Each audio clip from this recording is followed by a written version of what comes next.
Mission mode, part 120. Booster catching tower in KSP when?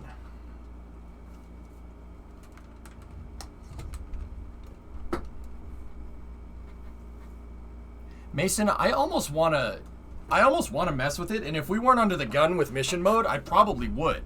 But I just...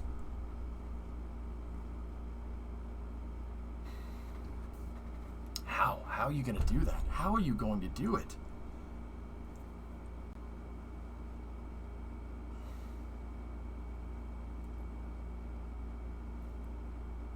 Check last.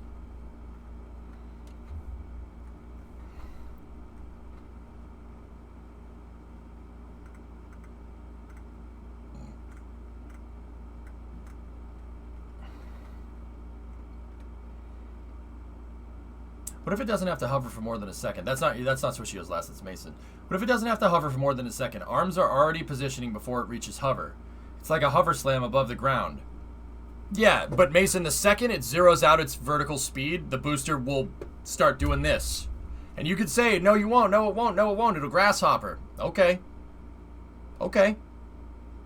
Yes, it will. It will grasshopper. It will move. It won't just sit there. You know why? Yeah, if there's no wind, yeah, it'll probably just sit there and you could catch it. But what about wind? And I know what people are saying. People are going to say, oh, EJ, you didn't say anything about wind before. You're just moving the goalposts. Well, no. Starship's supposed to fly with the frequency on a plane, meaning it has to launch in wind. It has to be able to do that. It has to have at least the commit criteria of a Soyuz, at the very least. Soyuz can launch in a blizzard. Can Starship land in a blizzard? Do you think you'd be able to catch that booster with snow and sleet? See what I'm talking about, man? This gets complicated, guys. Swishio, I don't see your last anywhere. Oh, there it is. Falcon 9 has to do the burn with one engine. That is even too much. Super Heavy will have the sweet hover capacity. That's not really how physics works, but alright. The difference is that Super Heavy can hover. Falcon 9 can't. The hover slam is the only way to get Falcon 9 to land, so you have to land even if you're a little bit off target. I think that strangely a better comparison would be Blue Origin's suborbital rocket. New Shepard? It's going to be high, Jarvis, for sure. It's 220 feet tall, 30 feet wide. Doesn't matter if it's a cylinder. Tugly! Hey, 12-month resub. How's lockdown treated me?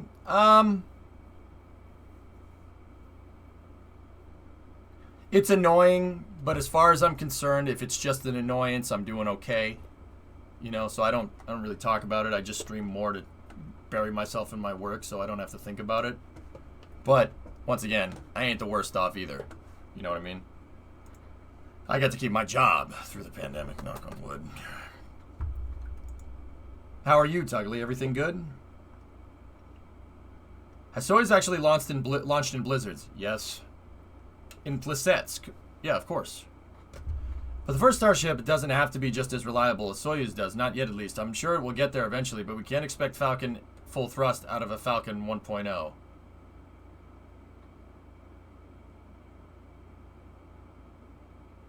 What? What? I mean, yeah, Arsenal, you're right, but we're talking about... This whole conversation is in the context of catching a booster. What does that mean? What does that mean in that context? I'm confused. I don't understand. Yeah, I know.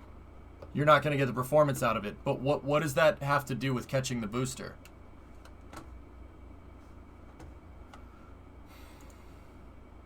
I mean, yeah, I suppose if it's like New Shepard, I mean, maybe.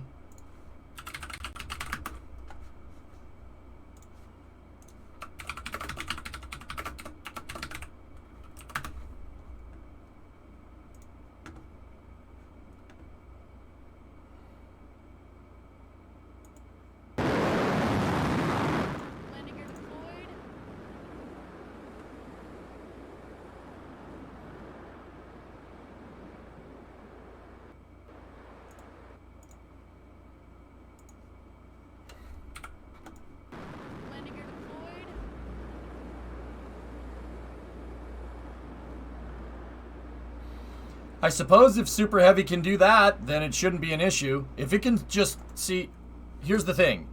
Elon's talking about shock absorbers and stuff. He's talking about shock absorbers in the pad and whatnot, right? That's what he was talking about on Twitter. You know what that tells me? That tells me that the rocket isn't going to hover, right? It's not going to hover. Absolutely not. Why would you need a shock absorber if it did? Right? That means it's going to have it's still going to have a downward component, right? Downward velocity or vertical speed component.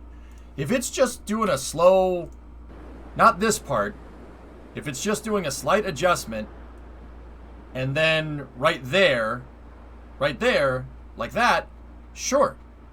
Yeah, I suppose you could catch it. Sure, why not? But here's what I'm talking about.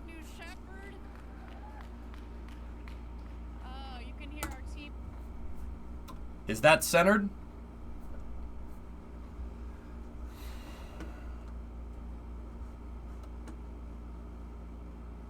Maybe the shock absorber is just for extra margin. Well, you're gonna have a shock to the whole system, Mason, when the engines shut off, right? I saw this a while ago. Yeah. Okay. Phil. Oh.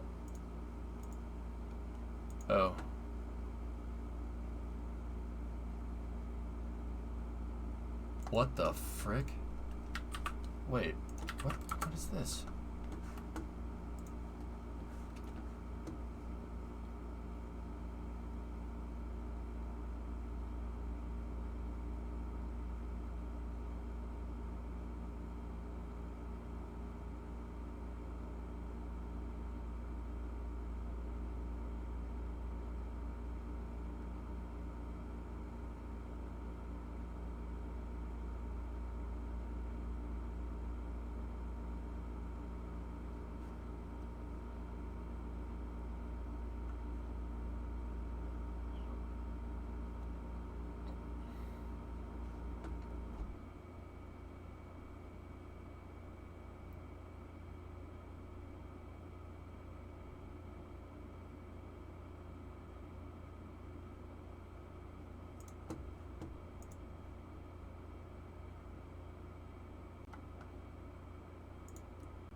This is Pager.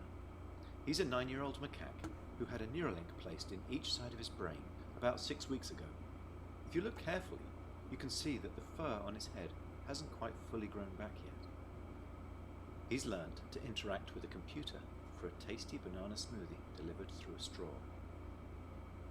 We can interact with the Neuralinks simply by pairing them to an iPhone, just as you might pair your phone to a Bluetooth speaker. The links record from more than 2,000 electrodes implanted in the regions of Pager's motor cortex that coordinate hand and arm movements. Neurons in this region modulate their activity with intended hand movement.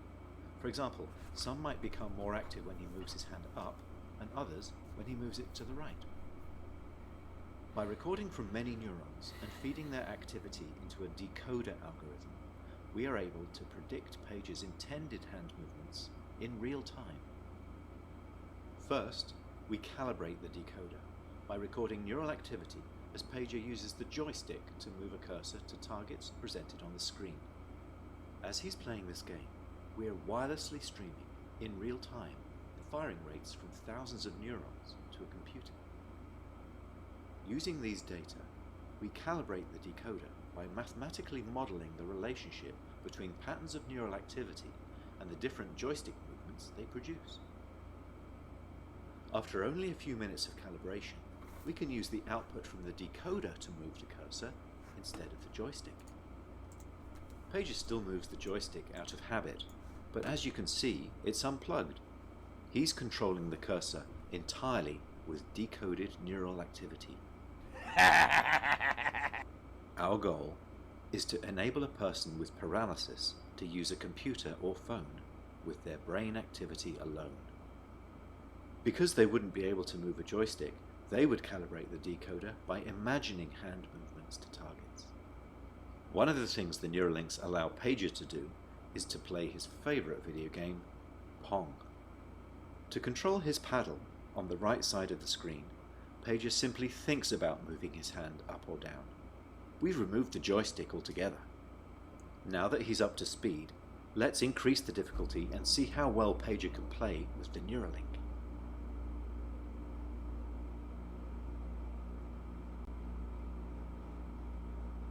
As you can see, Pager is amazingly good at Mind Pong.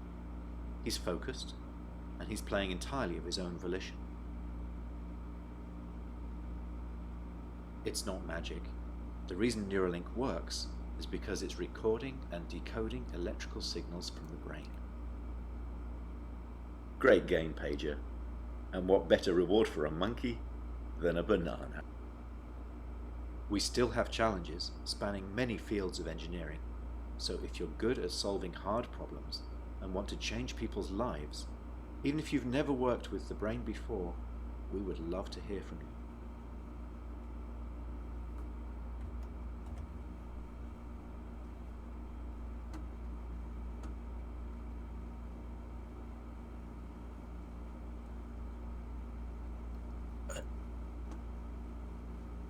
That made my head hurt. Ironically. There's no chip up there, is there? Dude, that's...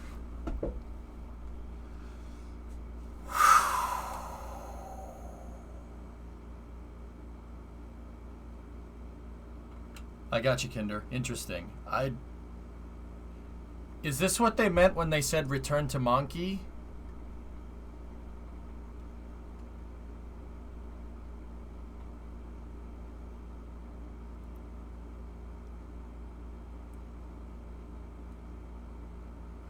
I'm genuinely upset that the monkey with a chip is better at Pong than I am. I mean, well, were you ever rewarded for playing Pong with a banana smoothie, Erebors? I mean, I would be better at Pong for a banana smoothie. I'm not gonna lie to you. I'm not a complicated person, man. I'm not a complicated person, man. Dude. That's still crazy.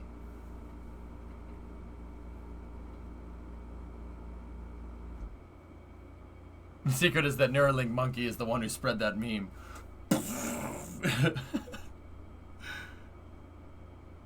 I'll tell you, man, if I was playing like a shooting game, and I could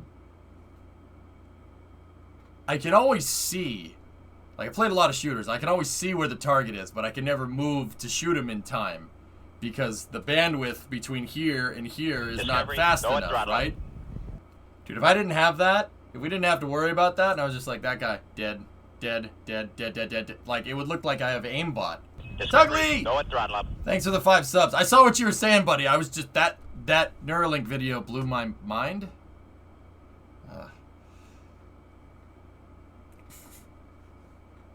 Dude, we're not talking about flip of the wrist, alright? There would be, no, look at the flip of the wrist. No, look at the flip of the neuron.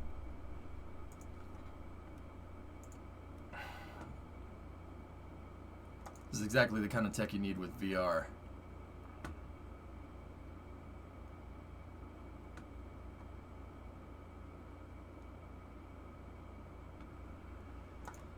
Oh.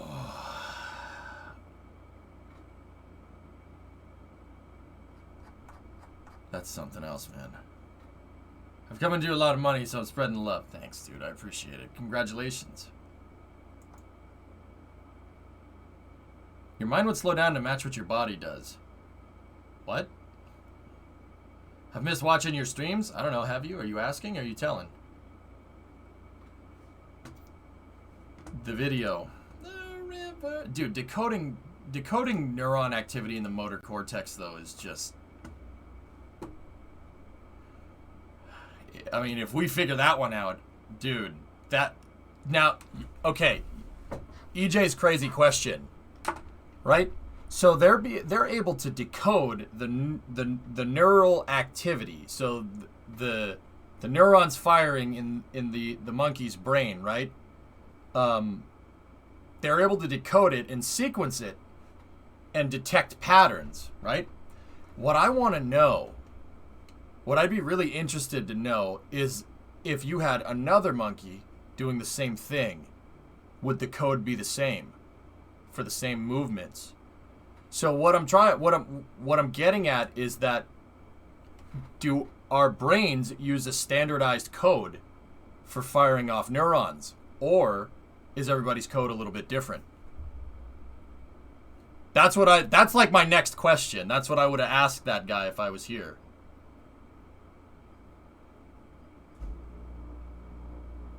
They actually mentioned that they have to calibrate it per monkey, which means that everybody's brain has a little slight variation of the same code, just like we have all of us are different variations of relatively the same DNA, right?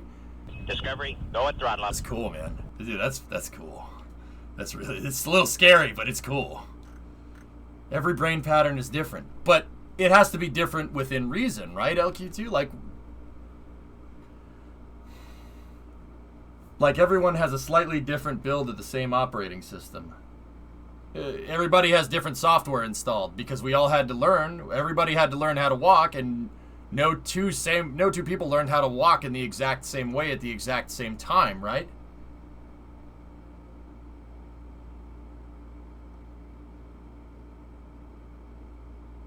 That's crazy. That's crazy. That's crazy. Yeah, I know, Tesla, right? We ain't far off.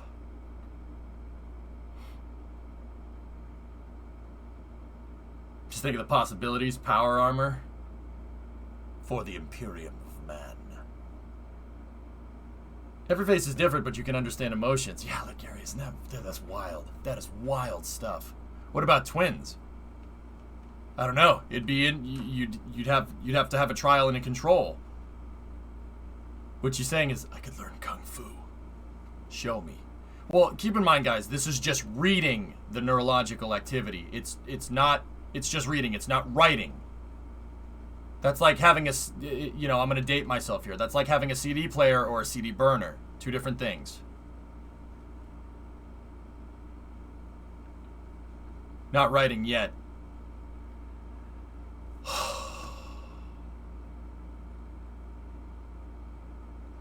But see, like, if you were going to write, like, because everybody's code is different in their brain, right? If you wanted to write, like, if you wanted to teach me calculus, for instance, I'm not good at calculus. I haven't taken a calc course in 15 years, right? I mean, it would take me a good amount of time to go and relearn everything, right?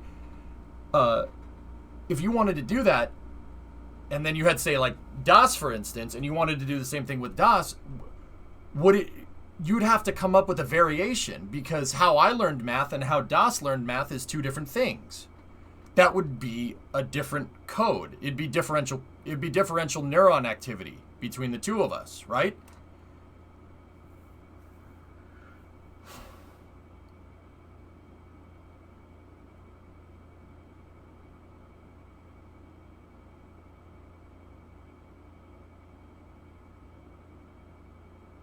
Learning rearranges the brain connections. I understand that, Ricardo. I get it. But is there, like, say we wanted to learn math, if somebody learns calculus, right? And so I learn calculus, and Rocket Guy, for instance, already knows calculus, right? Could they take the area of his brain that has calculus in it and take that code and put it in here? It wouldn't work. It wouldn't work. That wouldn't work. That would be like putting an Xbox disc into a PlayStation. It wouldn't work because the code's different.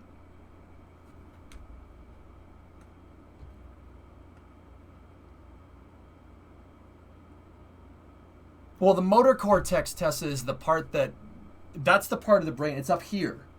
It's this part of your brain. There's if you like cross-sectioned it, it would look like a half slice of pie almost. This part right here, up on the very top, is the motor cortex. That's muscle control and everything. They know that. They know that the motor cortex is like controlling your fingers and your arms and stuff. And they also know that in a paralysis victim, those neurons are still firing even if you don't have control. The connection isn't severed up here, it's severed down there. You know what I mean? How would you have a standard encoder, O-Force? There's no way. Everybody learns differently. Once again, I'm not being skeptical. I'm not even playing devil's advocate here. I'm just trying to understand how the damn thing works. You know? That's wild stuff, man.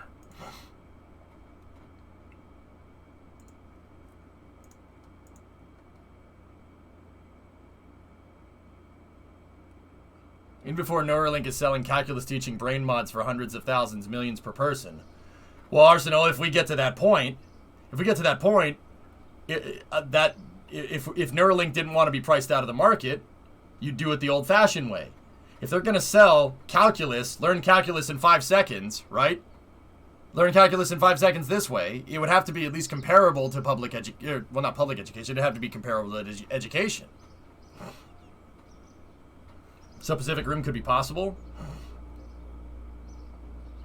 I mean, yeah, Victory, you could take your motor cortex functions and they could tap into it and you could bind it to a mocap rig. Sure, why not?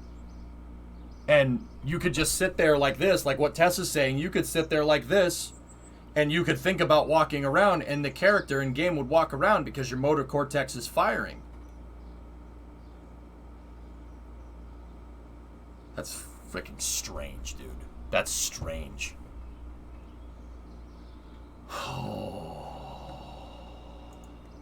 Yeah, Carrier. I mean, that's another ethical question that I haven't even considered. Discovery, go at throttle. Tugly gifted a sub to Pluto. He gifted 5 subs again. Thanks, man. I'm glad you like it.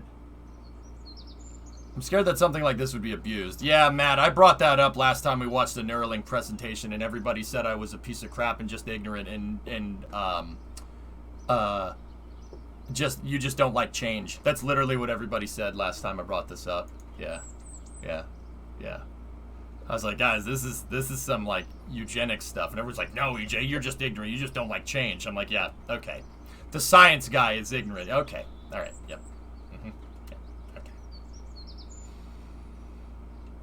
Yeah. Sure. Right.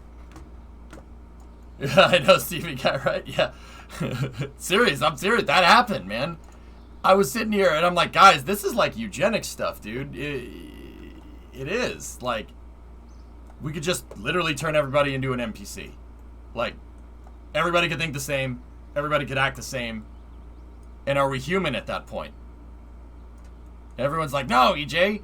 You just don't like change. You just don't like change. You're just old-fashioned. Look at your pickup truck. I'm like, what? Oh, you ignorance. You keep using that word. I don't think it means what you think it means. Yeah, that's your opinion, right? The future is now, old man. I'm like, oh my God.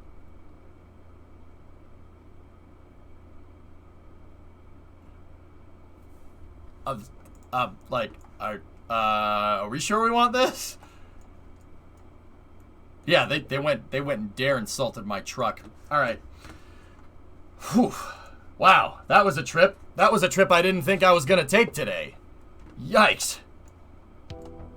Imagine getting killed in CSGO by a monkey with Neuralink. That's... Yeah. CEO forces last. We are the Neuralink resistance's meme. Yeah. Who needs to be human when we can have robots?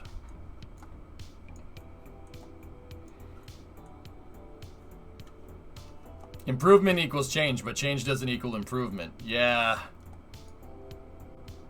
I feel the same way about self-driving cars, to be honest with you. They're cool, but I don't think we should ever remove humans out of the loop in an equation that has humans in them. Don't solve for human, okay? Solve for variable, not human. Oh, I got grilled for that one, too. All right. Oh, Cappy Bear, I got wrecked. Chat hated me for saying that. I'm like, all right. And they're like, a machine can drive better than you. And I'm like, that's not the point. It's fine.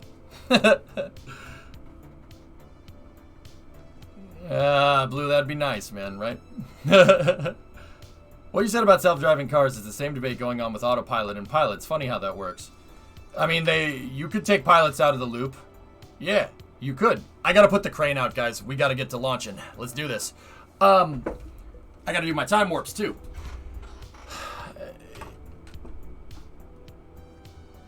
Yeah, I mean,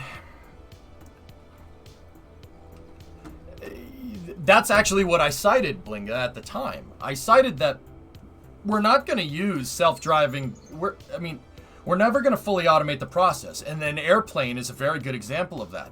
In the 90s, they had problems.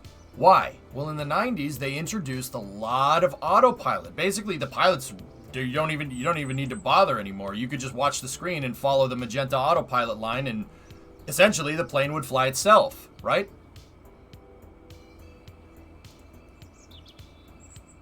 Essentially, the plane just flies itself. The problem is, pilots started to become way too reliant on the autopilot, and they started to get target fixation on the autopilot flying the plane. And when the autopilot did something wrong, pilots didn't know what to do. Plane crashed. That's a true story. Follow the magenta line. There's a whole documentary about it that a pilot in chat told me. Tech, if you're here. It's a very interesting thing, you know, because we tried to remove humans from the loop with planes. And because humans are flying on the plane, humans ended up tampering that loop anyway, becoming too reliant on the autopilot. I don't think that's smart. I think if that happened with airplanes, with pilots who are way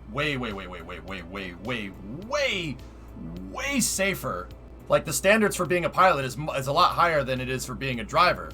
I think in that regard, autopilot might end up killing more people than saving, you know?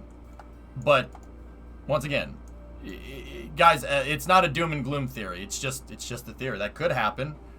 Planes and cars aren't the same. The safety margins are completely different. So I understand that, but still, it's like, when something is automated, who's responsible for things going wrong? Yeah, I don't know. How long did it take you to build that launch pad and crane the first time? Oh, Ryan, it takes a while. Launch pads are complicated. Launch pads are more complicated than the rockets that they launch. I will die on that hill, man. They're very difficult to make, especially in KSP. Yeah, Domsky, it's interesting. It's an interesting thing to talk about. Make a good thing about airplanes, but what about spacecraft like Crew Dragon? Under normal circumstances, the crew does not really pilot the ship, right? Lump, we're not talking about... That's not what we're talking about. We're talking about removing humans from the loop. The context of this conversation was making a fully self-driving car. You get in, you say, I want to go here, and the car takes you there, and you don't have any control over it. The argument that I'm making is that a car, you should always keep your hands on the wheel. Always keep your hands on the wheel, and always keep your feet near the pedals. Always. No matter what. Doesn't matter if it's autopilot. Doesn't matter how safe the autopilot is. You should never remove humans out of the loop from an equation where humans are a part of said equation. For instance, people fly on airplanes, so automating the airplane is a bad idea because people are involved. If nobody's flying on the airplane, it's just a drone, yeah, sure. Just, you know? Lex Friedman has studied this concern with self-driving cars and concluded driver monitoring can help keep the human focus until FSD is fully matured.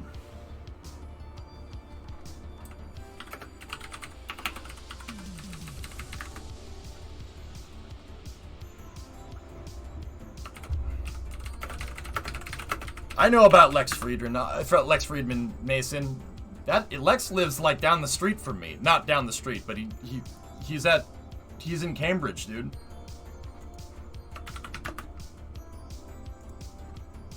Rockets are autonomous, though.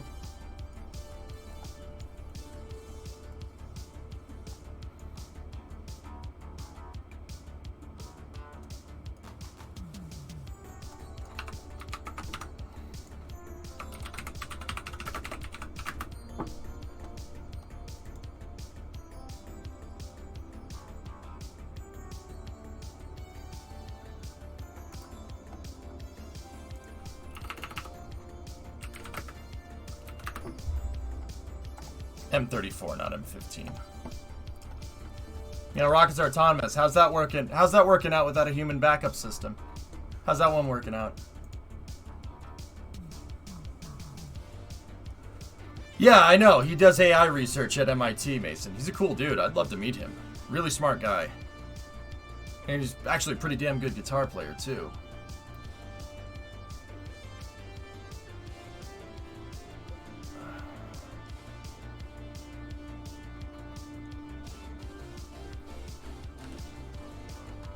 Spacecraft always have a mechanical backup. They always do.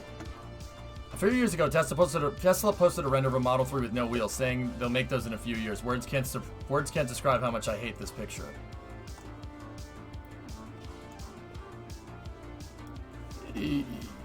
I don't think taking humans out of the loop ever is a good idea. In the case of rockets, and you guys say rockets are automated. In the case of rockets, taking humans completely out of the loop would mean that the humans don't have the abort button on a Dragon, and you'd rely completely on the automatic flight termination system. You're nothing but cargo. I've always maintained, from a spaceflight perspective, humans aren't payload. Humans are humans. Payload is inanimate. Humans are not. It's a pretty clear distinction. In carrier, that would be like not having an ejector seat and having a computer control the ejector seat for you. I don't want that. That's a bad idea. I'm not even a pilot, and I don't want that. And Blue's like, I'm fairly inanimate. All right. Anyway, so we're going to install a new module here on the bottom of the station. So I think we're going to put new module first, Sigma second. What I'm going to do here is we're going to close out the monoprop systems on Voyager here. And tomorrow we got to send up another dart. Clippy would like to help. Yeah, right.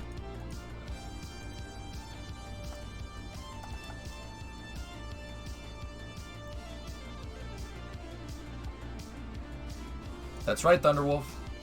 Which is why, fundamentally, I think taking the humans out of the equation in a scenario where humans are part of the equation is really stupid. That's really negligent. I really don't think that's a good idea. But what do I know? I just don't like change, remember? I see you're trying to eject. Can I help you? Yeah, right. Okay. The next thing I'm going to do here is reposition the station into a 100 by 100 circular. What's our inclination? 0.4. Tugly, I really cannot wrap my head around this game. I'm just too dumb. Too dumb is relative, Tugly. How many hours do I have? 15,000 or something? Too dumb is relative. I don't ever like saying that.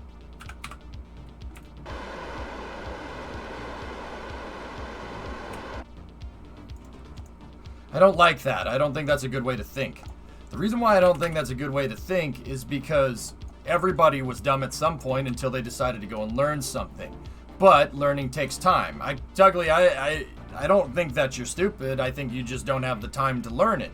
And it's not a bad thing. Not everybody can sit here and play Kerbal all day and become an expert at it. You know what I mean? But if you keep trying, you'll get it eventually. I can honestly say that. Yeah, no problem. You'll get it.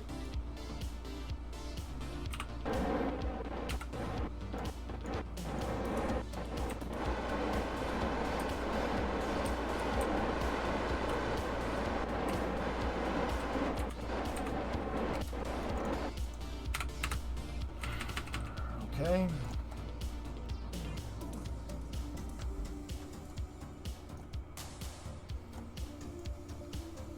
Where are you going wrong, Tug? To be honest, I'm putting us back into 100 by 100. I mean, it'll make it easier for us to get here. And these guys have got to come back down in 10 days. So pretty much the next stream, we got to launch another dart up here. Did you go over that Neuralink video? Yeah, I watched it and it made my head hurt, ironically. Why was it off? From stuff docking to it, hip. I'm not saying I'm dumb normally. I'm saying I'm knowledgeable in other things. But this one, I'm writing it as you're saying, so maybe I just need to put some time into it. Rocket science is not difficult to understand, Tug. I can teach it to anybody. It's doing rocket science that's the hard part. Fortunately, Kerbal does all the doing rocket science parts for you. So you just get to enjoy the benefits of it. So in that regard, it's not that hard of a game to play. Comparatively to other video games, oh yeah, this is a difficult one. But In terms of physics, not that bad. Not that bad. I could get you to make something go into space, no problem.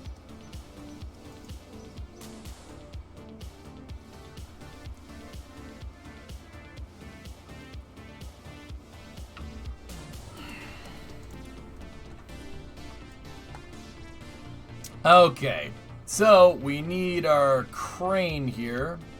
The R65 crane is the crane that we're currently using right now.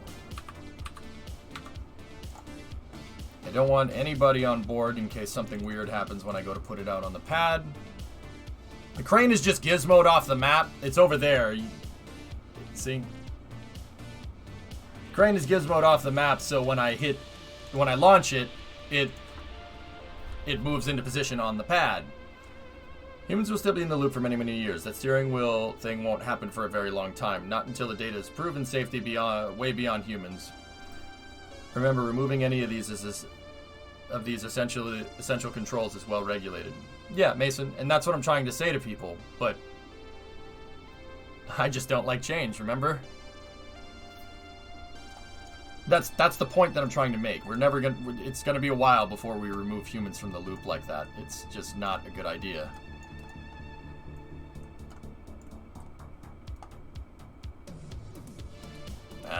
It's slightly offset. We got a gizmo at 1 tick to the side. Actually, probably 2.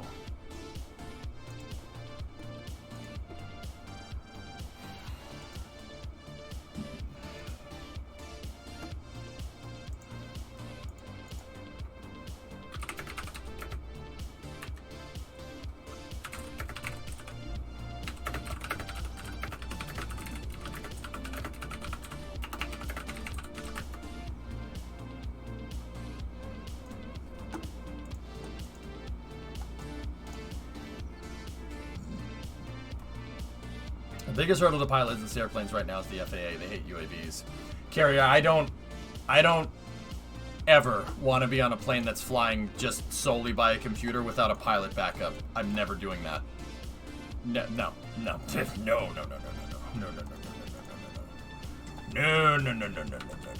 Never. Nope. No thanks.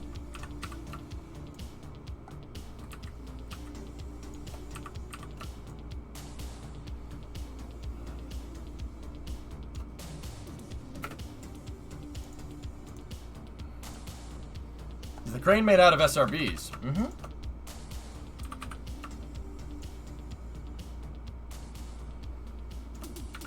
Alright, that should be good.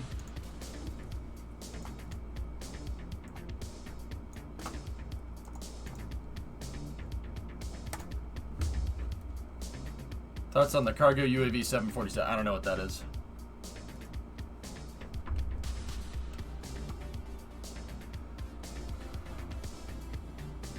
You do take elevators or lifts, though, right?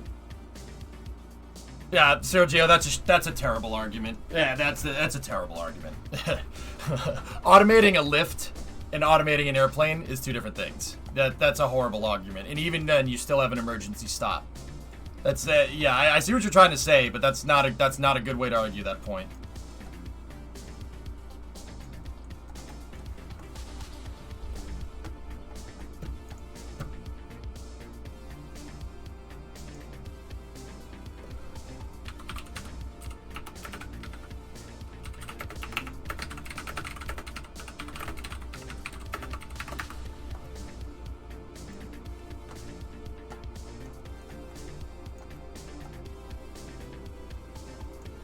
Still offset.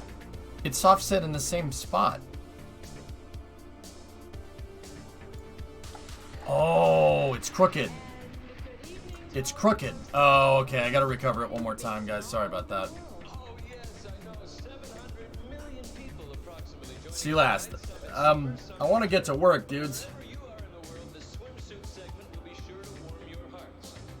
Yeah, FX, right? Is it even physically possible for a human to control a space shuttle at launch, though?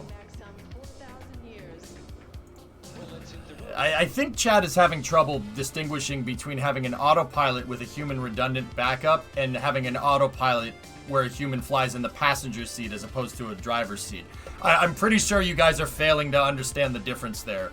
But yeah, this is why I don't talk about this. This conversation happens every time. I'm not saying that I'm not talking about the, you know, like not having autopilot. If somebody wants to do that with their car, that's fine. I don't have a problem with that. What I'm talking about is having no steering wheel and having no input on what's going on. I don't think Chad understands the difference, and you guys are doing the exact same thing that I said happened the last time I talked about this. Chad's failing to understand the difference. It's all good though. Some people are popping in, some people hear the tail end of this conversation, and it's once again, it's the same kind of stuff that I'm talking about. You know, chat hears something, they hear a fragment of a conversation about like self-driving cars, for instance, and they automatically think I'm in some, you know, cars need to return to monkey kind of frame of mind, which is weird, but yeah, it's borderline strange.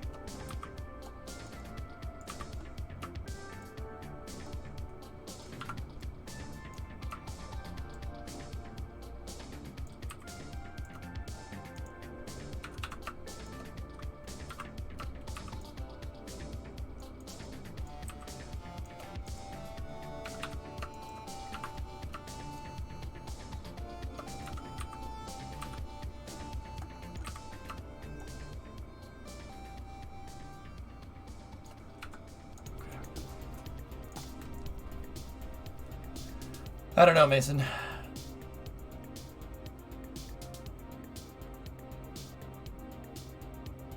Yeah, right. It goes back to my focus on the thinking thing.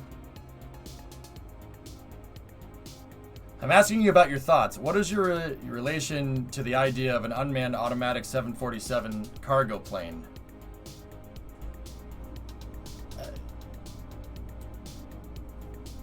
Why would we...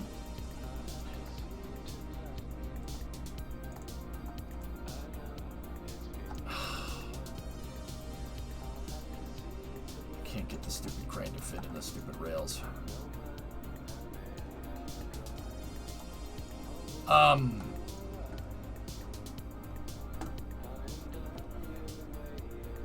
I don't know, like Gary, why would you waste time automating a 747 to do that when you could just build an unmanned cargo plane from the start? Yeah, I mean, I wouldn't do that. I don't think that's a good idea.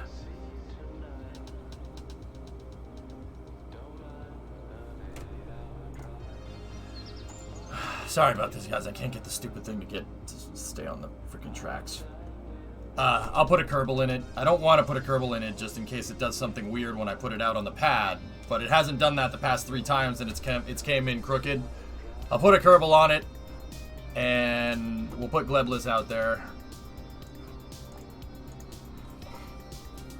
And watch, the one time that I do this, the thing's gonna have a problem. The 747 for reference size. I think Kujuman summed it up pretty well. A 747 flying unmanned and using airports that humans also use. Not sure how I feel about that one.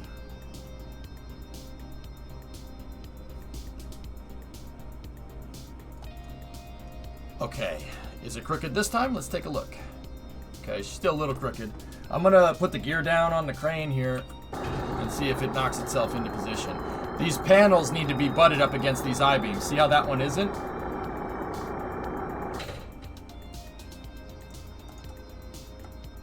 That one isn't because this panel over here is crooked.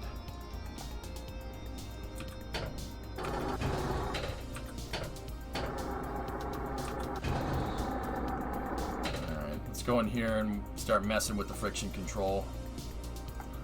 We got to get the thing lined up. I had to basically retool the entire pad. I had to retool it because it had been up. I used it 10 times, and the crane and the pad were both really bent out of shape.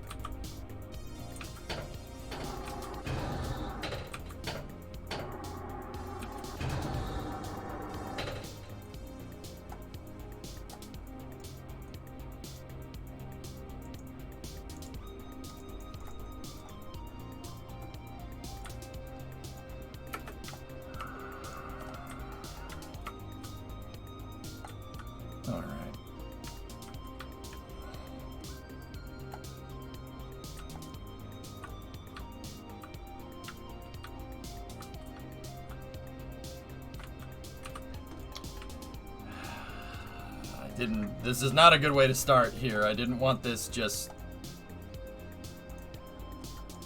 being me fixing this stupid thing for a number of hours.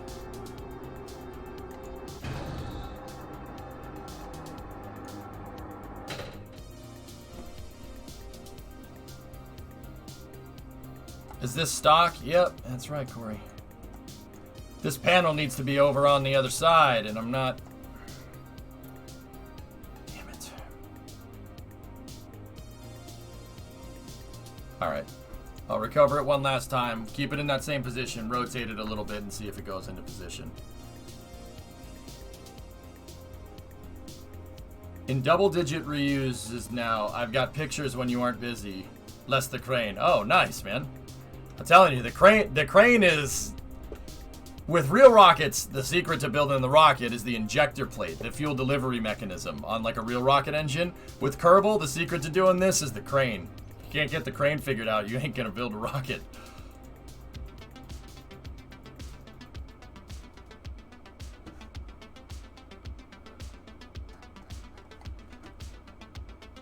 Are you sure the rail is true? The rails that close to the pad are strutted to each other. They have a railroad tie in the form of a strut, Airborne, so they should be, yeah. Not should be, they are. They are true, yes. I gotta get out of being, like, not absolute about stuff like that. Yeah, we're good.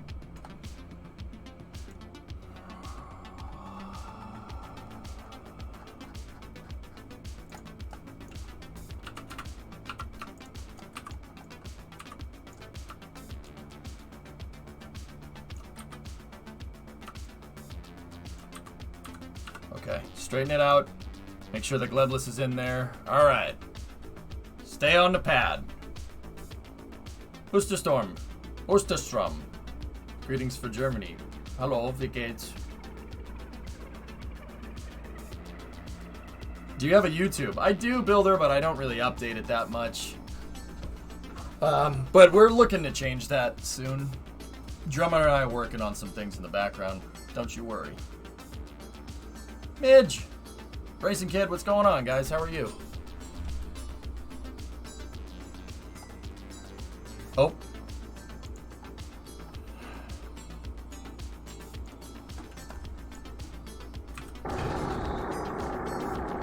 Alright, wait for it.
So what I'm going to do is I'm going to take the friction control away. It basically makes the wheels act like they're on ice. And sometimes that helps kind of persuade Kerbal to move stuff into position. Not this time, though. I think I broke the sorter. Too much dirt, too much cobble.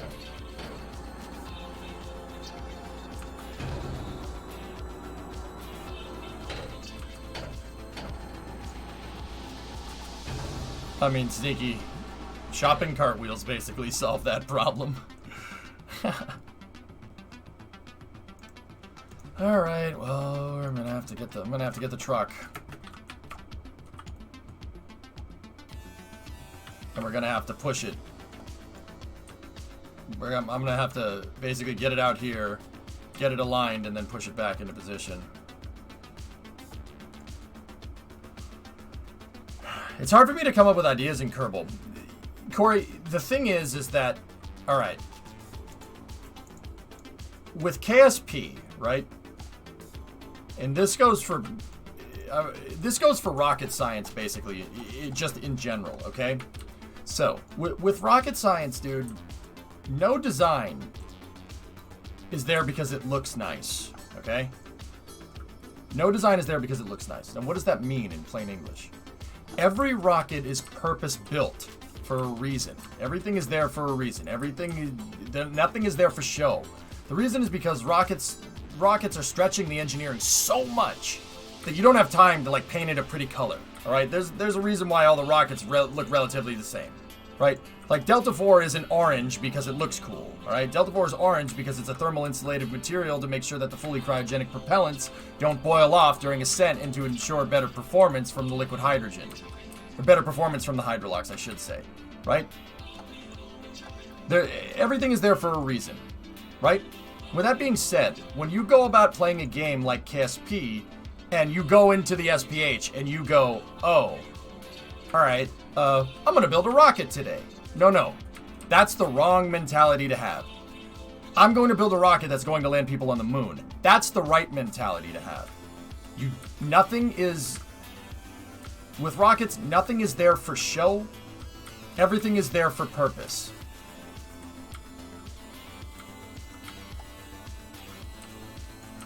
Understand? So when you go into KSP and treat it like you're gonna draw a picture, like you're gonna go into a coloring book and draw something, it doesn't. Yeah, of course you're gonna sit there and be like, huh?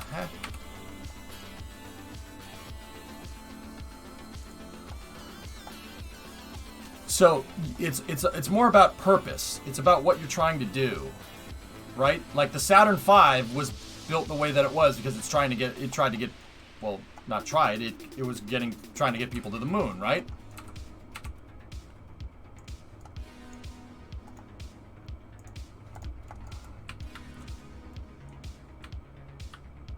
Do a barrel roll. Should paint it flesh tone, yeah, right. What's that, Forge? You cannot tell me you've never done something for show.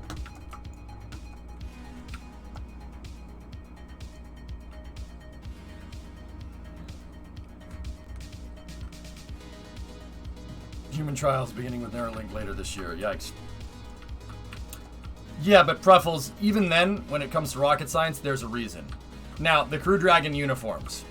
Do they have to look like that? No. No, they don't. They don't have to look like Iron Man's suit. But they look awesome at the expense of performance, maybe, because SpaceX is trying to sell space. They are a company. Remember? They're trying to sell the idea of space.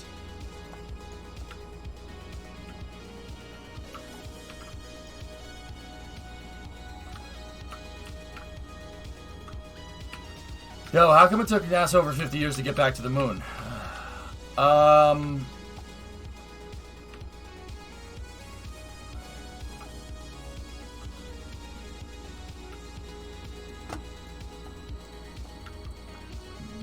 That's a complicated question, Corey. It's a complicated question, dude. Do you want the short answer? The short answer is money. Now, yeah, the short answer is money, but that's not... It's money with an asterisk. Before everybody goes on, oh my god, money ruins everything, the space flight is ruined because of money. Now, before everybody hops on that train, it's not necessarily that. It's more that NASA's usefulness is entirely tied to public perception. So during the Apollo program, there was a very clear-cut goal: beat the Russians to the moon.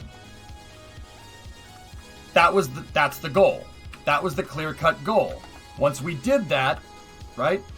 Public perception of NASA, public perception and public,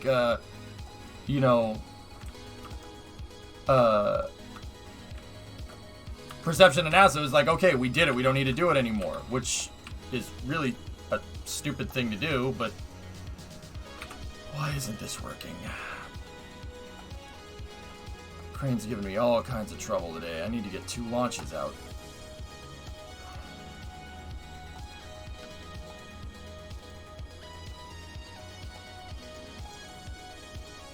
So, if the public doesn't see NASA as a useful thing and see like the reasons why we need to do this, then NASA's going to struggle. It's true.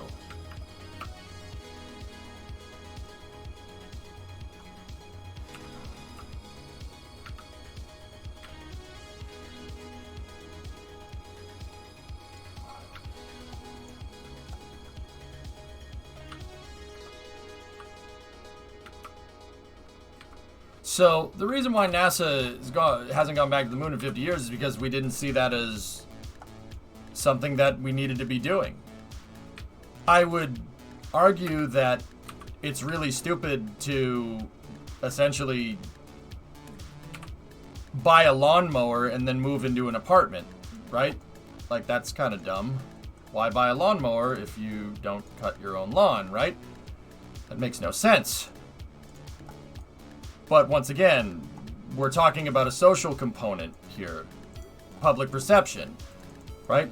Social components, humans don't always make sense. If you're taking into account the human condition in that equation, it's not always going to make exact sense.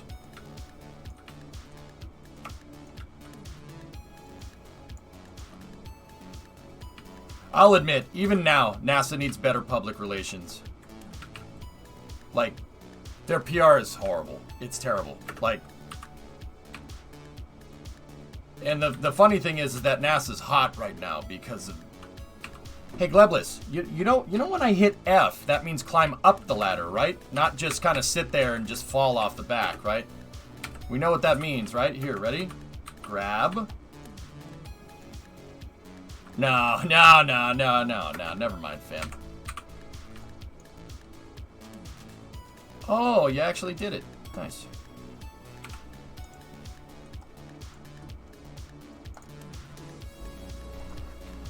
Okay. So, I mean, it's a big public perception thing. We didn't perceive NASA as a vital service to the US, right? And so, you know, there's always a struggle for, you know, what politician's pet peeve project gets money, right? So the money was just Discovery, go pissed over to something that probably didn't have as good of a monetary return on investment as the Apollo program did, but hey, whatever. Why is NASA hot right now? SpaceX, man. Space is cool. Why are you here, Ryan? Black Raptor, hey man, 73-month resub. That's part of the reason why I do what I do here, guys. NASA is so vital to not just, you know, I don't just want to sit here and beat the national security drum. It's not vital. I mean, it is vital to national security that we probably go further in space, right? But I'm in it for the exploration, to be honest with you. I want to see Earth from orbit in my lifetime. I want to open up humanity's destiny to the stars, because our destiny lies in the cosmos. I know. It's pretty awesome. I feel like I'm in Highlander right now.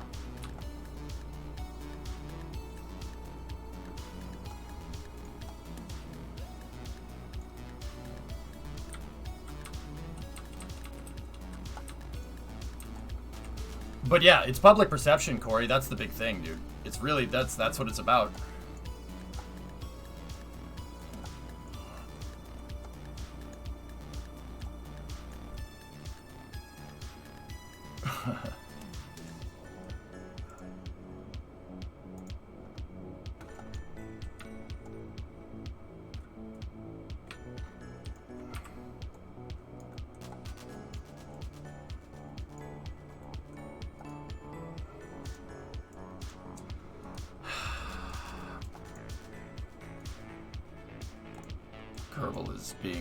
Kerbal is being pissy today, because why wouldn't it?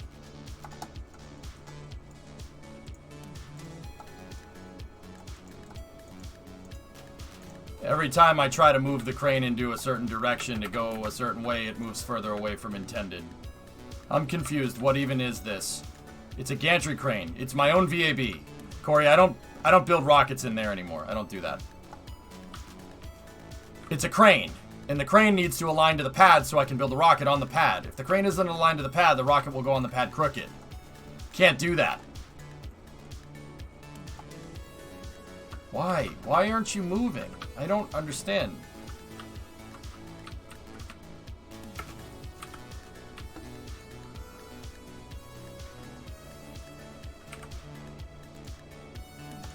Friction control is 0. Oh, the brakes though.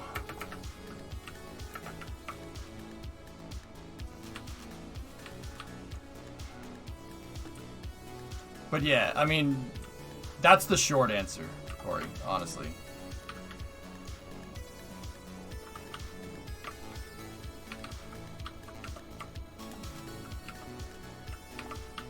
Alright, let's push this thing. Father just wants to sing. Come on, Glebless. Don't skip leg day. Let's go.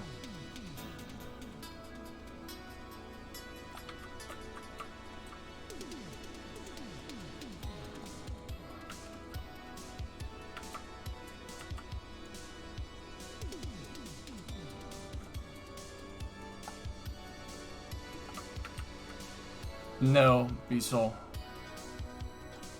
The crane needs to be able to adjust. It needs to be able to move back and forth. And I need to be able to plant the crane on the ground. So I have to be able to retract the gear. How is... that won't work very well with rover wheels, dude, because I can't retract rover wheels. So you're trying to make this custom VA be efficient. No, Corey, you caught me at a weird time here with the space program. You caught me in a pad refurb, which I'll admit right here is not the best content.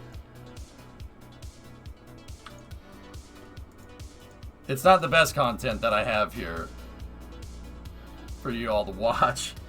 But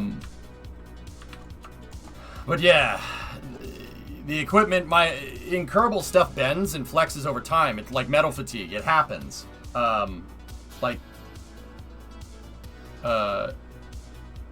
So I have to do maintenance to my pad. That's what I'm doing right now.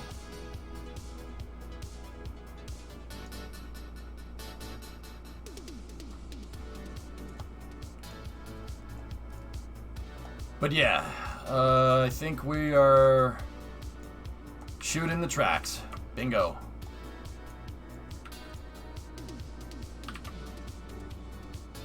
What are you doing, step truck? Can't imagine having to move an entire gantry crane with your forehead. If the bearings are well engineered enough, you can move whatever.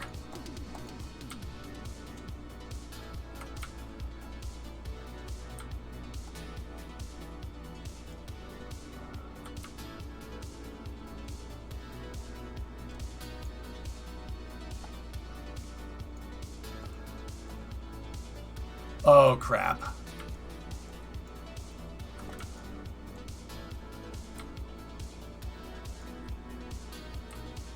Now, how in the hell did that happen?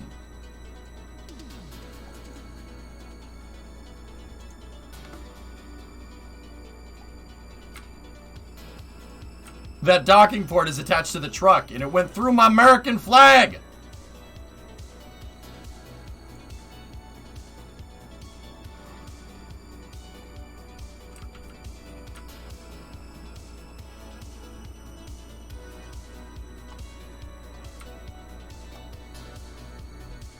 And of course, the only position that docking port wants to stay stuck in is a position where the wheels are basically broken on the rails. Dude, that's what I mean. Some days Kerbal just fights me. So, okay, check this out. The crane has the landing gear. It has the gear to be able to roll it into position. It's on rails, basically. The I-beams are rails, and I use panels to hold that. See, the panels guide it on the tracks, right? Once we get the thing into position here...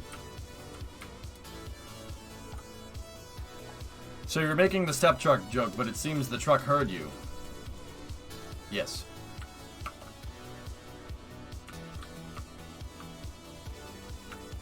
Step truck is always listening, Sneaky.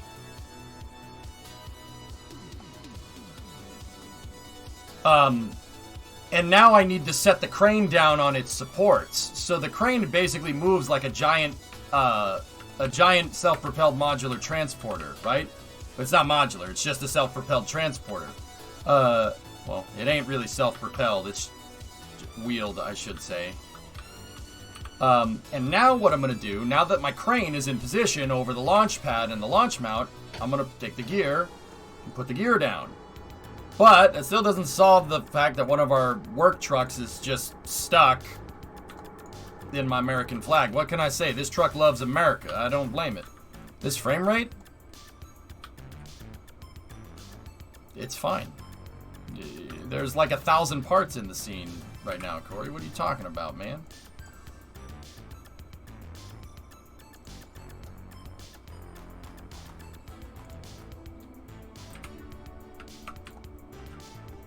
God, I love Kerbal Construction. God, I love that.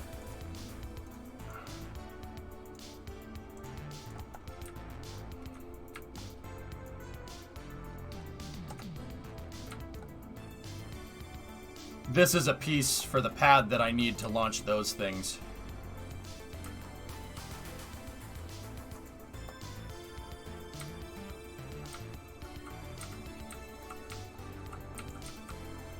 Okay.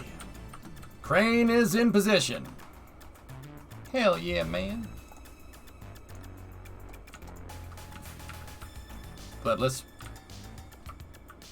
Hey, Alucard, I'm fine. How are you? Guten Morgen, mein Freund.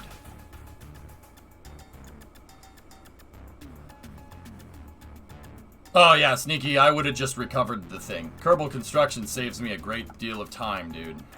Alright, so now I'm going to put the stopping pieces in here by taking the strut and using Kerbal Construction, right?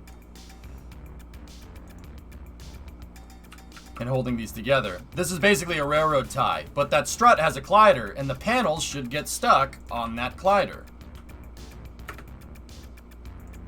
So the crane shouldn't be able to jump the tracks here unless I do something very wrong. Danke, danke. Mir geht's, okay? Danke für dein Nachtfrag. Was ist das? Was ist Nachtfrag? Nachtfrage? Omelette du fromage? I know that's French. Jeez, don't kill me. Don't send me to the Kraken house. Nine. Thanks for asking. Right on, man. No problem. Okay. Now we just got to go through final checkouts on the pad before we take one of those first stages over there. And I promptly bring it back over here and launch it again. Frage. Ah. Danke. Hey, Six Shot, what's up? Speaks German and makes rockets?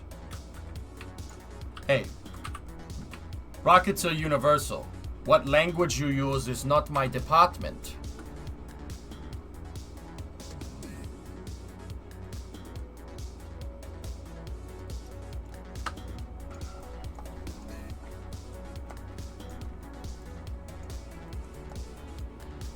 Time to launch the crane. Well, if we're launching the crane, I'm not gonna lie, we got a bad problem.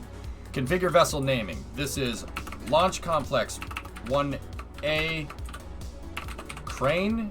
Set it as base. Set priority 10. Boom. That's just, you don't need to worry about that. You don't need to worry about that. All right, here, set this. This needs to be a lander. All right. We're gonna go for a launch campaign here. So what we're going to do is I'm going to grab one of these first stages that I've used, and we're going to use that to launch the module. What's that, Dish? You need to get yourself one of these. It's the most fun I've had with my clothes on in a long time. What is that, Dish? It's a... I mean, I know it's a bicycle, but is there something special about that bicycle that I don't understand? Probably. An e-bike? An electric bike.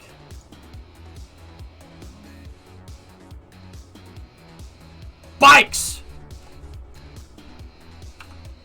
Alright. Let's fuel up the pad.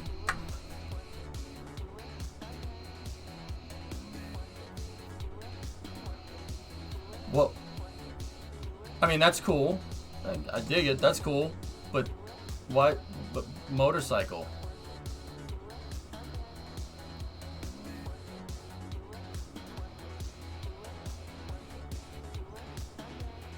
Why don't we just motorcycle?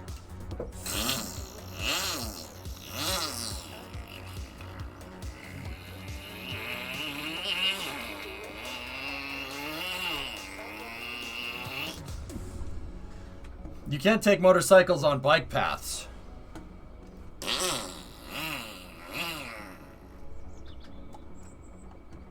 Ring ding ding ding ding ding ding ding ding. Bam bam bam bam bam bam bam bam ball. Bam bam bam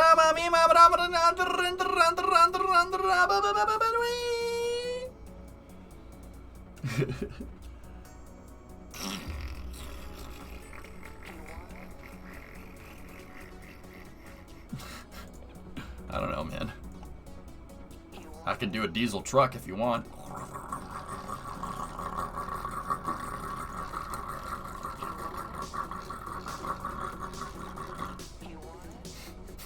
I don't know, man. It's the guy on the internet just trying to make you laugh. Was that Crazy Frog? Yeah.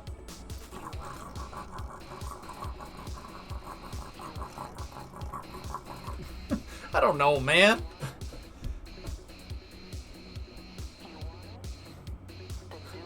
Please laugh. No, just don't go, fam. Don't go. Oh,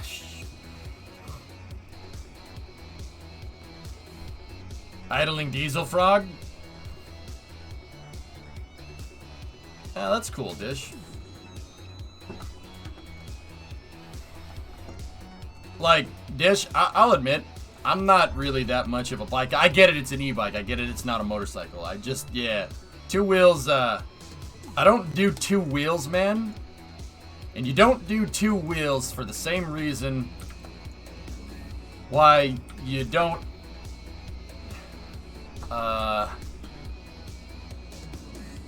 why you don't go to Vegas too many times, you know?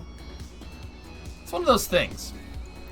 You know, you don't go, you know, if it's a habit of going to Vegas, you know, you most likely have some kind of vice, and it's probably not a bad vice, but also,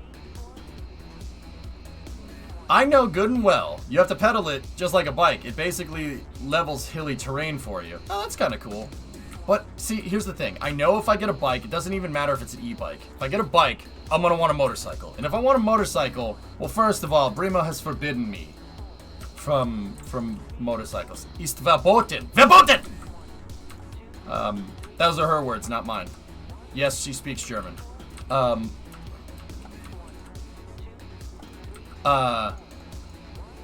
And second of all, like, if I get a bike, I'm gonna kill myself. I'll probably Dish. All right. Growing up, you remember that kid that always found a way to like do something dumb with something and hurt him or herself with that. You know that that's me. That's me. It's not that I'm clumsy. No, not clumsy. Difference is, I'll find a way to do something dumb with it and either break it or break something of my own. See, I told you. Primo, say ist verboten! Hey, NASA man, what's up? Just came back inside from an ISS pass. Figure I'd share the photo with you before posting it to any SoCal media. I know it says social media. Bro! The owl sees at night. Very deep, Sawyer. No, I like it, man. Great shot. Dude, Sawyer, Brimo and I saw something the other day. I think we saw the X-37, to be 100% honest with you. And I was telling Chad about it. It was something it was like either 45 to 50 degrees inclined. And it was in low Earth orbit. And it was not the ISS. The ISS was on the other side of the world. It was so creepy yet cool, I had to. Right on. The owl sees at night. Yeah, no, it's verboten. Hubble? Yeah, the inclination was too high. Hubble's 27 inclined, is it not? I can't see it up here. I'm at 40 degrees north. That's how I know it was something in a high inclination orbit, but it wasn't polar either. It was going southwest to northeast. It was on a track that was similar to a Starlink satellite or the ISS, but this wasn't either of those things. It was too big to be a Starlink satellite. It was big. Not as big as the ISS, but not as small as a Starlink satellite. It honestly looked like you've seen. Sawyer, have you ever looked through the telescope and seen Dragon like catching up with the space station? It looked like Dragon. It was spacecraft size. So like X-37, Dragon, Progress, Soyuz, stuff like that. And I'm like, none of that stuff launched, dude. Whatever I saw was some type of spacecraft in low Earth orbit, 45 to 50 degrees inclined. And I looked it up. The X-37's in a 45 degree inclined orbit. So I think Brimo and I saw the X-37. It wasn't iridium. No, not polar. 45 to 50 degrees inclined. It's not a UFO. It was a spacecraft. UFO. Yeah, I think I saw the X-37, dude, which is cool. Pokey ran into someone in Elite you might know. Nice. I mean, there's all kinds of satellites up there, guys. That's the thing that people mostly mistake, UFOs for. It's satellites. I saw it change direction. That's just a satellite in a highly inclined orbit. I'll be 100% honest. If you look up in the night sky and you see a satellite go up like this and then turn back around and go in a different direction, all you saw was something in a not a highly inclined orbit, an eccentric orbit. The inclination, I mean, it could be whatever. It's probably a rocket stage or something.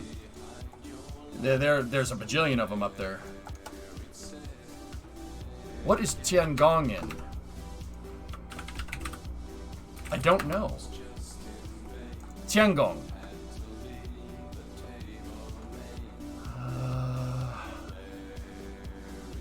I don't think... wait, is Tiangong... No, Tiangong 1 came back. Tiangong 2. What about Tiangong 3? Cancelled.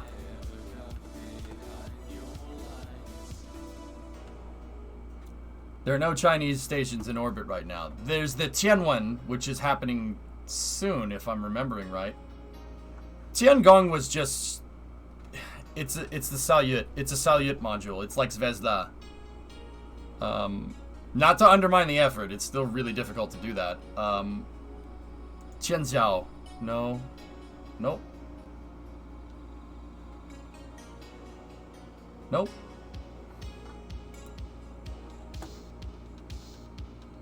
I don't know what the next one is. The X-37V is in a 45 degree inclined orbit. I think I saw it, Jonas. I mean, like, that's not anything special. You can see it up there. Like, it's not anything special. It's just cool. Like, I'm pretty sure that's what we saw. Like I said, it was in low Earth orbit, 45 to 50 degrees inclined, not as big as the ISS, not a Starlink satellite. It was something in between. It could have been an upper stage. Actually, we could have seen a Starlink, a Falcon 9. You think I saw that Falcon 9 stage that deorbited over Seattle the other day? Dude, that may have been it. Actually, I'm willing to say that it's probably that. Because the X-37...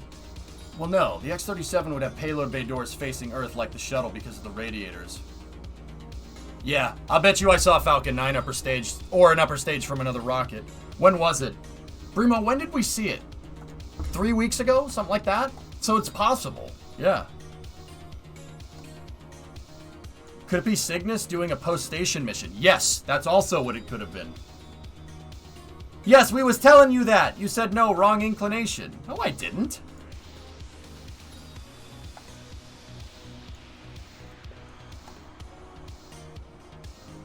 There's no Cygnus on orbit right now.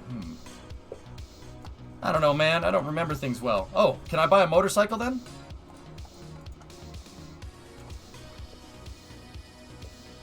There's a CB650. I found one. Facebook Marketplace, man. No. If I'm buying a bike, guys, I bet you can guess, right? You can guess what EJ would want. EJ would want a nice, big Harley V-twin, right? Well, you'd be 100% wrong.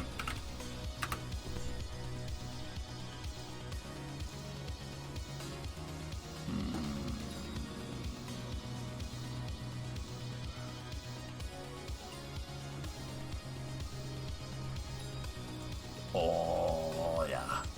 Not a rice rocket. Pasta rocket. Differences. Pasta.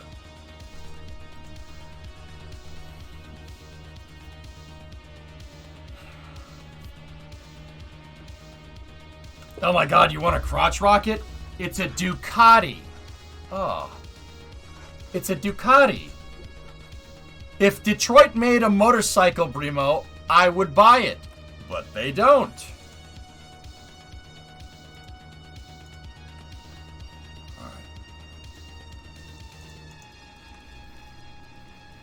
Tianhe is due to launch at the end of this month out of Wenchang. Yeah, Long March 5, Tannerin, yeah. It looks like a crotch rocket. It's a Ducati. Of course it's a crotch rocket. Yeah, they do. Viper bike. But Rossi. But Rossi. La macchina grande. Hey. Hey. Hey. Indian. Yeah, that's what I'd buy. I'd buy an Indian. Indians are cool. Preferably an old one, but also I could buy a Falcon 9 launch with that kind of money, so probably not. Either way, I like four wheels. But I mean, Dish, on a side note, that e-bike's pretty cool, man. Honestly, get my fat butt out of the house. That'd be kind of nice. No, Reagan, I had to retool the pad because the pad was getting bent out of shape. So this is the first launch campaign of the night. What we're going to launch is the Constitution module. Constitution 1 is going to Liberty Station. Launching on a Freedom rocket.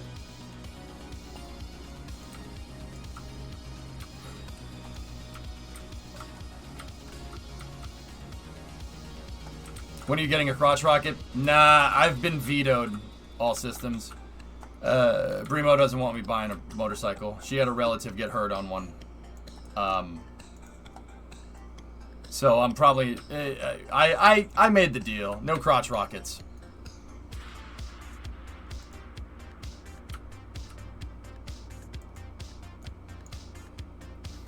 Last.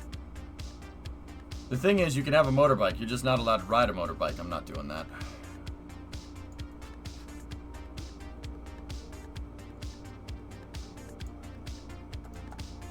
What about a Harley? No bikes.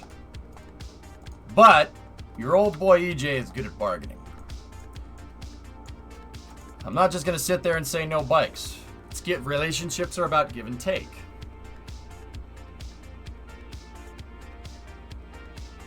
Relationships are about give and take. I am fine never riding a motorcycle again. That's fine. I'm totally cool with that.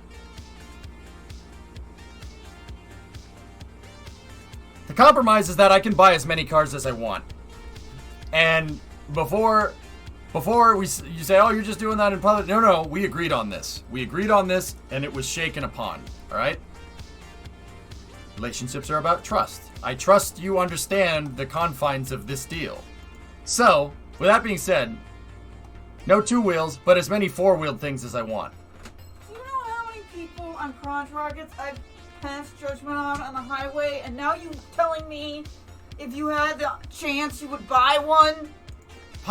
Not crotch rocket. Pasta rocket? Thank you. You're being very insensitive right now. No! No! Fine. As many cars as I want. That was You want a crotch? Why would you? I don't It's know. a Ducati. No, this is about your taste level, okay? It's a Ducati.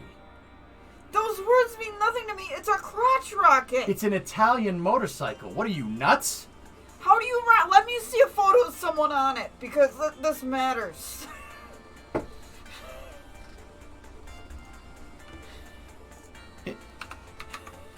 Okay.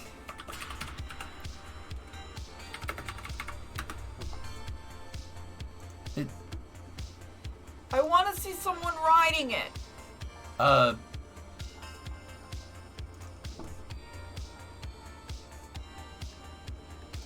Okay, let's just go here. Ready?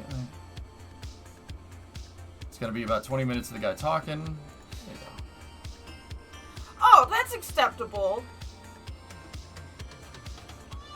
I was thinking it was something else. Like, do you know what I'm talking about? Yeah, exactly. I know what you mean. It's not one of those. No. It's a motorbike. Jesus Christ. 165 miles an hour on that. You're out of your mind.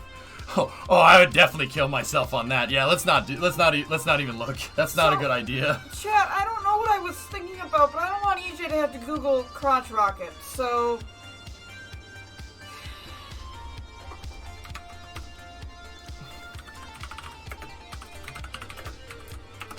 I know what you're talking about.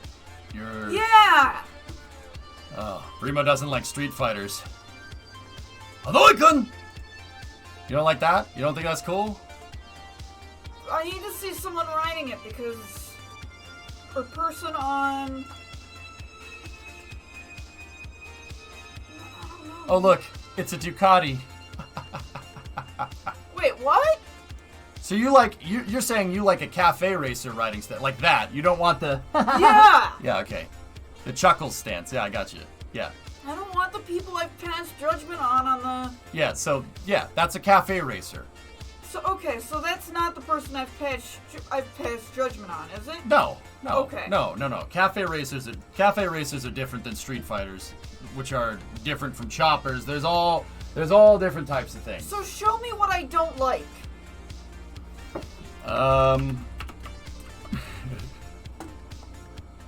Okay.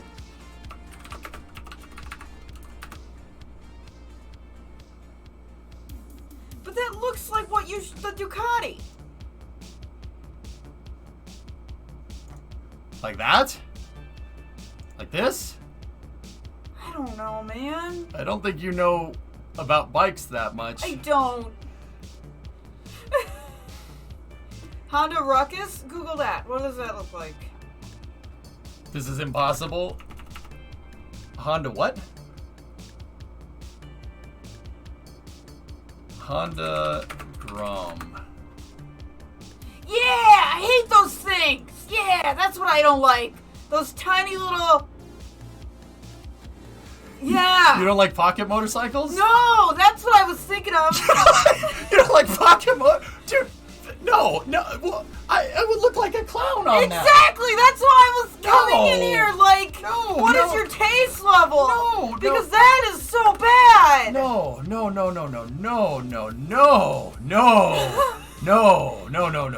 That's acceptable. Okay. All right. God, jeez. You don't like pocket bikes? Well, yeah, no. Pocket bikes are weird.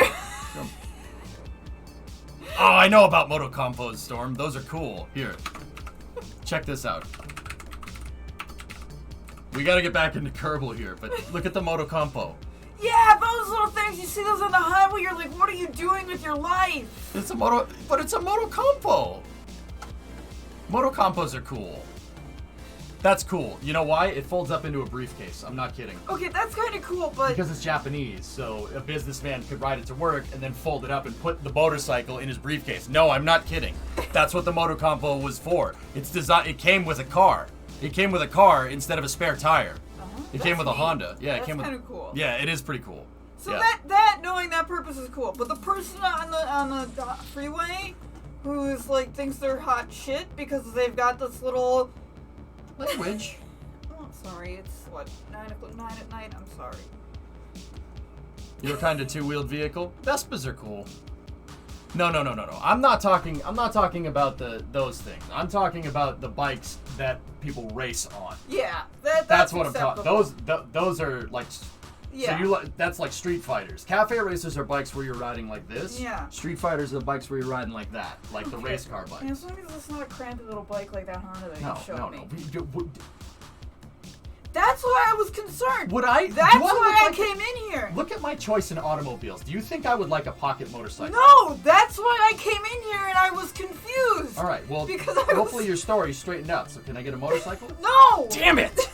Damn it! I tried, guys. I tried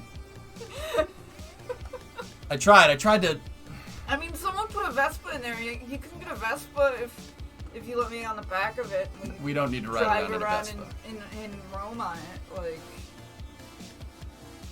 What?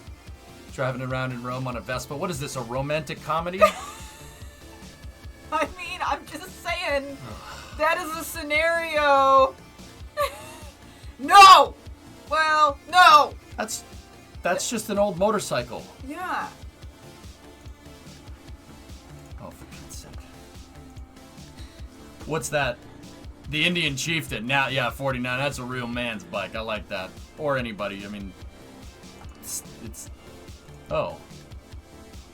Oh, great. Great. Yeah. Okay, we just watched that guy die. Yeah, that's good. Thanks, Dish. You just bike blocked me. Might as well have just hit me in the face with a bike lock. Now that's a nice bike, man. Starting from $40,000. Yeah, I don't need that. No. Imagine how much junk cars I could spend $40,000 on. True. See, this is why I made that deal. No bikes, but I can buy as many cars as I want.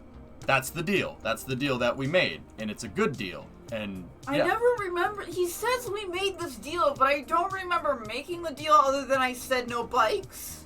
Well, isn't that convenient for you? No, I legitimately don't remember this deal, but he loves to tell y'all how he made it and how. Okay, I can buy a bike now. No, that's not. No, you I'm altering still the deal. can't have a bike. I'm altering the deal. Pray I don't alter it any No further. bikes. No bikes. Perhaps you think you're being treated unfairly. No bikes. Get it in writing? I'm just gonna buy the cars anyway. I'm not gonna lie. I don't need a bike because I know I'd kill myself on one. Did you see? The Ducati 999 is an old bike and it can go 165 miles an hour. I don't need that. That's death. Wait, did I make that deal on Tres Comas Day? Is that what happened? Is that why I don't remember it? Because someone just said Tres Comas Day. Was it on Tres Comas Day? It may have been. But why did I remember it then? I don't know. I mean, I wasn't like blackout on Tres Comas Day. That's why I'm like.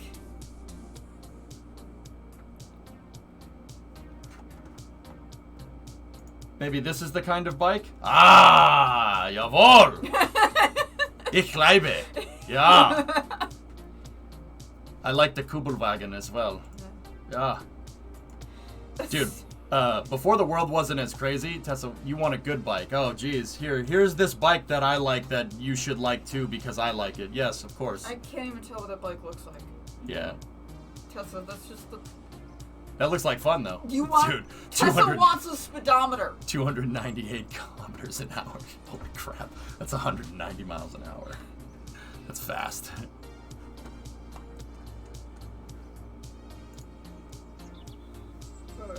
All right, baby. I'm gonna go get back to my. No. No. You've been vetoed twice, Bill. I don't need that. No. Chat, there's a new episode of Falcon and Winter Soldier coming out tomorrow, and I don't know when I'm going to watch it. And this is a major dilemma in my life. I don't know what I'm going to do. What? Is that my cue to leave? Are No. you trying to get me to go away because you don't want to talk about superheroes? Back, what we up to? We're getting ready to launch the Constitution module, Loopy. Watch it at 3 a.m.? Yeah, you know, I don't have work tomorrow. It's fine. Loopy, I had some trouble realigning the crane, so we're a little bit behind the timeline right now. That and Remo doesn't understand what a motorcycle is, but that's another story. Whatever. Remo doesn't understand what a motorcycle is. So, no bikes. Can I buy as many cars as I want if we have the space? If we have the space. Oh, you just done messed up, AA Ron. But Already shook on it. hold up. We both have to decide that we have the space. We already shook on it. You're changing the deal. Oh, a counter offer. We both have to decide that we have the space. A counter offer. Fine. Engines in the kitchen. No!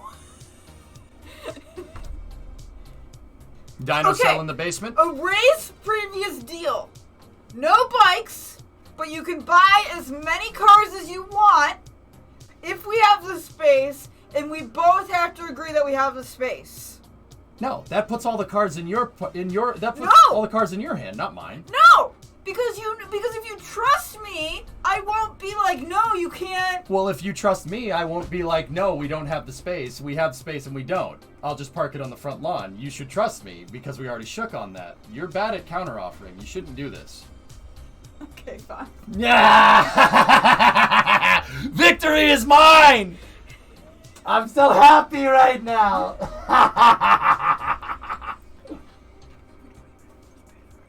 What? Nothing. I can't hear you.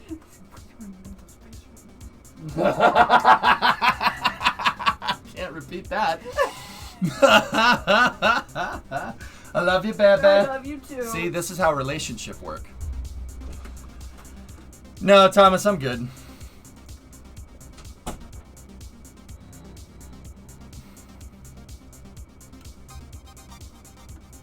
What was that about compromise and trust? What? Yeah. She tried to compromise and I told her to trust me, and it worked. Compromise and trust.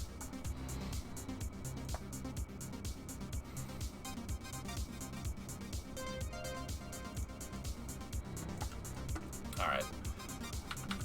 Before we go and do this, I need to make some quick upgrades to this vehicle. Didn't you say you didn't even want a bike? No.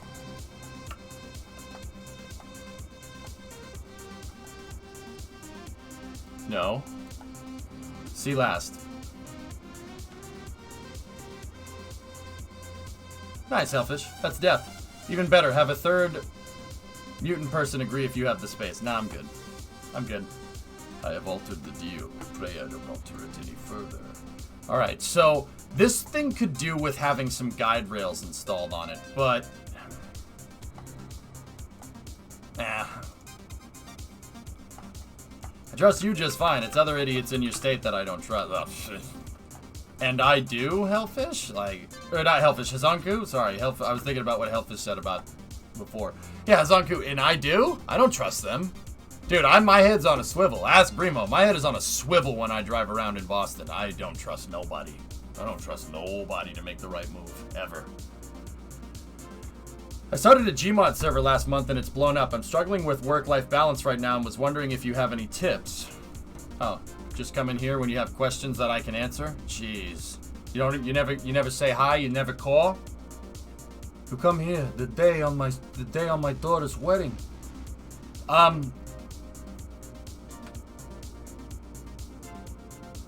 You started a Gmod server last month and it's blowing up. I'm struggling with work-life balance right now. I was wondering if you have any tips. Where are you going wrong, Elon? Talk to me, Goose. What's going on? Where are you having trouble with the balance? Hey, I'm trying my best here. Don't worry. First of all, is it vanilla Gmod? Because if it's vanilla Gmod, you deserve to be slapped. And that's coming from somebody that has played unmodded Kerbal for a decade.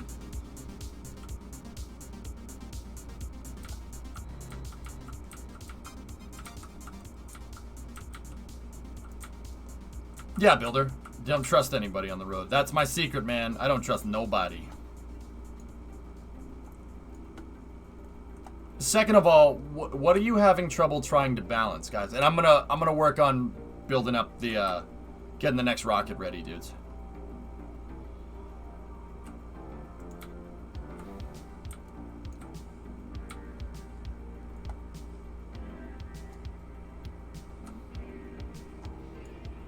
Hey, you're still here, Brimo. But hey, if you guys really want relationship advice, after we decided we were going steady, Brimo, what was the first thing that I said to you? Tell them. I know you remember this. What was the first thing I said to you? Right after, hey, do we want to start dating? Yes, let's start dating. Okay. What did I say? Hold my beer? No, that's not what I said. Shuttles are great. I mean, that probably came before that, Novus, but... How long have you been using the crate instead of the VAB? Since September of last year, give or take? You told me you might not always be available and not to take it personally. It's just me running my business. That's it. That was the first thing I disclosed. With that being said, You know, be truthful. Seriously, it pays off.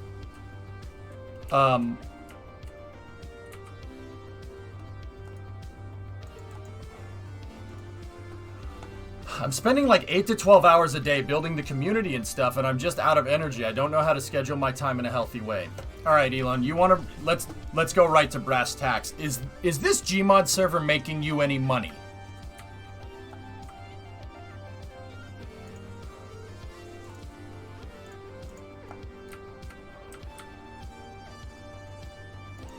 I never said anything like that. Dig, jeez.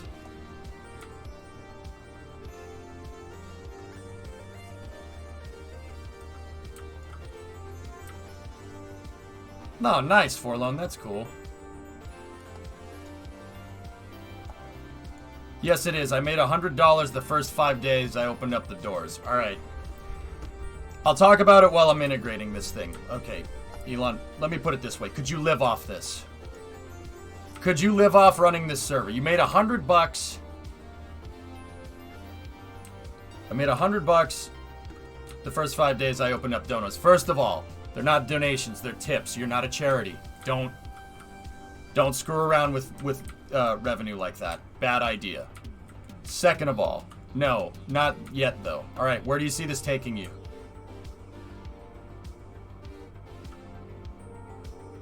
It's up to 70 people in the Discord, okay? All 3 of my in-car student driver lessons, someone did something stupid in front of me and I had to react. This instructor was happy with your reaction though. Don't trust anybody on the road, Sparrow, especially in the Northeast. That's a really stupid idea.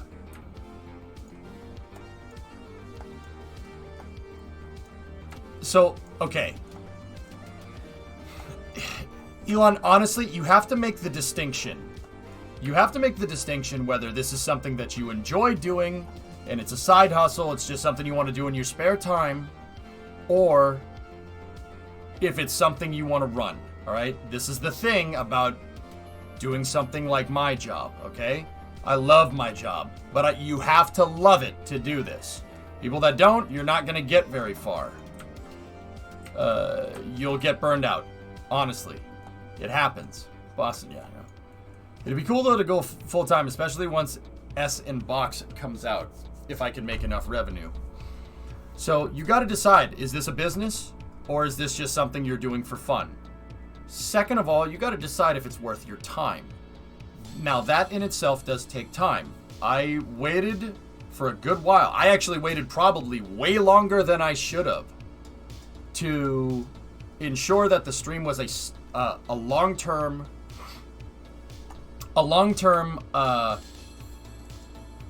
financial solution here. I.e., I could do this for more than a couple of months, right? And I wouldn't just fall out of favor and, people would move on to other things. I mean, people do move on all the time. That happens. Once the stream proved a viable venture, right? Once the stream proved a viable venture, then I really started to take it seriously, and hence the work ethic that you see before you. Now, you made $100 in the first week. Okay. So, the reason why we could get into P&L, right? And whether you want to run it like a business or whatever. All right, so you have this community. That's great. What's your end goal? That's the, you're having trouble with burnout. So I'll ask you, we could discuss profit and loss. You could discuss tips, whatever. My question is, what's your end goal? PUBG sucks. Kuji, man, if I'm going to play a shooter, it's going to be Squad or Tarkov.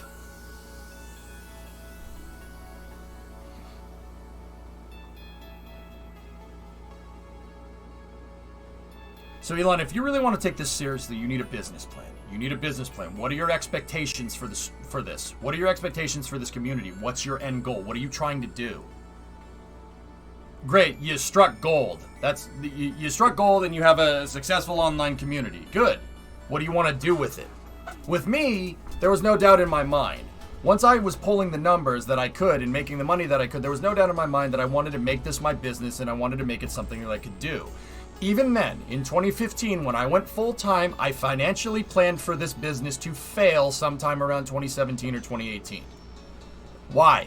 I hedged my bets against myself as a form of redundancy. Okay? That's what I mean by having a business plan. Right? Education. The education fund. I would have built up enough money and enough capital to at least start going back to school. And I probably still should do that, right? But also, I really have a bad carcane problem. I keep buying stuff for my damn truck. Now, the education fund is separate. You have my word on that. So you gotta tell me what your business plan is, dude. I plan on setting up multiple server communities that are more fun and community oriented. Okay.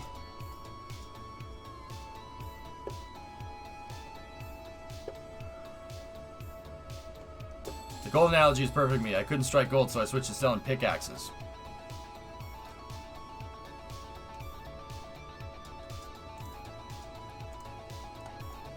All right.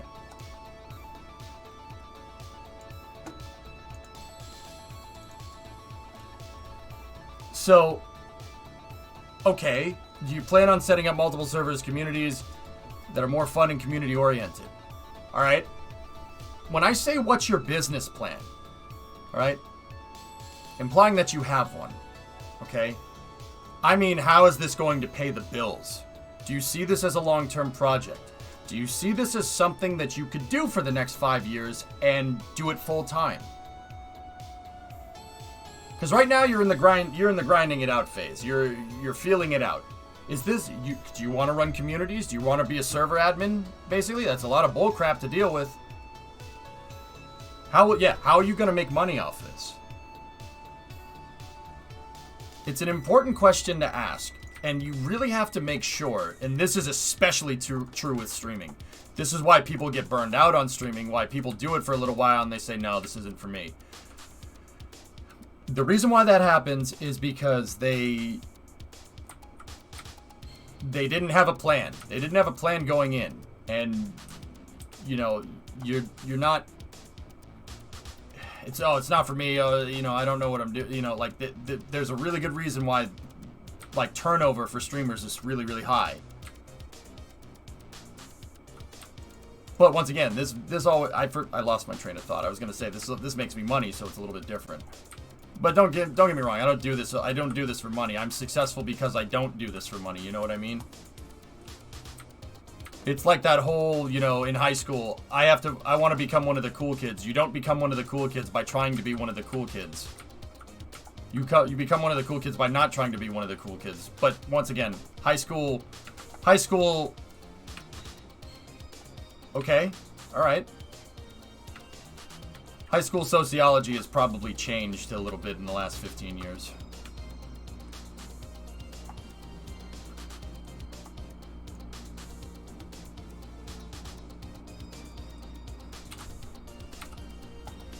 Alright, so we're going to pick up this first stage here.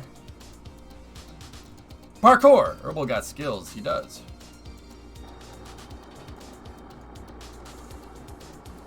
Alright, so now what we got to do... We got to go into the arrow menu here.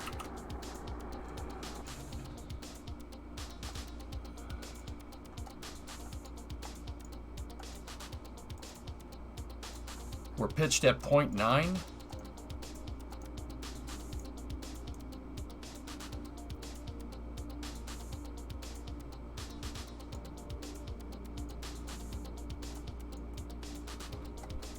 Absolutely agree. I'm 20 so I could take risks, especially during COVID times. I got a lot to digest right now, but I appreciate all the insight. Well, you still haven't answered my question, but all right.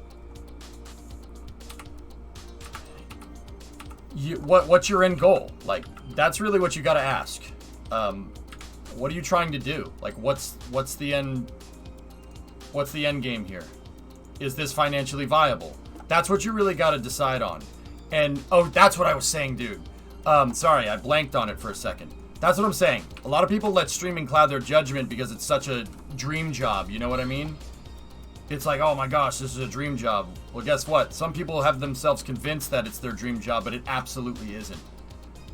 If you don't like retail, if you don't like working in a restaurant, you will hate streaming. You will hate it. Because all it is hospitality and entertainment. It really is. We could sit here and pretend like it's not. But that's all it is.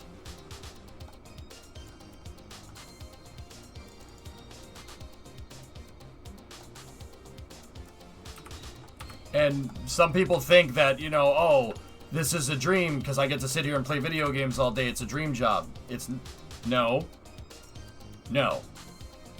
You're letting that cloud your judgment. And this is why I think that's why I was saying there's high turnover for streaming. There's high turnover for streaming because people think it's, oh, I just get to sit here and play video games all day. And then when they realize they have to manage a business, it gets really, oh man, I gotta pay taxes on this. Yeah, you do. It's a business. Yeah, I've been hosting birthday parties for 3 years and you absolutely love it. Okay. But, I mean, honestly,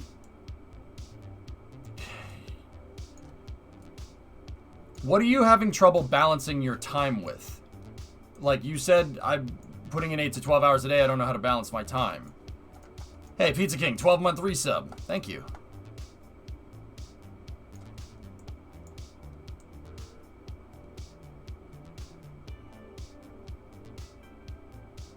Gotta make sure the booster's level.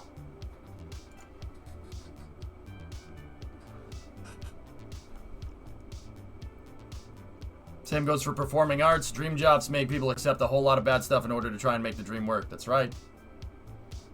This isn't easy, guys. It's not an easy job.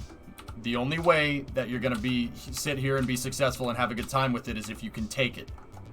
And not everybody can. It's not for everybody. That's okay. That's fine. On the other hand, there's a vast majority of people out there that just stream because they want to sit down and chill and have fun with their friends. And you know what? That's totally fine.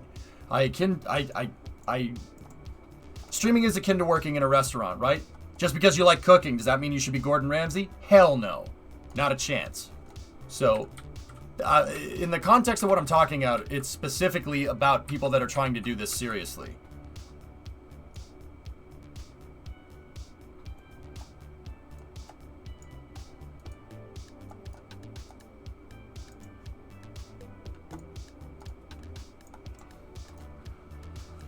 Depends on what type of streaming one does. There's us. Yeah, that's what I was talking about, Karen. Yep. How do you avoid burning out as a streamer? I love what I do. I love what I do. Elon, that's the only way someone can do what I do. If I was like an investment banker, there is not a chance in hell that I could work 12-hour days doing investment banking. I would blow my brains out in a week. All right? If I was working even plumbing, and I think plumbing's cool. If I was doing plumbing for 12 hours a day, the only way that would keep me happy is if the paycheck was good, because plumbing isn't just about fixing frigging pipes, right? It's about dealing with people that don't know anything about plumbing. Believe me, I know a bunch of plumbers.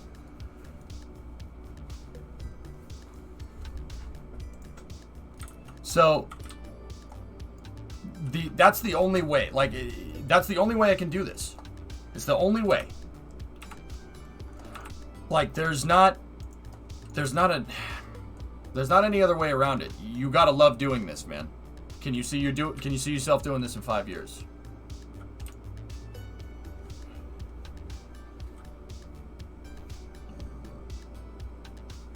Yeah, Bill, I wouldn't be able to do that because banking is cool and economics is cool, but that's not where my passion lies. You'll never work a day in your life if you love what you do.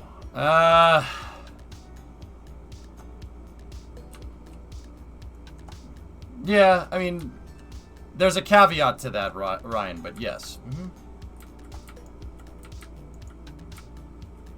Following your dreams and loving what you do is, first of all, that's really hard to find. And sometimes I know, I've seen this happen with people all the time. They'll convince themselves that this is for me. This is what I want to do. Right? And you'll convince yourself, this is great. This is awesome. And that's not what you want to do. Ask me how I know. I went to school and got a bachelor's degree for computer animation. And I thought I was into it. And I am. I like it. I think it's cool. It ain't space flight. My work ethic when it comes to space flight stuff is, like, I don't think I could do this with other stuff. I mean, maybe, I don't know. I've never tried, but I don't think it, I don't think I'd be able to work as hard as I could if it was anything else. And yeah, it's okay for dreams to change. That's true. That's another very good point. So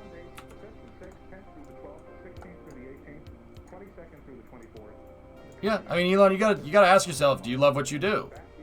If you're getting burned out on it, you know.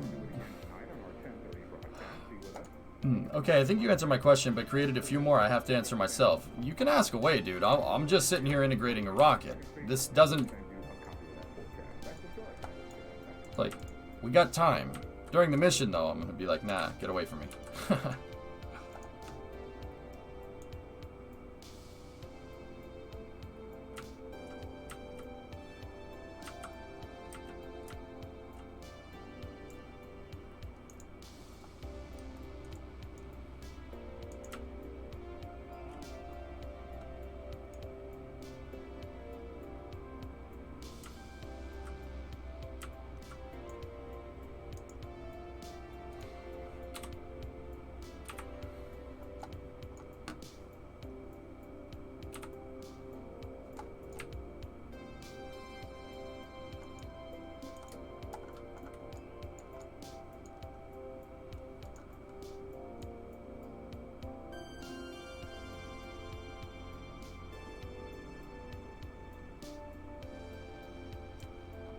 Gotta get this dang docking port aligned here.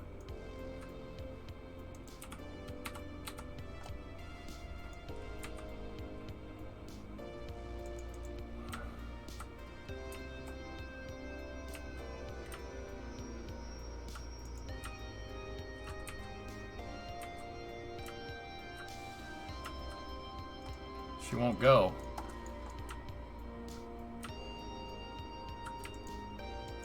Where are we getting stuck?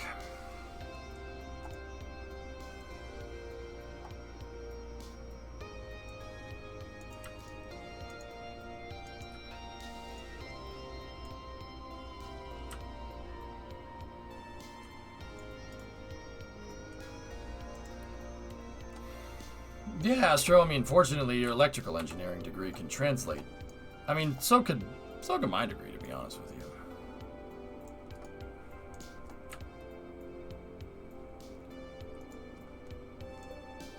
There we go. She popped in. Oh, we're not exactly aligned. Oh, this is why I needed the guide rails. See the holder? The holder isn't aligned anymore, fellas.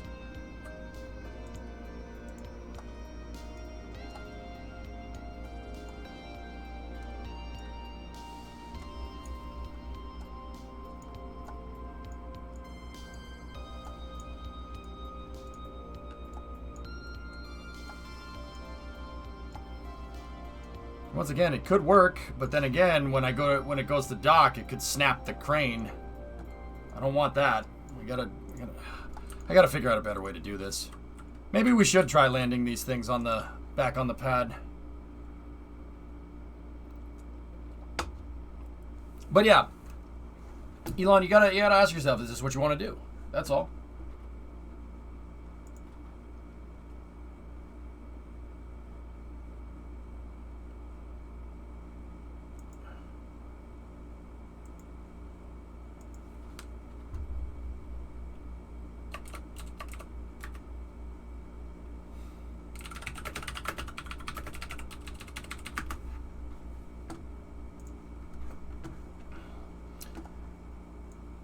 I hate that saying so much. I love what I do, but it's also work. That's correct, Erebors. That's why I said that it has caveats to it. It really is. If you love what you do, you never work a day in your life. But that doesn't mean that you're not gonna work hard. You know what I mean? If anything, you'll work harder with something that you enjoy, like way harder.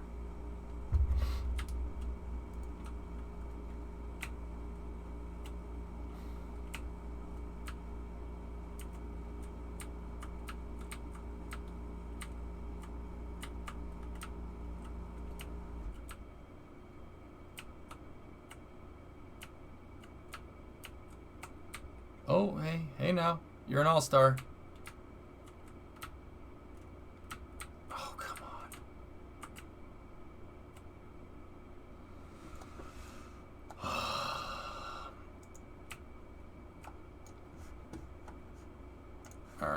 Let's align this. Here we go. Come on now. I'll force the thing down into position first, right?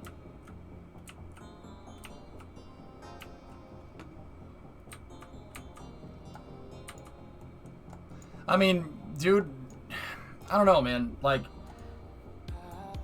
the reason why I asked the whole "is this what you want to do" is because I want to make sure you're not putting effort into something that's just a waste of time. And don't get me wrong, if it makes you happy, then do it, you know? But, like, I guess if you wanted to, like, with burnout and whatnot, like if we want to, I don't know, man. Like, there's ways to prevent burnout, dude. And you know what? You know what my way to prevent one of the, like, I don't think I'm ever going to get burned out on KSP, to be honest. Like, but that does not mean, on a side note, that does not mean that I'm sitting here not safeguarding, just in case. You never know. Like, maybe one day I'm just like, I hate this game. And this is what I mean when I asked, like, what's the plan? What's the plan? Right? So, have I thought about if I'm ever gonna burn out on KSP? Like I said, it's probably not gonna happen. But you'd also, at the same time, with my line of work, you'd be stupid to put all your eggs in one basket like that. Hence after hours, early hours. I'm fairly confident that for whatever reason, if I got sick of KSP, which is probably never gonna happen, but just in case that it did, I could still stream and be relatively successful. Would I be as successful if I, you know, played other games? Like, probably not as successful as I am with KSP. But also at the same time, you know, I've hedged my bets. I safeguarded. That's my plan.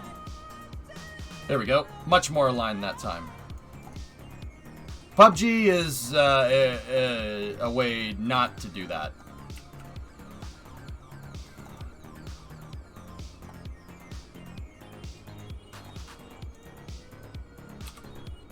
Okay.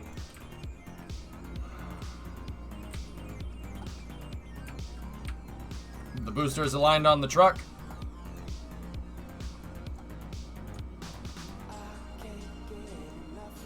I can see you do burnouts on the stream on that motorcycle.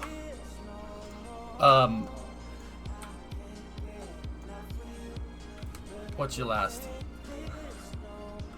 No, I haven't played Valheim. Sea launch them from an aircraft carrier and have a rotating system at the end of the deck. Actually, Demo, you know what I really want to do?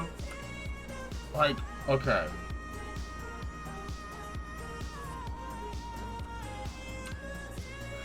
So, we were talking a little bit earlier about how I don't understand how SpaceX is going to land a rocket on the pad.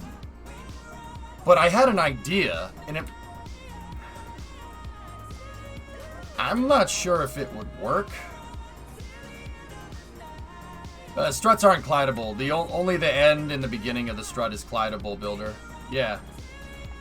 I had an idea about ways to land a stage, and it doesn't involve grabbing the thing. Like, so, just curious if you have any plans to stream Flight Simulator 2020 anytime soon. I have no plans to stream it anytime soon, Talkative Gamer, but that doesn't mean I'm not going to want to play it for whatever reason tomorrow. It might happen, you don't know.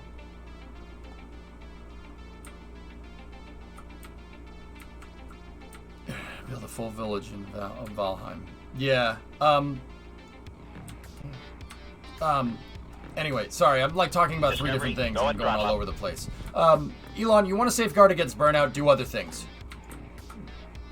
Seriously, the Minecraft project, if anything, going and playing Minecraft or going and playing Satisfactory or just sitting here and talking about space news makes me want to play Kerbal more, not less. And that's why I do a lot of that stuff.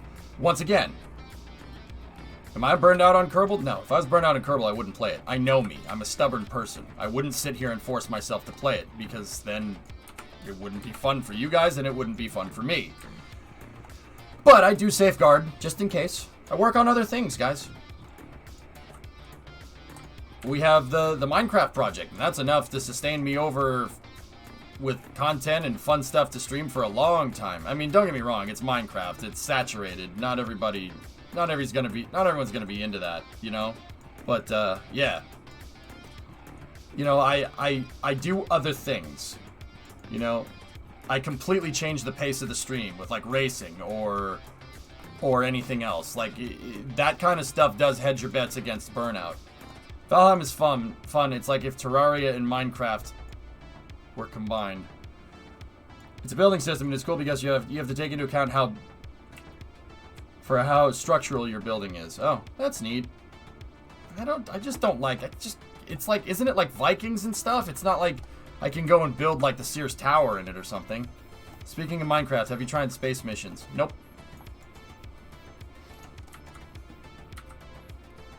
Might be a dumb question. Did NASA ever use the shuttle to make artificial gravity, spinning the shuttle on its central axis? No.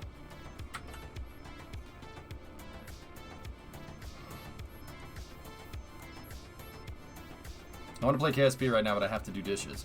So, you really want to protect against burnout, you know, Elon, work-life balance. Just go do something else. Go do something else. What would you be doing? And that's kind of how After Hours became a thing inadvertently. What would you be doing if you weren't doing this right now? Like, on my days off, what would I be doing if I wasn't streaming? Well, working on the truck. And then I end up streaming, working on the truck.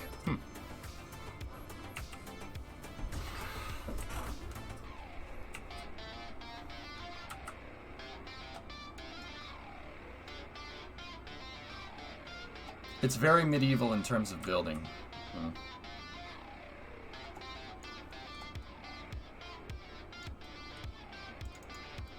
Not into it.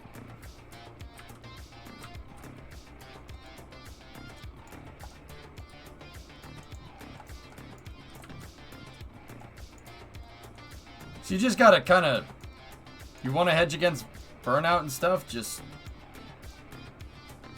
try other things, dude.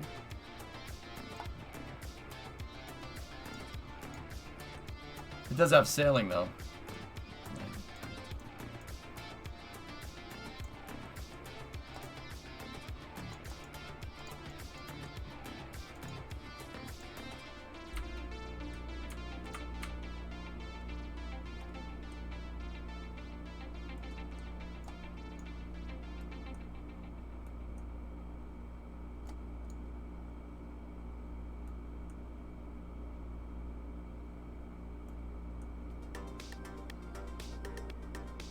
Yeah, just do other things, man.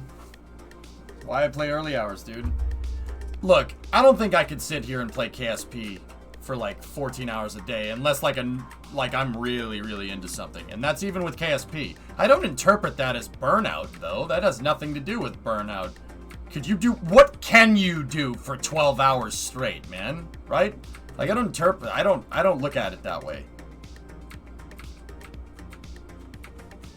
And also, just because you don't want to do it today doesn't mean you're not going to want to do it tomorrow. I've had times where I just don't feel like playing KSP. That happens. That's what happens when you've done something for 15,000 hours.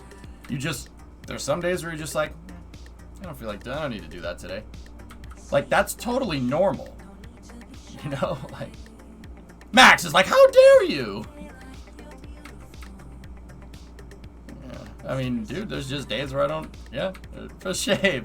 I know, I'm just a horrible person, right? Like, how dare I not want to play Kerbal? Oh, no, I'm just kidding. What's up, man? You know, that kind of stuff happens. Like, dude, the other day I had a hankering to play squad, so we played squad with the community and people were into it. It was fun. I enjoyed the hell out of it. I really wish I had more time during the day because I could easily play like 4 or 5 rounds of squad, which is 4 or 5 hours of gameplay, you know? A day. Like, I could do that. I could just sit here and play squad all day. I mean, I probably wouldn't.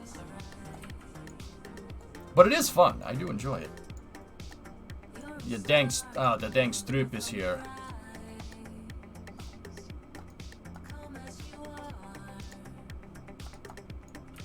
What's up, Bio? Sleep? Sneaky, this is gonna sound stupid. Right? This is gonna sound stupid, but then again, look at me. I don't enjoy sleeping, I'll be honest with you. It feels nice. Feels good. Like, getting a good night's sleep, feel great in the morning. I don't like sleeping. I really don't. There's so much stuff to experience in this world. There's so many things out there. I freaking can't stand sleeping. I really don't like it. If I didn't have to do it, I wouldn't do it. But that being said, there's something to be said about cuddling up in a bed and just... But then again, I have problems doing that right now anyway. Dude, the last couple of days, the insomnia has been horrible. I nursed a cup of coffee on Monday night. I had a cup of coffee left over at the end of the stream on Monday night, and that screwed me. I was up till 7:30 in the morning. It was not good. Comfy beds, though. Melatonin. Yeah, that stopped working like years ago. Yeah, but hey, I understand that we need sleep, and I'm not condoning sleep deprivation. Sleep deprivation will mess with you. It'll mess with your mind. Discovery, Don't do that. go at throttle up. With that being said, some people can handle not sleeping, or sleeping 6 hours a day. Some people can't. Hey, Rocket, 51. 3 more than years since we last put 51. 3 more than... Oh. Why? Why? I didn't feel like feeling today, man. Why? Why you do this? What's up, dude? How are you? Okay, we're aligned on the 90 here.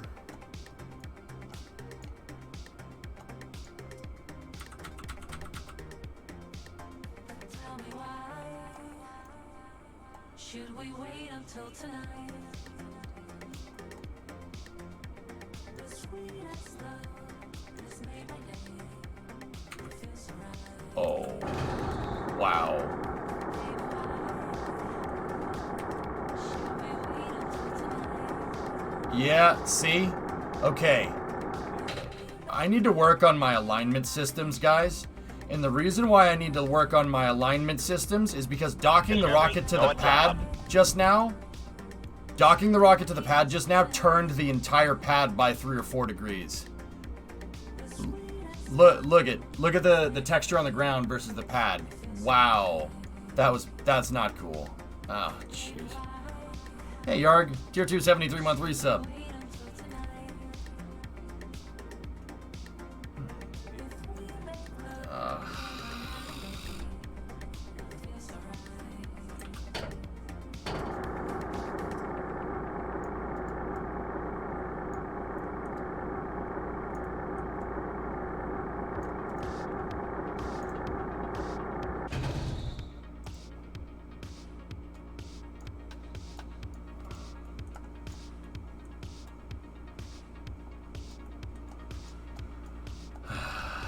Gonna check for alignment here. 89.9. The alignment is good, but the pad is crooked.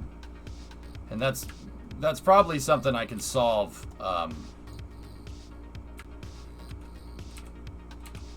another day.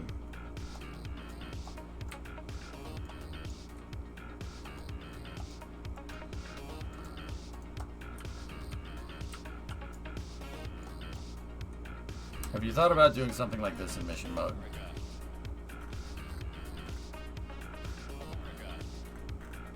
I mean, yes, absolutely. I mean, Josh, yeah, of course I have. Discovery, go at throttle up. It jammed everything up. Crane's all crooked, everything's bent out of alignment. Look.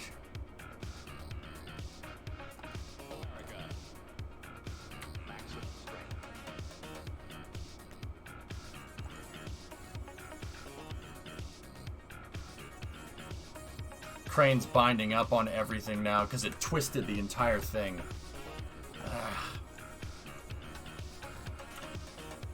That's alright, we could still go ahead with this launch campaign, but the entire pad is turned. And that was because we didn't get proper alignment with the vehicle. We didn't get proper alignment of this thing on the pad. It's... Okay, it's just something we're gonna have to work on.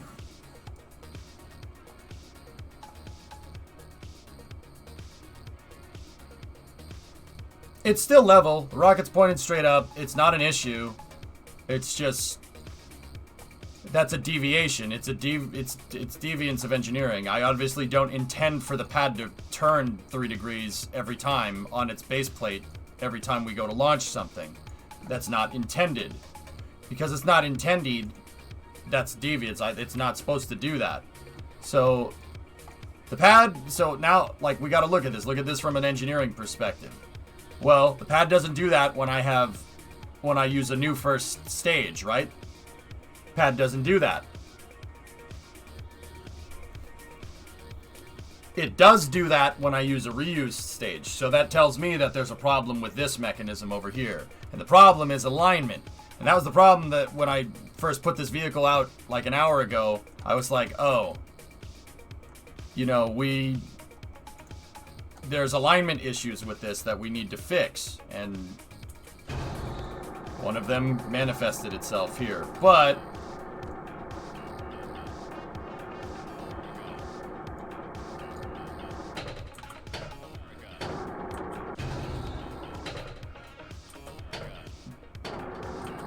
it is what it is. It's really not a problem that I really don't have time to sit here and solve this.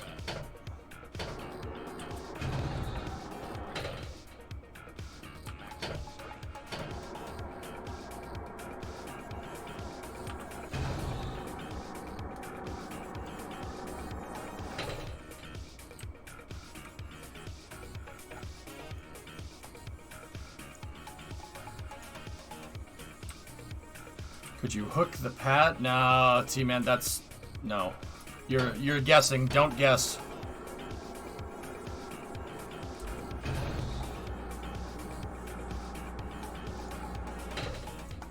Alright, moving the friction control on this should knock this back into position.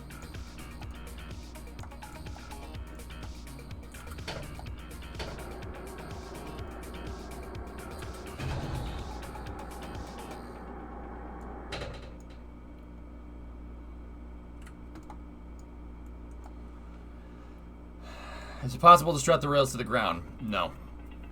No, you can't do that.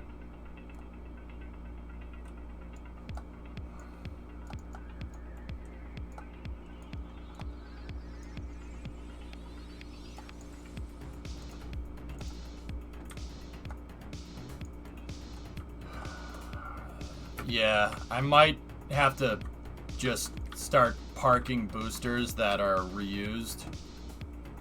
Parking them out of render range and just keep reusing. Come on, fall into alignment. There we go.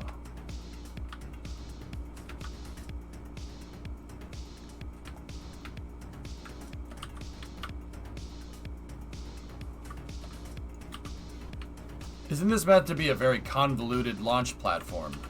Convoluted.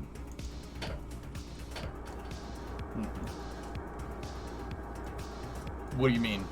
Convoluted? No, this is about the best way you can do it if you decide you want to make a conventional rocket. I can't come up... Well, it's not that I can't come up with better, it's that we don't really have the funding for R&D right now to come up with a better solution.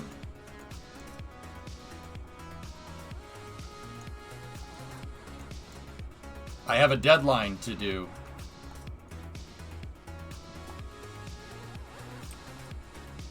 Like, Tip, I play with a very, very particular rule set, dude. And that rule set stipulates that you have to build the ground service equipment, dude. So, if I'm going to build a rocket, I have to build the VAB to make the rocket. So, once again, it's my rule set. I play by these rules because I like making it difficult. I like the challenge. You know, like... That's my rule set. So yeah, by regular gameplay standards, yeah. Why would you do this way? Just hit it, put it on the pad and hit spacebar, right? But the thing is, man, and this is one of those things I was talking about safeguarding burnout. I don't get any fun out of putting a rocket on the pad and hitting the spacebar. That's lame. I really don't like doing that. And I haven't done it in almost a year. I've never put a rocket out, unless I was showing you guys in another version of KSP, in my mission mode save. I've never, in the safe once, put a rocket in the VAB, hit the launch button with launch clamps, and then just sent it. Never done that. Every rocket that I've launched in this, I've rolled out to the pad, integrated to the pad, assembled it, and then launched it into space. It's a fun challenge, but once again, when you get to 15,000 hours in this game, putting a rocket on the pad fully fueled, that's no fun. I don't like doing that. I think your tires need to be relabeled to say, hell yeah, brother. I agree.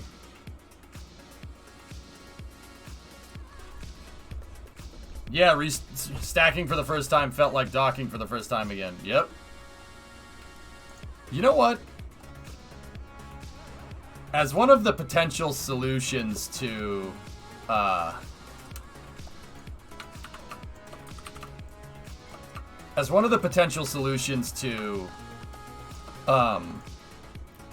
like rapid reuse, maybe we should do some testing when the deadlines aren't so crazy. Maybe we should do some testing. Maybe I'll take an early hours one of these days and test to see, like, okay, this demo. This is what we were talking about earlier. Like how, okay, say we wanted to land a rocket on the pad in KSP. Now, could I do that? Sure. With enough practice, I could, yes. I remember back in the day with Condor 9, I could get Condor 9 to land back on the pad. I could get it within 20 meters. Yes, 20 meters. Which is great considering I'm not a frigging computer. Could I hone it in even more? It's possible. It's possible. But if I was going to land it, like say we wanted to, in stock KSP. In stock KSP, say I wanted to hover a rocket and grab it. How would we do that? Is it possible? And don't just say it's impossible, right? How would we do it? Let's just work off the contingency, right?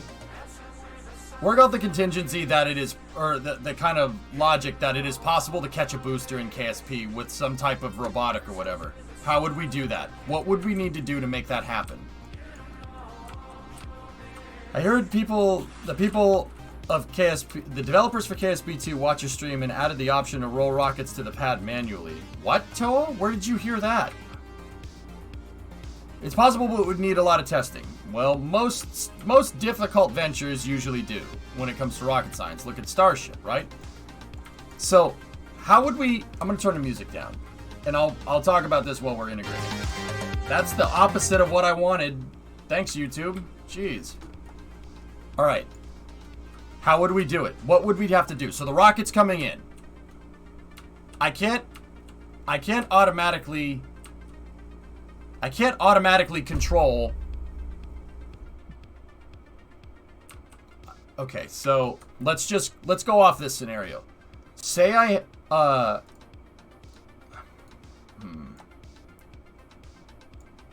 Alright, so what would we have to do? I would have to get the rocket into a stable enough hover where I could switch to the launch pad and activate, say, a Cal controller that would grab the thing, right? Right? That's what we'd have to do.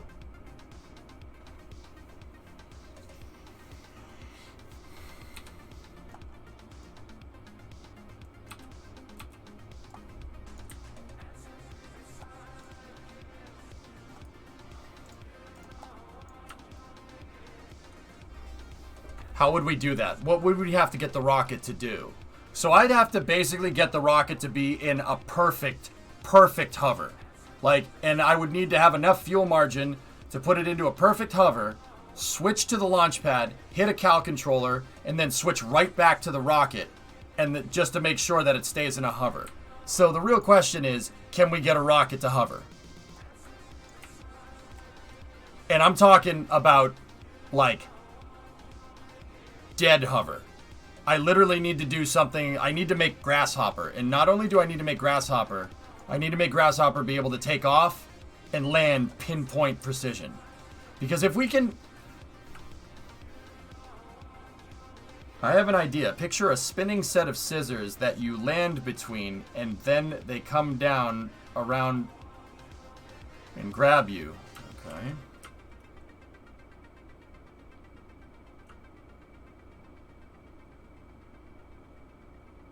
You've become everything you swore to destroy. You can incorporate one of those asteroid grabber thingies to automatically grab it. I hate the grabbers. The grabbers are imprecise. They're horribly imprecise.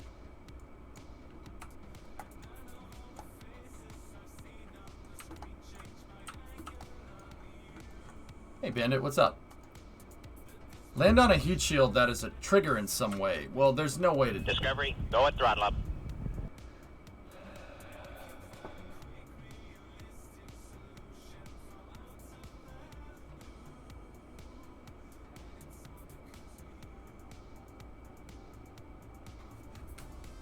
Hey, Brian, 39-month resub. The reverse of Soyuz is not a bad idea. Well, we don't have any cables to make an end effector like that, Demo. I mean, that was my idea when people first proposed catching super heavy, using a latching end effector. What the hell? Hello?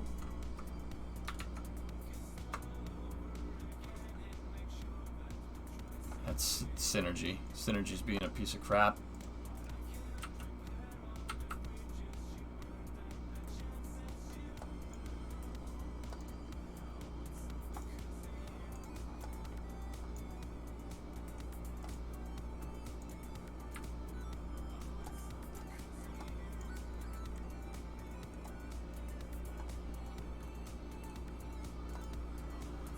How would you account for the fuel being burnt off? Karavik, we'd need to basically, once we get the rocket over the target, I would need to hit a CAL controller that would deep throttle the engine to take into account for mass. Once again, doable.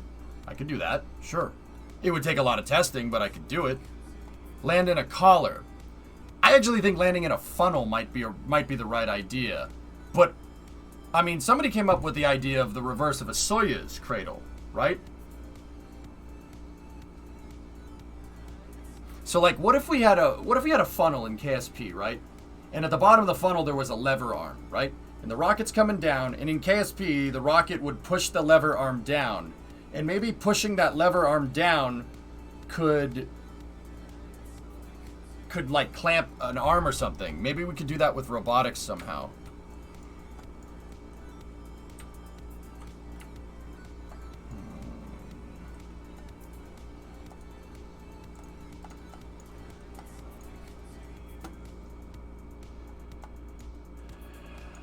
Maybe a smaller, lighter booster that can be captured by magnets or docking ports.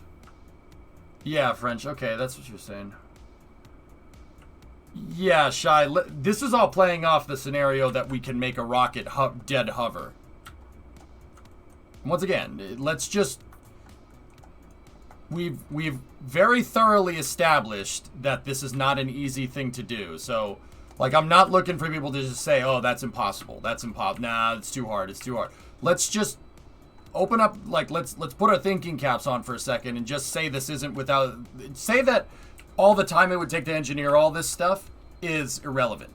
Say I had all the time in the world. How would we go about doing this in KSP?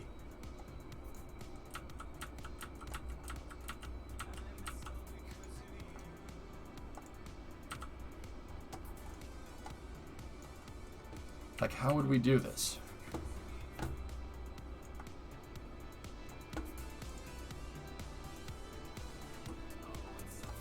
Like a guitar hanger?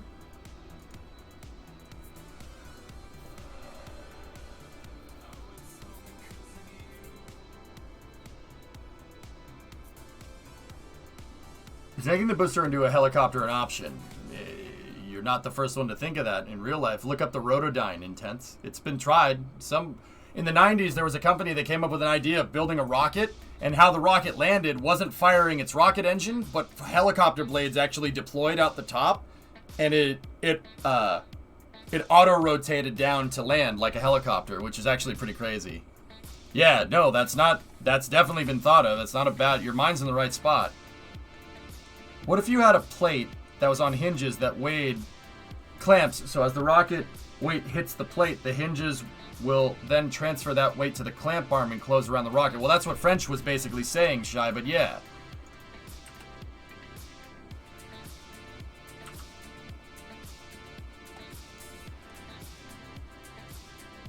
Well, I'm not talking about real life, Reagan, but cool.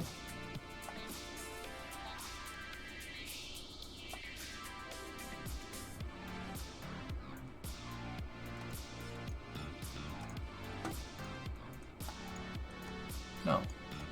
What happened here?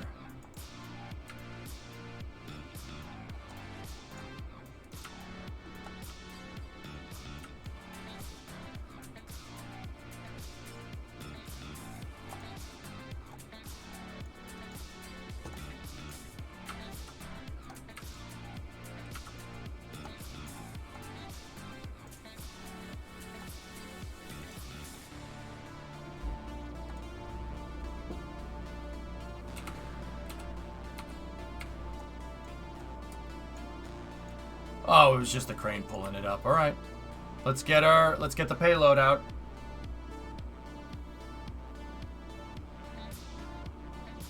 No, it does not, Zeppelin. You have to be controlling a vehicle to control it, to have it do something. I'm not 100% about cow controllers.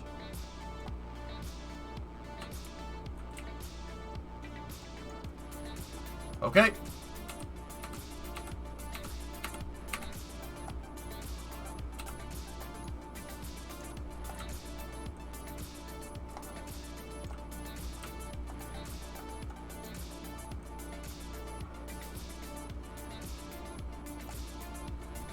Yeah, Tessa. Mm-hmm.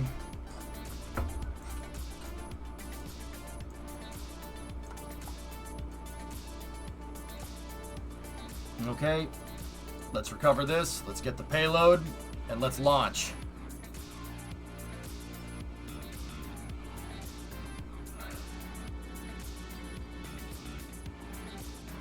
Mechanism. What you need to engineer even in KSP, it needs to have a bigger margin for landing, not... Yeah, I mean, Blackson,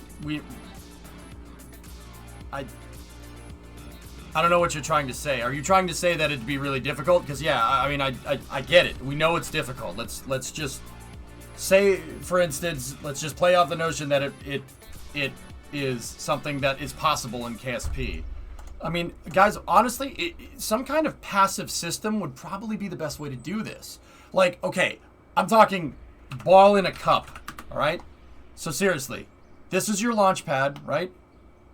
That's the launch pad, right? We have our launch plate, we have our launch pedestal, right?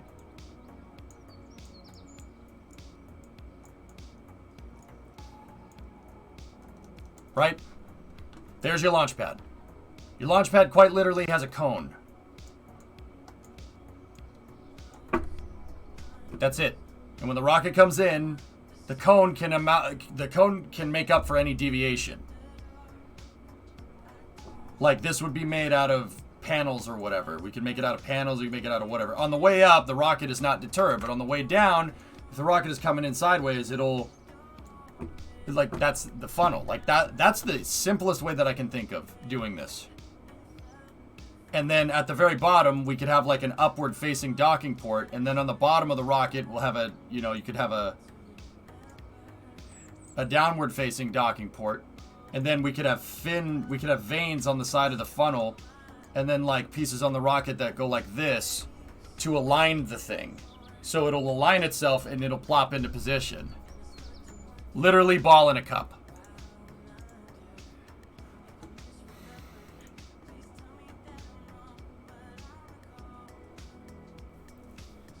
I mean, Eukerman, there's no doubt that a rocket that like with that type of design would very much need to have, the first stage would be horribly inefficient. Just like Condor 9. Anytime you want to do any type of reusability, you have to pay for all that fuel that you're going to take to land to get up into space and back, right? So, like, our first stage would be ridiculously over-engineered. Would that cause the engine to explode if it hit the side? Well, it depends, Ryan. If I have, like, bumpers on the bottom of the rocket, maybe not. Like, in real life, a funnel like that in real life, hell no. No way. You'd damage the rocket. You'd damage the thing on landing. Every time you'd land in the funnel, it would be like when SN-10 landed. You'd break something. Rockets are too delicate to do something like that. Alright. Let's check this thing out. No same vessel collision on anywhere. It'll freak out inside of the fairing if we do. Alright, here's the Constitution module. Constitution 1.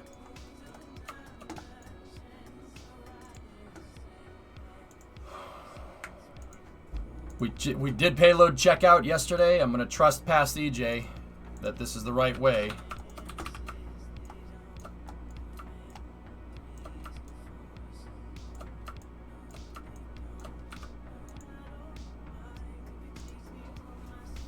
Two simultaneous control points.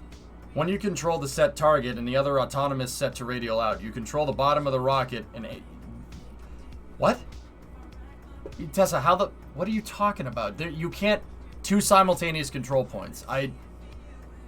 Is there a game mechanic you know about that I don't? Dude, check it again.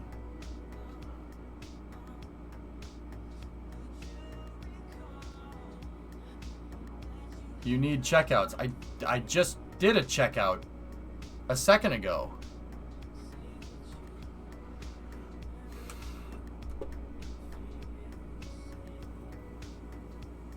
Yeah, Sir Lee, yeah, that's what I'm thinking, man. Well, we'll know if we did it or not, Dead Crew, because it'll freak out right around now. Nope. Thanks, Past EJ. Discovery, go at throttle up.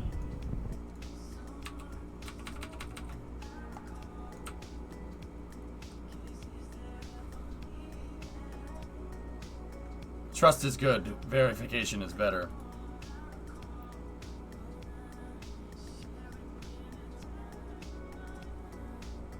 Our next rocket needs to be called Justice. Hopefully it's not spelled wrong.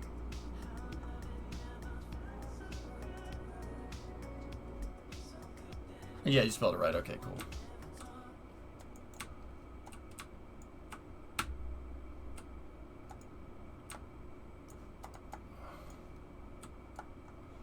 Yes, two craft. One physically captured by the other, like the old Kraken drives.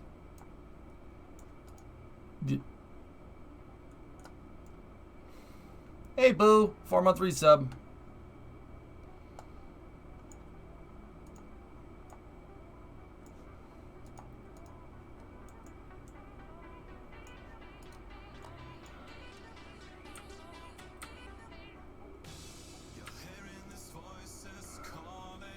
Hey, phone sister. Tessa, I'll be honest. I do not understand in the least what you're saying. You're making no sense. You can't have two control points. What are you talking about? The second you switch off another vessel, the SAS, target, radial out, all that goes away. It deletes it. It gets rid of it. It just goes back to being dumb. Hey, Pop, what's up, man? I straight up do not understand what you're talking about.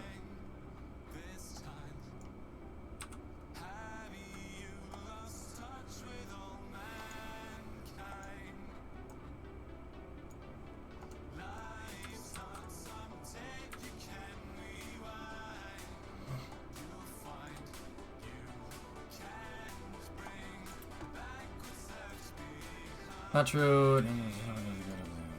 Oh. Give me a few minutes to mess with it starting KSP now.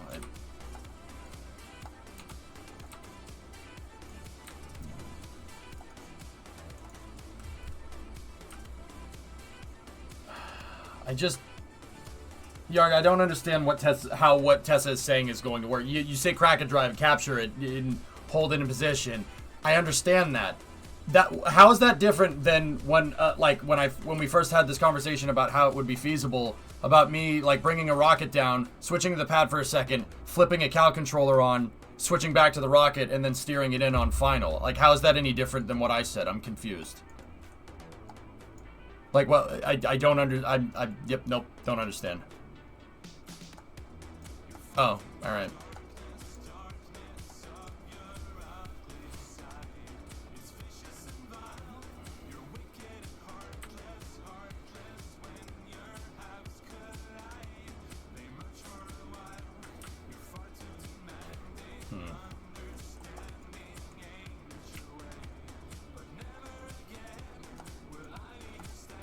I only just got it. All right, no problem. All right, well, that explains that one, Tessa. Yeah, no, all good. What are we working on? I'm setting up a new station module here.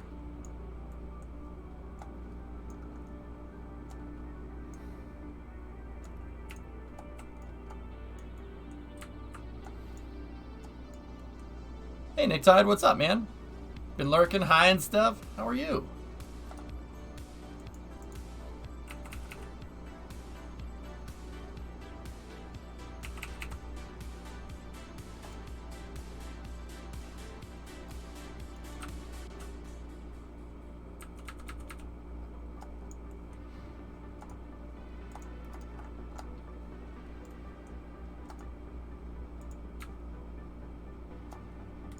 Yeah, Scott did a short video, and in Scott's video, it deployed air brakes inside of a ring, and the air brakes are what caught the booster. It's not a bad way to do it. Honestly, like, that's...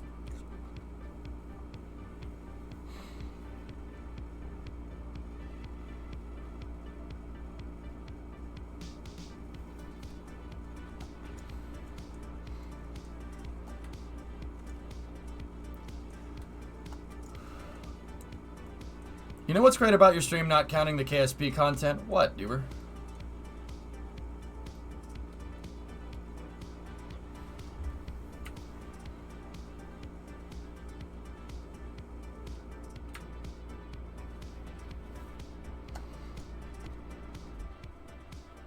I feel like you'll know this because you somehow know everything. Jeez, Juan, come on. I changed my brake pads, but not the rotors. Now they're making a crappy sound. Will they ever wear in and be quiet? What sound are they making and when?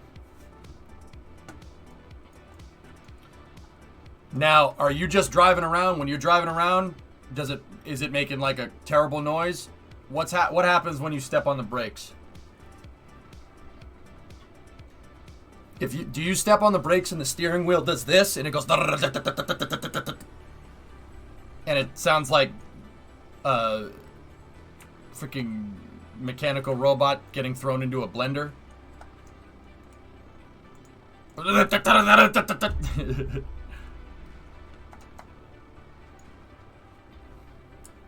Coming in and out when I'm doing other things and getting bits of the same discussion about spaceflight tech, it's just cool. But also I'm lost when I'm not here for the whole thing. Yeah, I gotta reiterate over a couple of times what I need to say, Duber. But yeah, cool. I'm glad you like it, man. So, Juan, here's the thing. You changed the brake pads, but you didn't change the rotors. Did you have the rotors turned? Brake rotors, especially just on a regular road car, are extremely susceptible to warping over time. It's not like you're just gonna buy a car and the brakes are gonna be warped right away. So what happens is, when your brake pad clamps against the rotor, right? What is it doing? It's stopping it. How's it stopping it? Friction, right? It's stopping it via friction. It's clamping that thing and holding it down. It makes a lot of heat, right? Your brake pads are only made out of steel. Your brake rotor is only made out of steel if it's a regular car, unless you have like a Porsche or a BMW or something with carbon ceramic brakes, in which case, if you warped a carbon ceramic rotor, you have some skills. But most likely it's made out of steel. If it's made out of steel, all that heat soaks into that steel over time and it warps. Have you ever seen like a piece of paper? Like, you ever burned a piece of paper that it crinkles up and does all this weird stuff? Metal does the same thing when you heat it up. It's a BRZ, okay? It's like a light scraping noise that gets louder when I step on the brakes. The steering is stable and everything else is fine, but the old pads had a groove worn in from the edge of the rotor.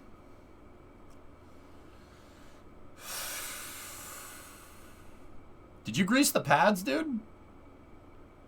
You gotta grease. You gotta grease the mounts for the brake pads. If you don't grease that, yeah, it's gonna make all kinds of noises. Don't grease the pads themselves, like on the braking surface. Don't do that. And make sure you hit the rotors with degreaser before you mess with it even more. Yeah, that sounds like honestly, that sounds like one of your brake pads is not seated correctly.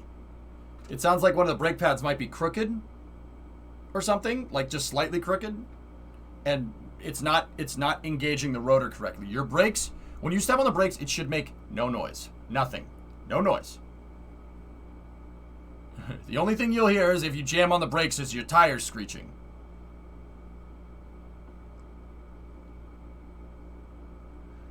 When I say grease the pad, no, seriously, you have to, the back, you do put some grease in there depending on the car. I'm not 100% familiar with the BRZ, but some cars you do that.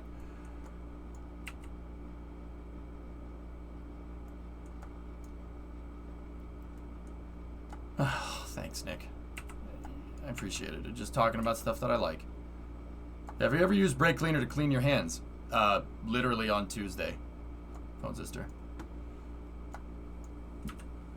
I did an oil change on the Mustang on Tuesday, and I goofused it pulling the drain plug out and got oil all over my hands. And you don't wash your hands when you have oil all over them. You use degreaser. Or a special abrasive soap or something.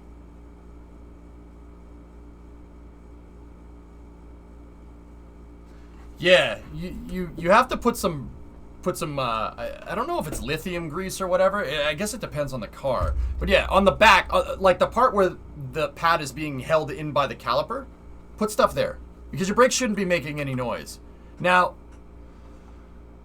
what happens when your rotors, when you have warped rotors, what happens when you step on the brakes, even with ABS, is the steering wheel will go because what happens is the rotor is, the warped rotor surface is doing this, and it's being knocked back and forth between the brake pads, and that will cause your steering to do this. What year Mustang do you have? I have a 2008 Mustang GT. Do you turn the engine on long enough to get the oil runny but not too hot that it'll burn? I always make sure before I drive the car that the car gets up to operating temperature. And if I don't do that, Joshy, if I just get in the car and go, if I'm going to push on the car, you really have to make sure the oil gets up to temp. If you go and drive a car hard when the oil isn't up to temperature, well, you deserve whatever you get. No, when you do the oil change. No, I generally don't run the car at all before I do an oil change. I don't like burning my hands on manifolds. It's a pain in the butt. Yeah, Sparrow, carb cleaner works. I didn't use brake cleaner. I used carb cleaner the other day. But it's all the same. It's not. Don't. So, I don't think your rotors are warped. It sounds like you just didn't seat the pads correctly. And I know what's going to happen, Juan. You're going to go look at the thing, and the pads aren't going to look like they're misaligned or anything, right? You're going to go look at it. Pads won't look like they're misaligned at all. It'll look fine. You'll take them out, you'll put them back in, and it won't make any noise. Yeah, cars are weird like that, dude.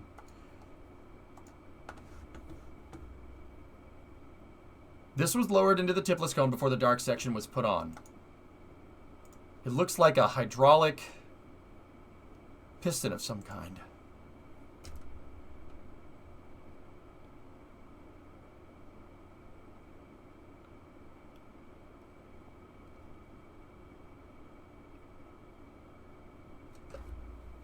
That just confuses me even more, Thomas.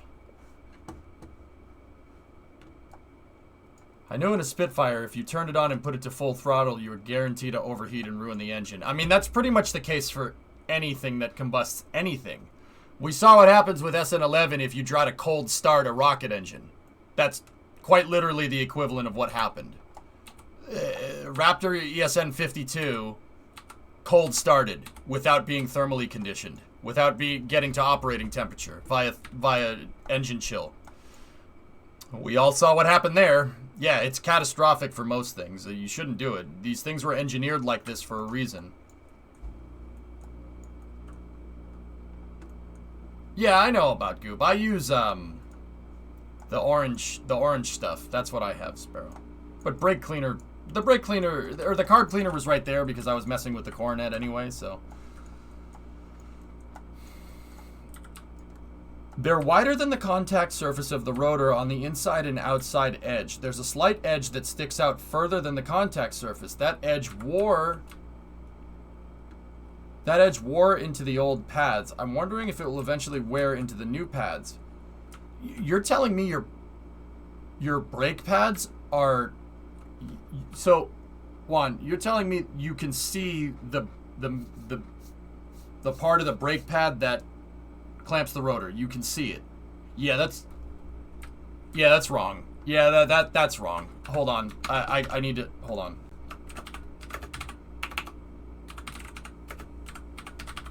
That is very wrong. You should not be able to see the pad part.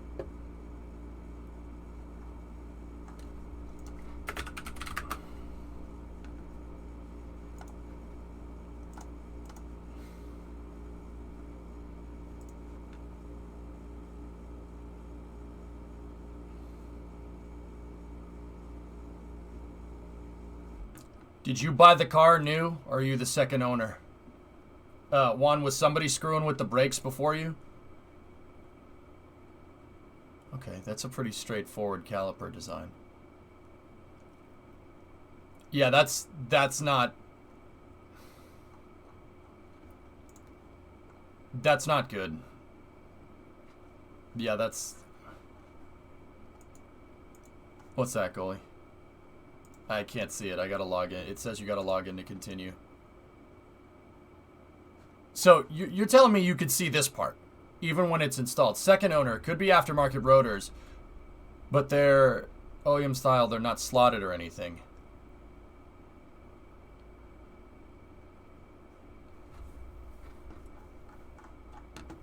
Huh. Well, that's bizarre. I don't...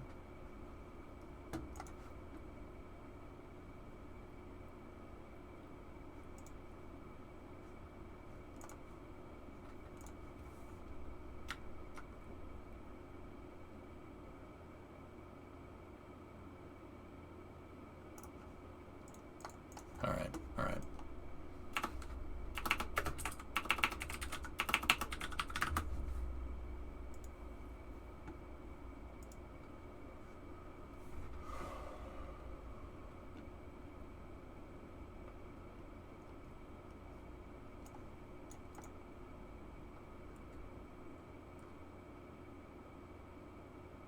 The rotors have to be warped, dude.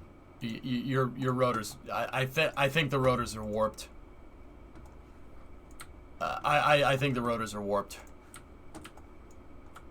The old pads did the same thing based on the wear pattern, but they didn't make any noise even 50,000 miles ago.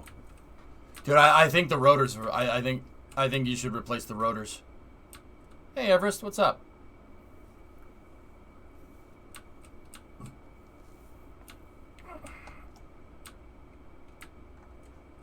I mean, you can go... So those rotors, those BRZ rotors are...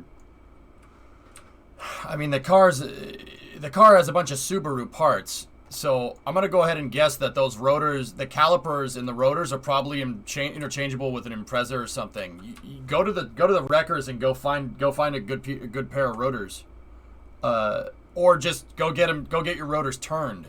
I don't even know if that's a thing anymore. I don't even know if people turn rotors anymore. So the rotors back in the day, like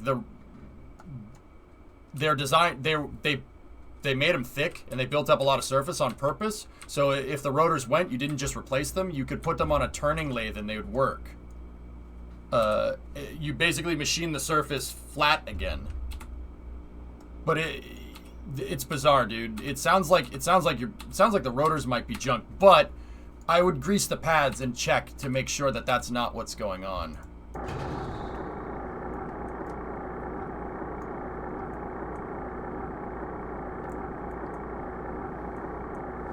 I had a guy that did that for my wife's rotors, but he doesn't answer your calls anymore. Oh gosh.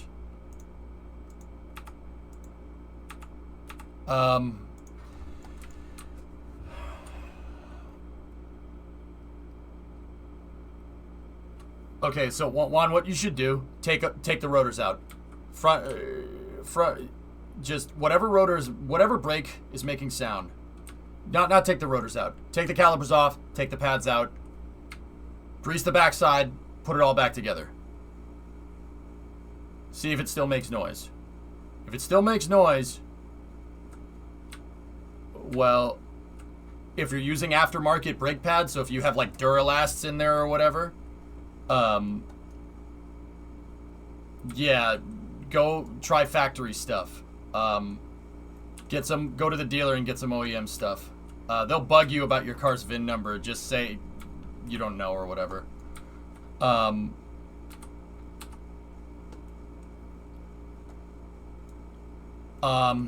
If that's the case, if that doesn't do anything, like even if you put the OE spec pads on there and that still doesn't do anything, it's rotors. It has to be rotors.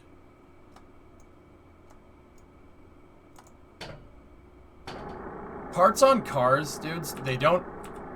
Yeah, I get, like, I know what people are going to say. I get there's parts that have purposeful obsolescence and stuff, but parts don't just fail. They fail for a reason. And sometimes that reason is, you know, because the part is intended to fail because of purposeful obsolescence. But it's all about how you drive and how you treat the car. Like, if you have a race car, a component's more likely to fail. Does that mean that race car components have purposeful obsolescence built in? Well, I mean, tires do, that's for sure. There's also sacrificial parts, yeah. Mm-hmm.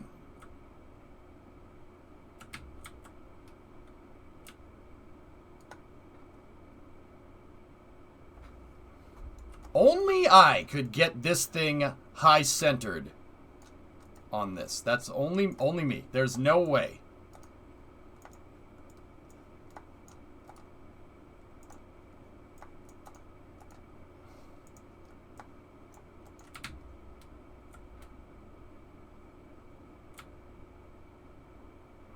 Come on.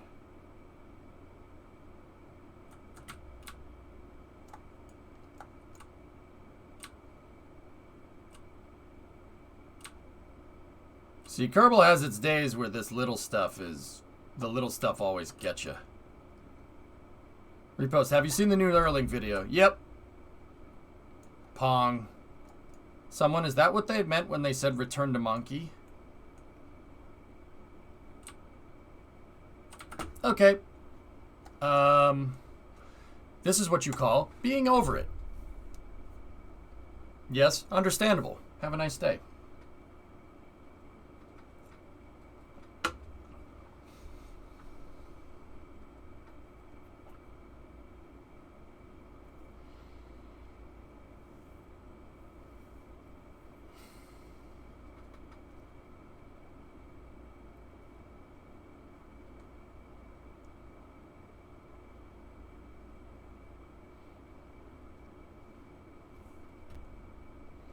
Did I miss the launch? Loopy, it's one of those days where Kerbal is fighting me at every single freaking corner. The truck that I used to move the crane around just managed to just get hung up on the I-beams. It's just one of those days. And because I'm not like 100% about stage reuse right now, I might just recover these stages. Guys, that stage reuse... Nah, you know what? Another day I'll just move them out there for now and we'll just leave them.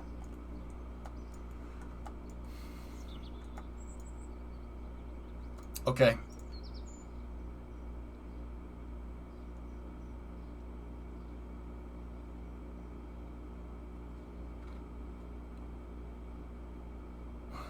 Don't forget MS-18 is in 5 hours. I'm not sure what that has to do with this right now, but all right. Yeah, no, guys, I'm going to the Soyuz launch. Oh crap, I forgot to tell you guys that.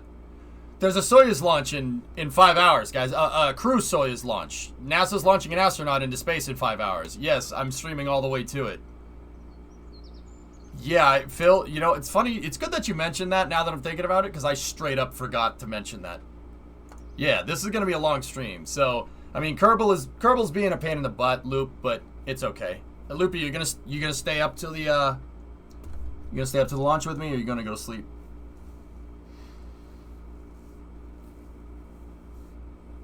Yeah, Dead Crew, of course. But it's all in how you drive the car, honestly. You know, if you drive a car rough and you don't take care of it, parts are gonna fail. I get it. But, and also, I'm not going to sit here and tell you that auto manufacturers don't purposefully engineer parts to get you to try and come back to the dealership. They intentionally make things difficult to work on. That's because they want you to take it back to the dealer because that's how they can sell you on services. It's their business model. I get it. I'm not going to sit here and say it's bullcrap. You know, like, get it. I understand. But also at the same time, what I don't like is people just sitting here blaming purposeful obsolescence, and that's how they get you. When people have no idea how a car actually works. That's purposeful obsolescence. I tell you, that's gonna try to get you. I had a car once that I drove off a cliff and the windows cracked. Well, I tell you, they don't make them like they used to. You know exactly what I'm talking about. It's 7:30 here. 5 more hours is not a problem. Right on. That's why old cars are bikes. You can actually work on them or better. That's why I like old cars, Tessa, because they're very user-friendly. Mr. Regular on stream. Yeah, I gotta make sure that my car doesn't break. I'm Jeff Bebos. Now, I love Mr. Regular. It's one of my favorite YouTube channels.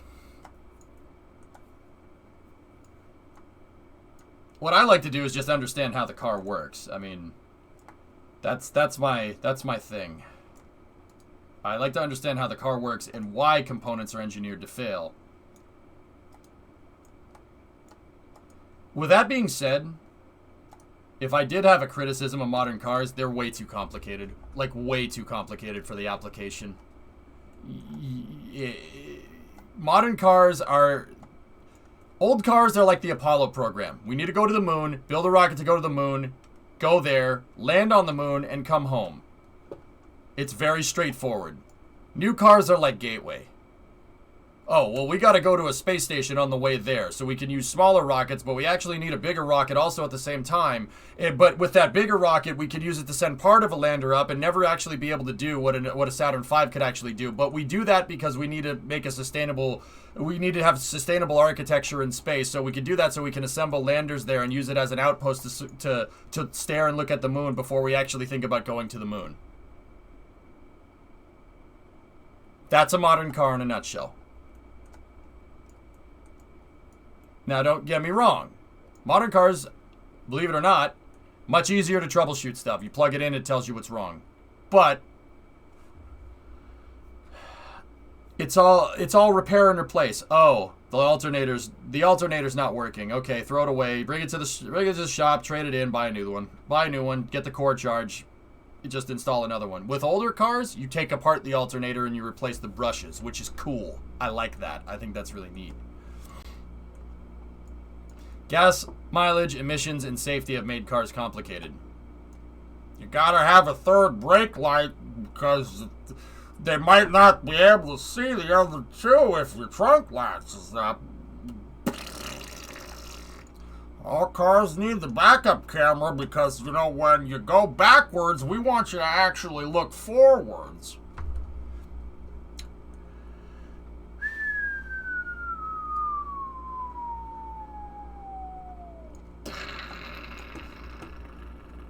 Yeah, also 10 mil sockets. Yep. Hey, backup cameras are really nice. Yeah, you know what also is nice? Looking in the opposite direction that your car is going. Good call. Yeah. Alright, let's launch this thing. Last. Thing is, they really don't make the things like they used to. It'll never break. It used to be a reason people would buy stuff. Well, Tessa, yeah, I'm with you on that one. You're preaching to the choir here, bud. I like stuff that can be taken apart and rebuilt. Old cars are designed to be taken apart and rebuilt. Even all the way up to my Mustang, which still has a lot of electronics in it. It's designed to be taken apart. Well, most of the components you throw away, but it's simple. At least it's simple to work on. But like the Coronet, the truck, take stuff apart, fix it, rebuild it. I like that. I really like that.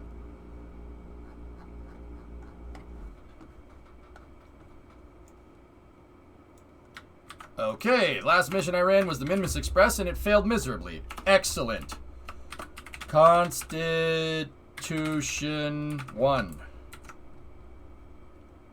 The lifter is a Freedom 10B version 2.1. The payload is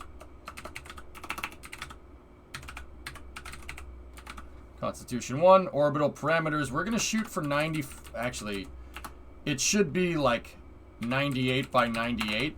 And this one is going to Liberty Station. Inclination 0 degrees inclined. Launch date Year 3, day 284. Wow, I haven't launched in a little while.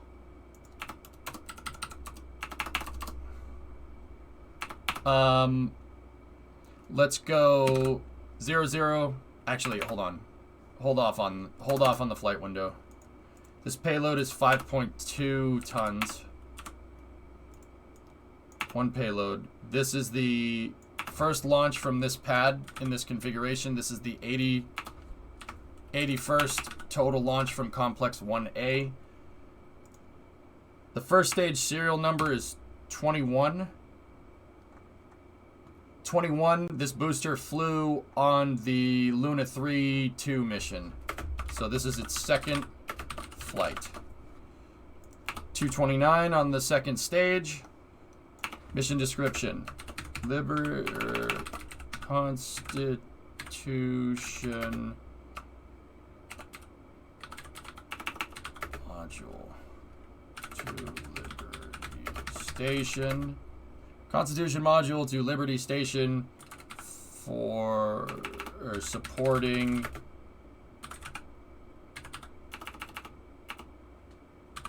future station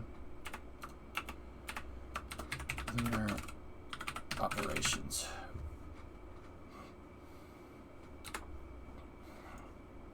Okay. Crew duration, no. Booster, we're going to try to get the booster back.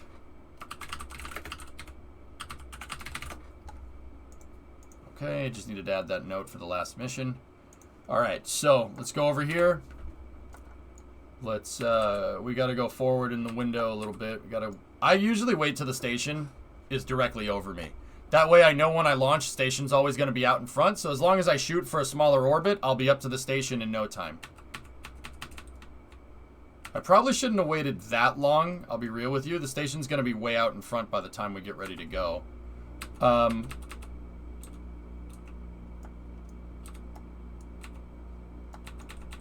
There, over Kerbindia is just fine. Okay, we got a little bit of a night launch here. So, we're at year 3, day 284. We're at 4650, so at 47. So I'm going to say 54 would be 00:54:00. Launch director and the flight director have coordinated a new T0 time. We are going to start checkout operations for to be able to proceed to the final count.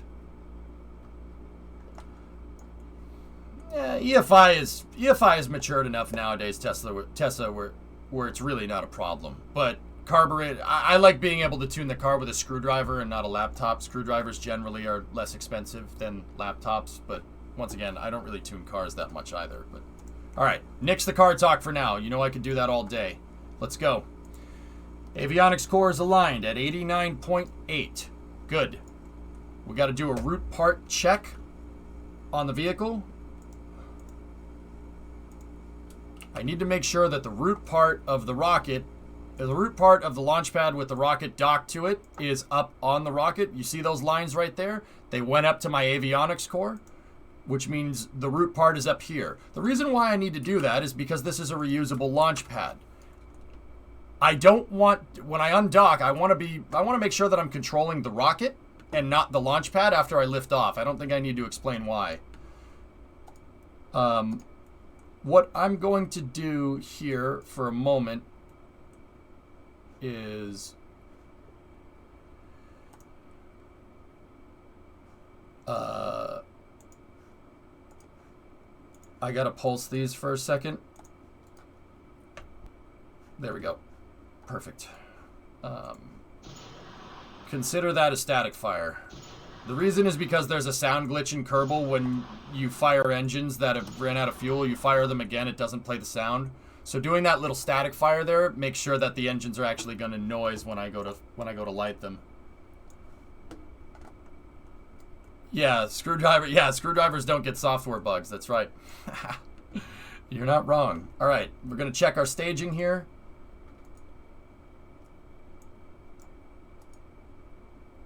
Okay, there's the master decoupler right there.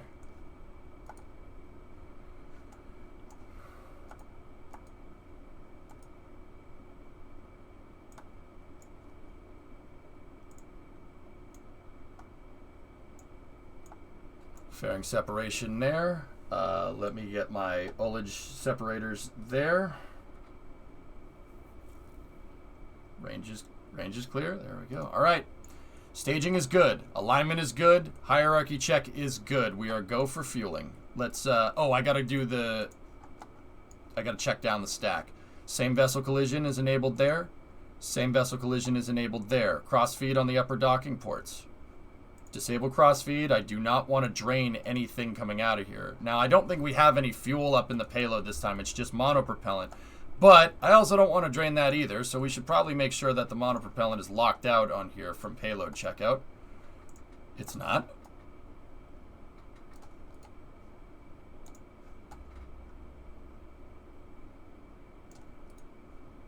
That is, but the back isn't. These RCS thrusters, reaction control system thrusters should be in the disabled state. They are. They will be enabled after payload separation. Okay. Let's go down here to the second stage. Same vessel collision should be enabled on that tank. Same vessel collision should be enabled on the fairing that makes up the inner stage. Why do I do that? I have same vessel collision happening here, so that means the hitbox from that tank is colliding with the hitbox of the fairing. I do that for structure. This thing is butting up against that after being pushed up by the rocket engines. That actually makes the rocket more structurally strong. You ever have a noodly rocket happen in Kerbal? That prevents that from happening. I don't know if you guys noticed, this rocket is held together with small docking ports. But what I do is I take the docking ports out of the equation. These don't bear structural load. These compress. When they compress, that pushes up against that, and that causes the rocket to become structurally sound when we launch it. So we're going to open up the second stage valves here by enabling the crossfeed. Okay, crossfeed is enabled. We're going to go down to the bottom of the vehicle here. Same vessel collision is enabled there. And I'm going to make sure that same vessel collision is enabled on the bottom engine section skirt, and it is. Okay. Okay, pad fill and drain valves are open. We are go for fueling. First thing we'll do is load up the rocket's recovery engines. This rocket, we're going to try to get 21 back. This mission should have more than enough margins to get 21 back landed on the runway. I do not have the drogue chutes loaded up, but that's fine. It's okay.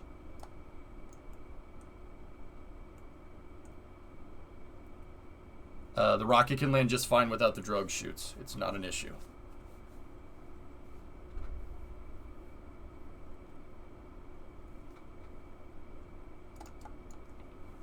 Okay. We're going to resupply the monopropellant systems. We're not going to resupply the monopropellant systems. I didn't use any monopropellant with this. Oh, monoprop systems are already full. Cool. Check. All right, so let me just make sure that all control surfaces are closed out. Control surfaces are closed out. Closing out the jet engine fuel tanks. Okay, opening up main tank. We are good for fueling. First stage fueling has begun. We're sitting at T-minus 4 minutes and 17 seconds.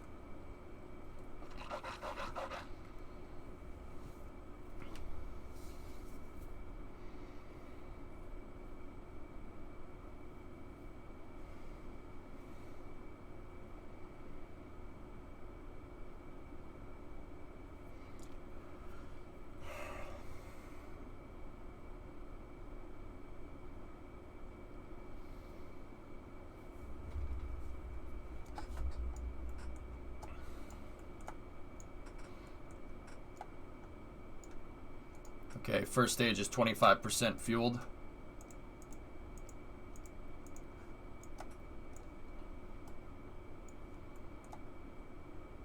See, the pad is crooked from attaching that stupid stage. That's no good. It won't be a problem this time around, but you see how the pad rails aren't following the grass? When I put the pad out, they were. But because during recovery I misaligned the stage on the cart because I have no way to line it up, it came in a little bit crooked. And long story short, between putting the booster on the recovery truck, bringing it over to the pad, picking it up, and putting it down, we incurred a couple of degrees of movement. It wasn't exactly aligned with the panometric fan. The prefamulated amulite was all out of whack. No, those last words didn't make any sense. But the first part, I swear, that's an issue. When stuff docks in Kerbal, all right, Kerbal has a hierarchy logic, guys. And when something docks to something else, depending on what type of vessel it is, Kerbal decides, is A docking to B or is B docking to A? Okay? And in this case, because I misaligned it during recovery, the pad docked to the rocket. So the rocket was crooked and the pad docked to it, and it turned the entire pad to orient with the rocket. Ideally it would be rocket docking to pad, right? But once again, because this booster is recovered and stuff, I'm not 100% sure. Like, I'd have to go through and I'd have to look at what this thing was set as when we went to do it. But it's okay. Yeah, you want to make sure that, like, that's the key to doing, like, recovery stuff in KSP and, like, making cranes and whatnot in vehicles that are designed to interact. You want to make sure that, like with my crane, for instance, the crane is the master. The cranes don't dock to things. Cranes pick up things, so stuff docks to the crane. Understand? And even though Freedom 10B is pretty dang reliable in terms of, like, you could bend something out of whack right here and it's not really an issue. I don't want this. This is not intended. I do not want the pad to be moving like that. So these are problems that we're going to solve, but I'll be real with you. We're probably going to solve these problems with the next launch vehicle. And I'm not 100% what that is. Checklists. That part, the Dead Crew, what I'm describing to you here, and yes, you're right. What I'm describing to you here is part of the checklist that I haven't figured out yet because, yeah, I don't... Like, reusing the boosters is kind of an afterthought.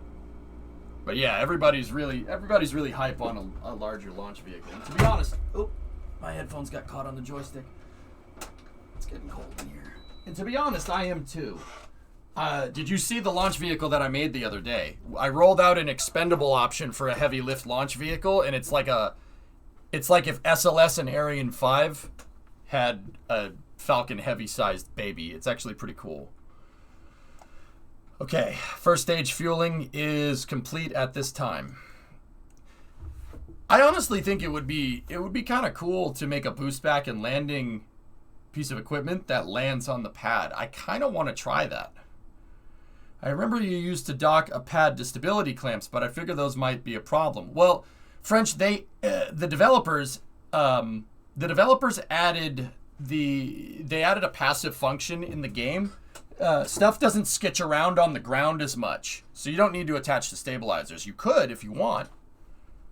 That is ambitious. I'd like to try, at least on a subscale demo, just to see what happens. Like, I'm talking about making a little mini rocket. Like, just a little tiny thing that we could go up and, like, try to land it. And, like, A, try to do pinpoint landings with rockets. And B, try to land it on a launch pad or something. Try to land it in, like, basically ball in a cup the thing. Okay, second stage fueling is completed at this time. We're sitting at T-minus 2 minutes and counting. 1 minute 53, so we are go for auto sequencer start. Okay, we are going to close out the second stage. Second stage gas closeout is complete. Got to make sure we are controlling from the avionics port here. Could you do a perpendicular wheel like that weird car to realign the pad? I don't know, French. We'll think of something. It's not concerned right now. We'll be all right. Okay, we're gonna go down here and we are gonna start to thermally condition the engines.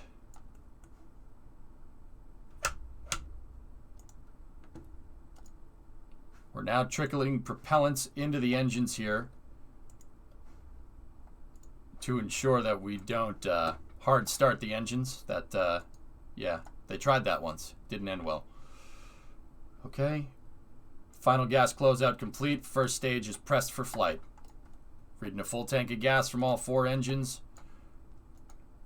I'm just going to go back up here and ensure that we have crossfeed disabled. Crossfeed is disabled. Okay, stand by for thrust vector controller checkout. TVC checkout is started.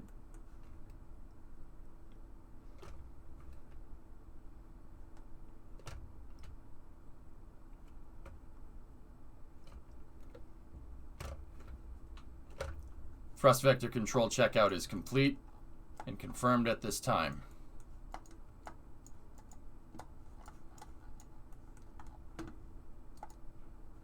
I just need to check first stage avionics here. Okay, hibernate is off. First stage is powered and ready to go.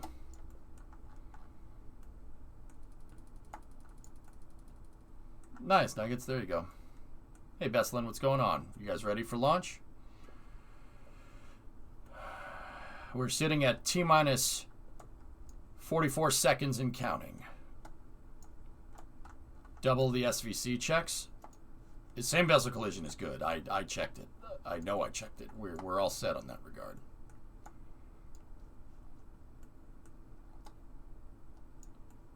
Okay, range operations coordinator reports status. Status check.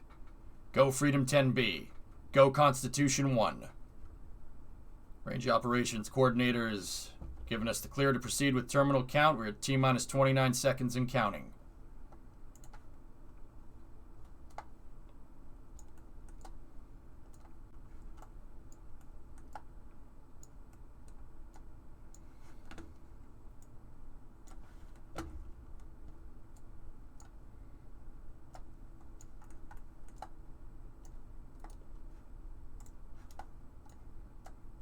T-minus 15 seconds.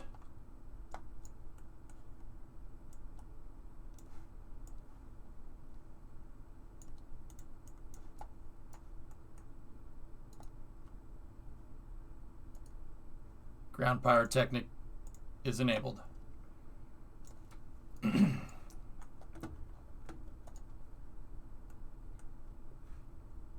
T-minus 10, 9, 8, 7, 6, 5, 4, 3, 2, 1, 0. And we have a liftoff. Liftoff, Freedom 10B, carrying the Constitution 1 module for Liberty Station. Vehicles cleared the tower. We go for roll program.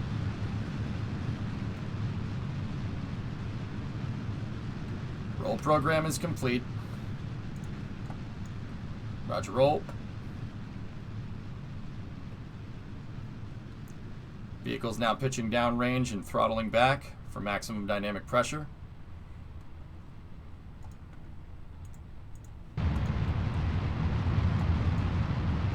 All systems looking good.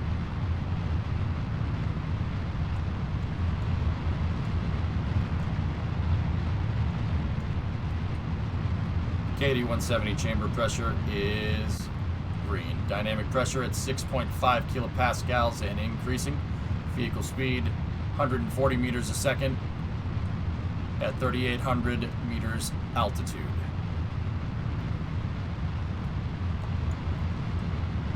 It was the auto strut snapping together, Make. Don't worry, it's fine. It redid an auto strut because the hierarchy changed during undocking and it snapped back into position. I saw it. It's fine.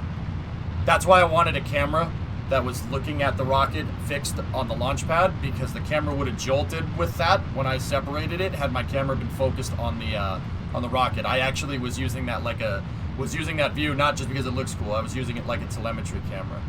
Okay, we're past maximum dynamic pressure. Vehicle's beginning the secondary pitch over now.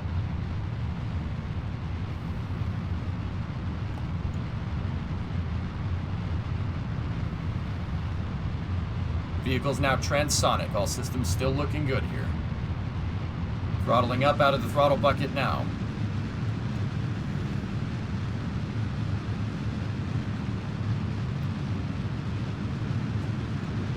All systems looking good. Stand by for main engine cutoff here.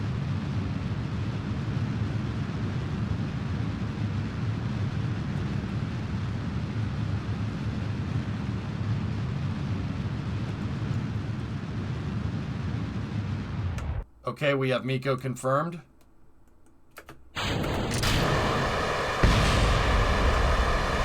Upper stage ignition confirmed. Nominal first stage performance. Rollage motor ignition was good. Fairing clamp separation.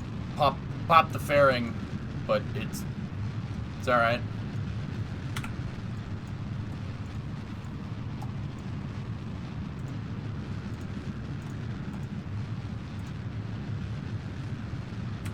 That aperture's awfully low. Stand by for PLF jettison.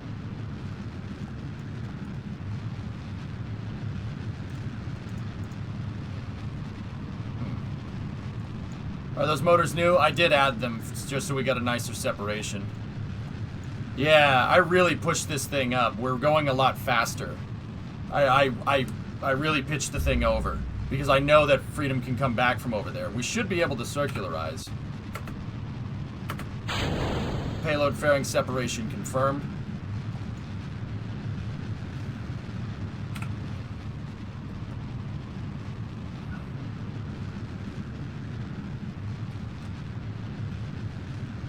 First stage is crossing apogee at this time.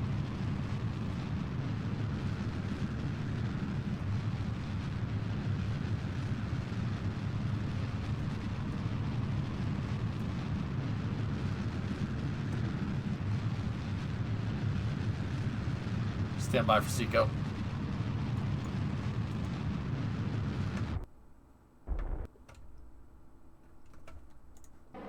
We have engine cutoff here. That was a little short.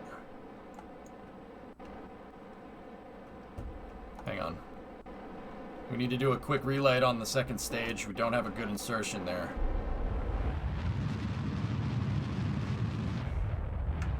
Okay.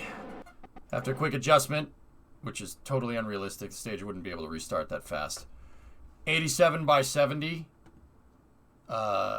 Pretty good orbital insertion. It's not the best, but it's not the worst either. I had to do a pretty crazy adjustment there. Extending the antennas on the Constitution module.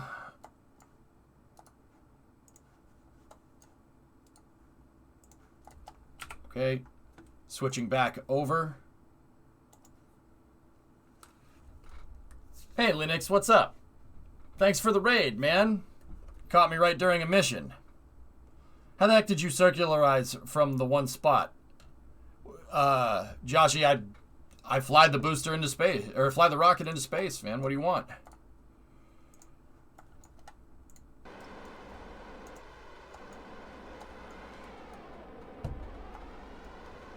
Monoprop systems now maneuvering the stage into position.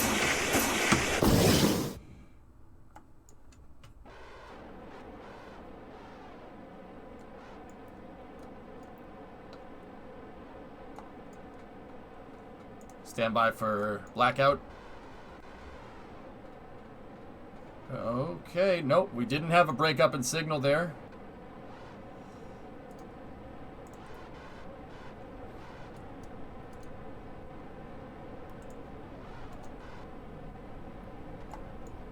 First stage is good. That was really good. Shutting down monopropellant systems.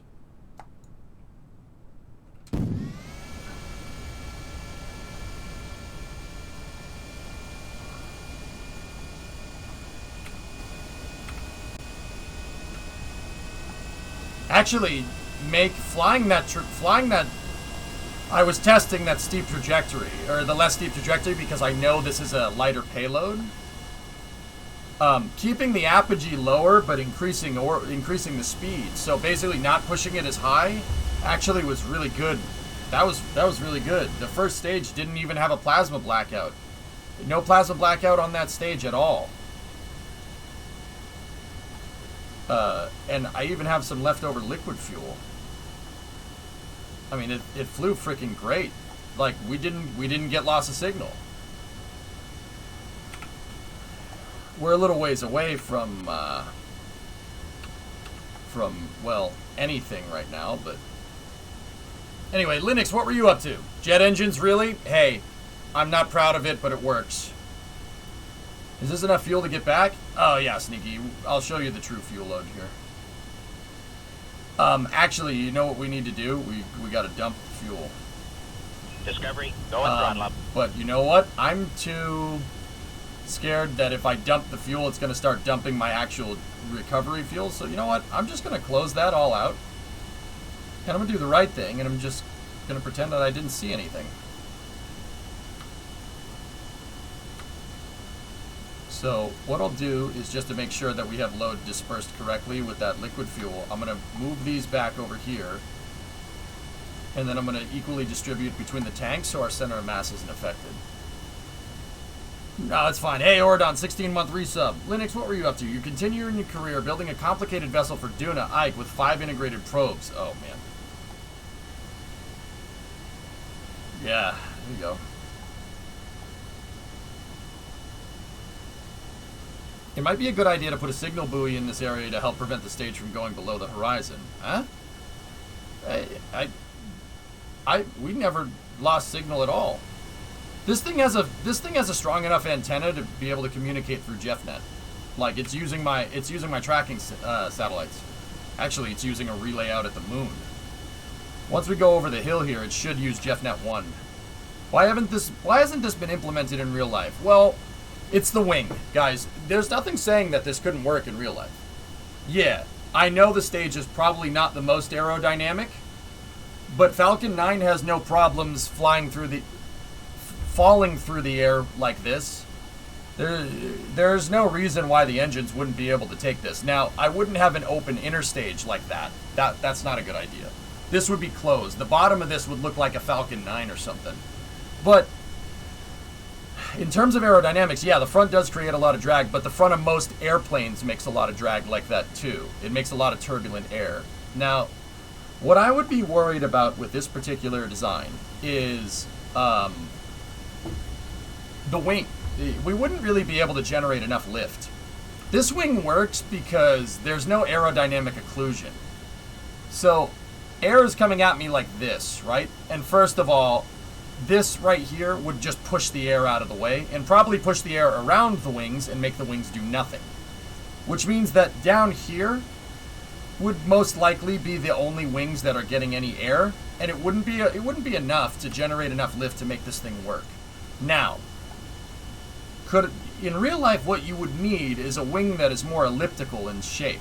So the wing would need to be more like an oval, less like a circle, right? And if I made the wing go out and around the jet engines, then the air that gets pushed out of the way from the front of the stage, or the back of the stage being so blunt, will actually get pushed into the Taurus wing. But once again, aerodynamics is not that simple. It really depends on how fast you're going. Yeah, because if you're going faster, it could push this air out. It could push this air out this way, or if you're going slower, it could push the air out that way. It's like how a boat's wake changes if you're going fast or going slow.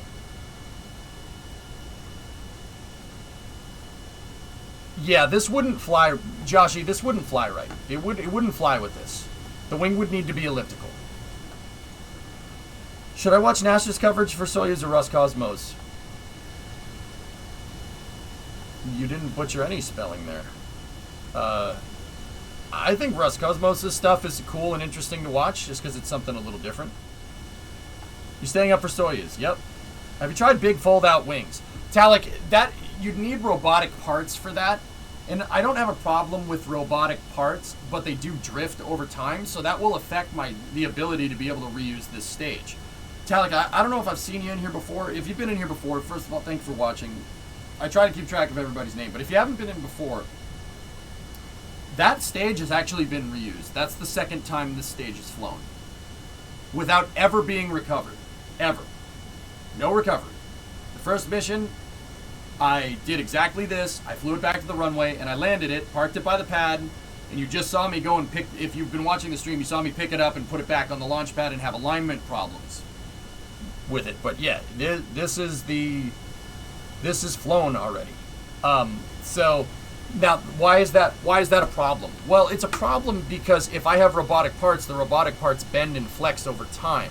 And that's, I don't read my, like, if they bend, that means the wings, when I go to deploy them, they would bend like this or bend like that, or they wouldn't be like this, that's for sure.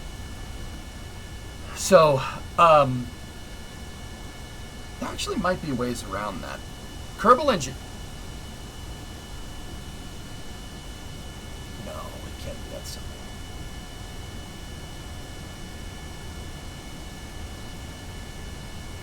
Yeah, Flykin, yeah, it looks like SLS, yeah. Hey, I just finished dinner. How's the stream? Great, Funky. How are you? No, Big Star, we wouldn't need to put an inflatable nose cone on this. No, it's the wing. We would need a bigger wingspan. The reason why this wouldn't work and a plane would work is because a plane has a big wingspan. So the wings are out experiencing air that's not being disrupted by the nose. So that's why Talik was like, hey, make fold-out wings, and you're not wrong. It's doable. But we would need to put wings on this like and they would need to look like the first stage from Von Braun's rocket. It would need to look like that. Once again, it's not doable.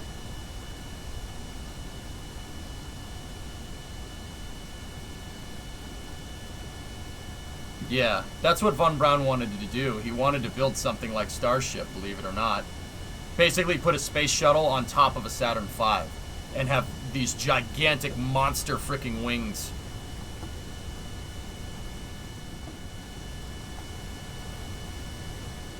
Could you do a reverse canard?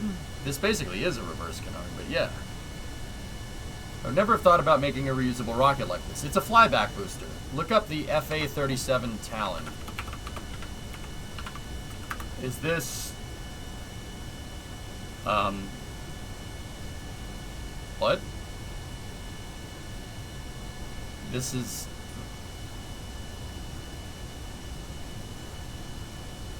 What did Von Braun look like up close? I've only seen him standing afar. There he is, right there. Could you do that? Could I do what, Joshy? Like, what I don't understand. What do you want me to...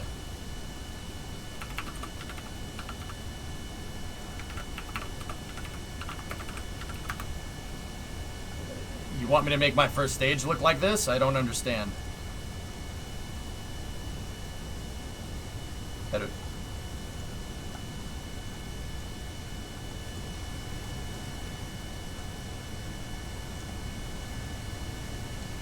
Oh, you guys want me to have reverse swept wings, so no, screw this plane. No. How about the Grumman X-29, if we want to talk about real planes and not some fake plane that a movie made? How about we talk about the X-29 or the Su-47? Those are planes that really have those wings that actually flew. Hell yeah, the Berkut's cool as hell. That's a cool plane, man. And the X-29 is just bae. That's cool. Yeah. Kerbal doesn't really understand reverse swept wings too well, but they're not the worst idea ever. It really, really makes for really nice cornering. But you know what the funny thing is about those reverse swept wing planes, guys? Funny thing is that if you look at something like an F-22, look at the F-22's wings. The back of it is a reverse swept wing, and the front of it is a swept wing. It's not a delta wing. It's not a regular wing. it's not reverse swept, but there's a very good reason why that curves all the way back to the stabilizers like that. Because it's trying to take the F-22 takes advantage of both of this. It takes the advantage of a reverse swept wing and a forward swept wing and combines them into one wing, and that's why you get a wing that looks like a diamond.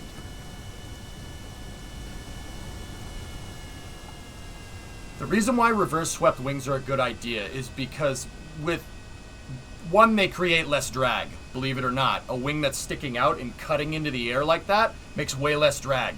The reason is because with a reverse swept wing, the air is being diverted towards the fuselage. So the air that goes over the wing, the laminar flow that meets the wing, if the wing is like this, the laminar flow that meets the wing wants to go down the wing. It doesn't fly over the wing straight like that. That's why wing fences exist. It goes out.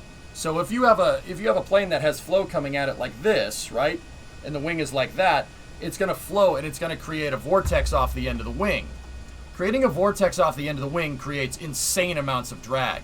So you need to put winglets out on the big wings to make up for that. A fighter jet doesn't have time for that. So you don't have time for extra components on your fighter jet. That's stupid. They figured out an easier way. You have a reverse swept wing, it actually diverts the air up against the fuselage. And the fuselage acts like a winglet. That's one less component to achieve the same result. F-22 does that. Like I said, there's no... Look where the airflow's going. It's butting up against the stabilizers. There's no secret why... That's no secret. There's a very good reason why that works the way that it does. What is OneWeb? A competing internet satellite constellation? Big Star? That's too complicated for what I'm trying to do. Does this rocket have landing gear? Yeah, of course. Alright, coming in for a landing. 21's coming in for its second landing here. Maz, that's insane.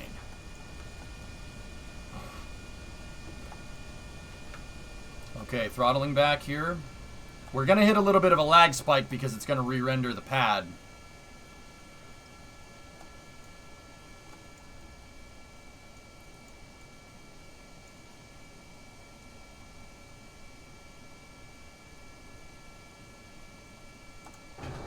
We're under 200 knots.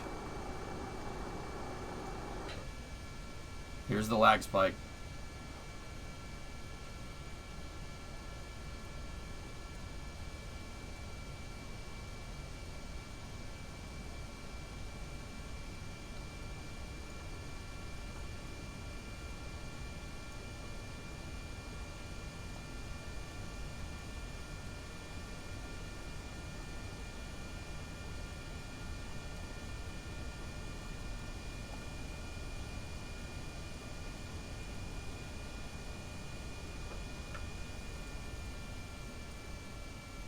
We got a touch. Brakes.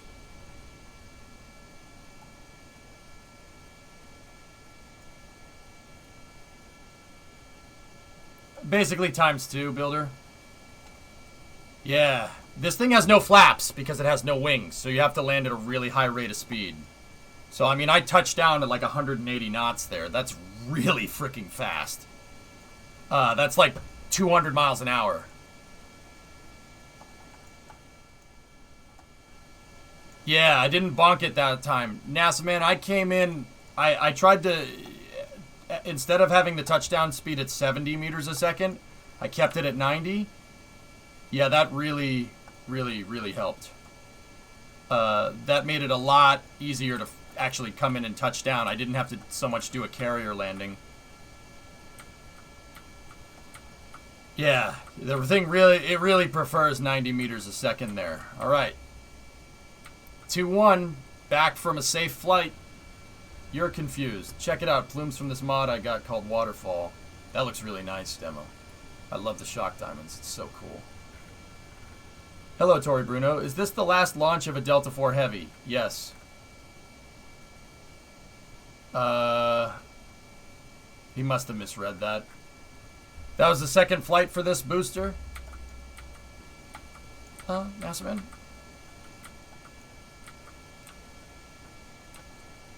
Yeah, how does your GPU like that, demo? Tori Bruno sent us a get well card in the mail.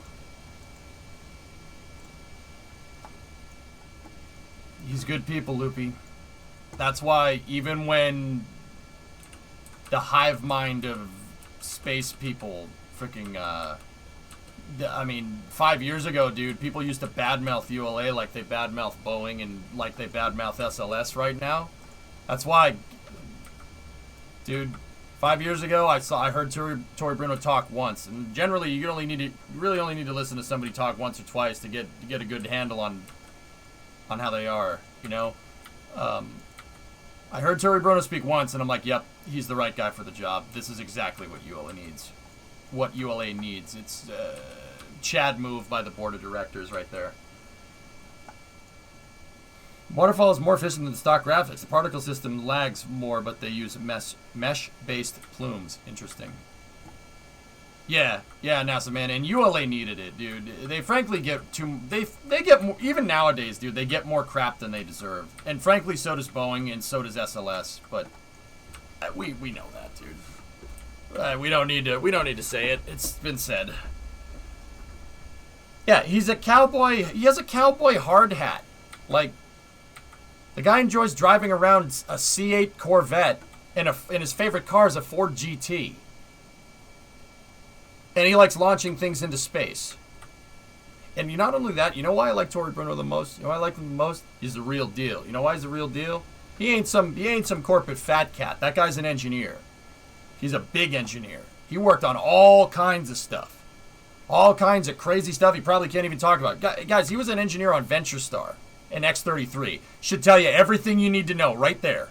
That should tell you everything you need to know about that guy. He's old school Lockheed. Old school.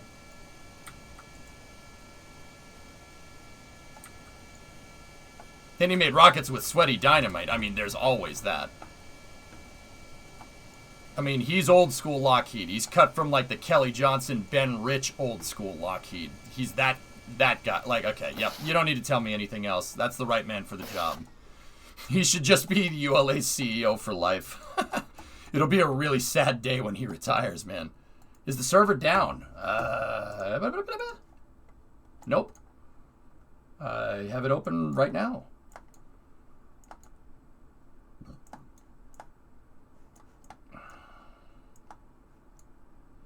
That looks right to me. Yeah, it's down? What?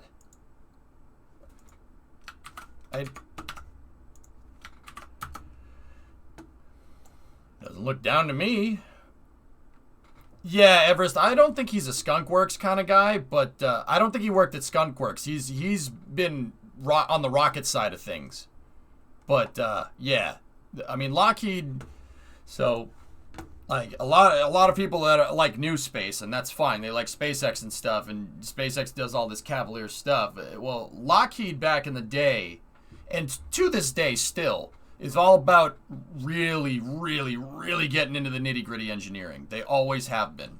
Lockheed's always been that way, as far as I can remember. I mean, guys, the SR-71, F-111. Or not F-111, F-117. F-111 is somebody else. Even the L-1011 TriStar. Like, their engineering is second to none when it comes to that stuff. They're really focused on the engineering. And, I mean, they still are to an extent. There's that whole, you know... Pretty sure that there's this whole... there's this whole thing... Oh, what's the name of it? We were just looking at it a second ago. What's the name of it? Oh, yeah, that thing. Yeah, that plane. Yeah, you remember that plane? Yeah, that plane. Yeah, there's that. That's a Lockheed design. Second to the British still? Bro... Nah. You're gonna put the SR-71 up against the Concorde and the, well, XB-70 is North American, which is actually XB-7 is North American. North American became Rockwell. Rockwell merged with Boeing in '94. Yeah, okay, cool. So yeah, that's a Boeing. See last, please. Too bad he hasn't convinced the board to let him build VentureStar for ULA. I don't think he has any interest in doing that. The flatbed build. Oh, dude. Lockheed was really, like, this is like old school company reputations, right? Like, this is back when Old Space was like crazy. Like, Boeing was known for quality, and they still are to an extent. Like, they definitely do. Like, the 737 MAX, that sucks. Like, this is a string of bad luck. But I firmly believe that's from merging with McDonnell Douglas, but that's just another story. Boeing was known for quality. They made the best planes. You know, and I know this is going to sound weird coming from me. Chevy quality in the 60s, 70s was unmatched. You couldn't screw with GM. GM was untouchable in the 60s and the 70s. They were untouchable. Like, Ford tried to compete. They couldn't compete. Chrysler is just like, hey, we make cool stuff. Look at the wing on our car. Aerodynamics, am I right? No. Boeing was like that. Their quality was unsurpassed. And it still is. Like, it still is. Like, don't get me wrong. But Lockheed, it was doing crazy engineering. And then Grumman's like that quiet kid in the corner, right? That quiet kid in the back of the classroom, right? That's always just there. He's always quiet. He's not a dick, but he's not mean either. Not particularly nice, right? Like, you know, it's just there. And then that one quiet kid goes up on the talent show and, like, does something insane. Like, he'll play the piano and he'll just play, like, Mozart and he'll be like, you know? And everyone's like, okay, sure. Yeah, that's fine. What I'm telling you is, like, Grumman is like, they're like Napoleon Dynamite, pretty much. Like, you remember that movie? Yeah, that. Pretty much that. They'll just come out with something and you're just like, oh, you made that, huh? Oh, all right. Well, that's ridiculous. Cool.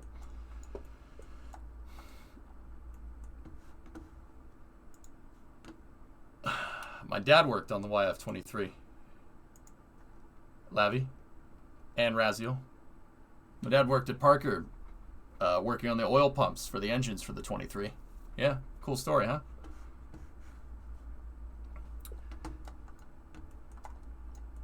Does Arianespace deserve the crap?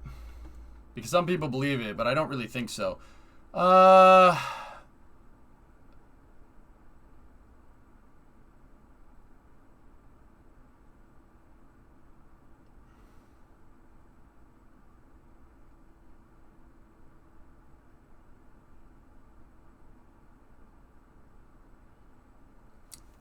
Let me finish the mission and I'll get back to you on that one. I have my criticisms of the European space program. I'll be honest with you. I have some pretty hard criticisms, but Arianespace is basically when life gives you lemons, dude. Honestly, you go back 15 years ago, nobody could match the Europeans in terms of the commercial launch market. Nobody could touch you. You guys had the launch market cornered with Ariane 5. SpaceX had something to say about that, though. That's cool, Zanku. All right, well, that stage is back down. Let me hibernate the stage here so we could reuse it again. Stage shut down. There we go. Closing out all the tanks. Cool. It does have some residual in it, so...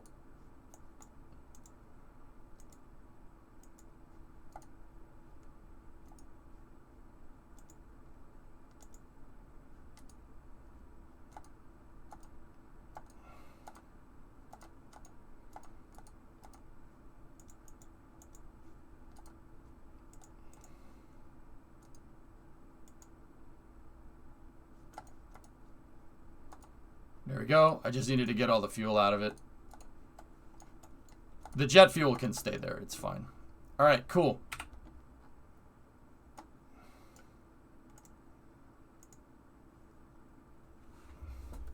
Ever think about printing the Von Braun shuttle? There are STL files available. Maybe. Some say the 23 was the better price, but the 22 firing a missile is what sold it. The internal weapons bay is damn impressive, Hellfish. I'm not going to lie to you. That's pretty frigging impressive. All right, guys. Let's get the music back up and running. Where are we?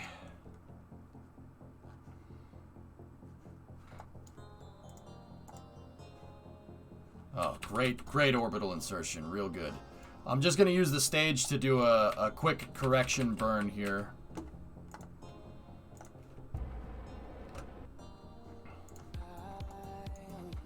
How's the expansion going? Good. I got my first stage back here. And now we're gonna get the Constitution module up into space, or up to the station here. I just gotta make sure I put it in the right orbit here.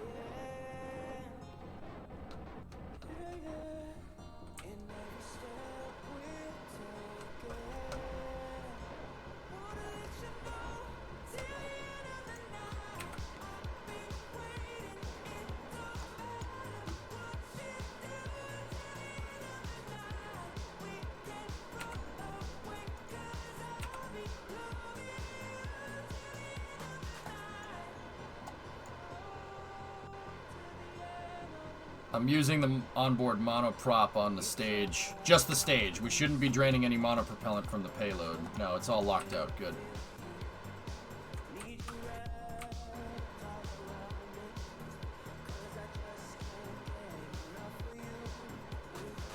And I'm gonna use the monoprop systems to get my AP up to 98.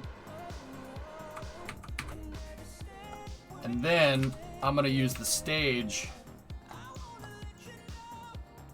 All right, Linux, have a good night. Hey, thanks for the raid, man. Thanks for sticking around. I appreciate it.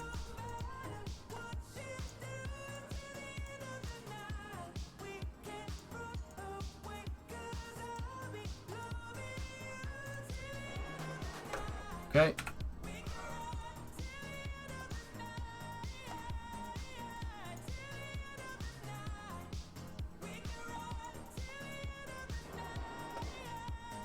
Yep, monoprop is all locked out, Luke.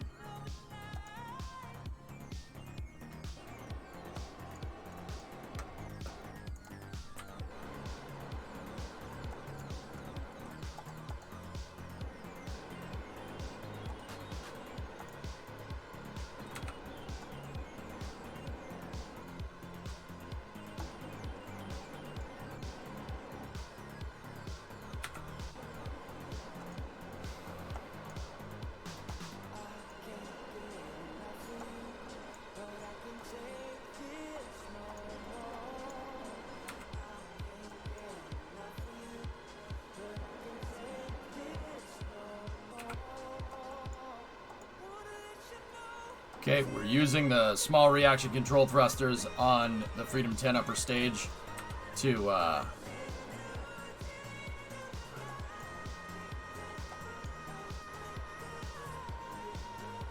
change the inclination here.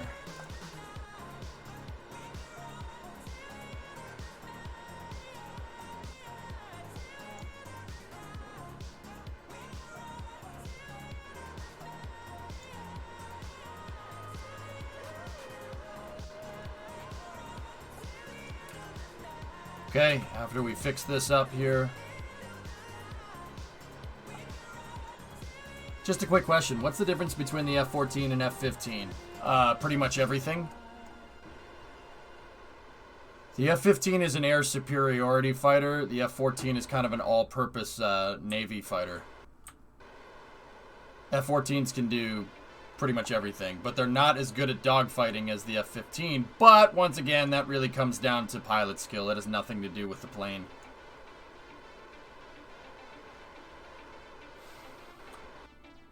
Okay. Is it just me, or do these remodeled thrusters have like a better specific impulse or something?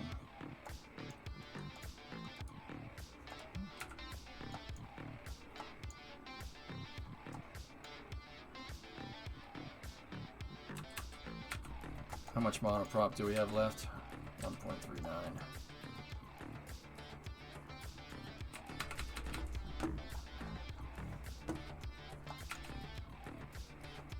They have half the thrust, so that's why they last longer.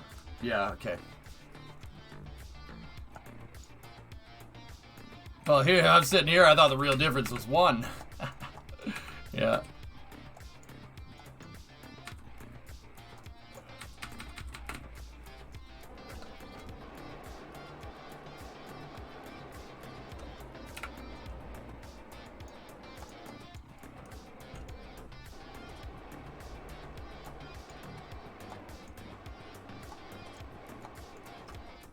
Okay.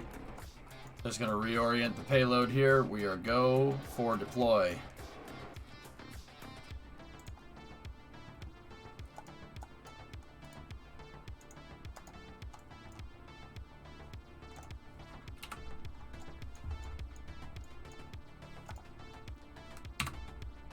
Monoprop systems are online. We're pressurizing the system.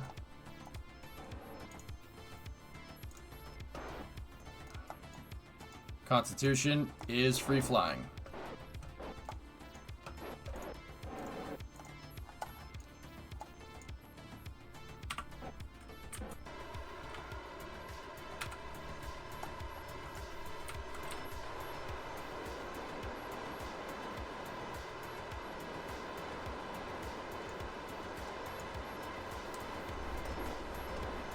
You can use the monoprop, it's fine.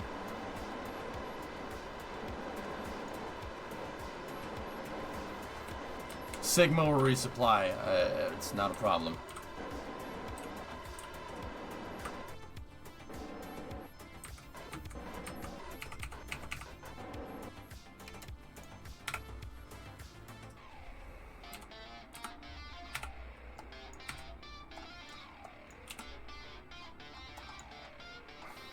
Okay. We're now going to deorbit the second stage here. Second stage downlink is good. Nobody is getting our stage views here.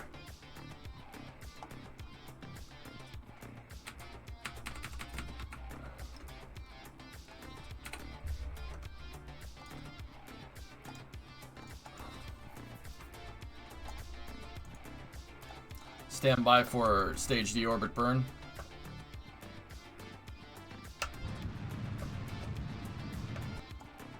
Stage deorbit burn is nominal. Saving the fuel. Okay.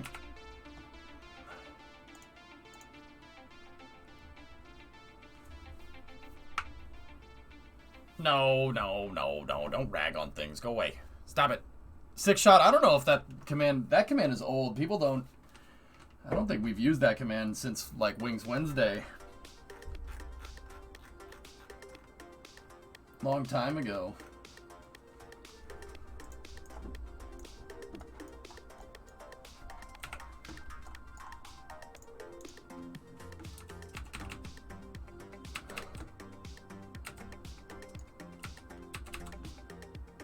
Alright, it's going to take a second for Constitution to catch up to the station here.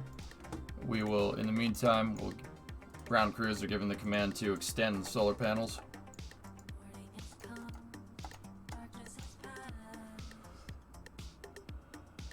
Flight controllers are reported good. Power downlink to the Constitution module. Nice, Selfish. That's cool, man.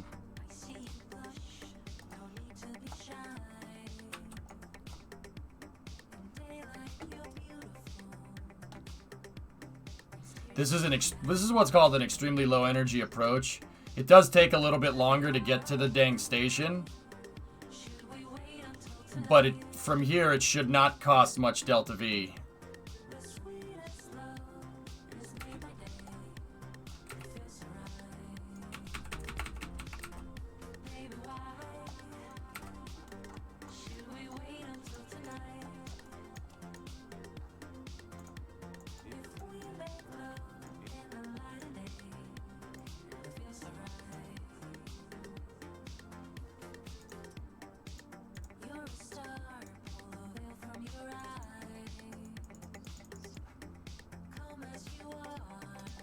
Alright.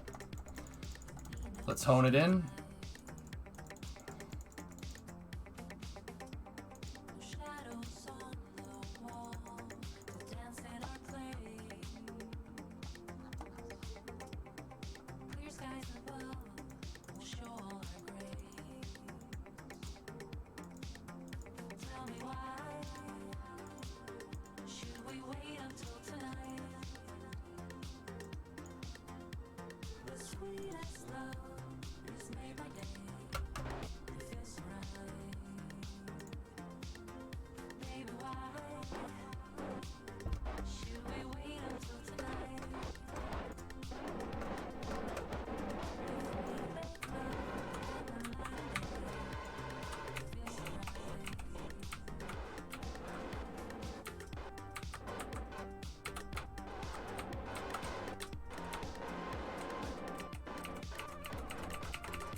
Just gotta be careful. Gotta set the phasing here.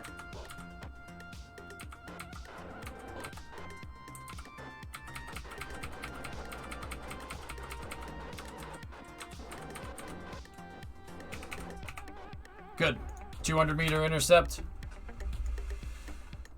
Should be good. My two lattice aircraft I've seen in person. The B-1B, full burner, and the AV-8B. Yeah, Harriers, man. That one big bypass turbofan. Big bypass turbofan. And then, of course, there's the B-1, which is just like, I'm cooler than you. Yeah, pretty much one of the coolest planes ever made. I'm serious about that. I'm not just trying to be funny. I think it's really neat.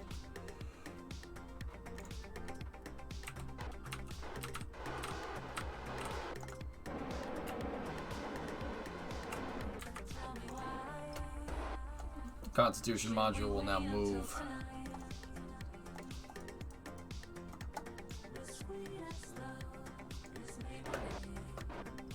into position.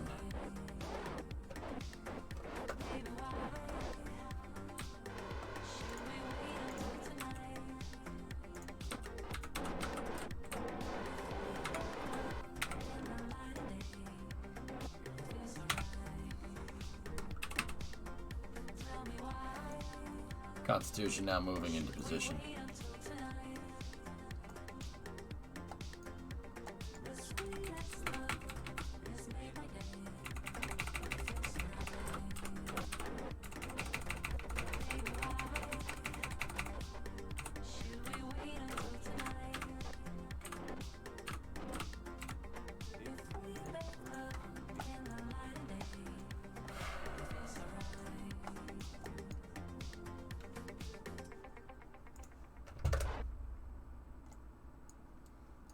Okay, gently, Chewie.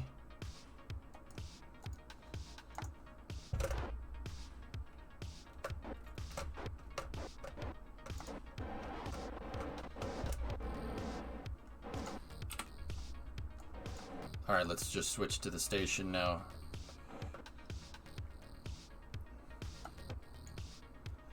Okay, what is our vector here? Victor.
$20 meters out, 10 centimeters a second.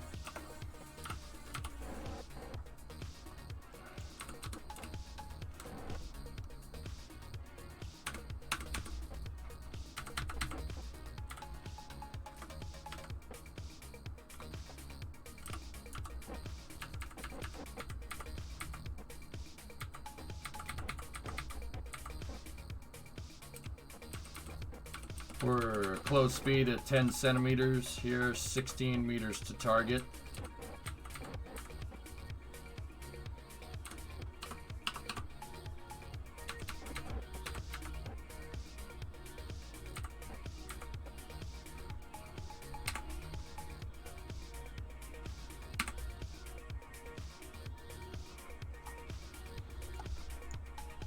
Sigma's next, yep.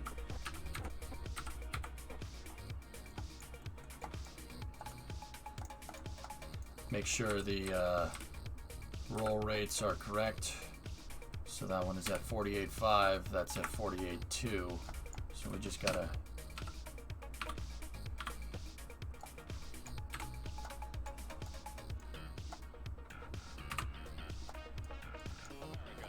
alignment is green.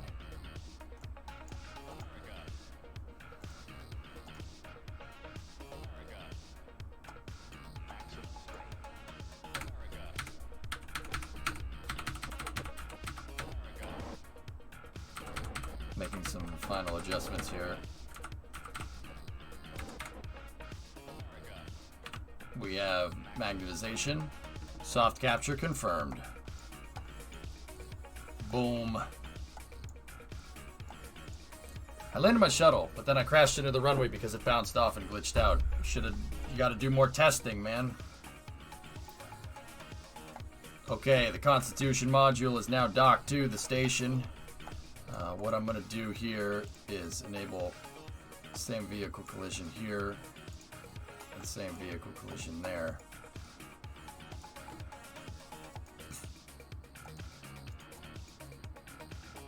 That's pretty dang aligned. It's a little teeny weeny bit off. Just a little bit. Actually, you know what? Let's just leave that off. We don't need that. It doesn't need to be that crazy. All right. So now, what I could do is I could use Dart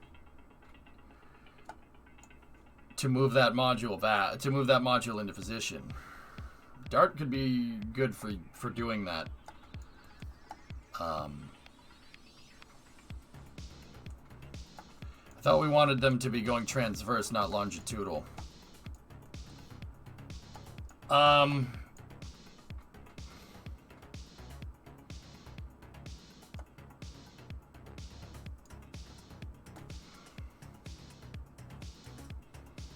Night, Reagan.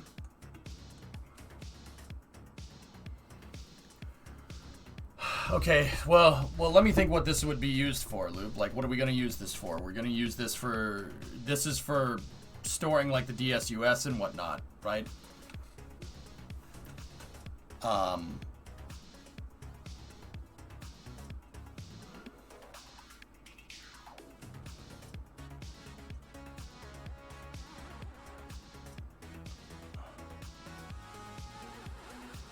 Night Terror deal. Mm-hmm. Docking the LTVs and DSUS, yeah. Yeah, and I would want the Dart still aligned with this. So yeah, okay. We'll back it off. Okay.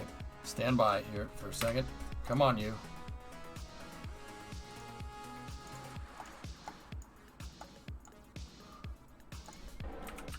Flight directors change a decision here as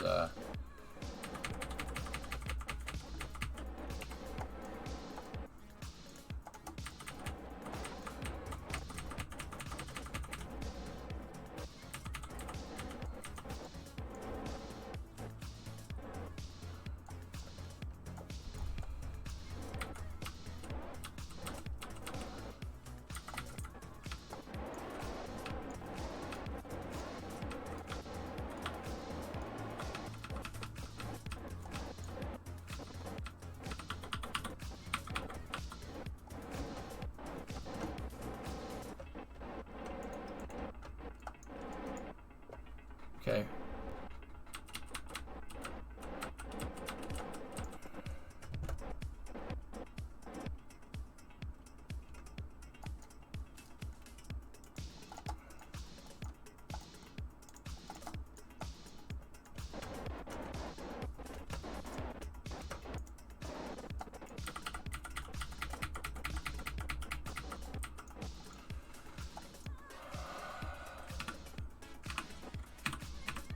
Pitch needs to be lower than that. We need the pitch to be 0, and we need the heading to basically be nothing. Heading and pitch need to be nothing. The roll rates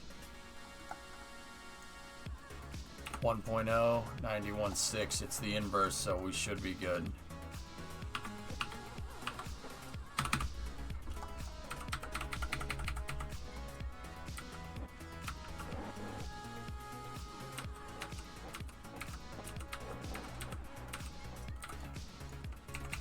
Close speed 10.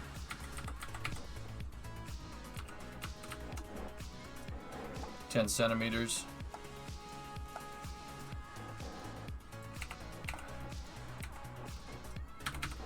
We have soft capture. Okay.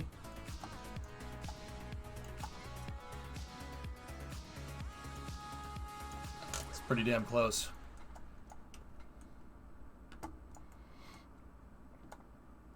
I just noticed your lab modules are placed in the wrong orientation. The solar arrays can't track the sun the way they are now.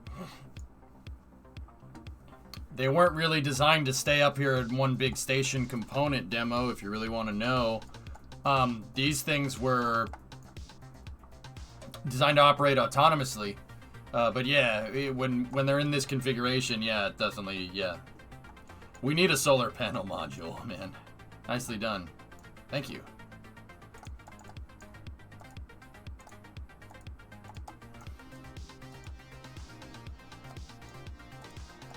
Okay, plenty of monoprop on board there.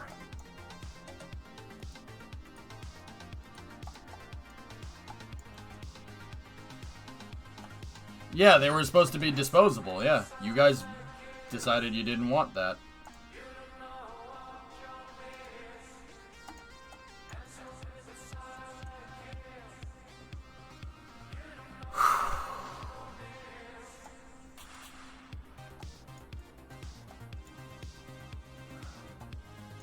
I mean, well, you also originally paid for 4 Liberty modules, and 2 and 3 are at the bottom of the ocean. Power module with big solar panels.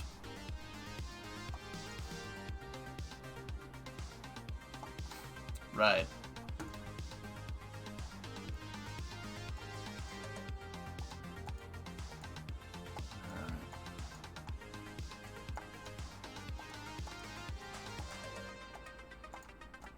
We can relocate the DSUS now if we want more solar panels on the axis.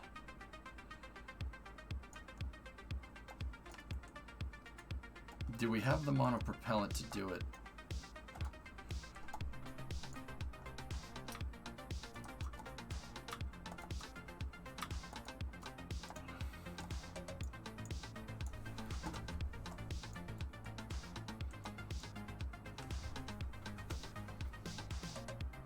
Discovery, go at throttle up. Clay Bros, 3-month resub. Thanks, man. Looks good.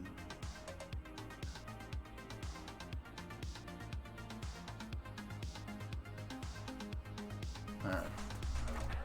Well, the DSUS loopy is gonna end up right here.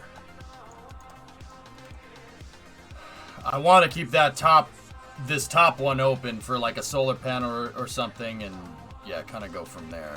Or a Sigma attachment port. Or if we want to go ISS, we could do a truss segment, but I don't think we necessarily need that.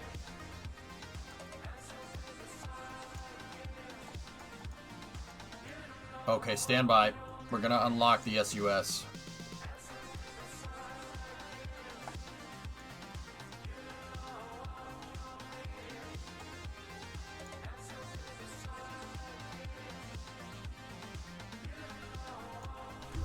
I mean, it really isn't that type of station, Loopy. It's weird.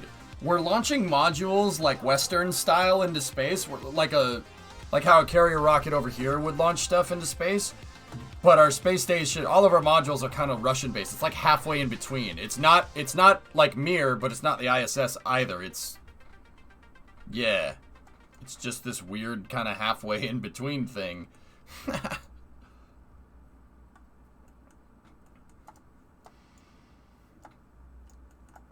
It's the miss, yeah.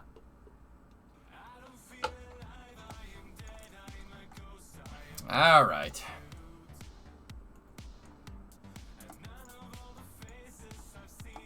Halfway in between was pretty much Mir, yeah.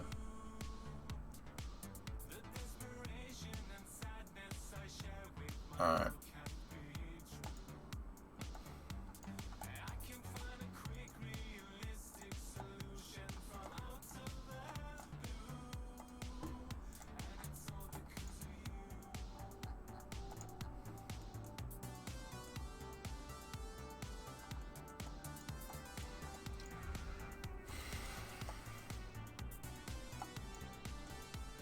Unfortunately, KSP doesn't model the growth of mold in your spacecraft. Yeah, well isn't that because like multiple modules had been powered down on Mirror like multiple times? Because like, oh, I don't know, a spacecraft hit it?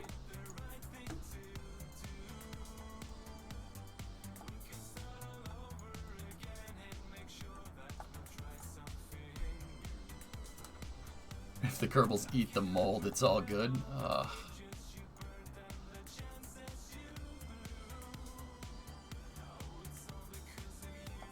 Alright. The fire should have killed the mold. Right. Another cool waterfall screenshot. Nice.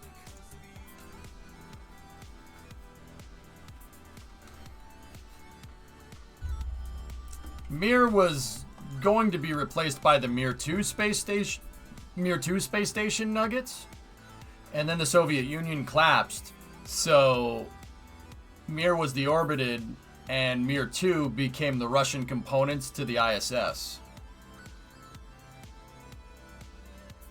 You know the saying, all that glitters is mold. You know what? I want to keep the DSUS there. I just want to keep it there for now.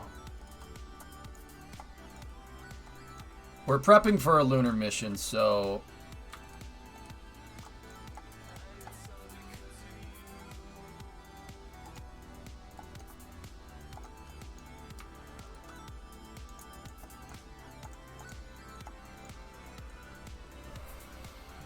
Deep Space Upper Stage, Denix. That's a stage that I loaded down with a bunch of science experiments, and I had a contract to test this engine in solar orbit.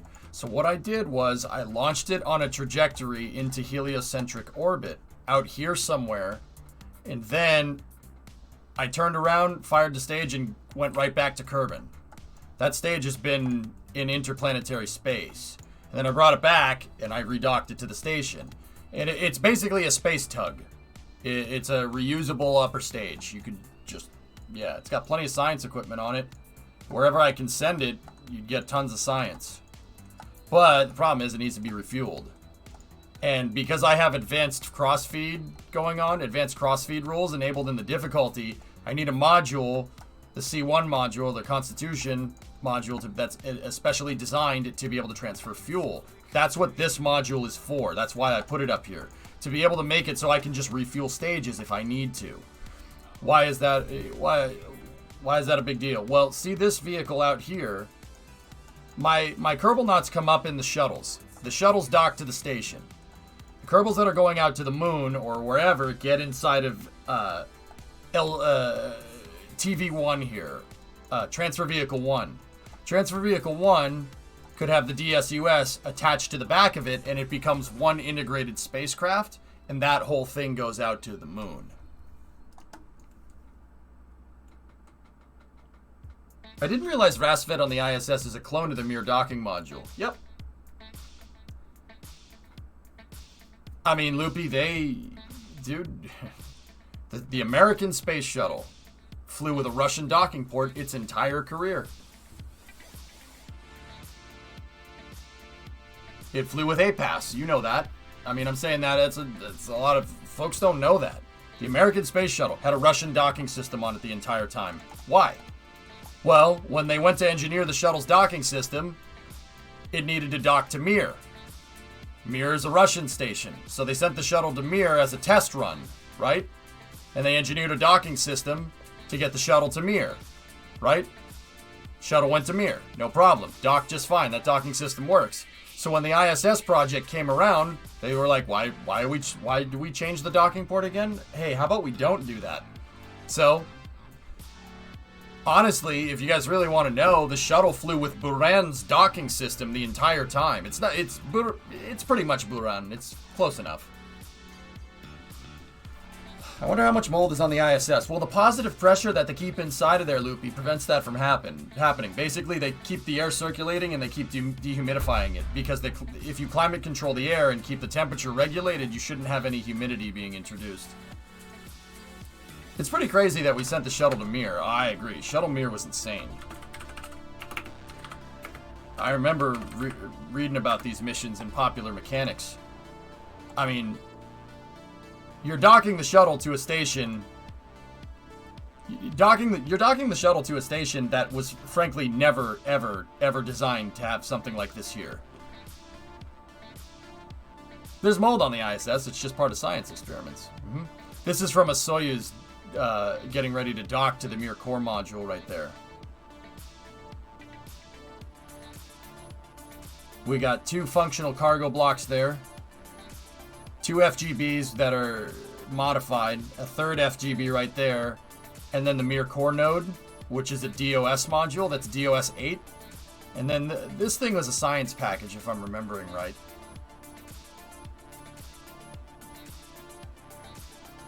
Docking port was way far back in the payload bay there. What was this mission? This is Atlantis, so 71. I didn't know off the top of my head. Yeah, Hoot Gibson. Hey, Charles Precourt from Massachusetts. Waltham. Yeah, you would be from Waltham.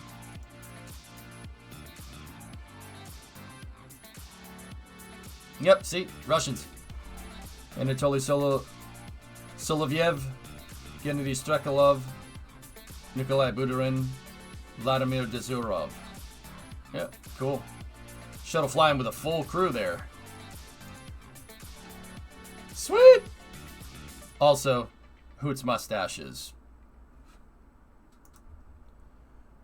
Yeah, Kvent. Yeah, that's right. That's pretty cool. Yep. I remember reading about these. It's pretty awesome, dudes. Pretty awesome. They're pretty crazy missions. I mean, the shuttle went to Mir a bunch of times. Another cool story.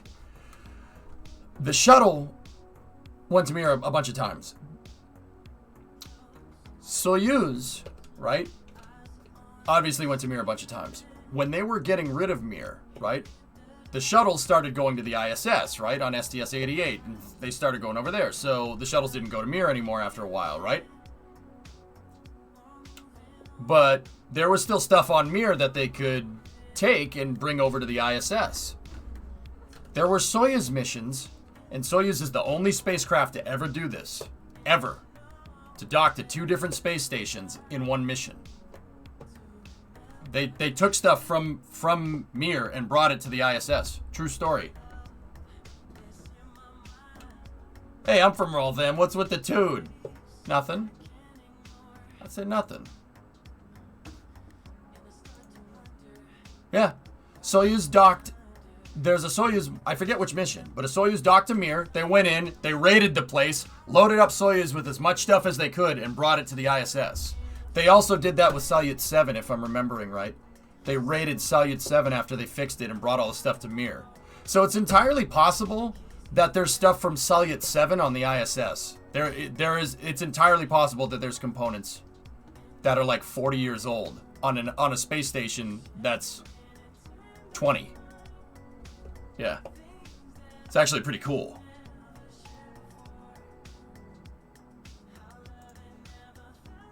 There's the Crystal module. Pretty much, Jam. They went in and they raided the place. Yep, that's a functional cargo block. Yep.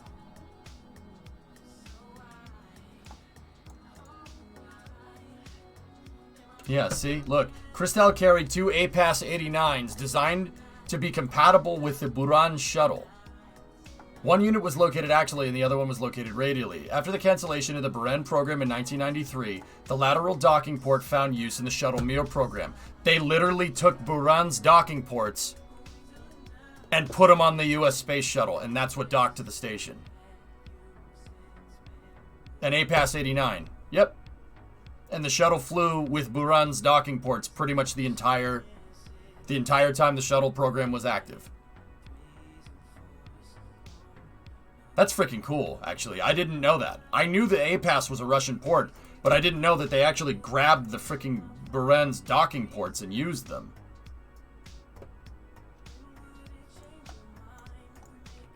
Yeah, that's cool. That's really cool, actually. They upgraded it over time, Core. Me neither. I thought it was just modeled after them. I mean, you might as well put it to use, Sawyer. Like, this is off Wikipedia, so who knows the validity of it? You'd have to ask a shuttle payload integration engineer. I bet you one of the docents down at KSC would know. I talked to one of the docents there that was a payload integration specialist for the shuttle. He taught me all about the active-passive latching system. The shuttle payload bay is insane. It's insane. It's ridiculous. Like, it's completely crazy. Like, how do you take something that ridiculously complicated and make it that simple? Because it really is. Epic Space Troll. Mirror was at the eyes. Discovery, go at throttle up. Yeah, no idea about the RAN at the time. What dark mode Chrome extension do you use?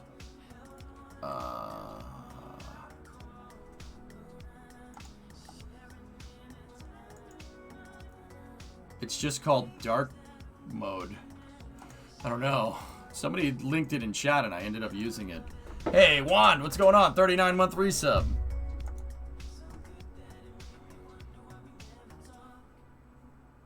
I'm sure chat would already have a recommendation that's better. Dark Reader, for those asking. Okay. This is a mission. Success. Module docked to Zenith of Liberty Core node. The initial orbital insertion was 98 kilometers by 71 after my adjustment. Booster landed on runway 27. Sweet. Excellent mission.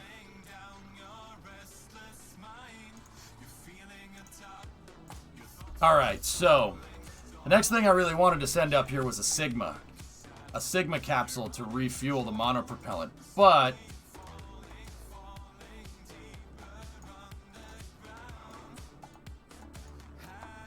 we might have enough. Here, let me...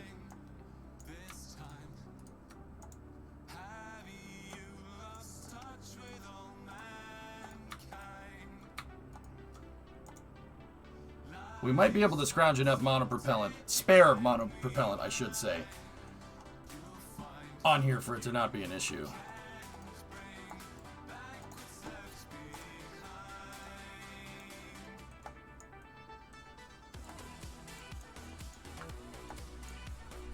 Yeah, this is pretty good.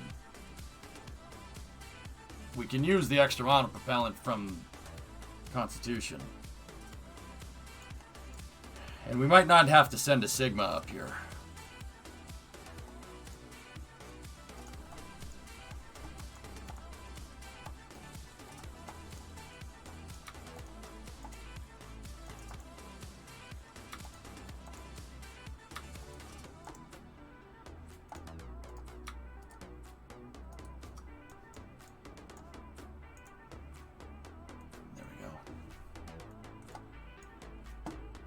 Might be able to just use Dart to attach the Dart adapter port down here. I think I might do that.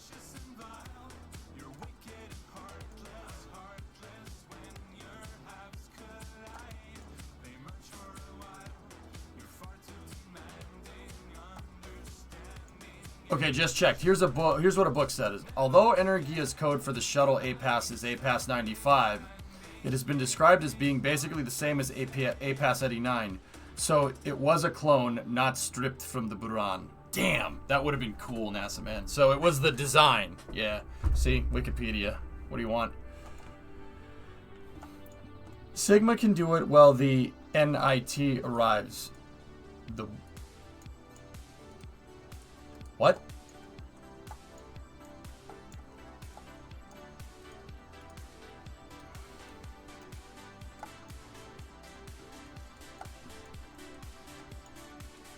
Sigma can do it when it arrives. Oh, take that and over. Well, Loopy, what I'm saying is we could use Dart, and I think I have enough monopropellant to make this mission happen. And I could just send up the monopropellant with the next transfer stage, and we don't need to do a Sigma mission. But what do you think? It's a little bit of a risk, but that would be less launches. We could use Dart to do it. Like, actually, I think that was you that suggested it the other day.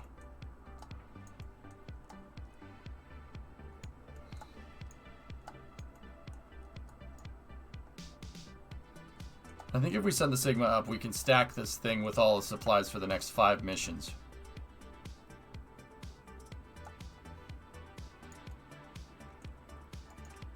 I think that was the plan, Kim. See last. Uber for 1? What's that, Thomas? Paging SLS core stage, your Uber has arrived. Oh, that's so sick, dude.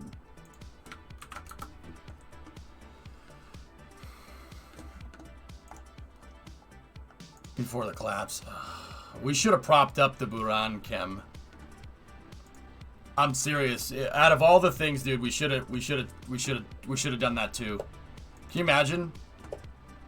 No, I know you're gonna look at me like I'm crazy, right? But think about this for a moment. What was the problem with the shuttle? Shuttle's putting all your eggs in one basket. What if you had 2 shuttles that were similar design, but definitely with redundant dissimilar architecture?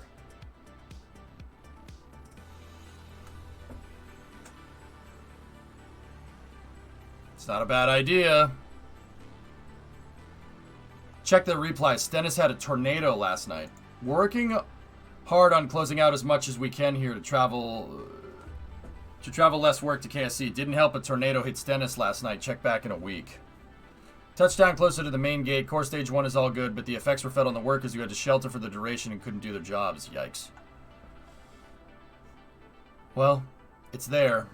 Let's get that frickin' thing. Get that frickin' thing over to KSC so we can tell the haters to go frickin' piss off. It's true, Core. I mean, SLS has probably...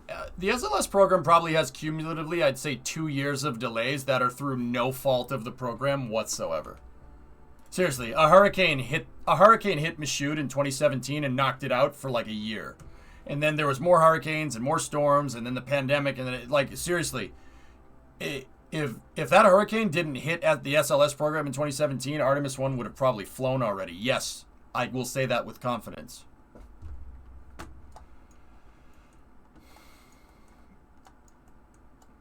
Yeah, okay, Loop. All right, we'll get a monopropellant up here for the next couple of missions. So Sigma would be the next one, huh? How much time do we have? Okay.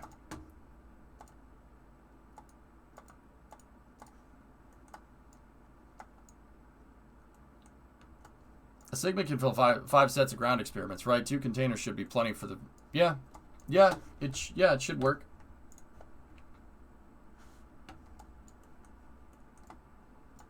Yeah, I mean, it's true. Yeah, Nasman, I mean, would people really be up... Like, okay, if Artemis 1 had already happened, do you think people would be up? Like, no, there's no way. The criticism wouldn't nearly be nearly as high. Like, yeah, there's no way. Bring up all the ground experiments, all the monoprop, and we'll just bank all the supplies to the entire rotation. I actually don't have a problem with that. Space plane to the moon in Minmus. Oh, look at that little thing. I like the solar panels on the back.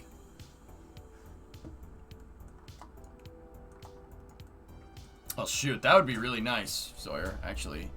Artemis 1 probably, I mean, had 2017 not happened, Artemis 1 probably would have flown... Had the hurricane in 2017 not happened, and... Yeah, we'll just say the hurricane. Well, we won't even count the pandemic. It probably would be launching, like, at the very latest, like right now. But it probably would have launched last year, honestly. Nice demo, that's cool. Back later, game night. All right. Yeah, I would have probably said early 2020, Nasaman, like right when the pandemic hit. Yeah, that probably would have been right. I'd say that's correct. Okay, so the next mission that we're going to send up is Sigma here. we got a little bit of time to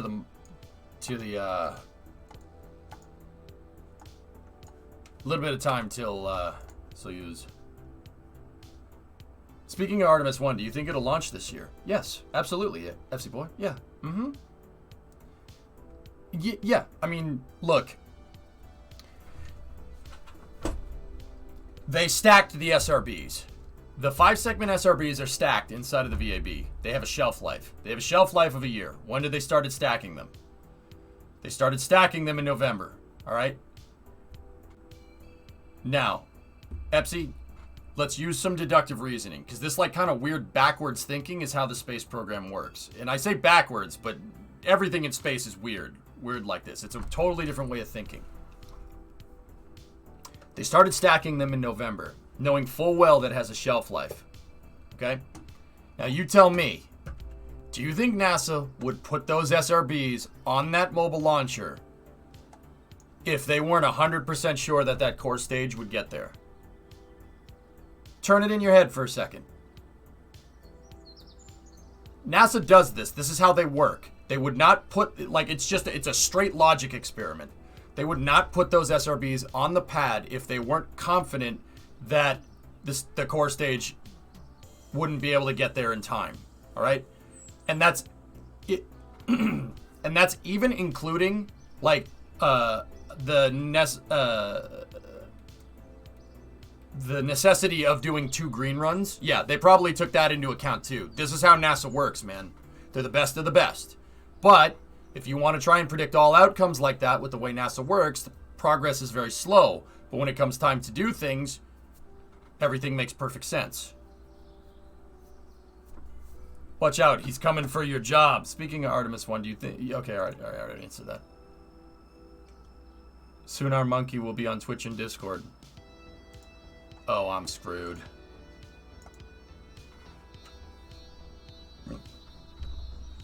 Epsi, it's just a logic problem. NASA wouldn't put those on there.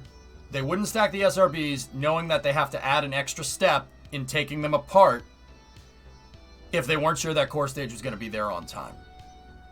And I guarantee you they made that estimate knowing full well that the core stage could have problems. They probably incorporated like an extra 3 months of margin in or something ridiculous like that just to be absolutely sure. You know why? Because you're absolutely sure. It pays doing your homework with spaceflight. Nice number.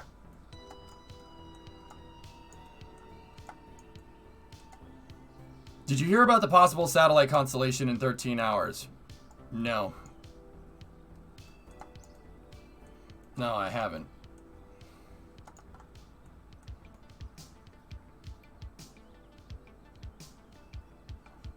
All right. You guys want to do 154, you say? You guys want to launch Sigma now, or you guys want to go play Minecraft or something for another couple hours? We're going all the way to the Soyuz launch, guys. What do you want to do?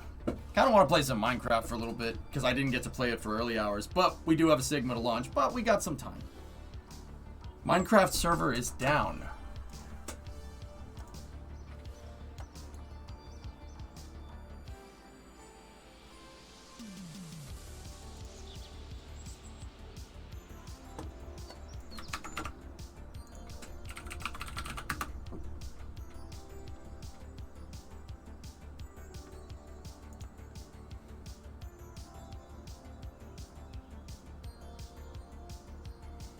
We got a crewed launch tonight, Tars. Give me 1 second.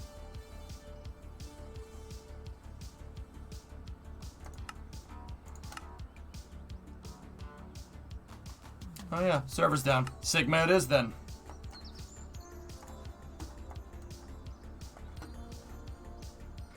Oh, a collision risk is 20% with a missed distance under 10 meters. All right. Well, let's keep going then. We have a Sigma to launch. The first thing I'm going to do is...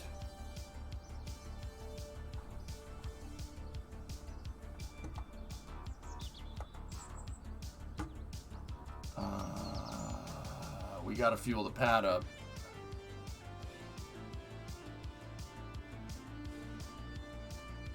Captain Karate, gifted a sub to USC Punk. Thanks, man.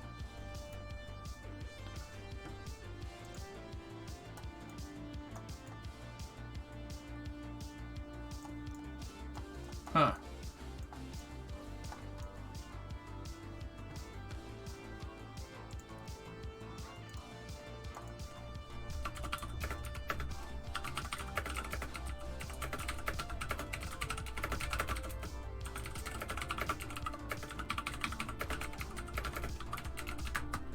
I'm working on it, guys. Let me shoot a message to the sysadmin. Your crane at work. Let me see French.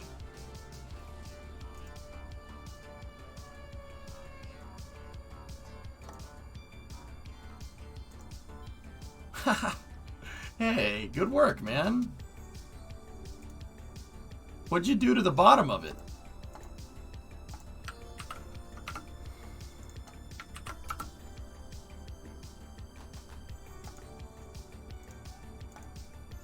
Yep, that's my crane. Oh, you extended it. Huh. Just wrapped a 5-hour black belt test, man. Feels good to be alive. Got my EJ t-shirt in the mail. Hell yeah, man. That's cool. Yeah, 10 meters. It's 33 feet. It's fine.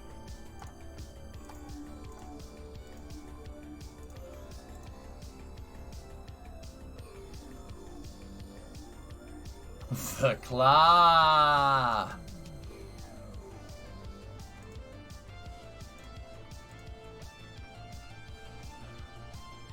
Oh, you attach kickbacks to it. I see what you did. Bro, what are you, nuts? Are you crazy? No. What are you, nuts? Move the crane back. What are you doing? You're gonna hit the crane, man. French, what are you doing?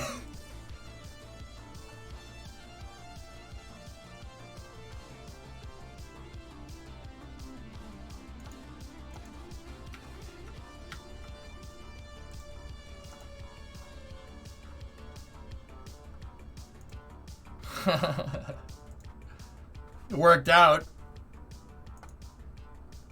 Yowza. Yeah, it's definitely my crane. You worked on it a little bit. Yeah, but that's definitely my design. That's cool, man. Cool. I'm good to see that this thing is, you're putting it to work, man. I gotta put Dart up there. I know people want it. Nice. Oh, Matsuma. Are you reconfiguring? Yep, you're reconfiguring a booster. Hey, hey. Yeah, last minute visual inspection. I see what you did there. That's cool.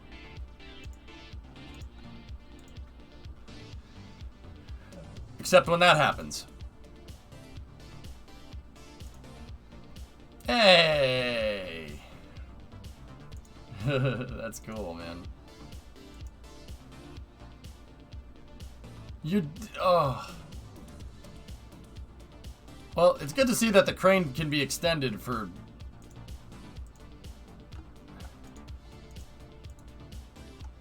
It's good to see that the crane can be extended. Without too many problems. Nice. Cool. Alright, Jacker, see you, buddy. Alright. Let's go over here. Oh yeah, I remember this plane. I still don't know if I should stay up for Soyuz. But it's cruise Soyuz. Yeah.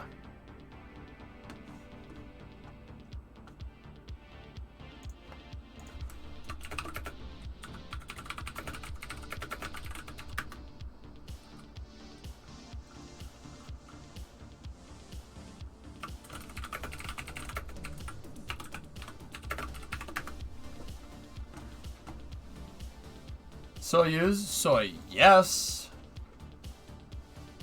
True story. I have work tomorrow, but there's always caffeine. Don't do that. And one night of lesser sleep won't kill you. Okay.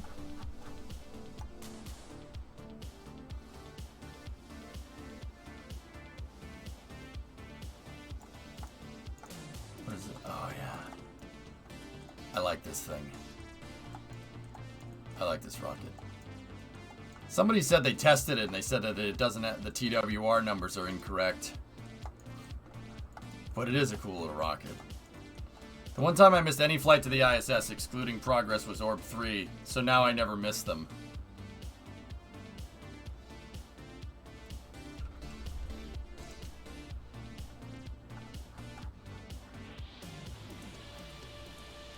That's flawless logic right there.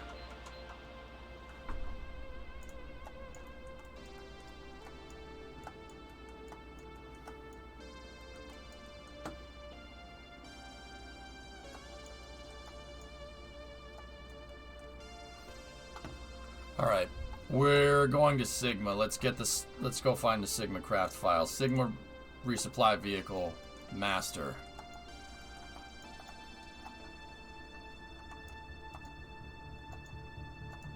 All right, we're going into the inventory here.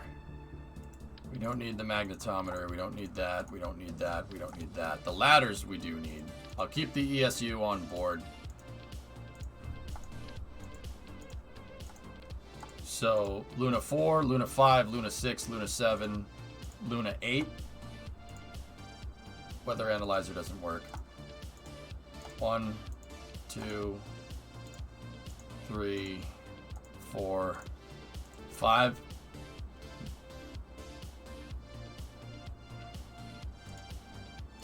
One, 2, 3, 4, 5.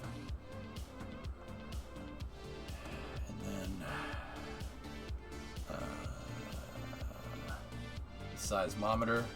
1, 2, 3, 4, 5. And then we have the ionographer.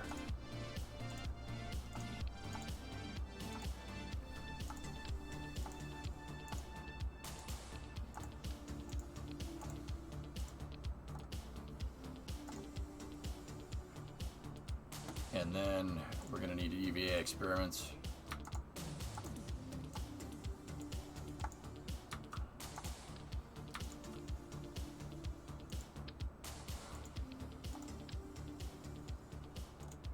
That should be good. Got extra EVA pack fuel.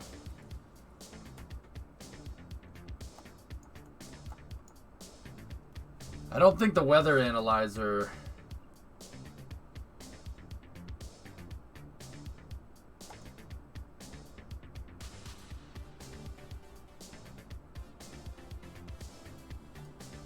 Yeah, the weather analyzer, yeah, it needs atmosphere, yeah.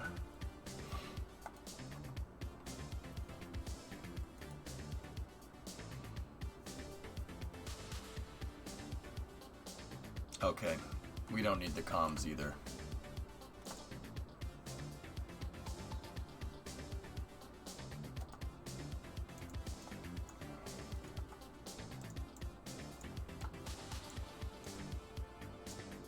Good.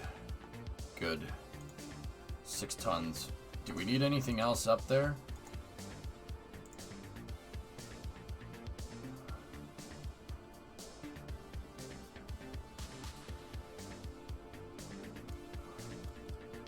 For the hard career, you've been basically phasing out EVA packs entirely. Each munition only ever has one on board and it's used in special situations.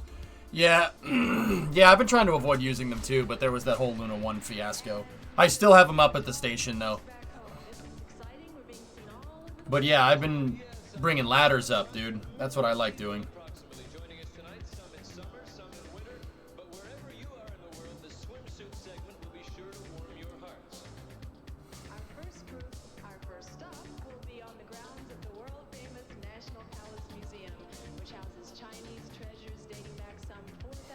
The solar panels? Well, I can't bring the big solar panels up, guys, so not interested.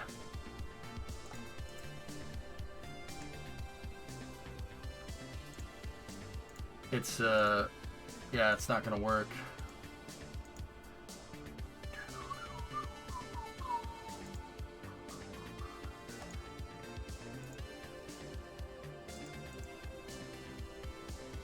I really want to wait for the Kerbals to be able to crawl around.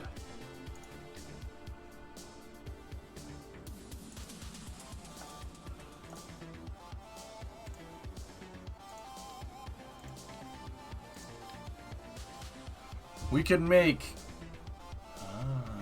Sigma is a resupply vehicle. Alright, I'll send that up as a test. I could attach the ladder pieces to this thing after we place them with construction, and we could have, like, ladders around the station and stuff to going from module to module. I think that's a cool idea.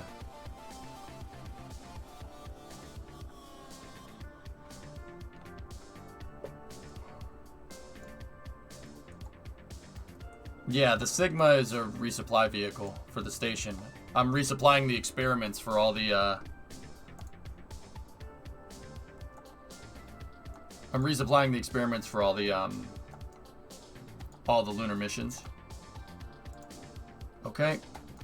Sigma's loaded down with all the cargo that I want. Okay, so we gotta go through, make sure there's no vessel collision on anything on this. Nope. Okay, we're gonna lock out its fuel tanks so they don't drain or anything during payload integration operations. Okay, I'm gonna lock out the monopropellant systems. I'm also gonna go through and give this thing a balance update, monopropellant balance update.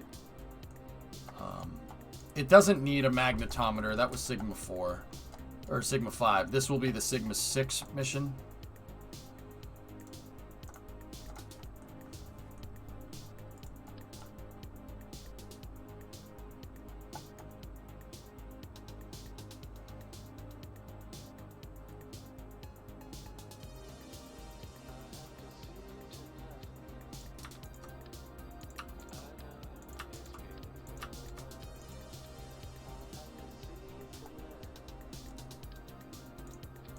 The 6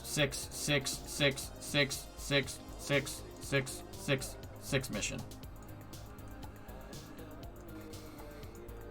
I really like the spherical RCS on these. Yeah, I'm gonna lock out the monopropellant systems here, and then I'll bind them to I'll bind the enable action function to 1.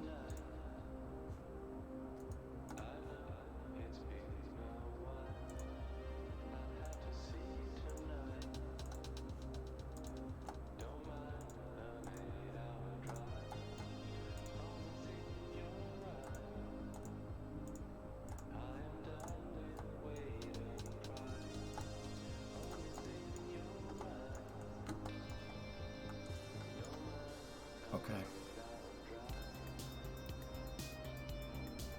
Let's go back over here. All of them are bound up.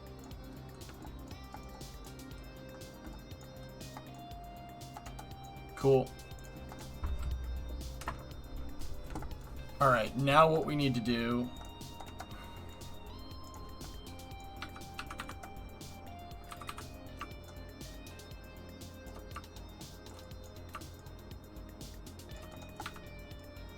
there we go. I need to get that a little more aligned. Yeah, I shouldn't have messed with it too much, but that's fine. Okay, so now let's SIGMA-6. Perfect. All right. I'm gonna actually write the name out on it. I didn't do that last time. This is my flag pack here that will help us do it.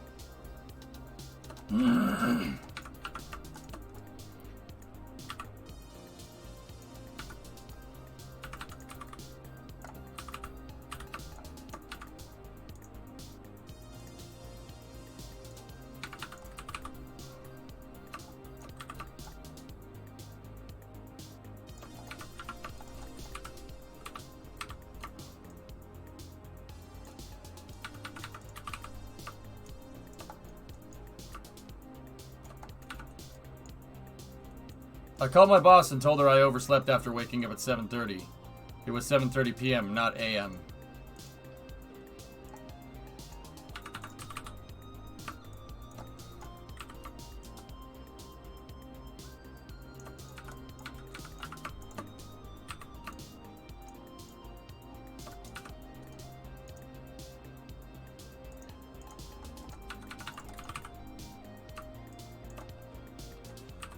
Time did your shift start?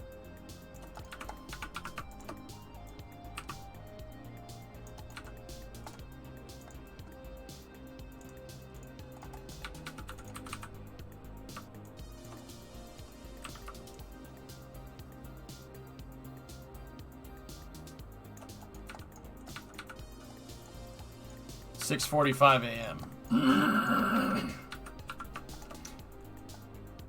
So your shift started at 6:45 a.m. and you woke up at 7.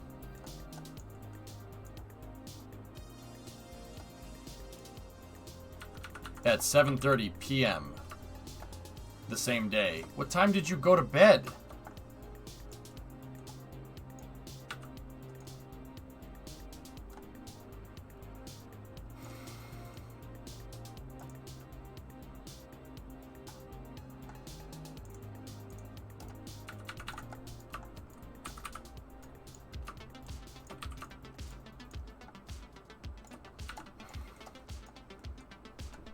I woke up from a nap thinking you woke up. You went to bed at 3:40 p.m.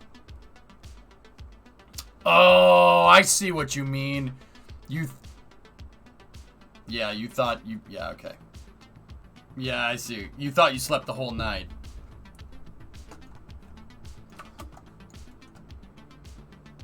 Yeah, we don't need that. You could try to write. Yeah. I think this is good enough for now, Swish. Sigma would be cool, though. And I'm pretty sure you just used that as an excuse to put a Greek letter in chat.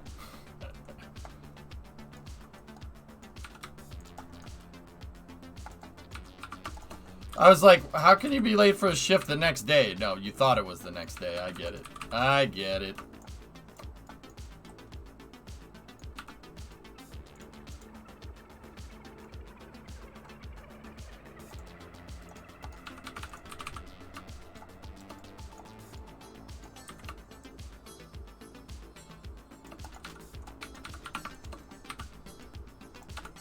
There we go.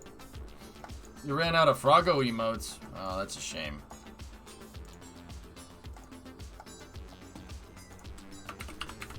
What about this one? Is that one doing anything for you, Willie? Competition. What's that, Phil? Yeah, oh, yeah. Yeah, the monkey would be on Twitch and Discord. Ugh. Acquisition of signal on Sister is what AOS stands for.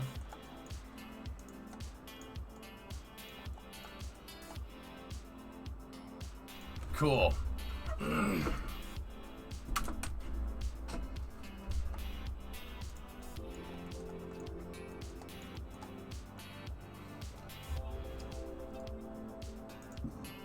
No, Racer, never. Okay, Sigma's good to go. All the RCS is locked out.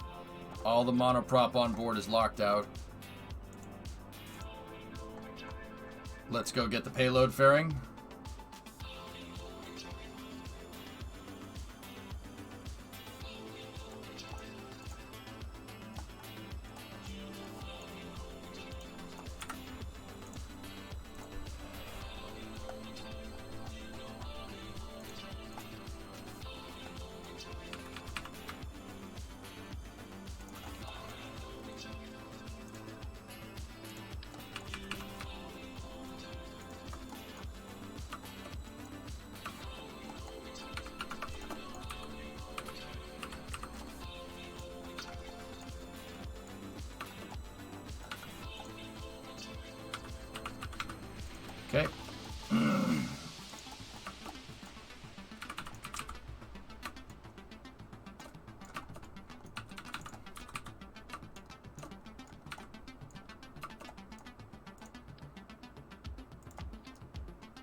I don't want the struts getting in the way of the RCS.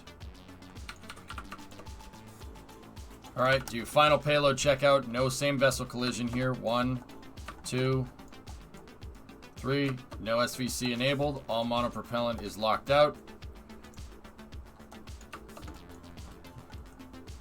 Okay. Fuel tanks are all locked. Cool.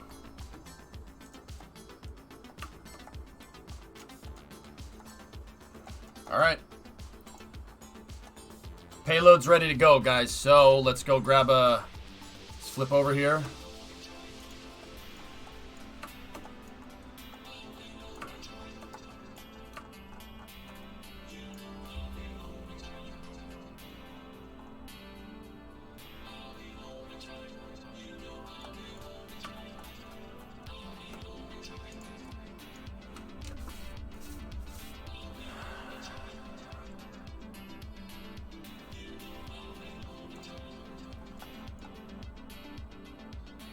And what is NRE? Yeah, Krillani's explanation is good.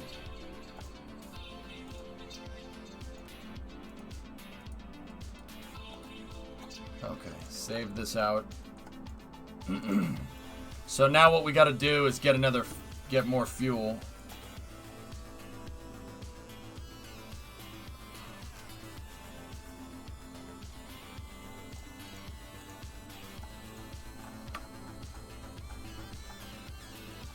What do you mean an excuse to write Greek letters in chat?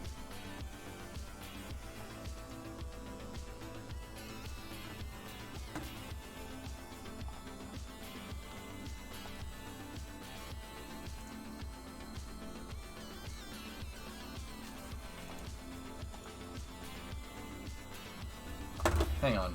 Let me see something.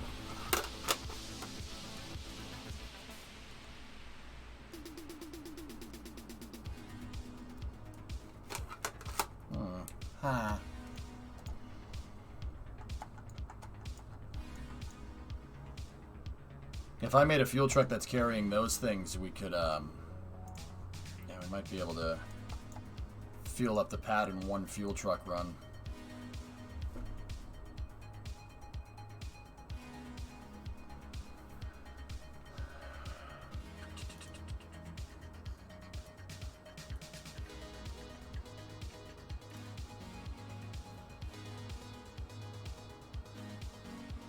That's right, Mike. Yep.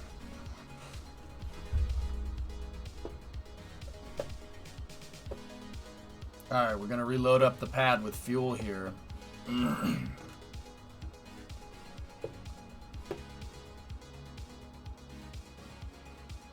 out. Thanks for the stream. Go Soyuz. Good night.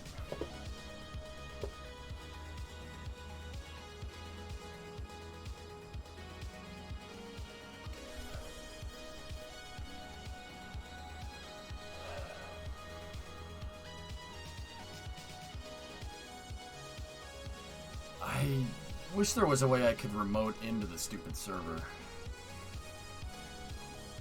Alright, Mike.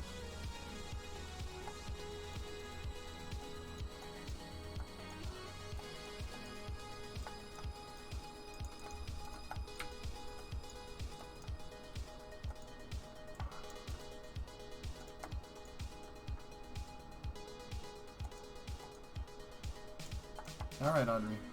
No problem.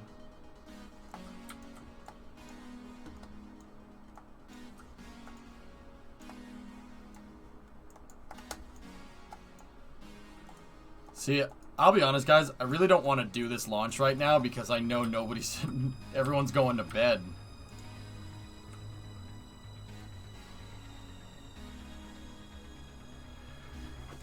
I'd rather wait until tomorrow. You're still here for now? Okay.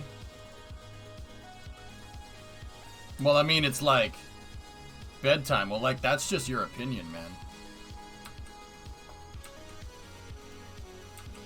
I mean, I should probably get it done.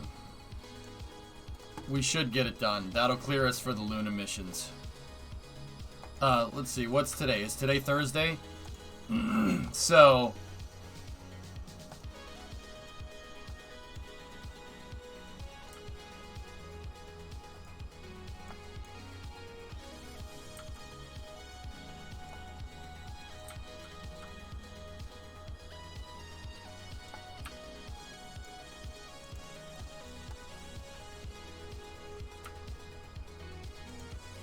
the wise words of Shai, just do it.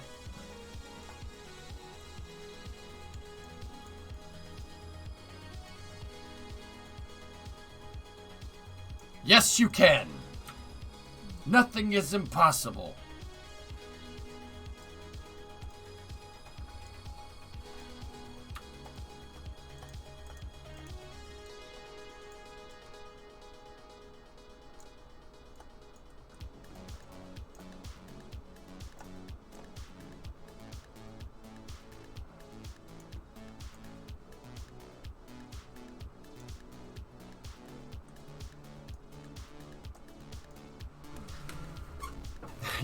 You begin school in 45 minutes, and I woke up at 1 a.m. from an afternoon nap. I'm not going anywhere.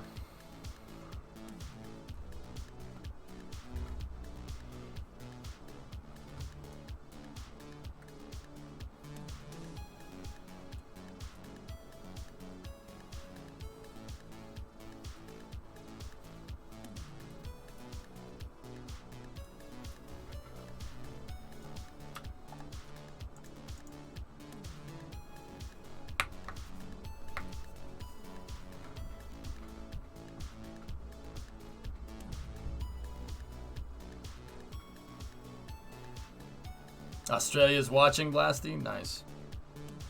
Cheers, mate.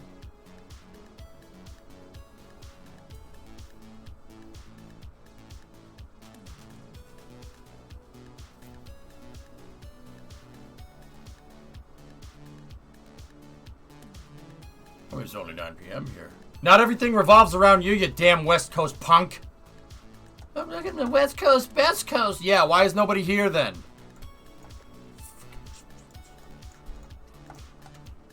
Because everything revolves around me. Shut up. Shut up. It's only a model. Shh, shh, shh, shh. I'm here. Fight apathy. Or don't.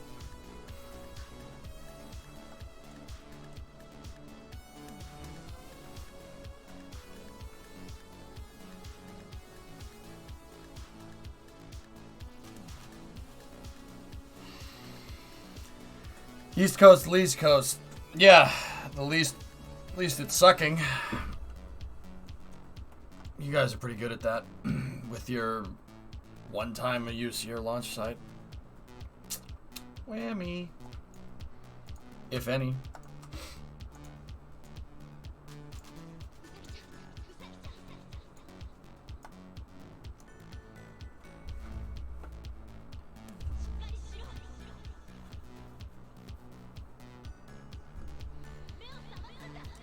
I'm literally crying a thick fog layer right now, year round. Does the West Coast have a space coast? Didn't think so. Whammy.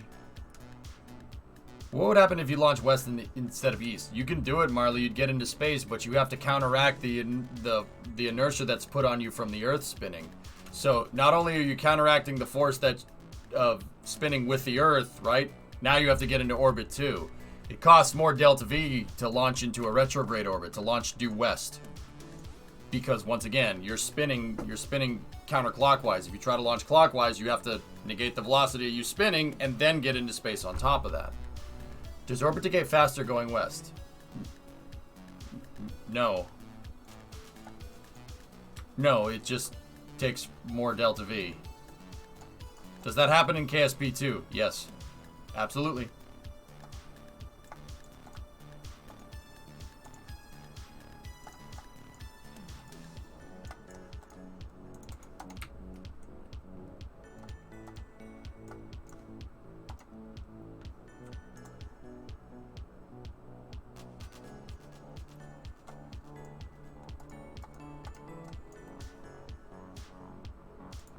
Okay.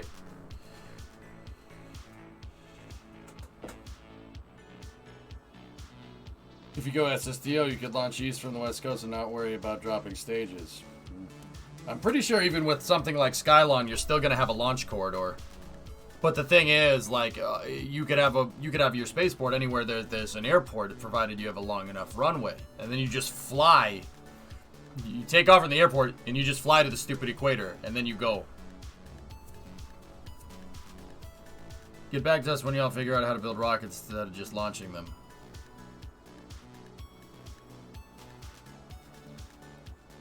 I'm pretty sure neutron rockets are made over here. And I'm pretty sure they make, I mean, that's Gulf Coast. Atlas V and Delta are made in Alabama. Yeah. Close enough.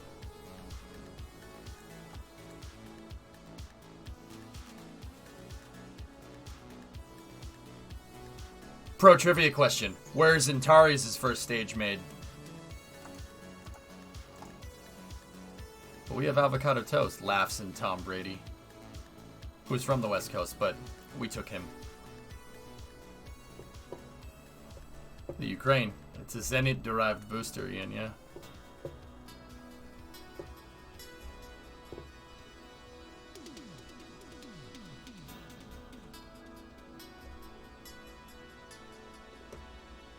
Swishio, too much grappa. Too much grappa, man.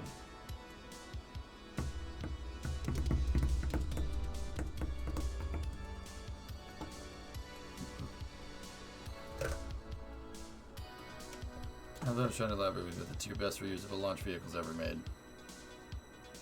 Broken clock is right twice a day.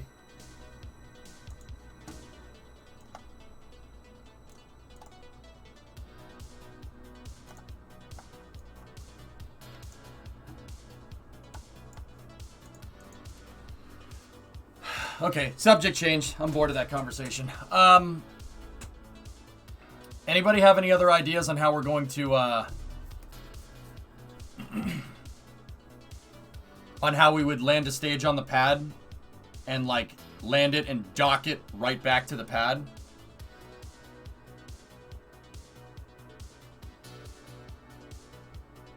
And yours is right 0 times a day. That sense, you... People on the West Coast can't be bothered with doing things like making sense, can we? It's all about, like, the total vibe and stuff, man. That's you. That's how you talk. Is it Utah since it was Orbital ATK? It was Morton Thiokol before that, and yeah, they've always been out of Utah. Thiokol's out of Ogden. Always has been. Did you think an entire Kerbal career game is possible with only a tier 1 launch pad?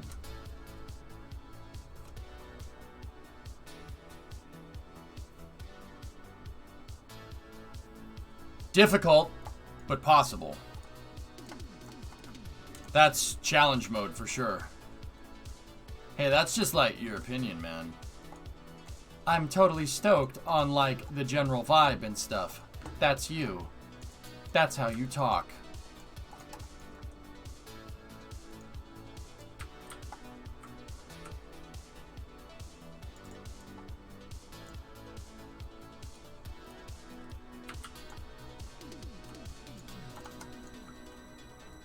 No, we say like excessively.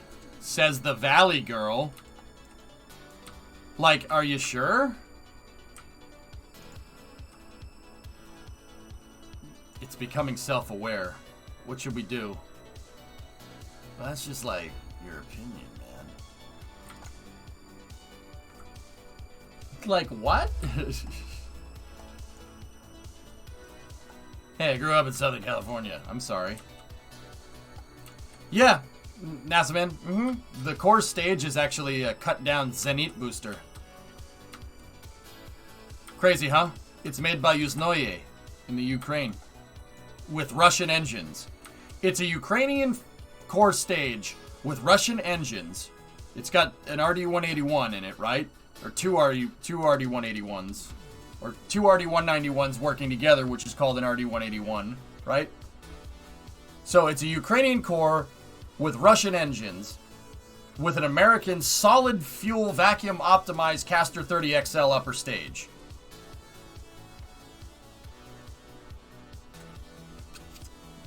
All right.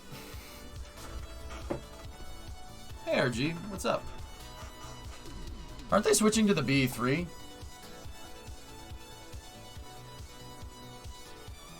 No free napkins? I don't know, man. Maybe.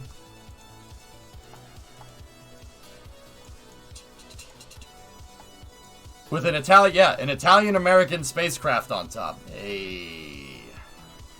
For the launch pad, this concept could be interesting.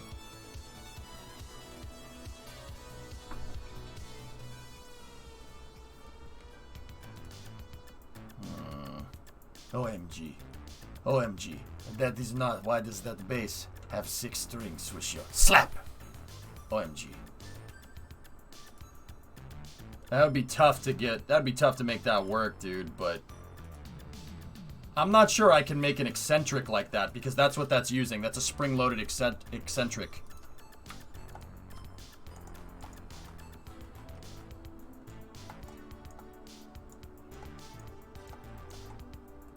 OMG.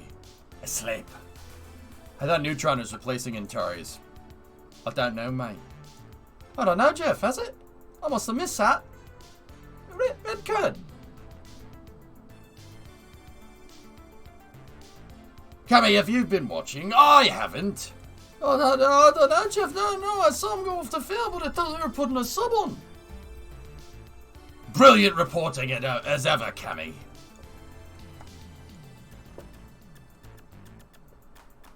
Italian moon landing. That's the smallest step for man. Hey, I'm walking here. That's Italian American.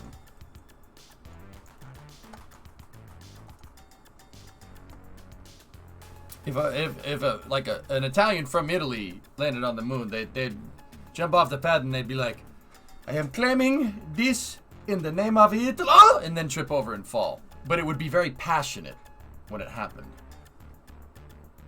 It would be a very passionate thing. It'd be a very emotional moment.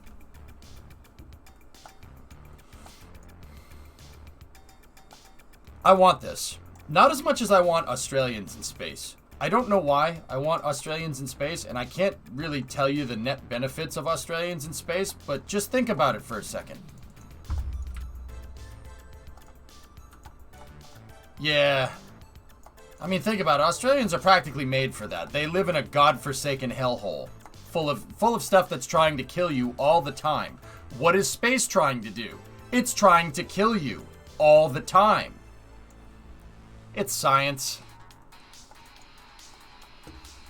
Your motor arrived. Let me see something. Hey, look at that. Oh, regressive thrust curve. Very nice. Very nice. The Outback, Jezero Crater, same thing. Just imagine a huge Australian spider in the capsule.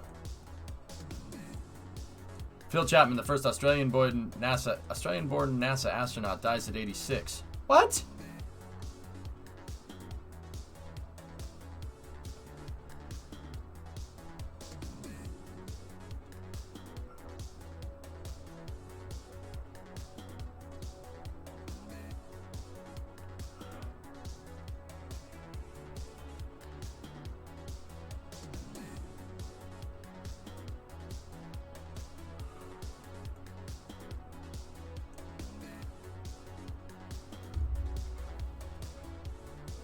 Chapman was assigned to support roles of the then underway Apollo moon landings. Most notably, he served as a mission scientist for Apollo 13, which would land Alan Shepard and Edgar Mitchell on the lunar surface while Stu Russo remained in orbit in 1971. I'm not in charge of them, I'm coordinating them. The distinction was a point of contention who ran into objections when they were trying to suggest additional experiments for Russo to perform.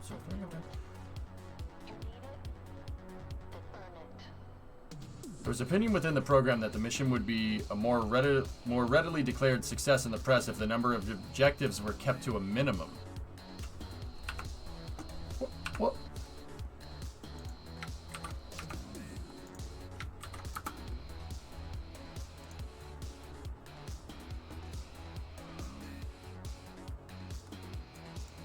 I'm not in charge of them, I'm coordinating them, Chapman said of the Apollo 14 science experiments in his role as a mission scientist. In a news interview at the time, I'm acting as the liaison between the experiments and the crew. I was dumbfounded by the idea that the way to increase interest in spaceflight was to minimize the useful results. An insubordinate Australian that I am, I told Deke Slayton what I thought of his new policy.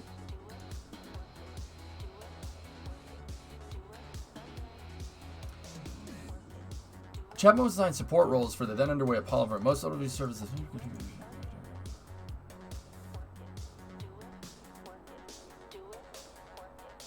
That distinction was a point of contention for Chapman, who ran into objectives when trying to suggest additional experiments for Rusa to perform when circling the moon. There was an opinion within the program that the mission would be more readily declared a success in the press if the number of objectives were kept to a minimum.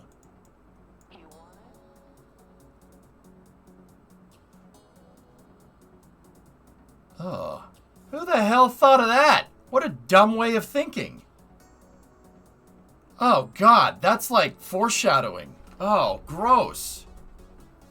Gross. I was dumbfounded by the idea that the way to increase interest in spaceflight was to minimize the useful results. An insubordinate Australian that I am, I told Deke Slayton what I thought of his new policy. Hey, mate, your policy is shite, mate. Terrible. I know that's a horrible Australian accent. I got it. I know, it's pretty bad.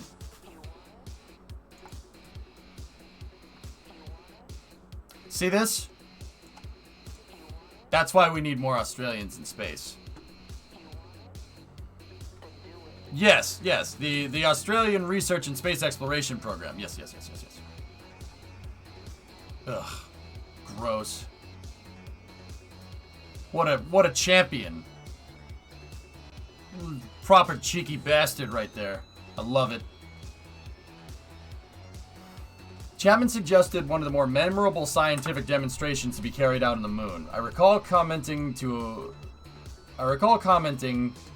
Joe Allen that the moon would be a great place to repeat Galileo's famous demonstration at the Leaning Tower of Pisa because the objects would fall slowly and in a vacuum. Oh crap, that was his idea? Yeah, they had a hammer and they had feathers. They brought them up with them. And they dropped both of them on the moon. And they both hit the ground at the same time. Science, baby. I didn't know that was his idea. That's really cool. No, I was talking about how more Australians need to fly into space. You know why we need more Australians? Because of this sentence right here. I was dumbfounded by the idea that the way to increase interest in spaceflight was to minimize the useful results. I told Deke Slayton what I thought of his new policy. I like him. Yes, this guy. I like this guy. Yeah. This part right here. I told Deke what I thought of his new policy. The narrator. He didn't tell him nicely. Man, your policy sucks. Your policy is hot garbage. And you should be ashamed of yourself. I can't tell if you want more Aussies in space or less Aussies on Earth. We could just do with more Australians. Just more Australians in general. Yeah, I'd take more Australians in general.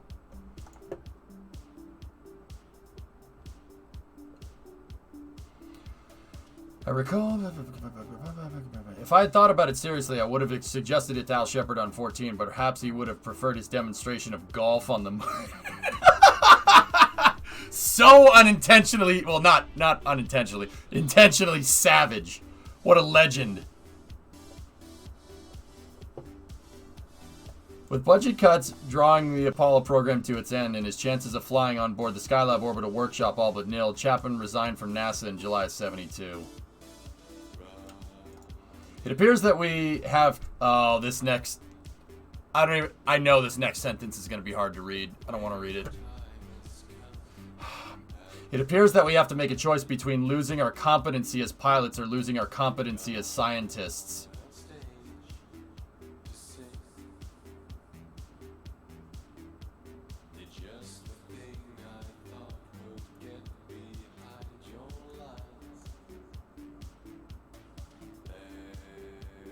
God damn it.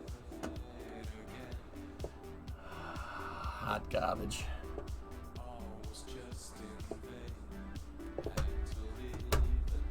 Well, that's pretty dumb. Yeah, that's pretty dumb. Here, you're out on the moon. Do less experiments. Do more. No, do less. No, you're doing too much. All right. I'll take more Aussies for 500, Alex. We can't say that anymore. He's gone. Now we have to watch Aaron Rodgers host Jeopardy. Excuse me while I blow my brains out. When? He died at the end of last year. Viking.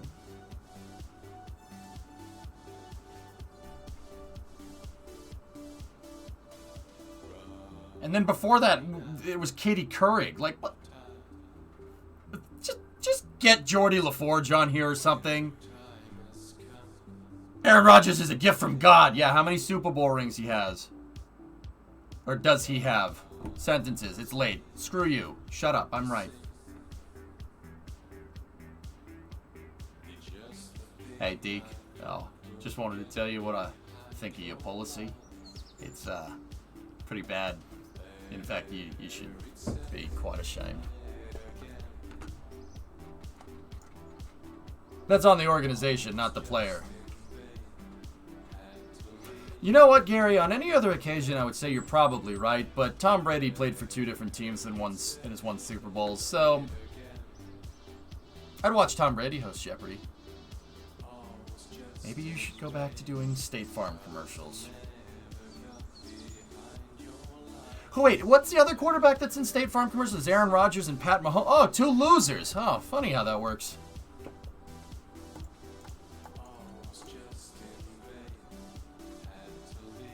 I just pissed off a lot of people saying that.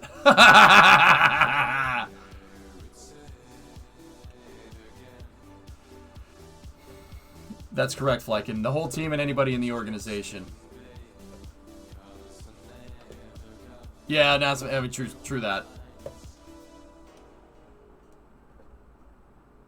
Tom Brady only won in Tampa because of the defense. Would have lost to the Packers who didn't have that.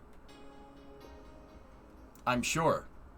And if David Tyree doesn't magically catch a ball off of his frigging helmet, the Patriots have another Super Bowl ring. And if Asante Samuel actually intercepts the ball in 2011 from that dog shit throw from Eli Manning, the Patriots score another touchdown and we win. Okay? And if the refs didn't make a dog crap call about establishing yourself as a runner in 2017, the Patriots beat the Eagles as well. We could play this shit game all day, Demo. It's after hours, yes. No, anyway, let's get back to it. If the Vikings played football, we might make the playoffs. Yep. You're definitely a Vikings fan. Pats fans lushing about Brady. Like, hey, Florida man now, man. I'm a Florida man, man. At least partially.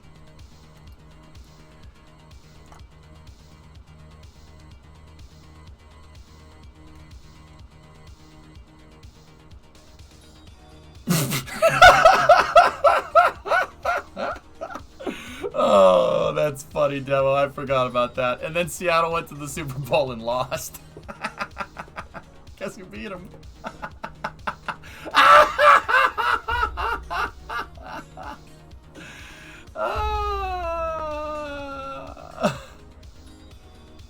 Look. The most important thing is that the Pats are in a rebuilding year and not winning. Oh God, We don't talk about last year, Buck. That was.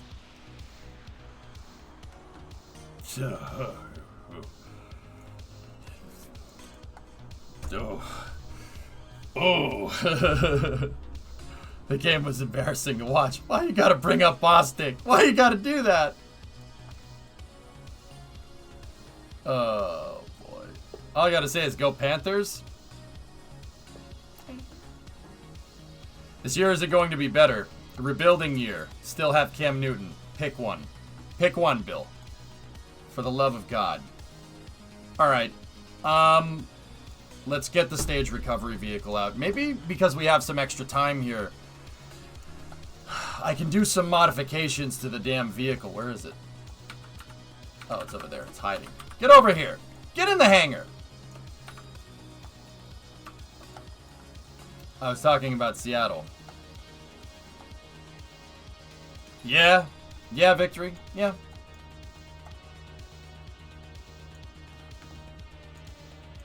The love of God, you gotta cherish it. You do. Stay here, Mason. Stay as long as you can.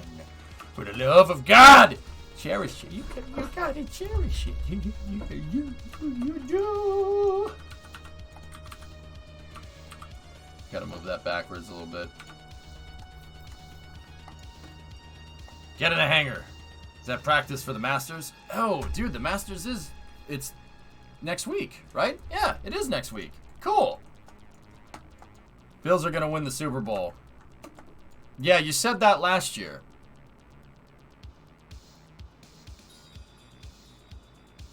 Yeah, that's the end of the sentence. No, now. Round 1 was today. Cool. It's too damn hot for a penguin to be just walking around here. I gotta send him back to the South Pole. They got the MVP. No. Yeah, okay.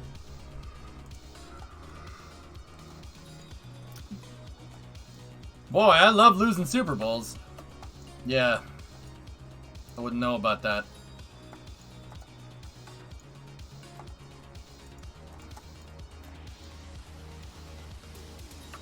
Do you think the Vikings will ever win a Super Bowl?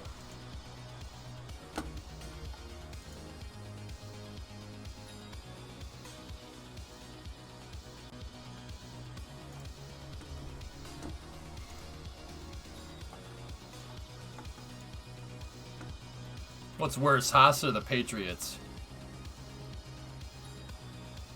At least the Patriots won something.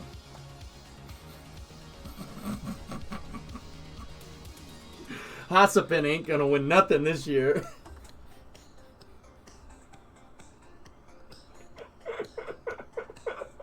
Oh god, that hurt to say. That hurt. That hurt to say, dude. I'm not gonna lie. Oh god. I watched Mazepin's drive, dude, from Bahrain. He complained about the car, said the car was terrible on lap 2, and then crashed. Like, dude. Oh my god. You have a bet on Mazepin to DNF 10 races? What's the over-under on it, Jim? Because I wouldn't take that bet. I wouldn't take that bet at all. I wouldn't take that bet at all. Oh my goodness. Haas sold out to the Russians, and it's honestly sad. It's the new team name is Hasputin now. That's correct, Levy. All right, so how can we fix this thing? I need to get this thing better at recovering stages. All right, so where did I run into problems recovering that stage? We're gonna do a little bit of mini engineering here, okay? So we need the Smart Prototype 2 stage, which is the flyback booster, right?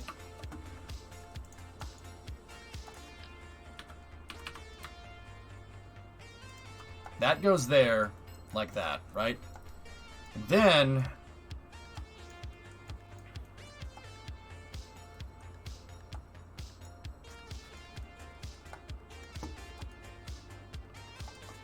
what's up, right? Okay, I'm not concerned with strutting this way. I think that's an okay. This is an okay way to do stuff. EJ and Mustang. Hey EJ. Hi Bright. Are you all right?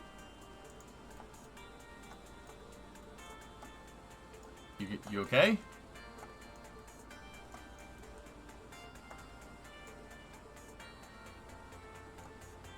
Just saying that the E Mustang is horrible. Yeah?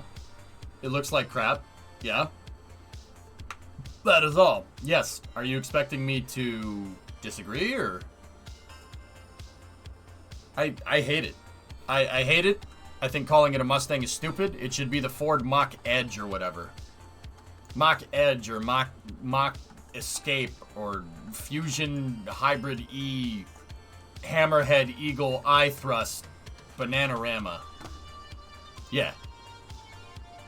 Alright. The sky is also blue. Bright, look, I get it. I understand why they made the Mach-E. It's not a Mustang. It'll never be a Mustang, no matter how hard Ford tries. Sorry, sometimes you just don't have control over the thing that you made. Sometimes the fans have control. The fans have control on this one. It's not a Mustang. It's a Ford Edge Mach-E. All right, Ford Edge. Okay. If I owned a Mach-E, which I never would, but if I did, I would take the Mustang logos off, go on eBay, find some Edge logos, and put Edge Mach-E on the sides. Now, with that being said, I always show everybody this picture, okay? Now, I'm not excusing it. I still think it looks weird, and I hate crossover SUVs. However, at the end of the day, Ford's got to capitalize on these trends. So, if you look at it next to a Model Y, I see what they're doing. I get it. I see what you're trying to do. I get it. Everybody says that, Lavi. I haven't seen one, but I don't... Have you seen Project Farm YouTube videos? I'm addicted. He tests tools, projects, and engine fluids. No. Want to add this to your watch later list? Watch us restore and drive this 67 GT500. Oh. Oh. Yeah, I'll watch that later. Your head is currently 13 millimeters. Right. I get it. I understand why they made it. They're trying to go after what they think Tesla's best-selling vehicle would be. I understand that. That's very smart. Very good marketing research. Well, product research, I should say. The marketing research is dog crap. However, good advertising doesn't necessarily mean good for you. It could be bad. Any press is good press in this day and age. I think Ford knew exactly what they were doing calling that thing the Mustang. You'd piss off the purists, all right? You'd piss off all the purists. All the purists would talk about it, and that's more press for your crappy electric vehicle. Boom. Done. 2 birds with 1 stone. It's not rocket science, guys. With that being said, you look at it from this angle and it doesn't look half bad. Yeah, I don't need to go on a rant here. You guys know good and well. I hate crossover SUVs. I hate them with a fiery passion. I don't care if you have more trunks, but there's so much room in here. I can do other things. Yeah, buy a frigging station wagon then. A crossover SUV is not a car, not a truck, and not a utility vehicle. It literally sucks at all 3 of those things. But all 3 of those things are in the name.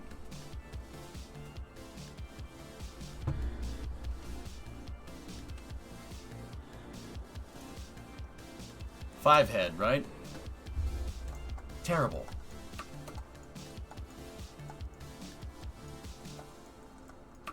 Is this a KSP stream here? Yeah. Yeah. Yeah. Change the subject for 1 second. I thought this was a KSP stream. Bob, that happens like all the time, dude.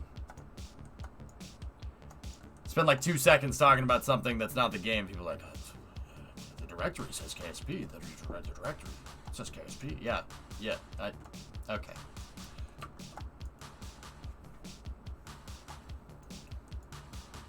I'm sorry.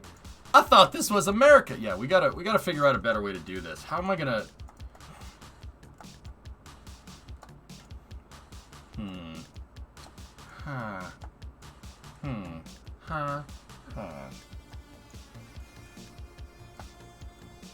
Sorry, I'm here for rockets. You're awesome at this. Excuse me for talking cars. I'll always take the time to talk cars, Bright. You know I love them.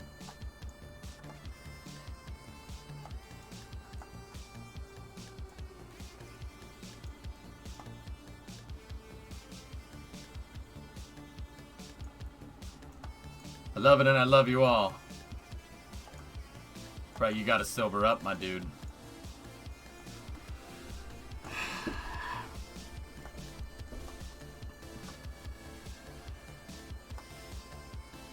No Carmo.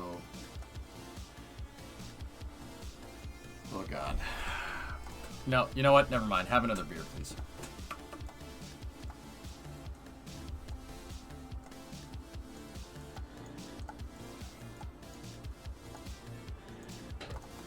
So, if the gear is down on the booster, right?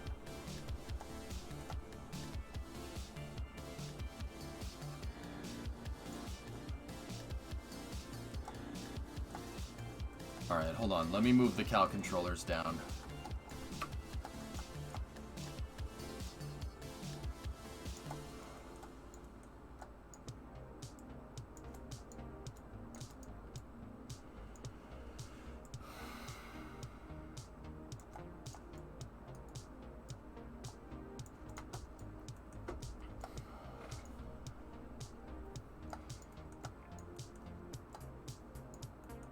What the heck? Are we flying on Mars? Yeah. Ingenuity, man. That's happening soon, actually. Not right now. Not just yet, but we're gonna get there.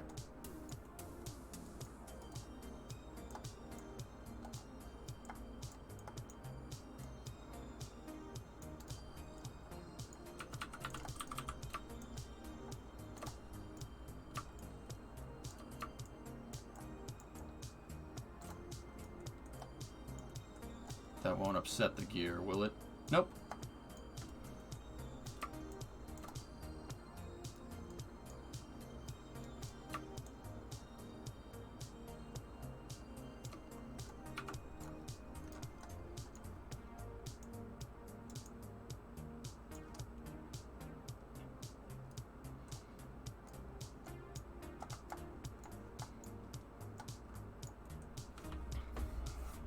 April 11th, that's right. Should have done it on the 12th, just saying.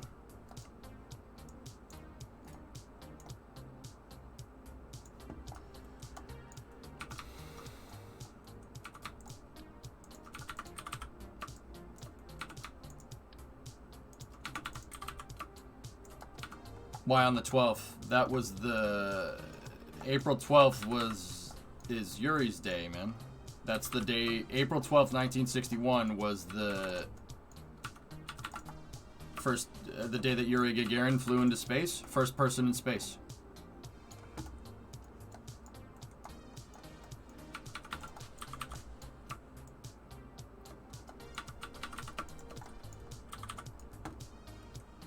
Fast. No, I'm good, man. Are you streaming on the 11th?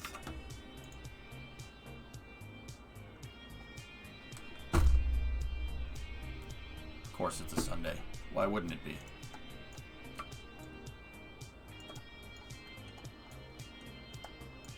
I don't know. Yeah, I don't know. I don't know how that rocket lifted his freaking balls of steel into space. Because that Voskhod capsule was a frigging death trap. That he nah, alright, do it. Like Apollo 1 capsule, bad. Nice, Shirley, that's cool.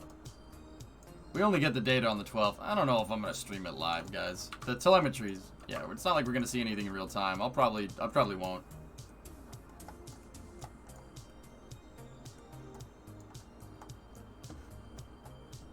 Yeah, also STS-1, Sawyer, that's right.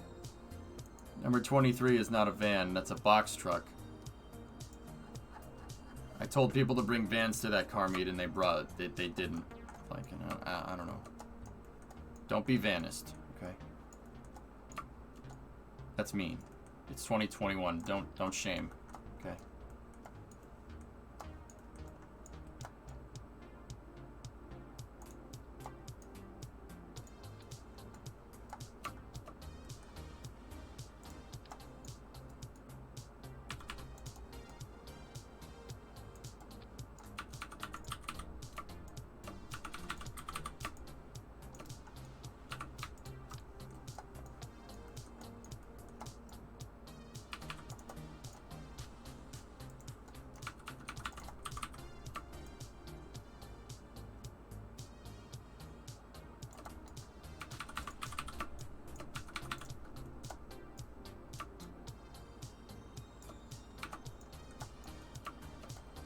Alright, we're gonna try this alignment mechanism out, and we'll see what that does.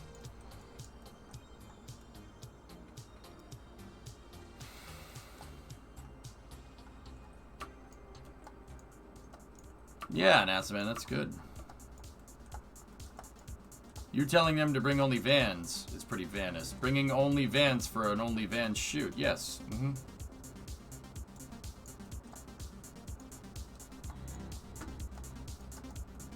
Flyken, are you the kind of person that takes it personally when you go to a restaurant and they're out of the food that you want?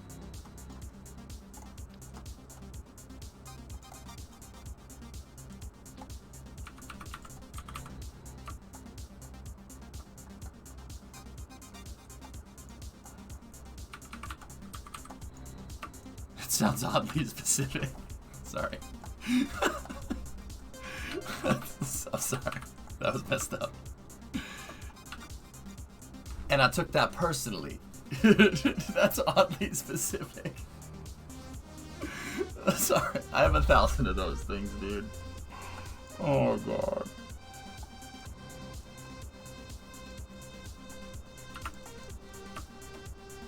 By the way, I'm going with the joke. That's why I said that. Okay.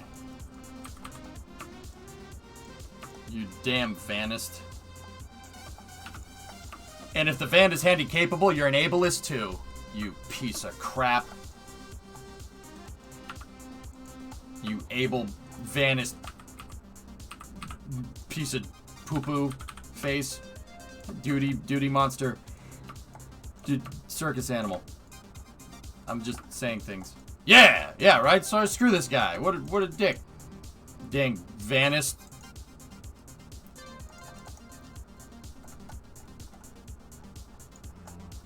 No, don't after hours. Don't after hours.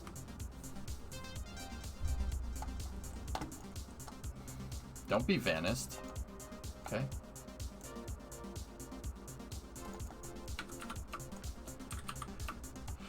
Alright. Adding a guide track here should make this work a little bit better. The other thing that I need to add up here is this needs to be a little bit... Oh, that's on a different vehicle. Never mind. Is there anything else that I can use to help center the dang stage?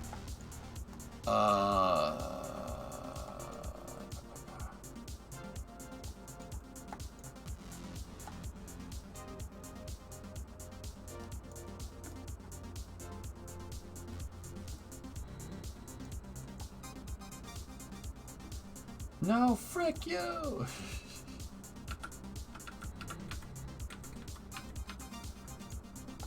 Maybe we could use our old friend, the air brakes.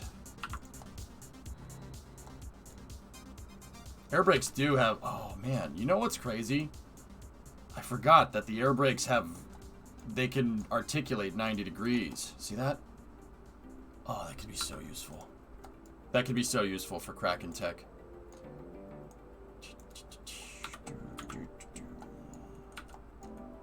Remember air brakes? Oh, I remember.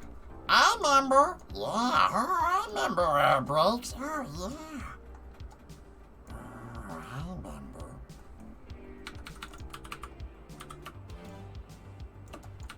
Alright, that should work. Yeah, Kraken Tech. What is it, 2017? Yeah, right?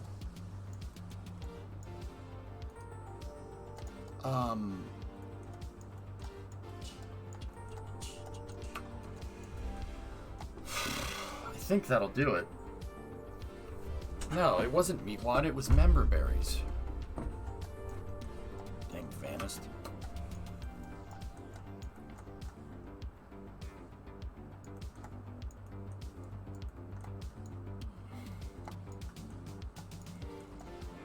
Negative. Negative, that was a meat popsicle.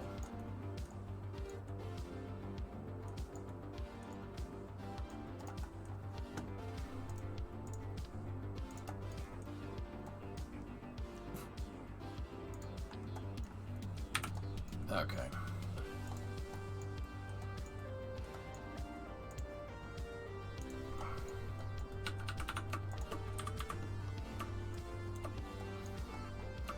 I gotta sneeze.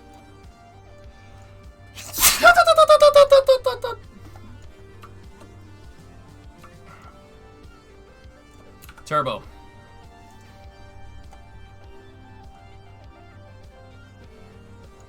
I haven't done any work on the next lifter concept just yet, lulz, but if we have some spare time tonight, I'll get Dart up on Kerbal X for you, okay?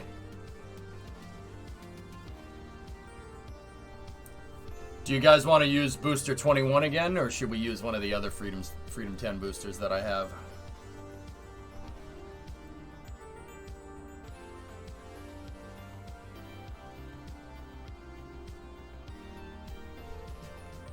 Okay, we'll use 21 again. I don't think I've ever used a Freedom 10 booster 3 times. Ever.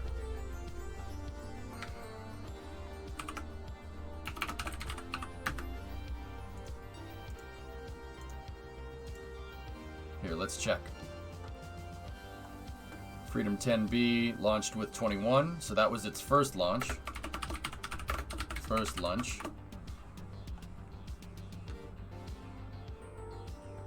Booster was expended, booster was expended. Luna 2 launched 118, scrapped in reintegration operations. Yeah, Kraken struck. 117, safed and returned to the pad. Is that thing still out there?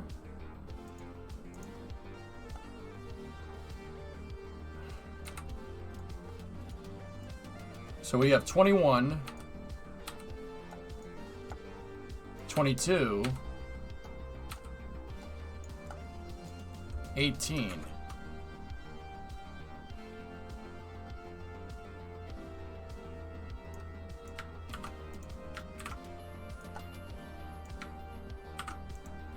Those messages are backwards. We have 18. Let's go back a little bit more. 17.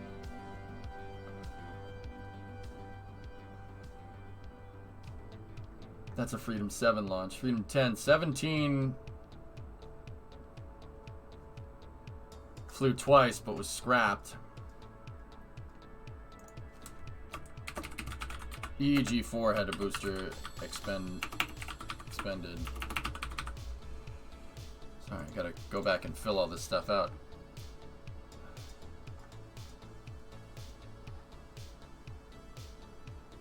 Sigma 5 was 16. 16 was lost. 15 was expended.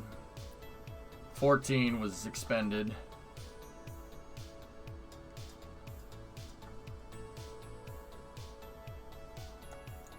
.3 booster expended. First booster to fly 3 times with no recovery. All right, let's match it.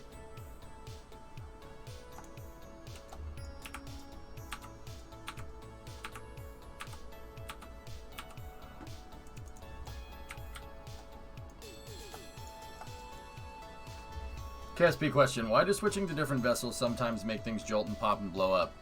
You're outside of physics range, Flykin. If you're more than 200 meters away from something, it's not simulating the physics on that object, but it's rendered. That's the reason why all my shuttles and all my stages are right here within physics range of each other. Because if you get more than 200 meters away, it unloads the physics. And then if you go back into 200 meters away, it reloads physics on that object and it'll drop it onto the pad. It'll drop it. And that does cause Kraken strikes. Sigma's fitted out, Loopy. I needed to make some modifications to the recovery vehicle here. So I put a track guide in. Imahara gauge right there. And we're gonna get 21 here sorted out.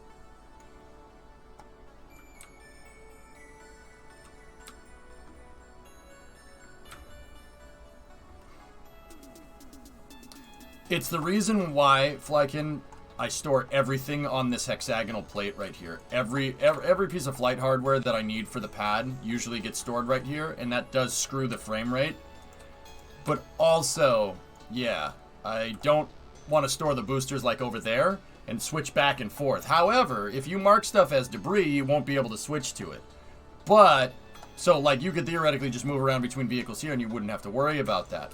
However, what if I undock something, right? And it's a piece of debris and I need, like, or something goes wrong and there's a piece of debris on the pad and I need to move it and I need to switch to it. And I switch to a piece of debris out here because these are marked as debris, right? And then I switch back to the pad and the piece of debris crack and strikes the pad and that's the end of that. Not a good safety procedure. It's not good safe procedures at all. Bad idea. So that's why I don't do it. If I need anything stored, it's stored out of render range and out of physics range over there. That's why I have all this stuff kind of out here at Launch Complex 2. Launch Complex 2 is a sounding rocket testing area. I might go out there and test on landing rockets on pads and stuff. That could work.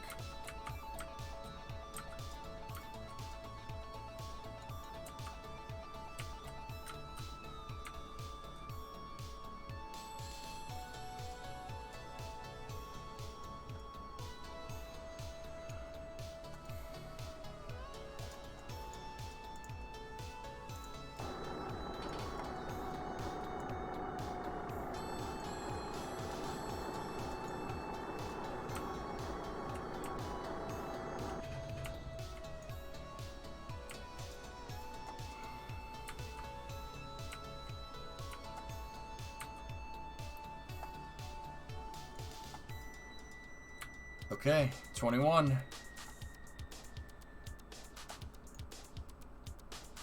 Hi, Pick. You're a piece of debris. Ow.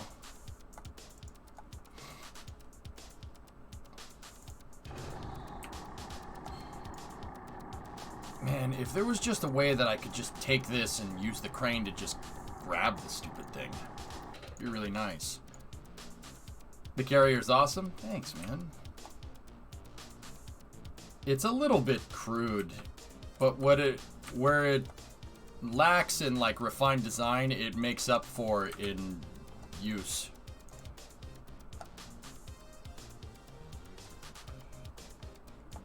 It's basically a moving high bay. That's what it is.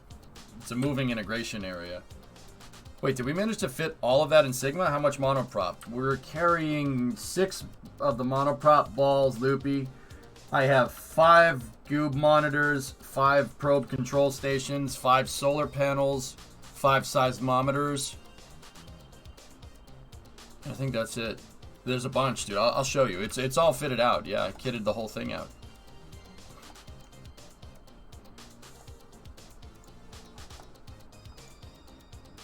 Night, Cozy.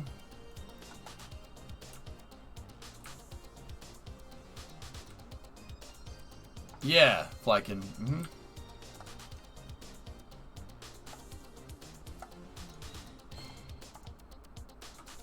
Oh, we gotta lock out the control surfaces.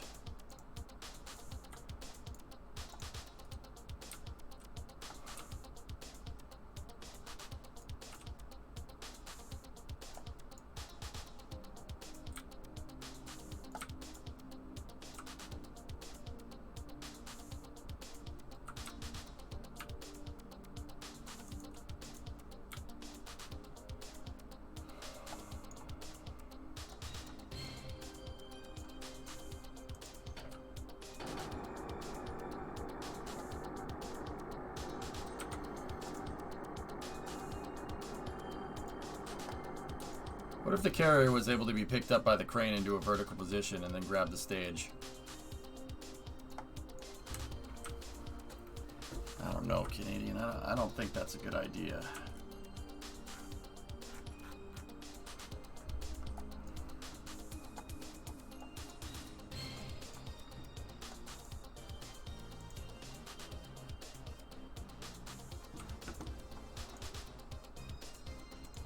It's great, Flecken.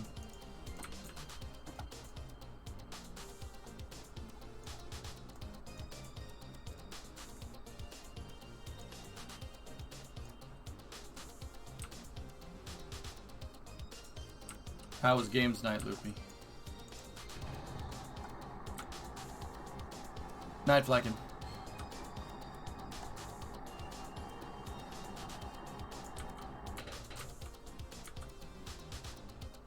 Okay, we'll just leave that there. Well, it's nice to hang out a little. Alright, let me get the truck.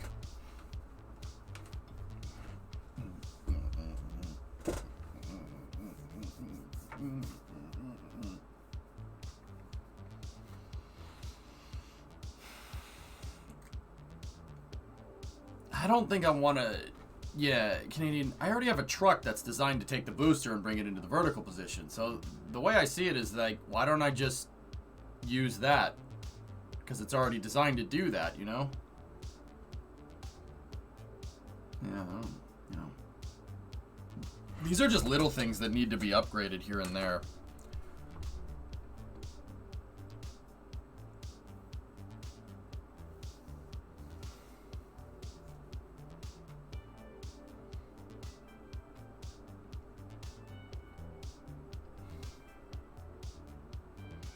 I just learned Joe Engle was the only person to fly the space shuttle manually through all of descent on STS-2 because he was an X-15 pilot. Yep. That's right. Joe Engle and Richard Truly on STS-2 flew Columbia manually through re-entry.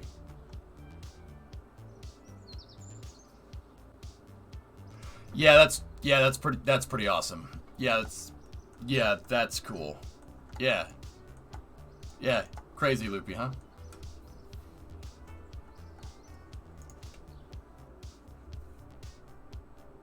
Yeah, Canadian, I got you. Yeah, I mean...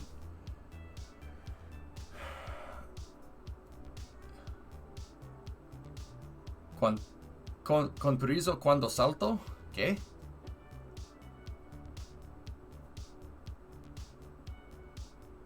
Yeah. No, it was a test. Victory. Yeah.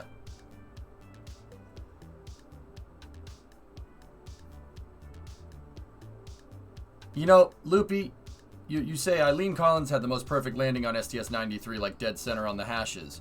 Yeah. You know, Loopy, I would say that, you know, I don't know how the shuttle didn't stall during re-entry because of her big brass balls, like the thing, it's carrying too much. The center of mass would be all screwed up. But, I mean... But then again, it is 2021, so I don't know how the shuttle landed with the big brass balls on board.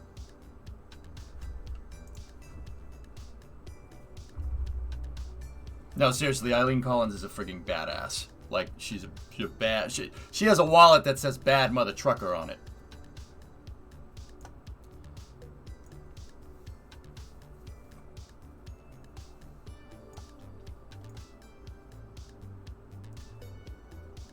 There's always a competition. It's only fair that she won. Yeah, the shuttle pilot. Yeah, see, sorry, you know about that. I know about that too. Shuttle pilots would always, you know,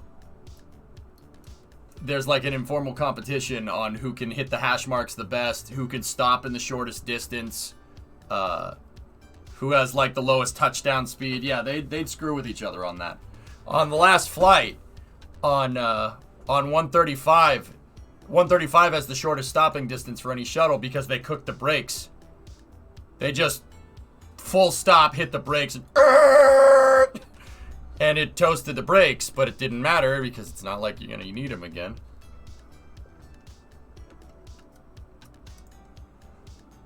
Man, you don't need the stupid thing. It's not like, oh, what, are we going to use it for the next mission?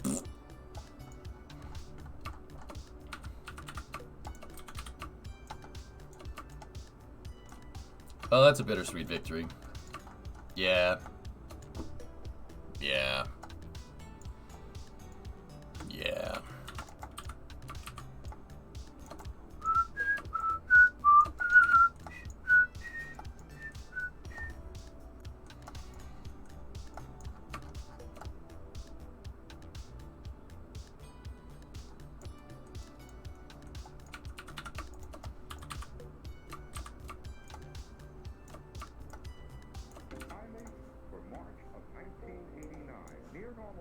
Alright, let's get this first stage on here so we can throw Sigma up. I think that, yeah, NASA man, if I'm remembering correctly, I think it's either him or Scott from, hold on. I was gonna say it's either him or Scott Kelly, but I don't think. Who was on 130? Could be TV. Hey, I know that guy. It could be Terry, but I'm not sure. Oh, that's so cool.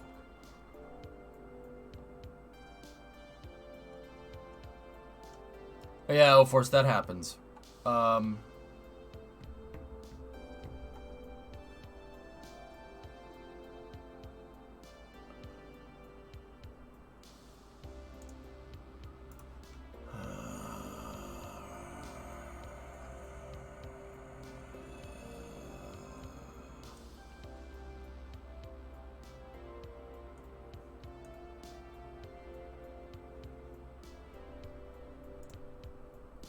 What is this Scott Kelly though? I gotta find who's the crew here.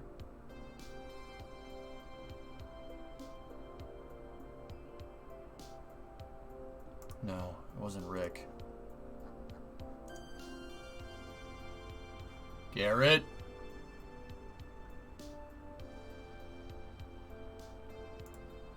Nope.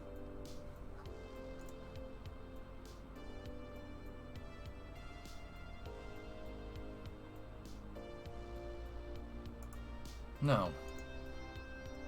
It's around somewhere. You gotta find it. It could have been...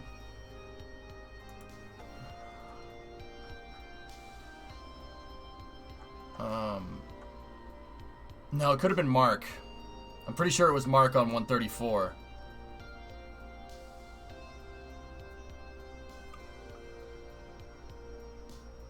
Roberto Vittori. Hey.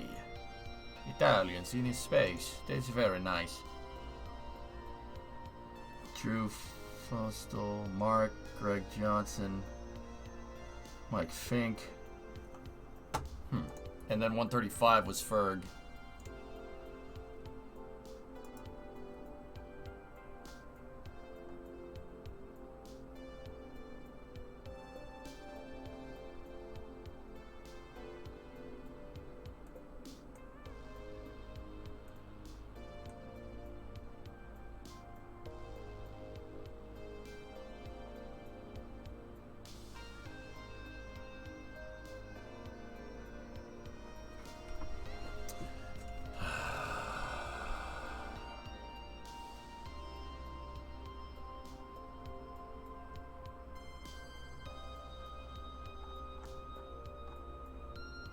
Nice, Astro. That's cool. Found it. All the shuttle landing distances.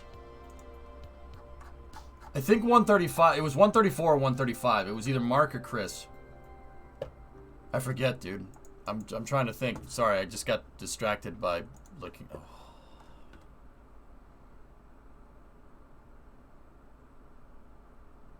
God damn it.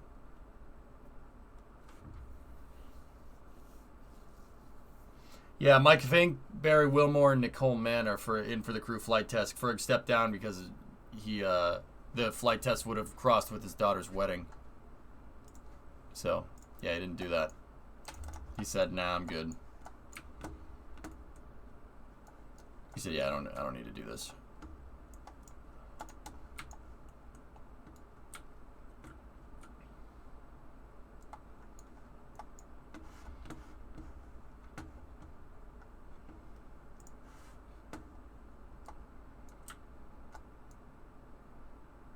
Alright, let's flip this thing around here. You know what? I want Weatherman again.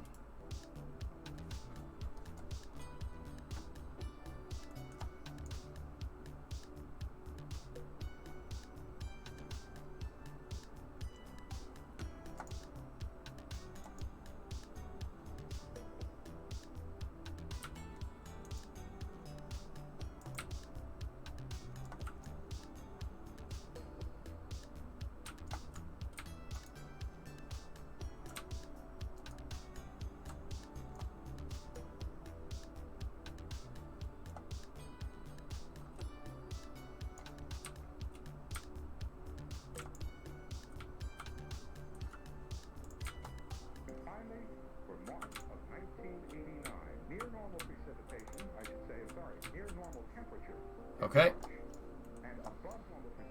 We're lined up.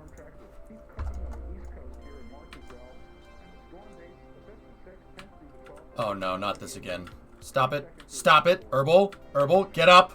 Get up. Don't you dare. Not right now. Alright.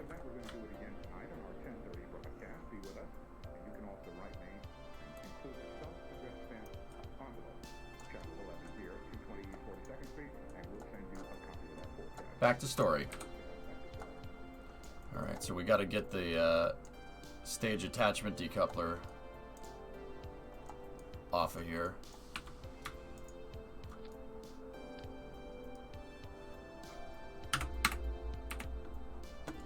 Then we gotta go in here and pop the docking port. Boop.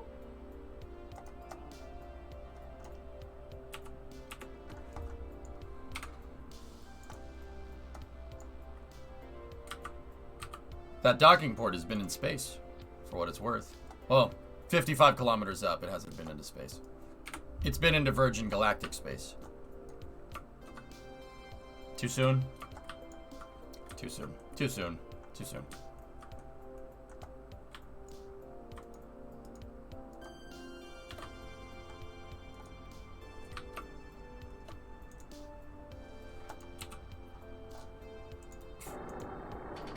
Too soon. Too soon. Still counts. Still counts? Alright, so we got a control from here. 1.1. We have to make sure that this is nice and aligned here. So we're going to lower the whole sucker down. Then we're going to bring the back extension up a little bit.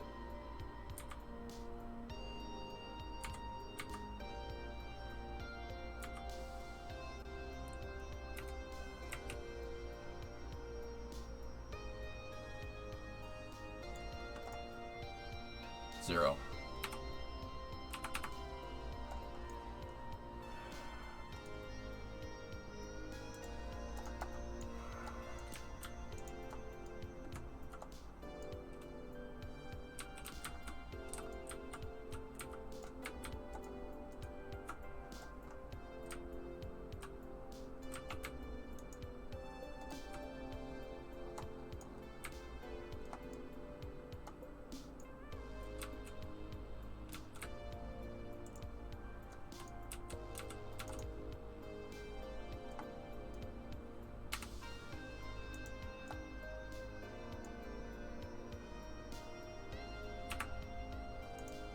Am I not clicking the brakes?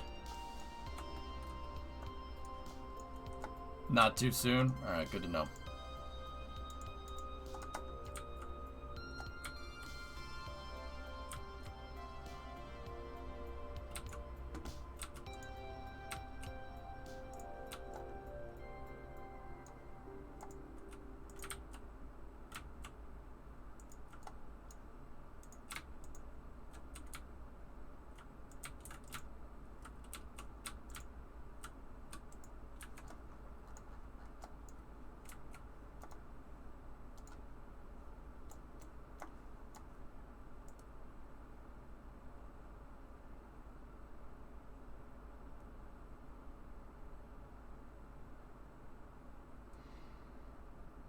Make sure the alignment is 0.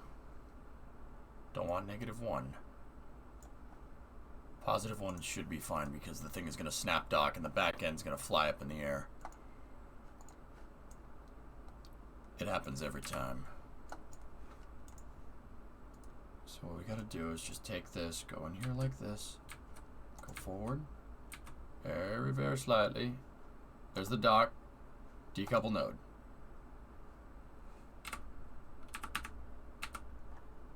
Okay, go over here like this, take that.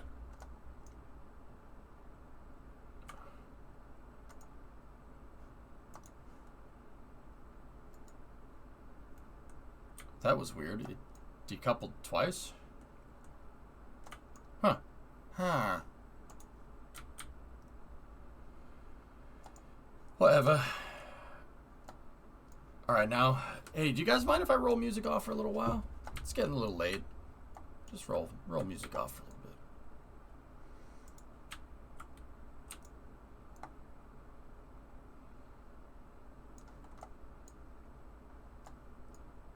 Just enjoy the quiet. Just enjoy the quiet.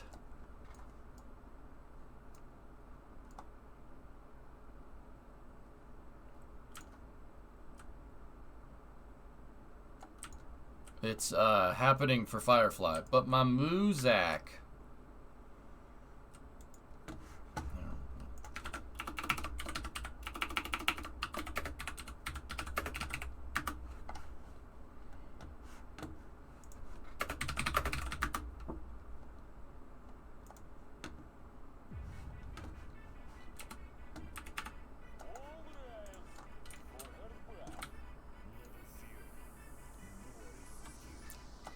I have the 2 DLCs, Rudy.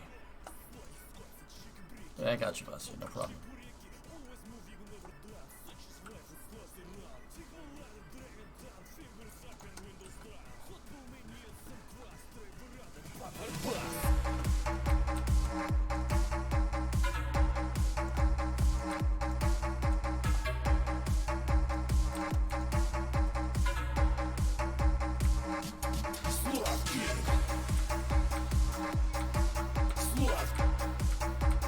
Firefly Alpha rolled to the pad. Oh, that's what that was.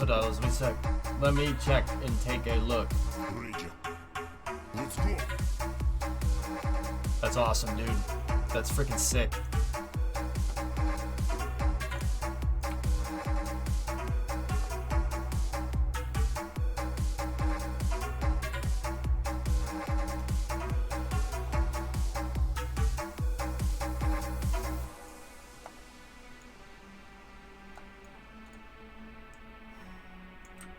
My mama says it's just a phase when I feel my gaze with mayonnaise. But no, play this music from your car, inviting friends from your fire. Here everybody knows, Scots and toes break your bones.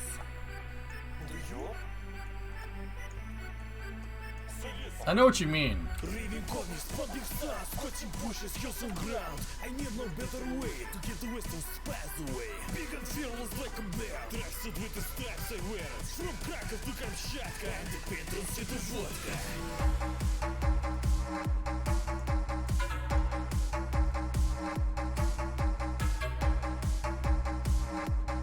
Kind of gets you fired up, Grab, in a weird way.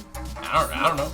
I dig it. I like, dude. I like his music. I unironically really like this music. I don't mind hard bass. Hard bass is pretty cool. Freaking slaps, man. Slap. Let's go.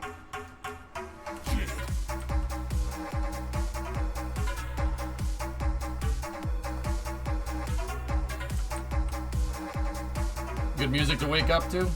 Nah.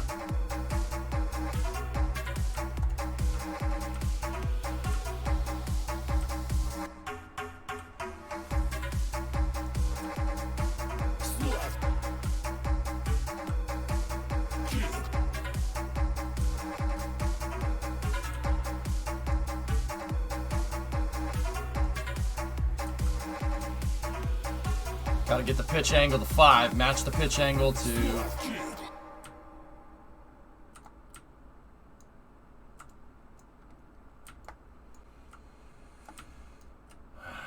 Okay. Looks like we got it back. This up just a little bit. Never fear, Boris is here. That Soviet wave that I had on here a little while back was really good, but the problem is that it's all copywritten.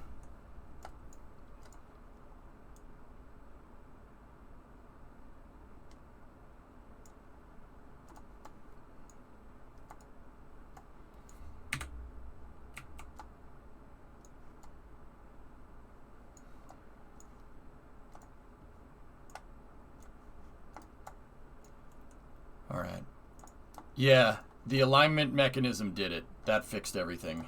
It's perfect now. Yeah, I just needed a way to hold the thing in place. It's perfect now. Never fear, Boris is here.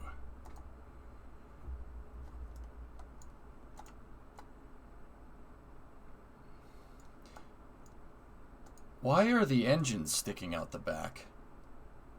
That's not supposed to be like that at all. Uh-oh. What's going on back here?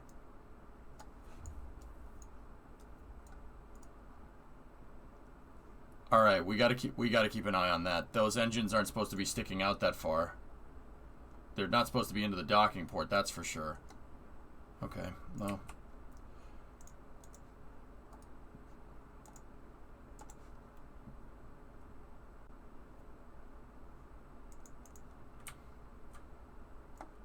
All rise for RBS.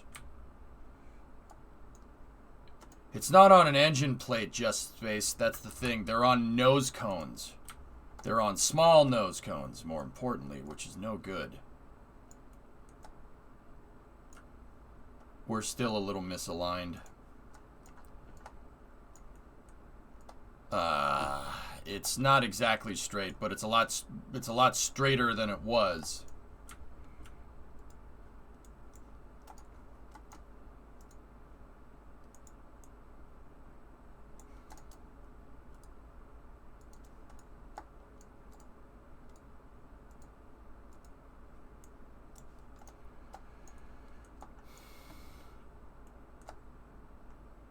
You created that machine that is supporting the rocket? I have engineered everything here, Rudy. Dude, I've been playing this game way too long. I don't use the VAB. I don't use that. I made my own. Yeah, I've made my own. It's a challenge. I like playing like this. So this stage, I have a flag pack where you can have numbers and letters, right? You know, this is Booster 21. Booster 21 has flown 2 times. It's already flown once tonight. I'm going to reuse it. We're going to reuse the booster. It flies back and lands like an airplane. And see, I have another one over there. I have 18 and 22 over there. And I serialize all my stuff. So I know, like, you know, what booster's flown where. And then I keep track of all of it in a log. I like playing Kerbal this way because, you know, when you're streaming KSP, it's cool to tell a story, and I want when people watch me play KSP, I want it to tell a story.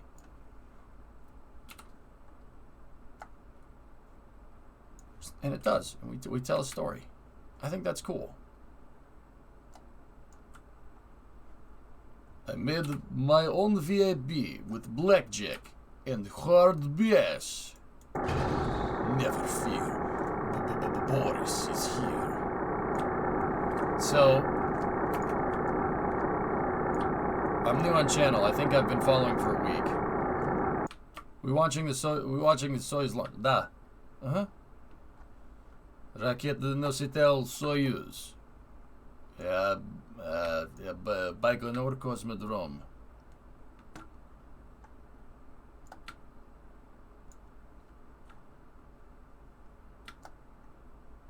That was terrible grammar, wasn't it? Yeah, I know. Can you tell the story of the ugly barnacle? Oh, I'd love to. This is the ugly barnacle. There once was an ugly barnacle. He was so ugly that everyone died. The end. Good enough for a Western spy? Oh, don't give me that horse crap. I know you guys are sitting here peeping on my stuff. Next thing I know, we're going to have a flyback booster, and it's going to be named Super Science Booster that we thought of, you frickin' twerp. Good for American spying. Shut your dang dirty mouth. And then you're going to say you thought of it too, you punk bitch? No, I'm just kidding. Late Night EJ is a lot more savage, dude.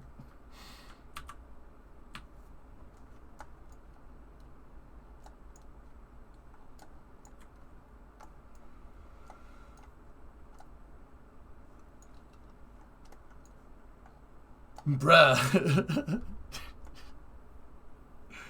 I'm sorry.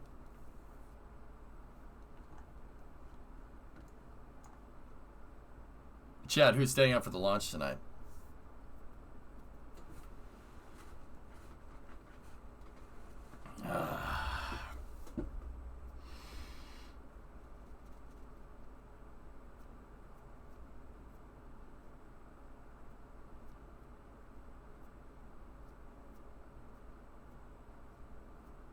Your launch. Godem. Excuse me. When launch? It's morning here, so I have no other way.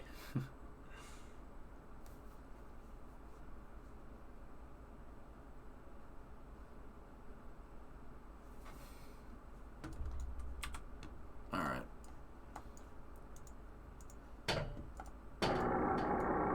Okay. Let's do this. Alright, so I rolled the crane into position on the pad. And now we're going to take the crane's gantry and hook here, and we're going to grab the stage and we're going to pick it up. So control from here. We have to make sure we're plumb with the force of gravity. Kerbal likes it when you dock stuff pointed straight up and straight down. It doesn't like it when you dock stuff at angles.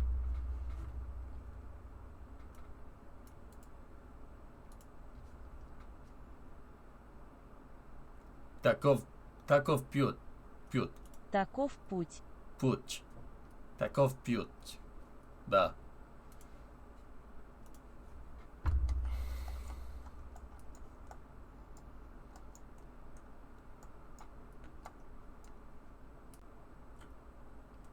Planning on flying out to Florida to watch Crew 2 launch. First rocket launch you get to see. That's awesome, 95. Good morning from Germany. Hey, Manny. What's up?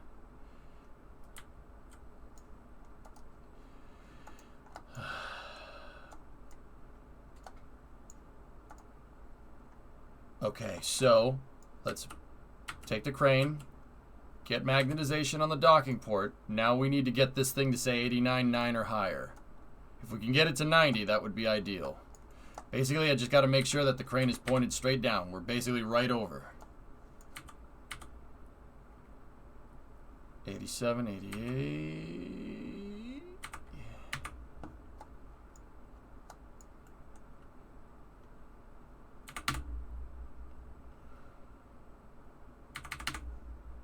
Let's do some slight adjustments here.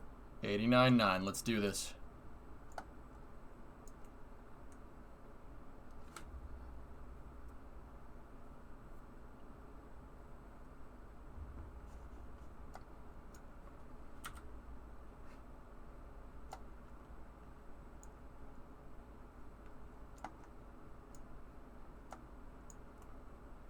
Now, I like the idea of artificial gravity in space. There's no such thing as artificial gravity, Nuggets.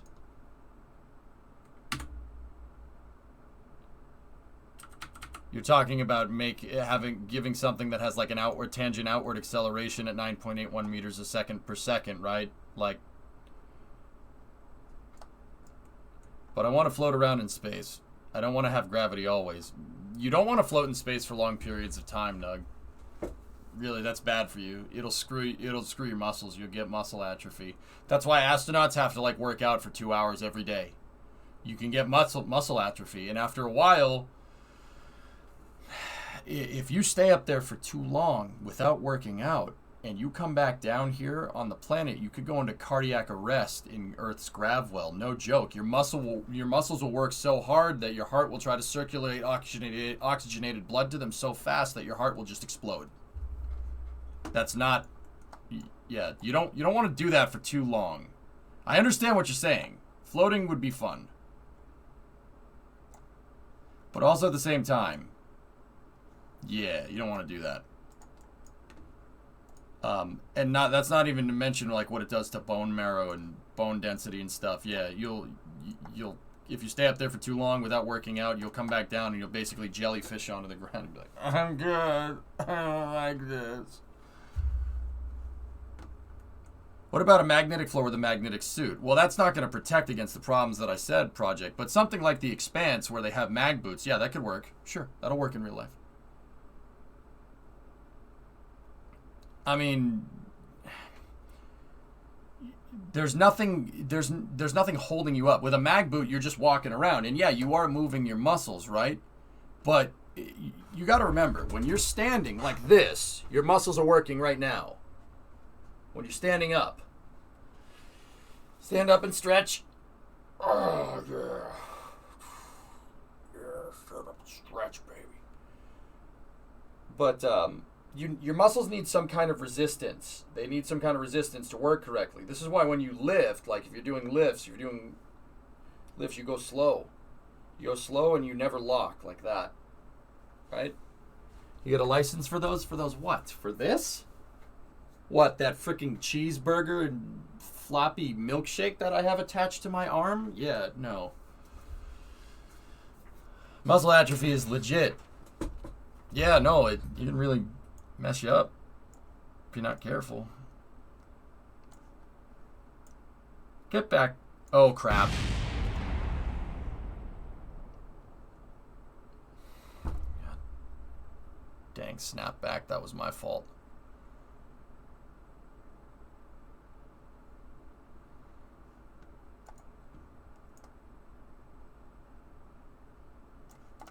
Not good.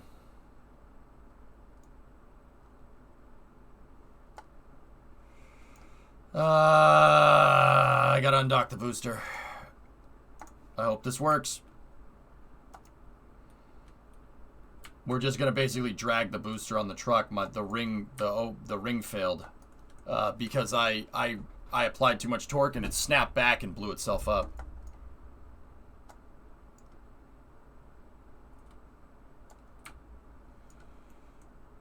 We'll just drag it on the ground, dude. The booster isn't damaged. It's just the truck.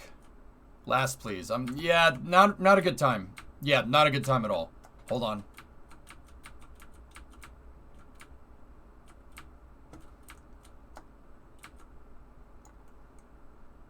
I don't think the booster's damaged. Yep, it's just, yeah, no, we're fine.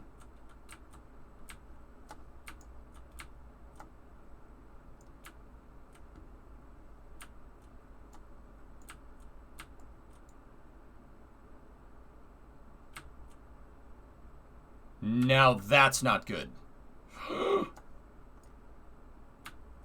Yeah, see, this is why that guide truck is Canadian. If we had just like tried to flip the stage recovery vehicle up on its side, it probably would have done something like this. We got to be very careful with this stuff.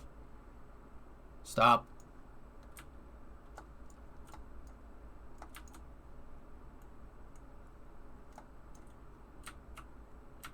Okay, set it down.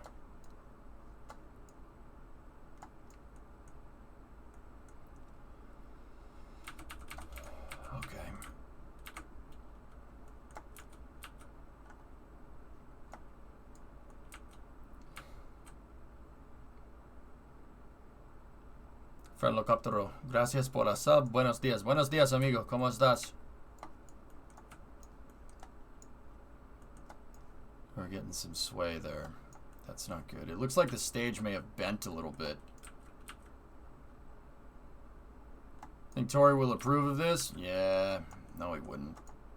He'd approve of the way I put these stages together. You put them together usually, but he ain't gonna approve of this. This is hot dogging, man. That ain't TB style.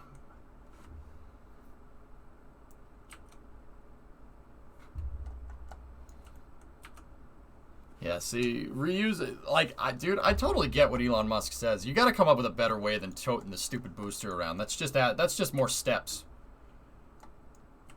I think with one of the next designs for the heavy lift rocket, I'm gonna try something crazy. I want to try a rocket that lands back on the pad. Serious.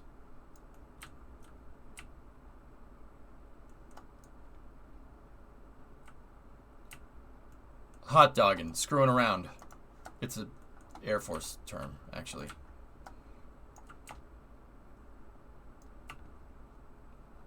Yeah, Blinga. I think we should look into ways to do it, honestly.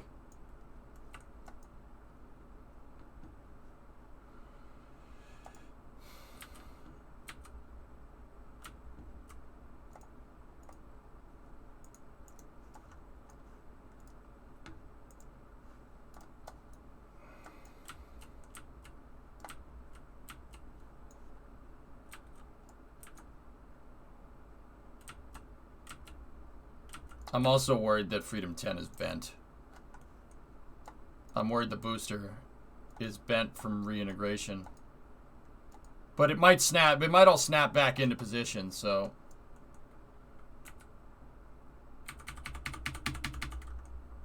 $89.7.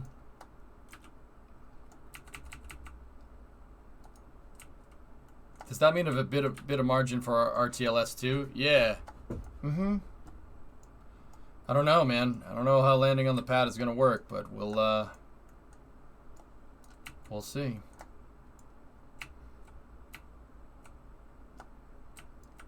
I honestly don't see any, like, it's going to be difficult in KSP. KSP is already a difficult game. And if it's going to be difficult in KSP, which is already a difficult freaking game, in real life it's going to be astronomically difficult.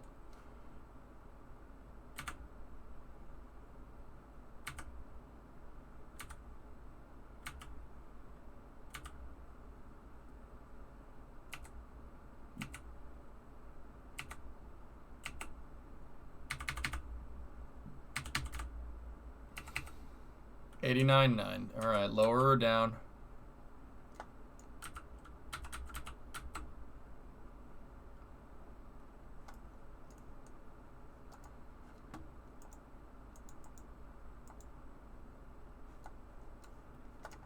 Okay. Check for alignment.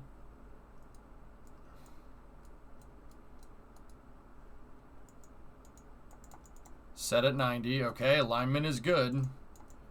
Pop it off. How's that first stage? 90 at 182. That's about as straight up as you possibly can be. 0 degree roll. Okay. For the next launch pad, make it wider, not only higher, so you'll be able to attach boosters. I could attach boosters with this design with relatively minimal modifications. It just depends on the size of the booster. And Swishio, we could attach boosters this way as well. So there could be a booster here and a booster here. Yeah, we could have done this with this design, but chat for the Freedom class of rockets, chat chose reusability. You guys wanted a reusable rocket, so I made Freedom reusable because you guys wanted to. We made a flying cigarette. I mean, they work. They work pretty well, actually, you know. Well, this vehicle ain't gonna be reused.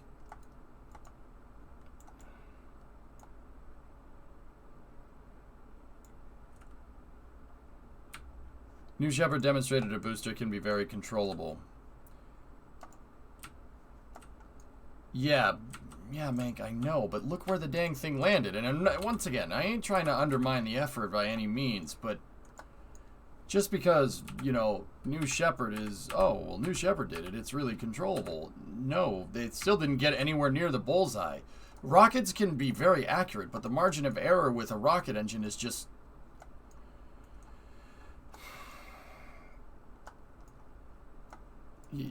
I don't think rockets can be that accurate. I really don't. It's just... There's... You use jet engines, but the other way around, RG? Yeah.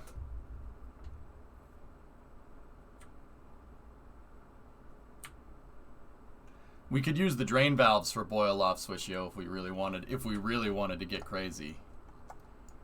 I was thinking about putting a flame deflector down here, Swish, and loading it up using Kerbal Construction and load it up with SRBs, and then set it down, right? And when the rocket dock it to the pad, and when the rocket launches, the SRBs go off, so it shoots flames out the flame trench. But once again, why would I do that? Like, that makes no sense. Why would I do that? That's an extra step for integration. Nobody would want that every freaking time. It would get annoying.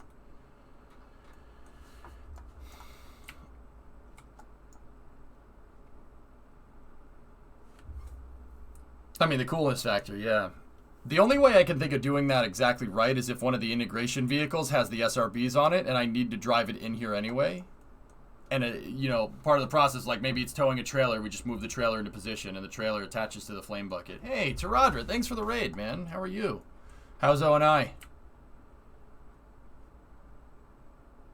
That cool explosion earlier. Can we see it again? Oh, yeah. Yeah, dude. No problem. Here, it's right here in my pocket.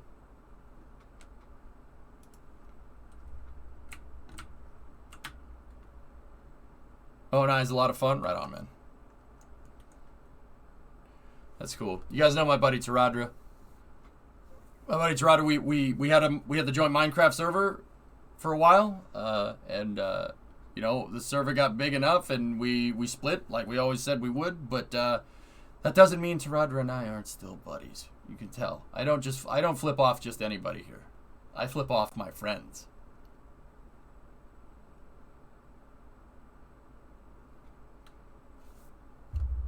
Thanks for the raid, man. I appreciate it. How long did you go tonight, dude? Everything good? O&I is a lot of fun. Yeah, everybody tells me I should play it.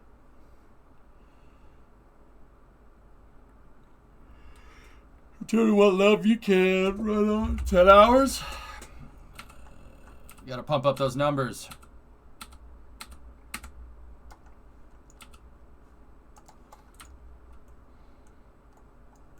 I wish Mr. EJ would flip me off. Streaming 7 days now, buddy. Yeah, I heard you talking about that last night when I was lurking. I mean, that's not a bad way to do that.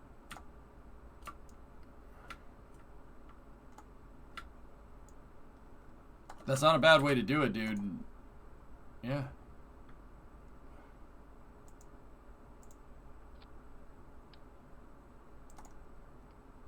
We gotta pick up the pieces.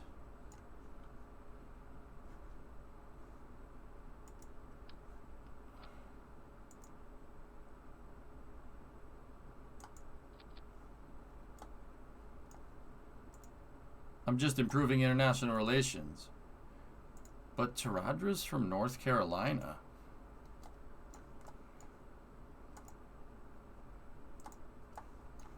God, I love Kerbal Construction. Oh, it's so awesome.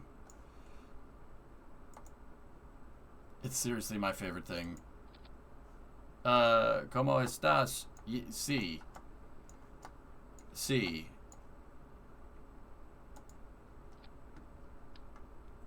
Tengo zapatos rojos. It's true.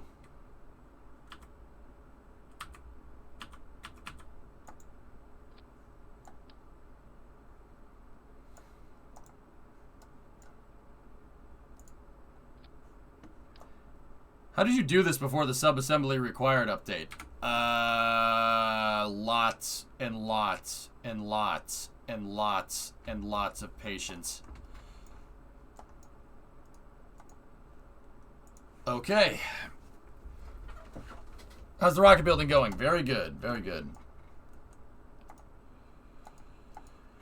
Oh, it didn't fuse. Oh, it didn't fuse. If I touch it to that port, it doesn't fuse, but if you touch it to the other one, it fuse. Okay. Recover. I'm not good with patience. You gotta be with rockets, man. That's why, you know, like I said, Kerbal's giving me a lot of trouble tonight. You guys know I've launched 2 rockets in half the time that it's taken me to launch 2 rockets tonight. Did you drop it like usual? Yeah, Loopy, I did the drop thing and everything. It's just, it seems like it's just that docking port. Interesting.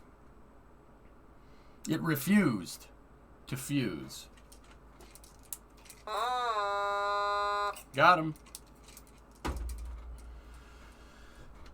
Portuguese and Spanish are similar. Muy bueno, mi amigo.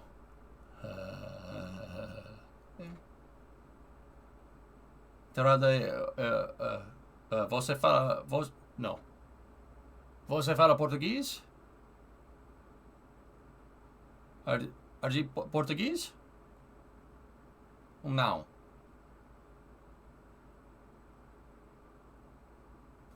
Discovery, go at throttle up. Not bad. Obrigado.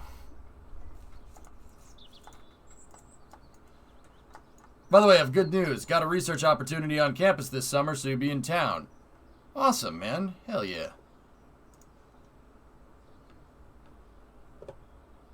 Je parle français? No.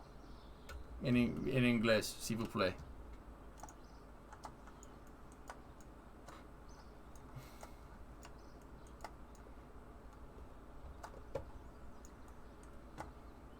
Well, I'm getting ready for my third due weekend with the A&G this Sunday. Right on, Toa. Alright. I'll leave the other stages there. Let's get an upper stage and attach this.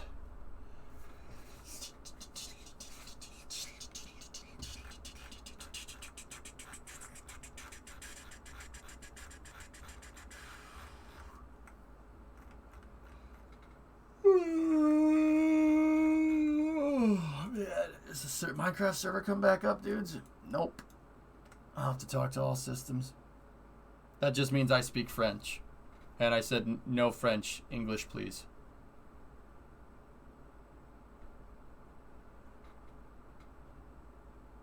Parlez anglais, s'il vous plaît.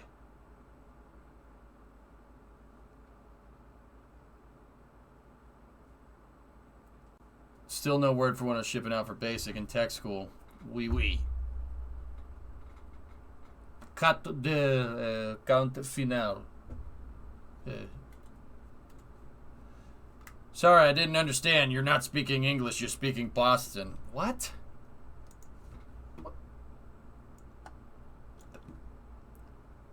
That's a Jets tier joke. You should feel bad. All right, you should feel bad.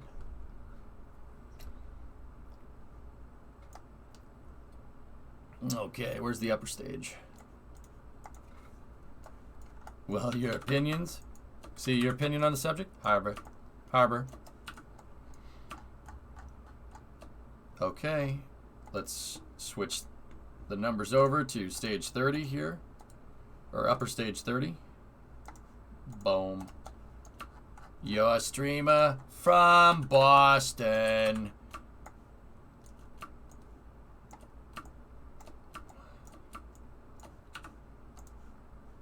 I won't take it back. Just like we won't take back the AFC East.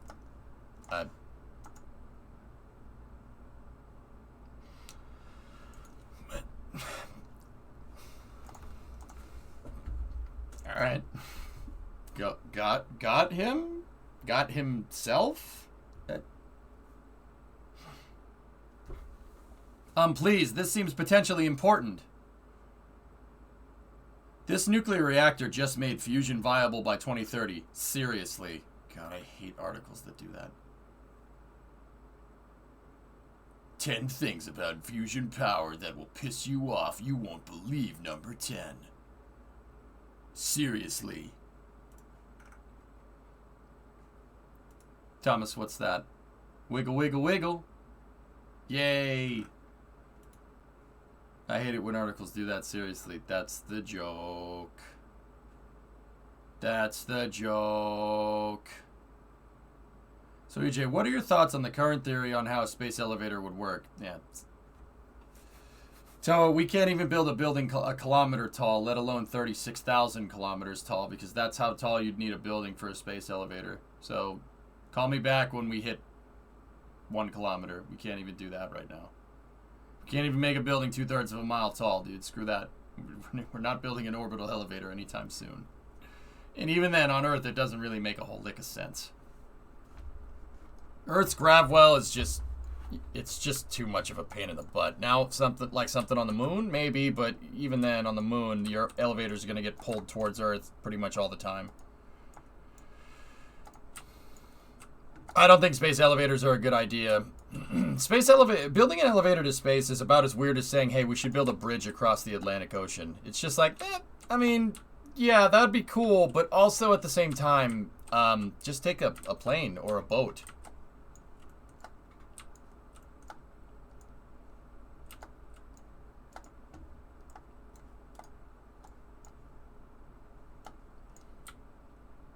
Would it even be worth it on the moon?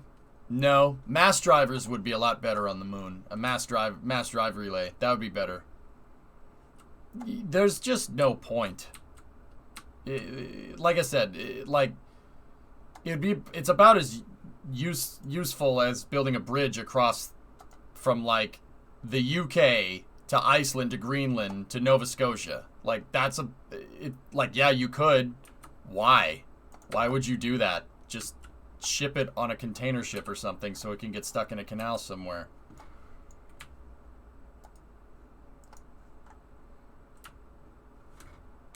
Do you know the concept of skyhook? Yes?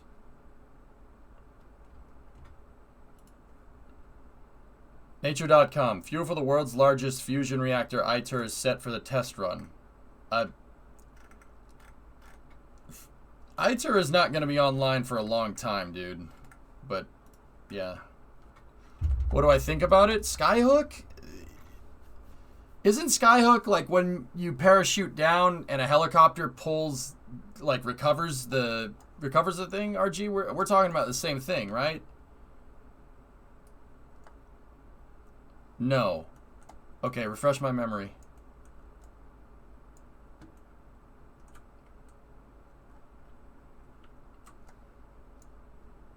RG, you got regular, dude. You should be able to post the link.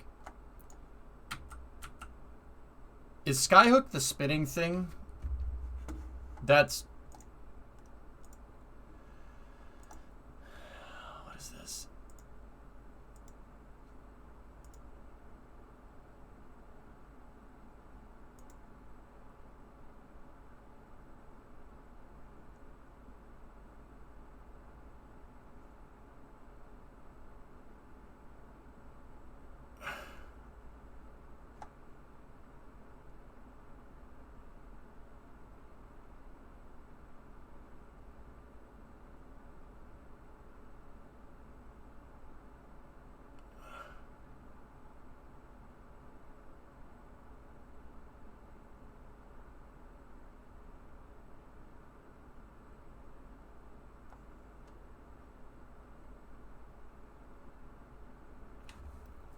So you...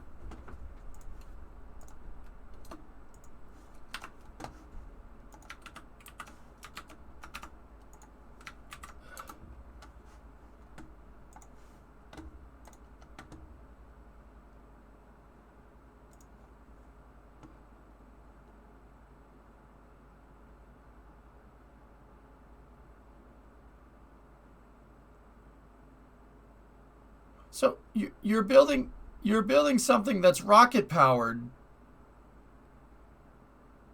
You're building something that's rocket powered to fling payloads around between planets and to and from orbit when you could just be using rockets.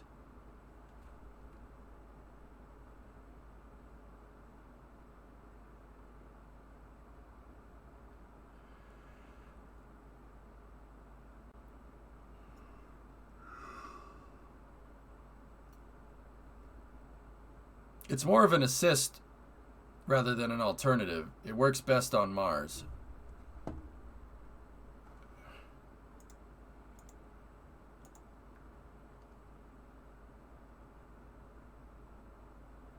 But you're using substantially less fuel.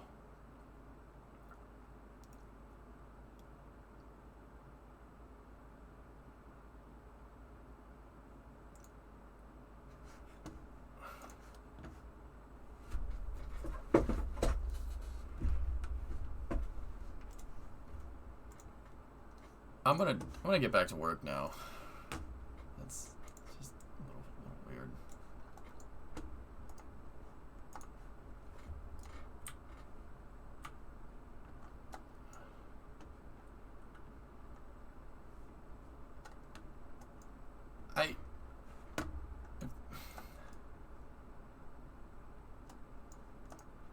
I just... Like, I get it. That's cool. I understand. I understand how it works. That's neat. But why? Why though? Oh yeah, okay. We can build a smaller rocket though. But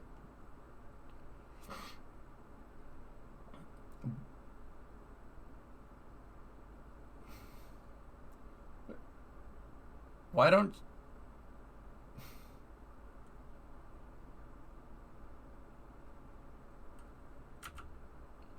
It just doesn't make sense in my head because, okay, say that concept, you know, an analogous thing to that would be like a solar powered car, right? So a solar powered car is theoretically super useful, right? But then you realize how solar panels generate electricity and the rates at which they generate electricity, and it's not very good, right? what you're proposing to build something like that, you're proposing to, we're going to build something like that. How are we going to get it there? A rocket. So if we're going to build a rocket big enough to be able to build something like that, why the hell wouldn't we use the rocket to move stuff around? What you guys are saying is like, I want to make a solar powered car, but I want to tow it everywhere with a diesel truck. Like, if we had the technical expertise and knowledge to build something like a spinning skyhook of death up in the sky that can fling payloads between Earth and the moon, we would need to master on-orbit mechanics. We would need to master that. We would need to master extravehicular activities. We basically need expanse tier technology to do something like that. And if we have expanse tier technology to be able to construct an object that big in space, why the hell don't we just use that to move around? It's like, I'm going to use this diesel truck to make this solar powered car. Why don't you just use the diesel truck? Oh, well, that takes fuel. Okay, would you rather get nothing done, or? Opinion on Aldrin cyclers. I like Aldrin cyclers. That's a good idea. FYI, Roscosmos stream is showing them get into the capsule. Okay.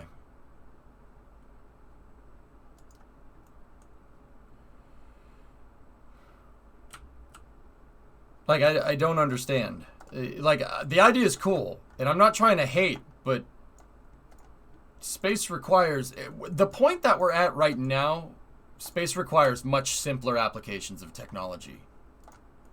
And once again, I'm not trying to hate on new ideas, and I'm pretty much just an armchair engineer at best, right? But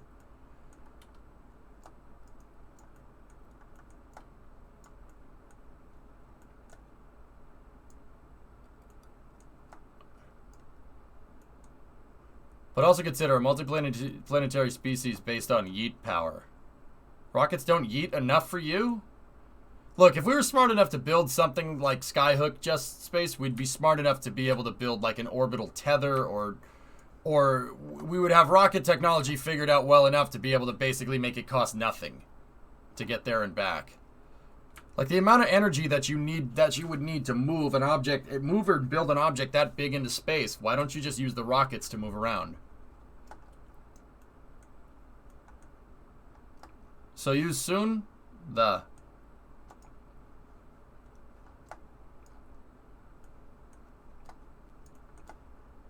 SN-15 is out on the launch pad. We watched it roll to the pad this afternoon for Space News, or yesterday.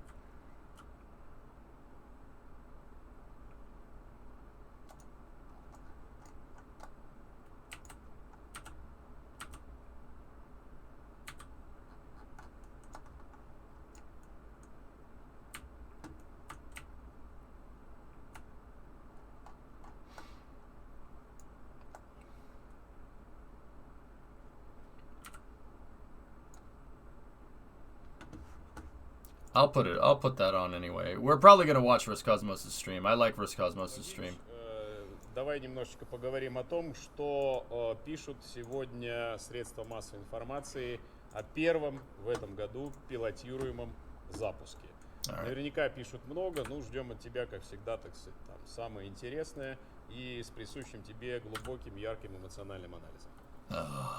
Ну, смотрите, Space.com, один из самых серьезных зарубежных источников новостей о космонавтике, рассказывает о сегодняшнем запуске и взял интервью у американского астронавта Марка Ван де Хая, который летит как раз в экипаже Союз МС-18.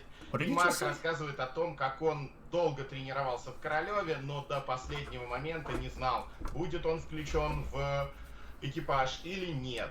А вот портал nasaspaceflight.com рассказывает о том, что для России вообще не характерно, у нас очень редко дают космическим кораблям свои уникальные названия, как сегодня дали имя Юрий Гагарин.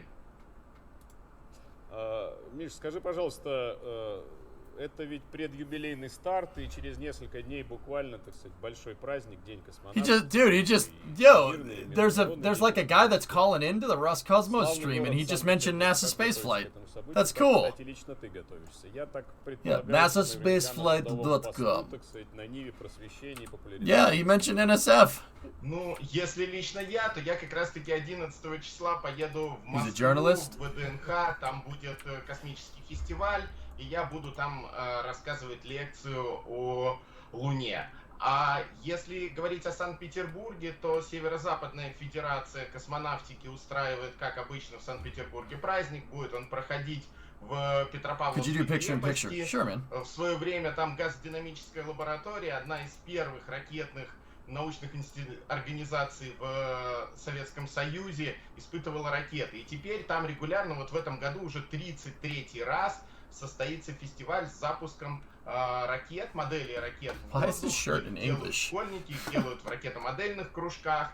Кроме этого будет большой It's a VAB. интересные лекторы подобрались в этот раз. Or are you talking Ну и about the для dude on the всех stream? праздника будет квест. Квест это прекрасно. Guy's having too many Владимир, meat может pies. быть, напутствуйте как-то коллегу, или выскажите Mars time претензии is к научному screwballed because журналисту. JPL dropped this. Yeah, the blades, right? No, the big structure. It's a VAB. I'm building a rocket. I just put a second stage on top of my rocket. And now we're going to grab the payload and we're going to launch it. 90, perfectly aligned.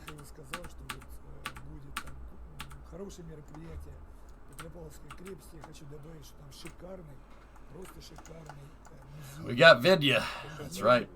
Seeing that thing take off is going to be cool. He mentioned the CCCP. No, he didn't. The first C in CCCP is Union. Soyuzi. Guess what Soyuz means? He's talking about the rocket.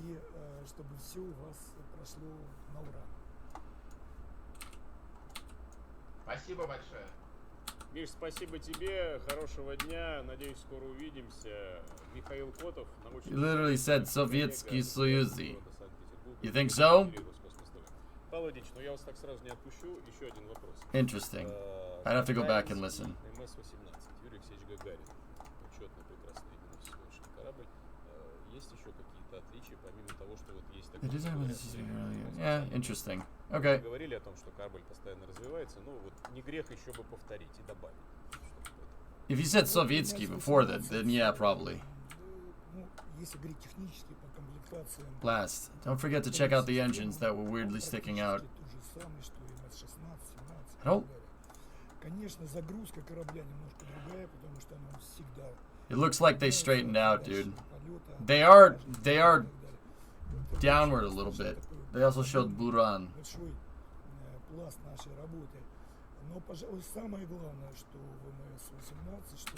I don't know, Shigo.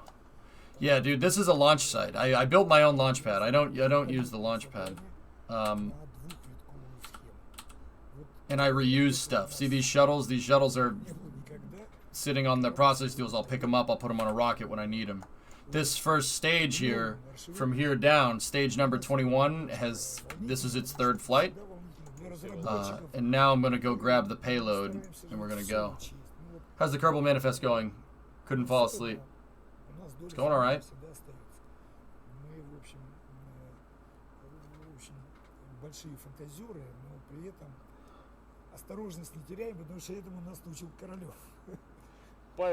We're still a little bit out. Не отпущу вас без подарка. Это вот замечательный журнал «Русский космос». Это юбилейный специальный выпуск. Спасибо вам, спасибо. Приходите к нам еще. Спасибо. Успехов вам. Спасибо. Прямо сейчас не уходите. He's saying thank you. С наступающим Спасибо. праздником, Павел Владимирович, вас, с Днем космонавтики, с наступающим I could tell that they are speaking Russian. Соединился. Мы ведем прямую трансляцию запуска с космодрома Байконур транспортного пилотируемого корабля. So the guy on the left is the host, the guy with the glasses. The guy on the right, I recognize him, but I don't know who it is. He's a cosmonaut, I'm pretty sure. But I don't know which one. I don't know his name. Командир корабля экспедиции МКС. You guys can't really see him because that window is awfully small. Олег Новицкий.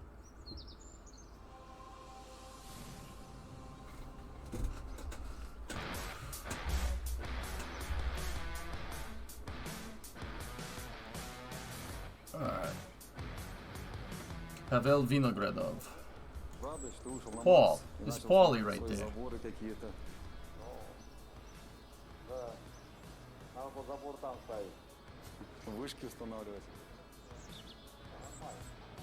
Часть отбора я проходил в моей семье, еще не знал об этом. И вот где-то на заключительных этапах я уже сказал, да, что принял решение, нахожусь на этапе отбора. Что может семья, когда старший в семье решил делать так, как нужно? That video up there is live. The crew is ingressed into the capsule and they're getting them seated and ready to go now. И поэтому о космосе, как о детской мечте, думать особо не приходилось. So that's Oleg Novitsky. He's one of the cosmonauts on. He's the commander of MS-18. He's talking about doing training for EVAs.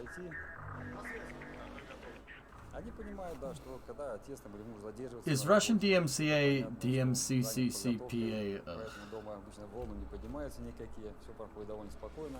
It's too late for this, man.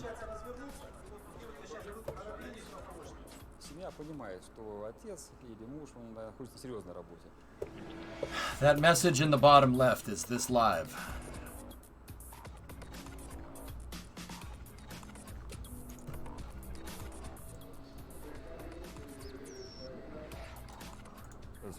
Yes, this is live.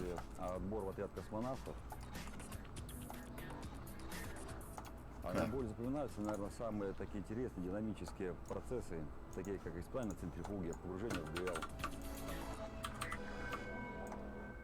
Сам по себе режим отрабатывается очень реально, поскольку зависит от того, как экипаж управляет. All right, let's get the payload out there. В ручном режиме также изменяется перегрузка за счет вращения центрифуги, и в случае каких-то ошибок перегрузка будет. I love the fact that overall the Russians never fully abandoned the R-7 rocket. They always upgraded the overall design into what it is today. Yeah. It works. Simple. I mean, so I'm not gonna sit here and tell you it's about time to upgrade, but Soyuz is a good rocket. It's a good rocket. It's time to upgrade. They're working on it. They're working on Ingara. And Soyuz 5 and ENSA and Irtyush. That's what it's called.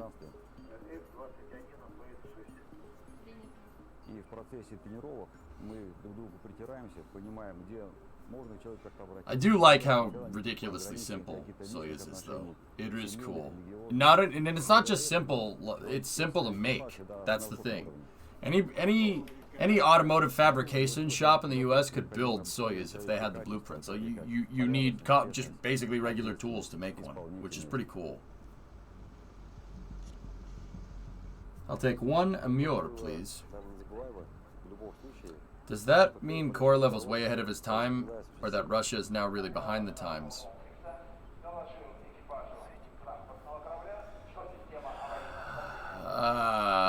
It's both of those things, to be honest with you.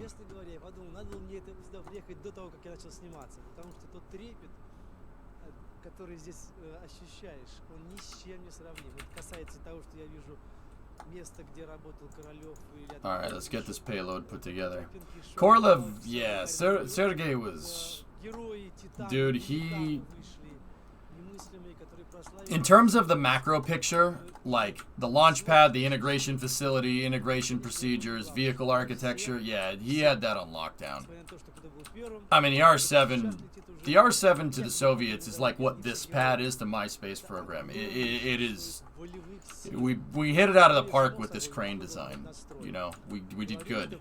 It's a good design, you know, because I can use it for multiple things. We could build multiple rockets with it.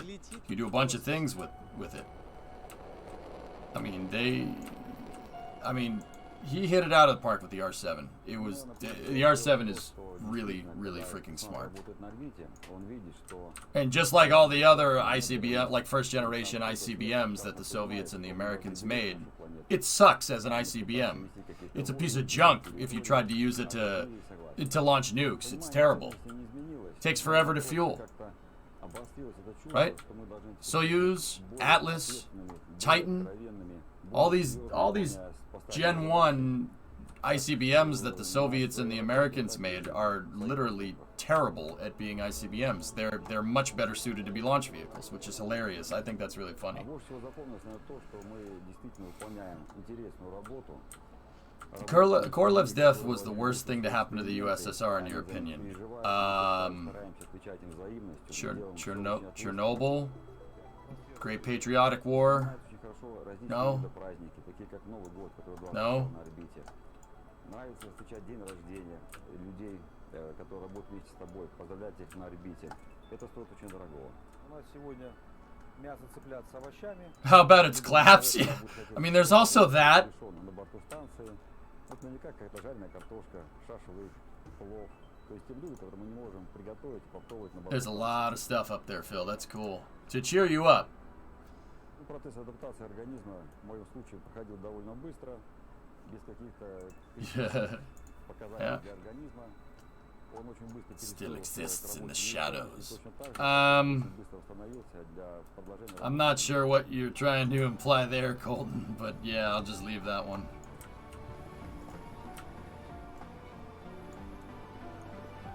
I'm not saying it was aliens. I totally meant the worst thing to happen to the USSR space program. I got you, Toa. I was gonna say, dude, that,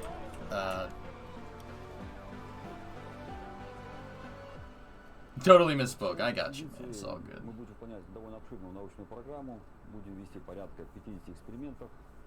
Это большой перечень. It looks like they, oh no, it's fueled. Soyuz is fueled.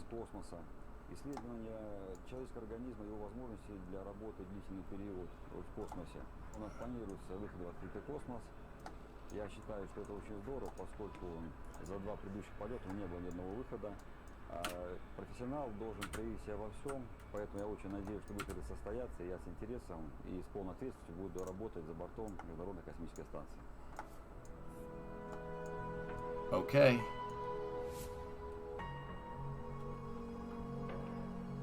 $89.9. We're totally lined up. All right, grab it. Fueled, yet people are waiting about. Actually, rockets are really, they're about as safe, fully fueled as they are when they're not, to be honest with you. It's when you're fueling. That's the dangerous part. You're going through a lot of transients there. Thermal transients, pressure differences. There's a lot of stuff. Еще называют ракетами 4 космодромов и 2 континентов. И это не преувеличение. Союзы стартуют с Байконура. Yeah, being next to a rocket when it's fully fueled is not that bad. The shuttle used to stay fueled for a couple hours before they launched the mission. Do you have thoughts on your next vehicle in mission mode? Are you going to do super heavy lift? I don't know, man. I kind of want, you know what? One of the proposals that I want to do is landing a rocket back on the pad, and that might not mean super heavy lift, but just heavy lift. But I think we could do it. I think it's possible.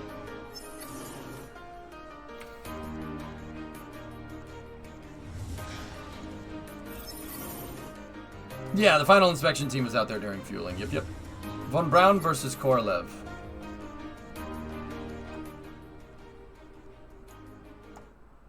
I'd have to give this one to if Von Braun versus Korolev, I'd give it to Von Braun. Von Braun is the guy. So Korolev came up with a good way to make a launch pad, put it all together, come up with all the equipment. All right, he came up with a really good way to do it. Von Braun frigging invented that. Integration towers, launch stands, launch pedestals, processing stools. Yeah, that was all him. Yeah. All the modern components, that we use, we have, all the modern nomenclature for rocketry can all be traced to him. Like launch pads, cradles to carry the rocket around, engine, like that's all him. Yeah, that's all him.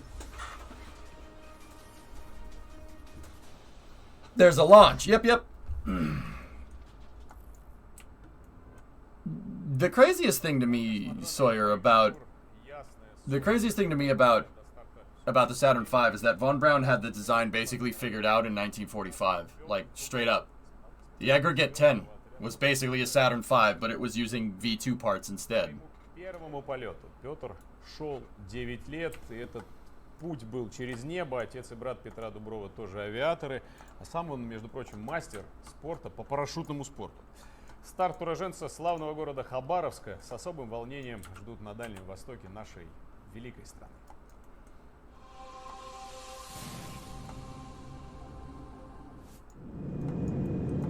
Very glad he defected to the U.S., that's for sure.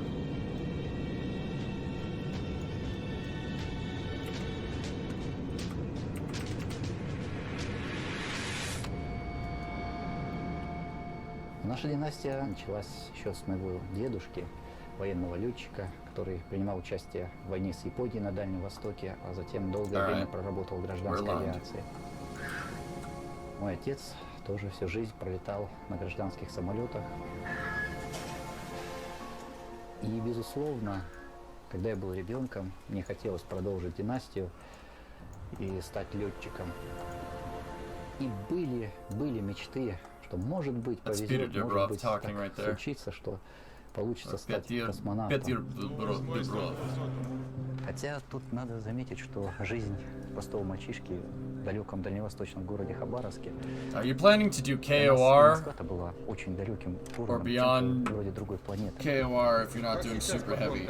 Chet'll eventually opt for missions out there, right? I don't know. Просыпался утром в звездном городке, понимал, где я нахожусь. Operation Paperclip brought. Here we go. Operation Paperclip brought him to the U.S. He did not defect. Yeah, that's why he took all of his scientists from Middlework due west to surrender to the Allies. Yeah. See, everybody goes, well, Von Braun, but I'll die on this freaking hill. All of Von Braun's work is based off of Robert Goddard's, an American from Massachusetts. Without Goddard's work in liquid fuel rocket technology, Von Braun does not make the aggregate. He doesn't even get close. ETA for launch. Soyuz is in about 48 minutes. With us here, probably about 15. We're undoing the crane here. Gonna check for vehicle alignment once again.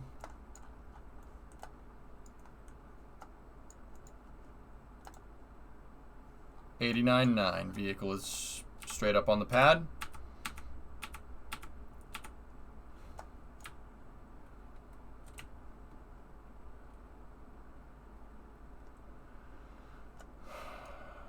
Okay. All right. I'm going to just pop off the Roscosmos stream for a second here. Did we double up the solar panels on the Sigma? Yeah.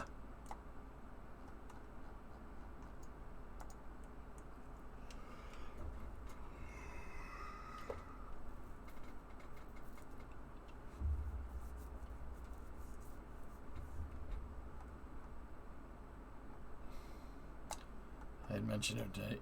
I mean in the payload for ground science.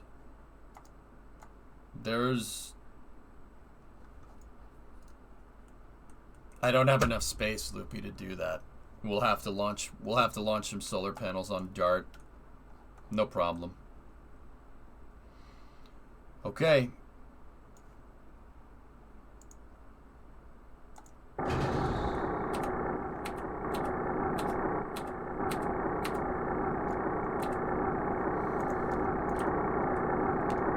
Gotta remember that for the crew rotation. Yeah, we gotta do a crew rotation tomorrow. Yeah, another Dart's gonna go up into space. Never fear, Boris is here.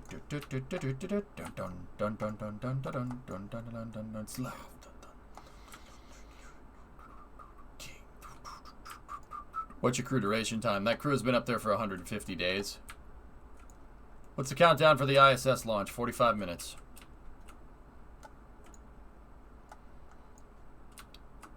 AP, it's 150 days in game. They've honestly been up there like a month, I guess, in human time.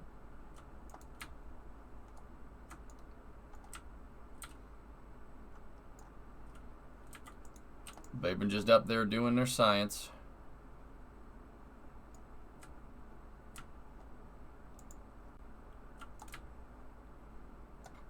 Okay, third flight for 21.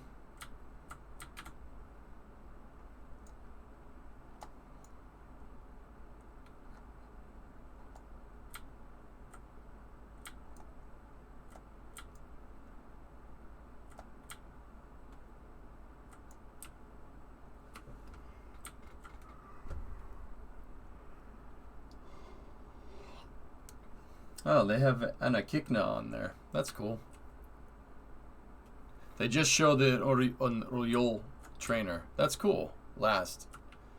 So that crew that's launching tonight, is that one that will be overseeing the arrival and docking of Nauka and Prichel?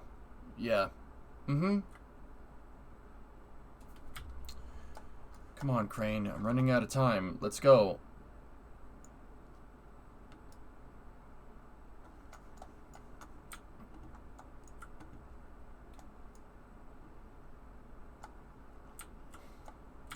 Everything in Kerbal is just being a little bit annoying tonight.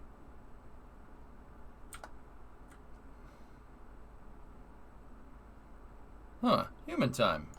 There should be warning flashing beacons on these vehicles. Who are they gonna warn? The damn grass? There's nobody else out here but Herbal and Gleblis.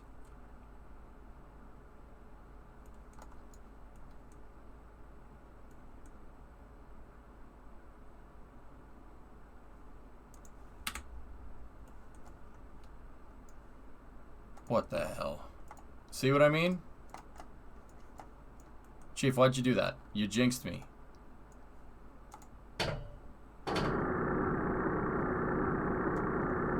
What? What? Why? What? Why? Why? Why? What? Like, I don't get it. What the hell caused that?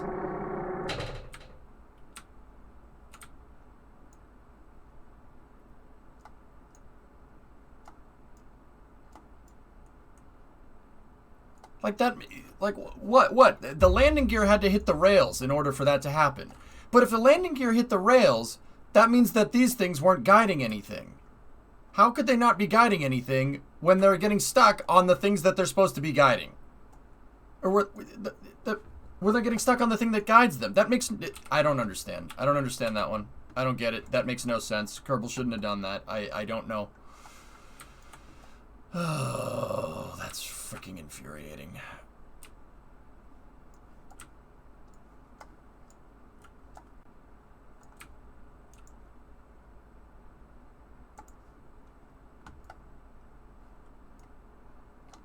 The tower's still too close to the rocket. I gotta move it back even more. This whole night, dude, it's taken me like freaking 8 hours to launch 2 rockets. I've done that in 4.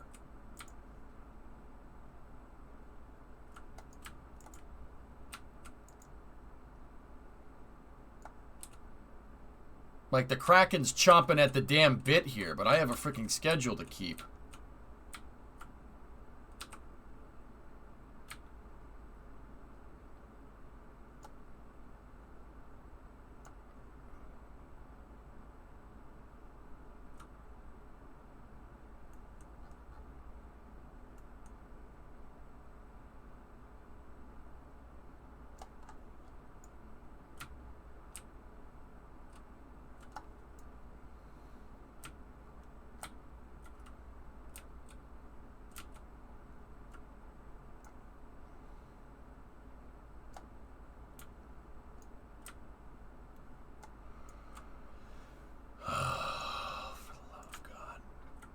This crane, honestly, has given me nothing but trouble. I couldn't get it aligned at the beginning of the stream. It took me an hour.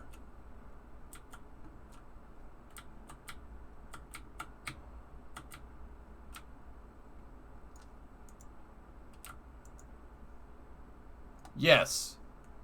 Yes.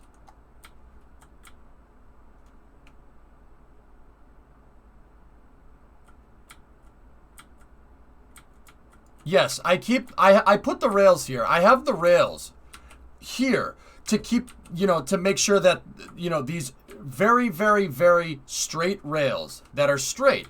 You know why I have them here? I have them here to turn the fucking crane. That's why I have them here. For fuck's sake, Kerbal.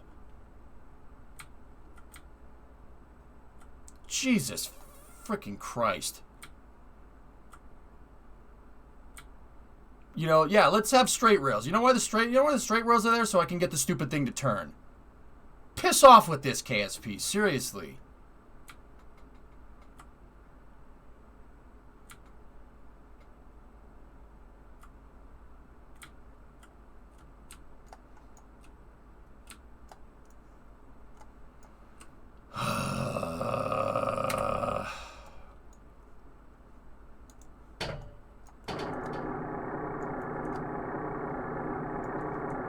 Oh, look, one of the crane supports just found its way onto the rails. Yep. Mm-hmm. Yep. Yeah, that's why that's there, right? To hold that up, right? That's why it's here.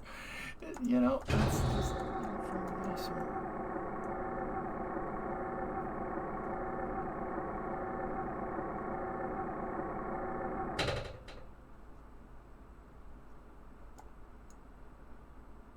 No dancing now, huh?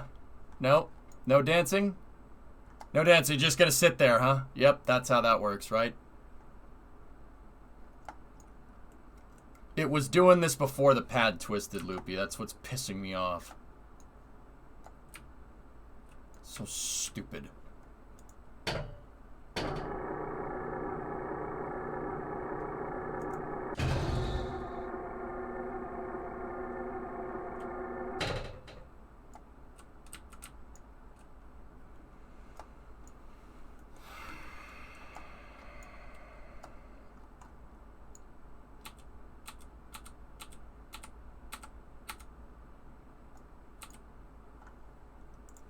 What are you doing?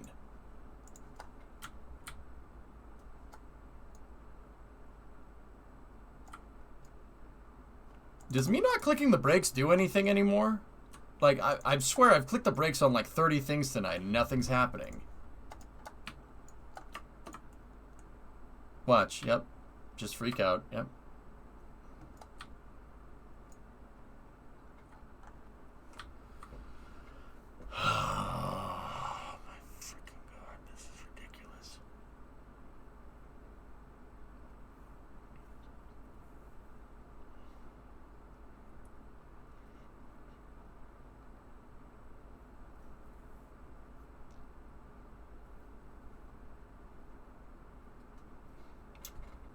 Like, this is just the story of freaking tonight. It's just small stuff. It's not, like, the crane's just a little bent. See, like, I can't leave it when I can't leave the crane sitting on the rails, all right?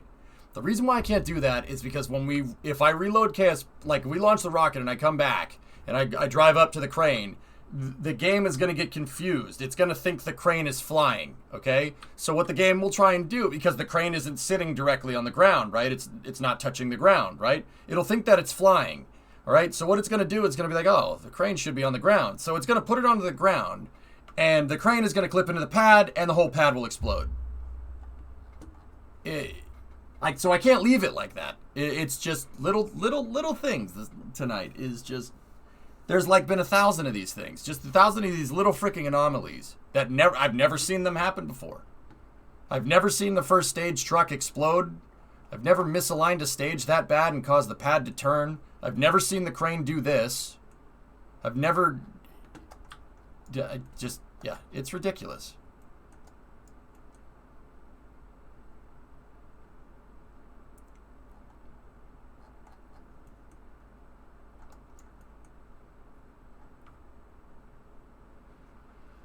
Oh, it's freaking annoying and it's stressful. I know this doesn't look like it's that complicated. You just pick it up and put the thing on top, but this is freaking hard to do.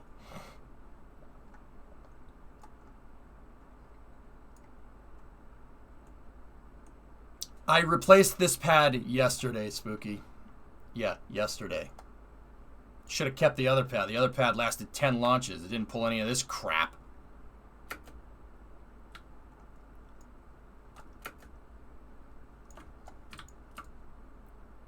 Look, the freaking thing is wedged between the rails. You gotta be kidding me. Only KSP.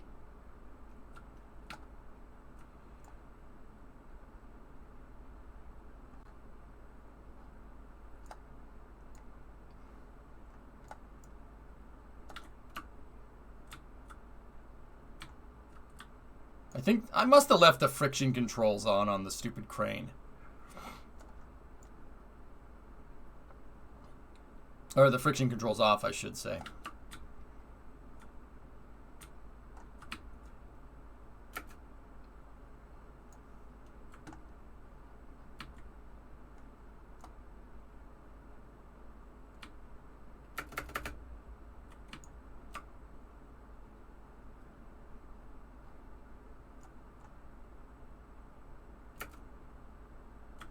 If I didn't have to pay for this stupid crane, I would hit it with a freaking missile.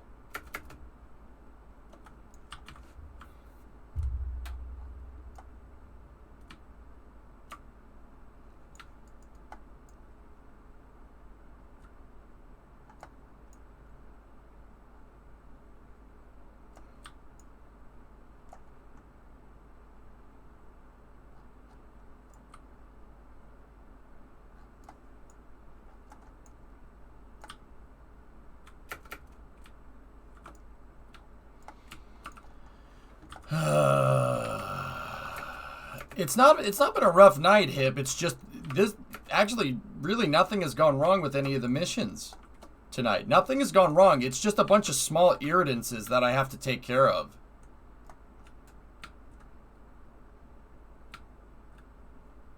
Yeah, it's because I suck at making them, Loopy. I don't make weapon systems. It's destroying things is a joke. Anybody can break something. It takes somebody with a frigging brain to be able to not blow things up and actually build stuff.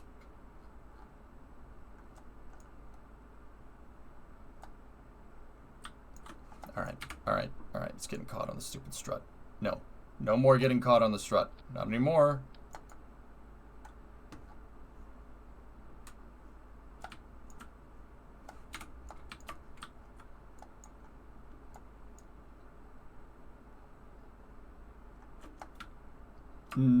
Yeah, Devious, I've pushed it in the past like that and have had no problems. I gotta figure out why it's doing it. I think I screwed with the suspension options on the crane.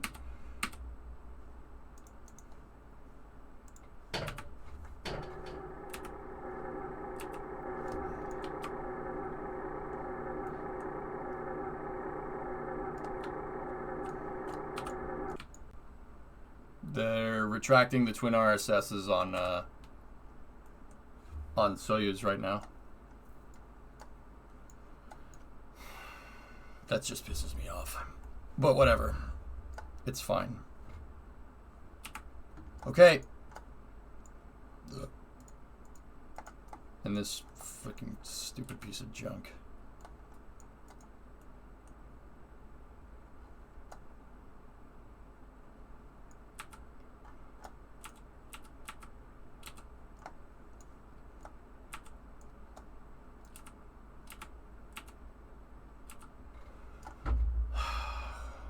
I want to recover it, but recovering something right now with the rocket fully loaded on the pad usually is not something I've tested before. But you know what? Let's just get that thing out of here. Stupid freaking truck.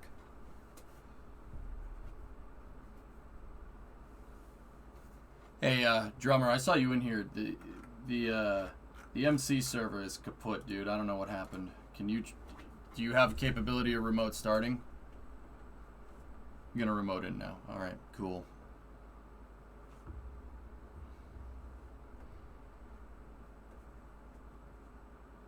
You'll look into it? Good. Look into it. Look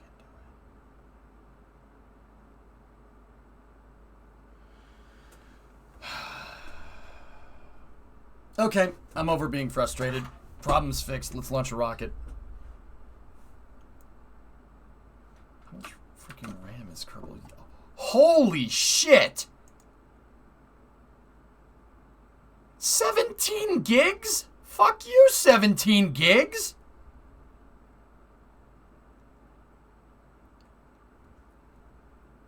What? For what? For what? You're using 17 freaking gigs. Give me a freaking break.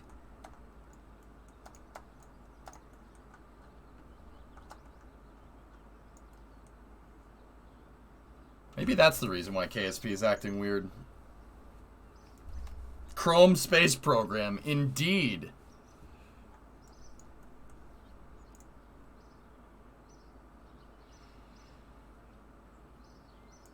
17 gigs.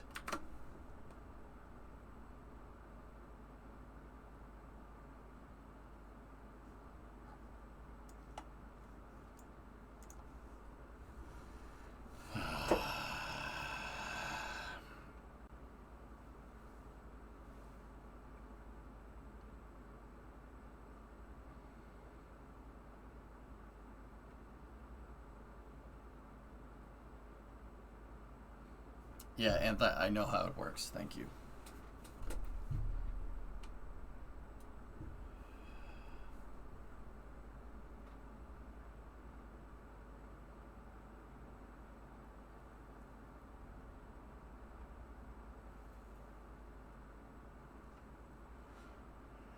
Okay. All right. Right when I said I'm over it, let's launch a rocket, I'm like, dang, these load times are taking a long time. Well, there's your reason.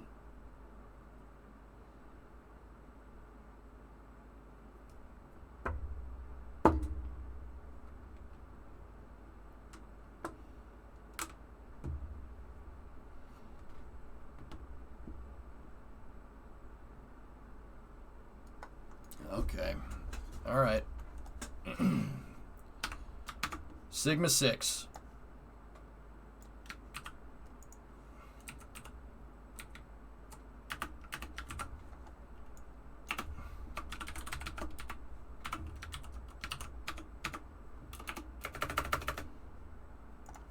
This is 3.1.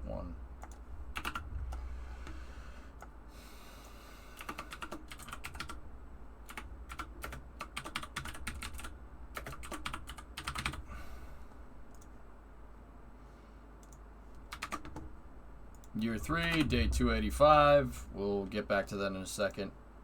Payload mass actually is, I think this one was 5.1. This is the second launch from this pad. 80-second total.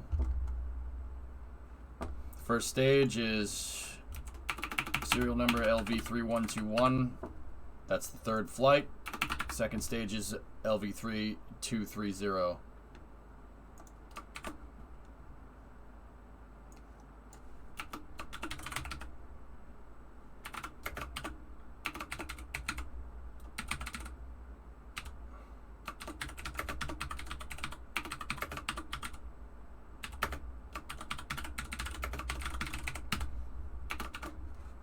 Let's do this. We're gonna try to get the booster back. Save that out. Go over here like this.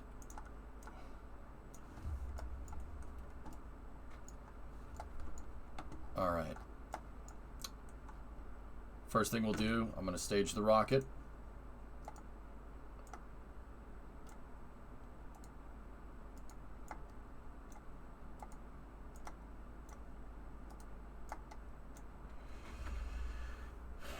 Rocket is staged, first stage at least. That's the 60 coupler that can go there. Second stage engine goes there. Main decoupler goes there. That goes there. That's the ullage separators.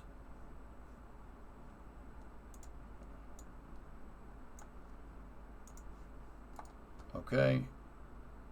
And then the Sigma propulsion system is up top. Okay. Rocket is staged. Discovery, go at throttle up. Hey, Platinum, 59-month resub. Thank you. We're going to do alignment check is passed. We're at 89.9. Let's do a hierarchy check. Hierarchy check is confirmed. That's just making sure that when I separate this from the pad, the vehicle flies into space, and I'm controlling it when it flies into space and not the launch pad. I don't want to be controlling the launch pad. Alignment check is passed. Hierarchy check is passed. Staging is passed. So we're going to go down the vehicle here. Okay.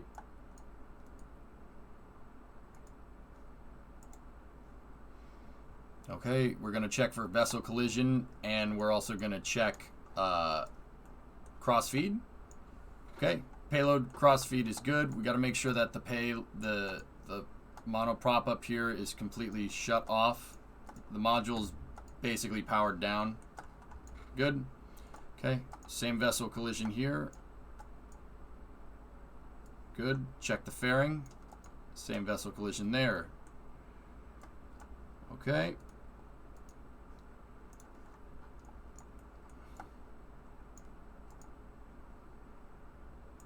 Opening up second stage fuel and drain valves. Why are the parachutes not ready when you're not moving? They're not packed. Those are drogue chutes for when we touch down when the booster lands, Gore-Tex. You don't really need them. The runway is long enough. If we were landing on a shorter runway, I'd repack them, but it's just an extra step. Okay, control surfaces. Control surfaces are cleaned out. Monoprop systems need to be resupplied, but they are open. Let's go down to the bottom of the rocket here. The engines still have drifted a little bit, guys. They're stretched. The engines are down further on this booster. See how they're hanging? Like down here? They shouldn't be doing that. I'm not sure why that's going on. I think they stretched sometime during the whole recovery process. It must have been the hierarchy being rerouted to somewhere else. These are set to route part, which in future rockets you probably shouldn't do this. I should probably actually strut the engines, but it's okay. Let me check the engine skirt fairing. Same vessel collision is on. Okay. Opening up the fuel valves here. What we're gonna do now is go through and resupply these guys here. We're fueling up the recovery engines here.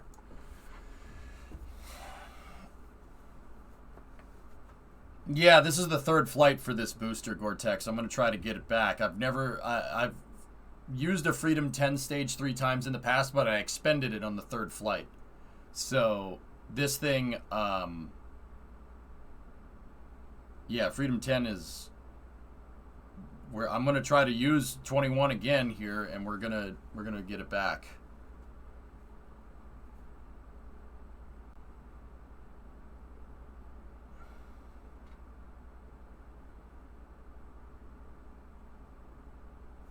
Okay, we're fueled.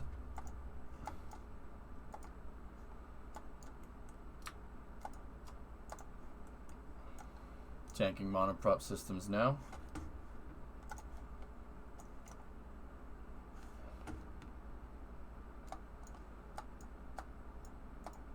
The monopropellant attitude control systems on the first stage will help the stage reorient itself when it's up in space. Okay. Cosmonauts are getting in the capsule now? I'm pretty sure they're already in the capsule. They've been in the capsule, Astro, for a little while.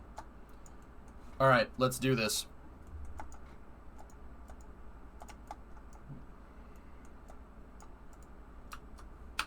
We're going to target, so 527. 5, we'll target 33 on the dot. Okay, begin the fueling procedures now. We're going to power up the first stage. First stage is powered on. Second stage is powered on. Let's go. Start the fueling. They're just showing old footage. Yeah. С космоса Сергей Рыжиков и бортинженер МКС Сергей Куцверчков рассказали, как экипаж готовится к встрече новой экспедиции. Есть ли какие традиции встречи и как вновь прибывшие космонавты разместятся на станции, где сейчас работает 7 землян? Думаю, с комфортом. Смотрим. Разумеется. I just wanted to see what they were saying.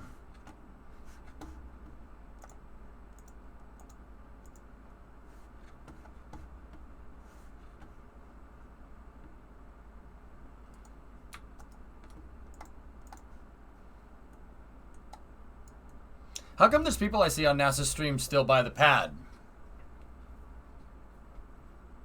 Because they're not finished making sure the booster's ready to go. They're not finished checking out the booster, Velo. You know how I check the booster out? Like, I make sure that everything is good. I make sure all the same... Like, literally what I just did. That's what they're doing in real life. They're doing booster checkout and stuff. Some guys finish... Some guys' jobs are quicker than others, so some guys just sit there and wait for their buddies to finish. They'll get away from it when the vehicle launches. Yeah, they'll get away from it.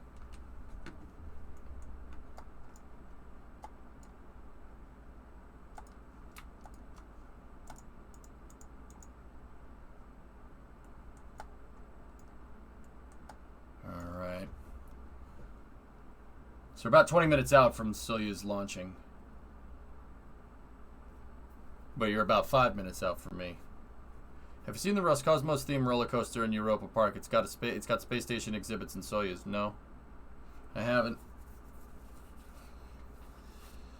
Can we get a tailwheel Freedom 10, please? Nah, the tailwheel doesn't work very well. It's better. It's actually better to land with tricycle gear, FC Boy. I actually landed it.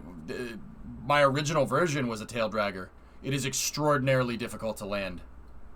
It's really hard to land a tail dragger without flaps. So that's why I went to the tricycle gear.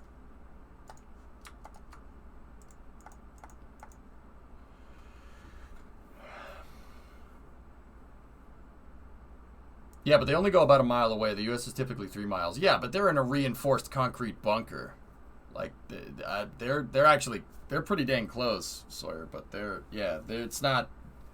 There's different safety factors over there, but then again, Soyuz is a little less complicated than, like, the shuttle, for instance. I wouldn't want to be near the shuttle when it launches unless I was on it. Okay, we are opening up second stage valves at this time and beginning second stage fueling. I wonder cumulatively how much all the little problems tonight have held. Like, I swear we probably ran into 4 hours of, at least, of just crap that we had to deal with tonight. How far from the Atlas Space Operations Center? How far is the ASOC from 37 and 41? A couple miles. How old is Soyuz?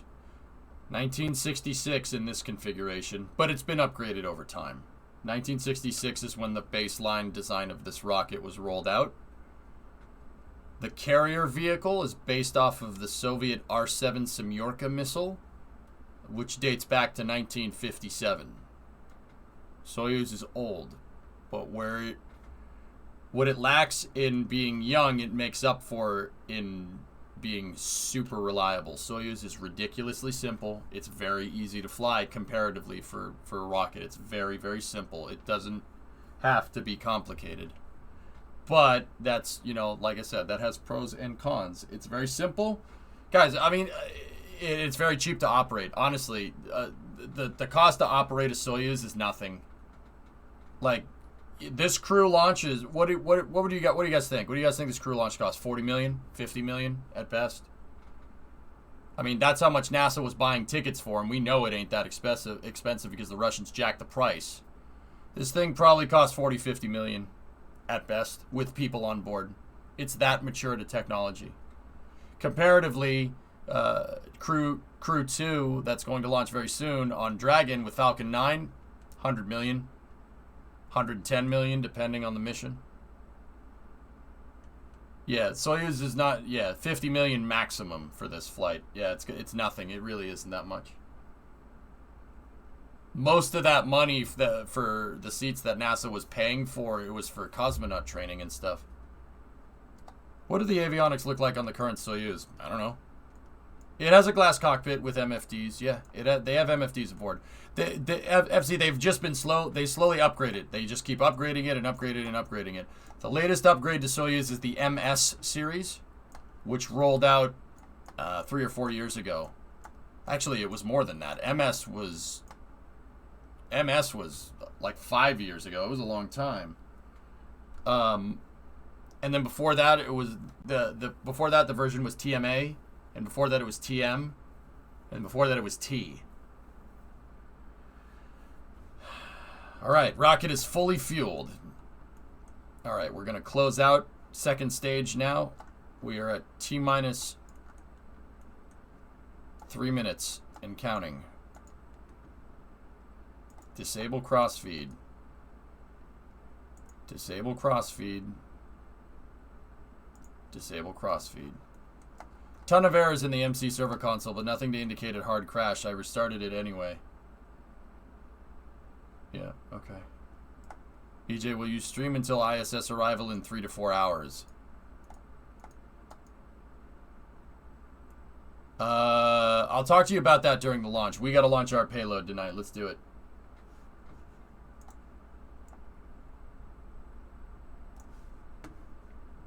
Three minutes in game. We're set to go at 33 past.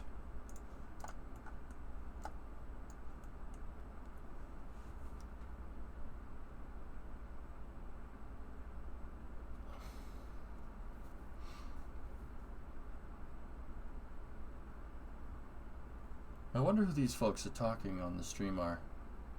On the Roscosmos stream. Kem, Vasi, are you here? Who are these people that they're talking to?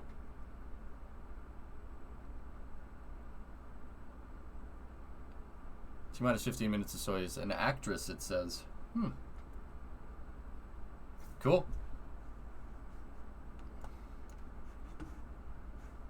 Shinar, this is also official Roscosmos stream. I have Roscosmos open over here, dude. Shinar, who are these folks? The lady that they're talking to, the lady and the guy.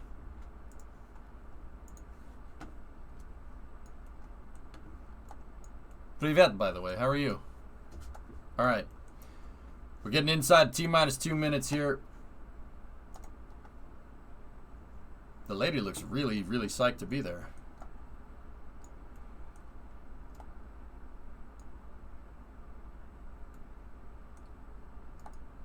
Okay. T-minus 2 minutes and counting. We are go for auto sequencer start.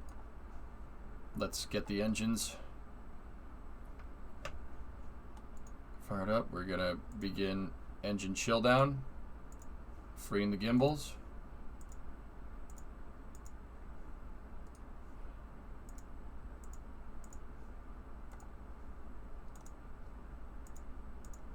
Gimbals are freed up.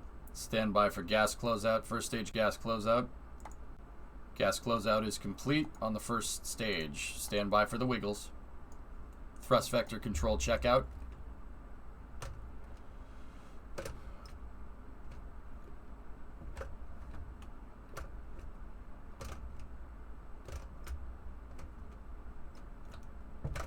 TVC checkout is confirmed. He's an actor, it just said. So actor and actress. Cool. Cool. I'm on mobile, can't help. Yeah, no problem. The lady is Elisa Grebenchikova. Apparently an actress. Cool. Hey, whatever. If they dig it.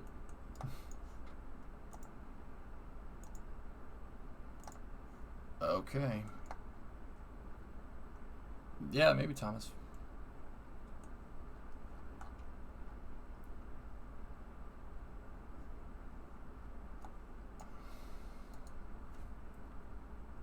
All right.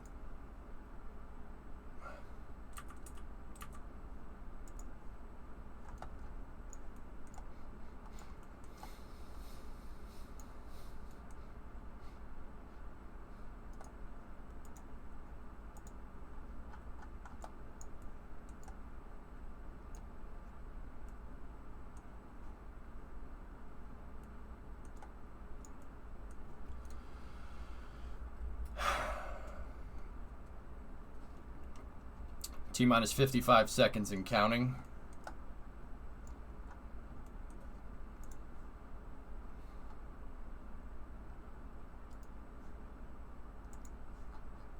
Okay.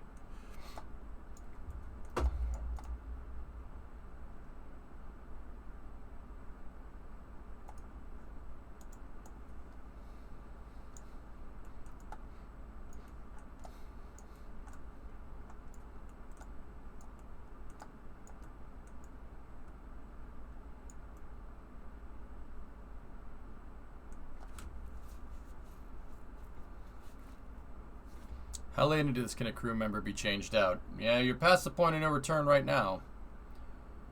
Rock, report range status. Status check. Go Sigma 6. Go Freedom 10B. Go Booster 21. Clear to proceed with terminal count. Range Operations Coordinator has reported a green range. We're go for launch. Weather conditions are looking great.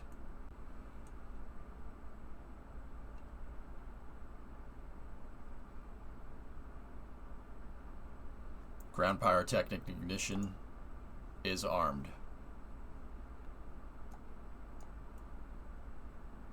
T-minus 15 seconds in game. We got a Soyuz in 10 minutes. We'll get this thing into orbit, and then we'll go over to the Soyuz.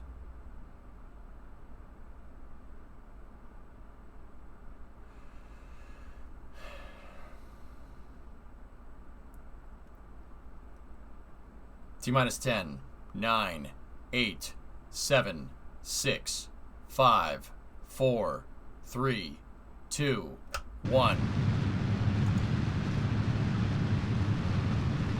We have ignition and liftoff. Liftoff, Freedom 10B, carrying the Sigma 6 resupply capsule. Boosters cleared the tower. Go for roll program.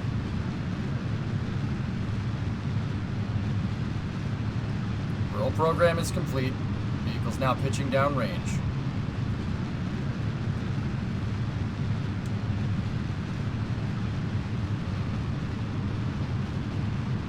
Throttling back. First stage, we go into the throttle bucket for maximum dynamic pressure.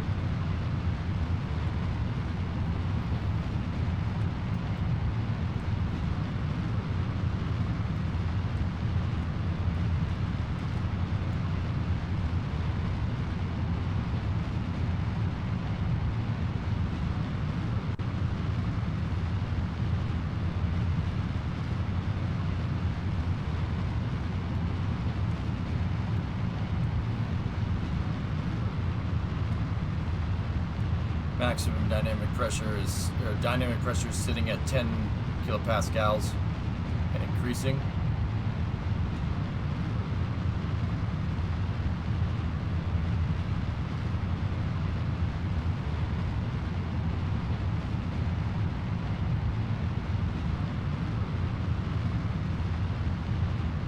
We have max Q 10.4 kilopascals. Vehicle's beginning secondary pitch over.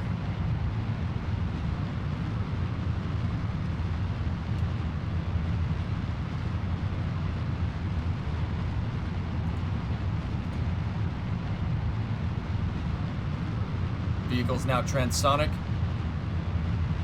Throttling back up.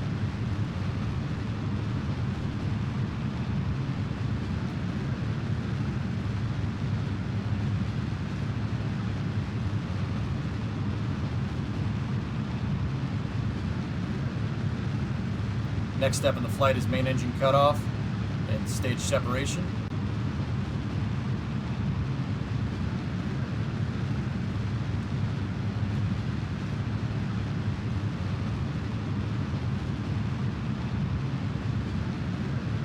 We have Miko.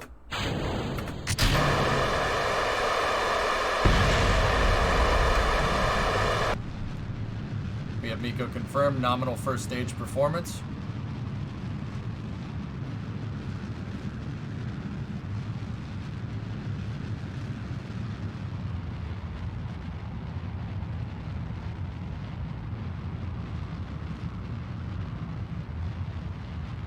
Next step in the flight here is payload fairing jettison.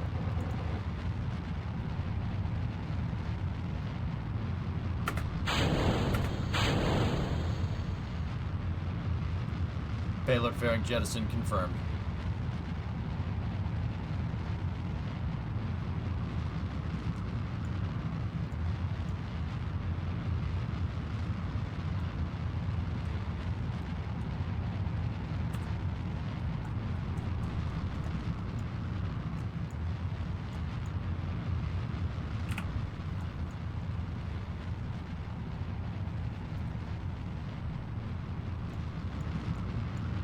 All systems looking good.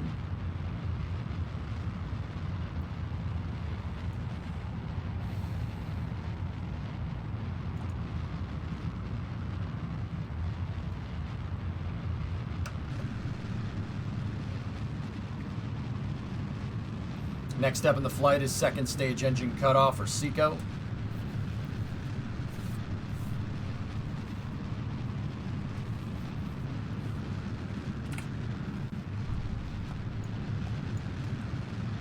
Second stage performing beautifully. First stage is at apogee currently.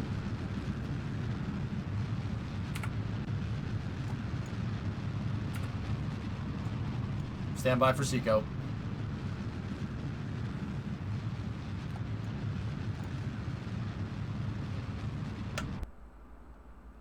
We have second stage engine cutoff. 106 by 73.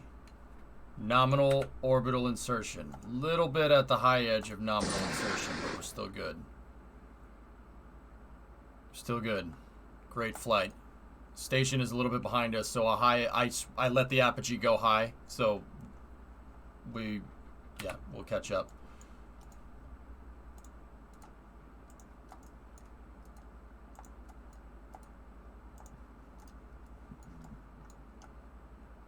You have fat orbit lines like me. What causes that? It's got to be a UI setting or something. We're 5 degrees inclined, no problem. Easy orbit. Okay. T-minus 4 minutes until Soyuz.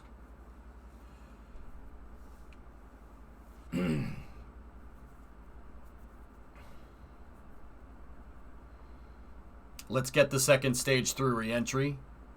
Or the first stage through re-entry, and then when after it goes through the fiery bits here, we'll switch back.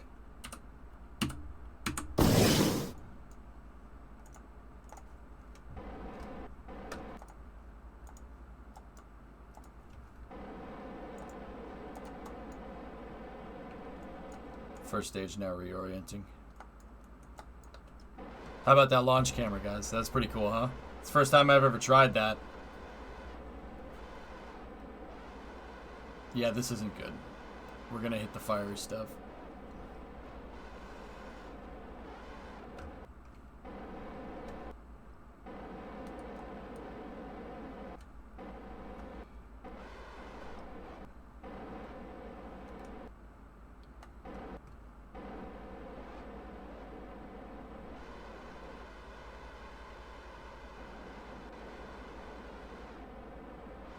There we go. All right, stand by for the fiery stuff. We do have the signal strength is diminishing. Signal strength is at 30%. Accelerometer reading less than 1 G right now. We have loss of signal on the booster as expected.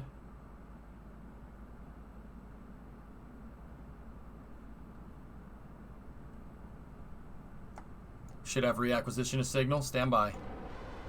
We have good reacquisition of signal on the booster.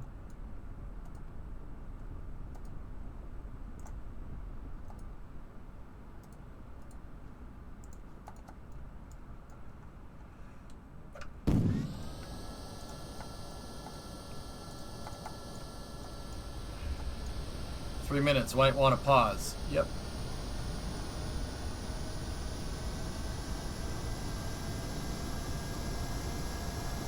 Let me get this thing under control. Okay, we're good. Switching over to Soyuz now at this time. I said that in my weird flight controller voice. Okay. All right, here we go. Actually, you know what? Let's watch it on my other computer so we don't have some choppy frames. Ready? Whoop. All right, let's watch a Soyuz launch, boys and girls. We had good insertion and everything, though, with our payload. I'll finish up that mission after this thing goes. All right.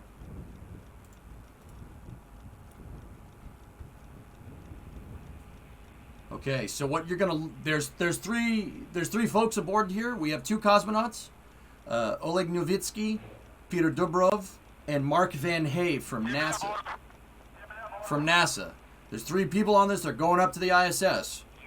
What you're going to want to look for is Soyuz upper stage fueling umbilicals retracting. Right there. T-minus 30 seconds. Stand by. The last thing to separate here will be the second stage, or that was the third stage umbilical. Last thing to separate will be the second stage umbilical at T-minus 15. 15, 14, 13, 12, 11, 10, 9, 8, 7, 6, 5, 4, 3, 2, 1. Main engine ignition. +1, +2. We're in flight, baby. That's right. Let's go. Poyekali. Awesome. Site 31, Swishchin, not 15. Oh, that shot though. Oh, it's so crisp. Yes. Oh, that's perfect.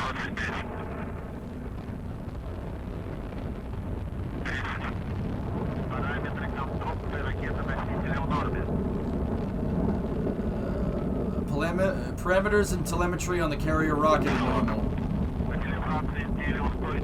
Hey, that camera looks familiar. I like this camera. Yes, you copied me, Dimitri. What the hell?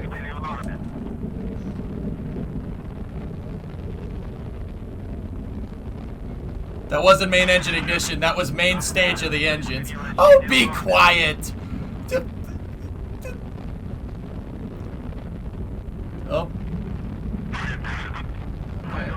Yeah, check that out.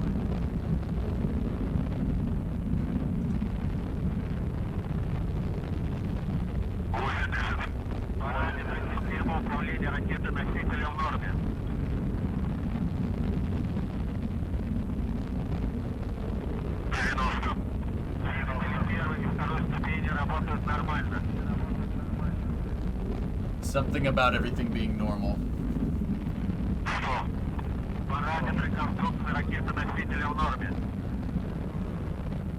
Parameters on the carrier rocket are normal. Oh wait, here, let me give you the Google Translate. The missile is good. Alright, should be hitting up on the core left cross here. Ooh! Damn you!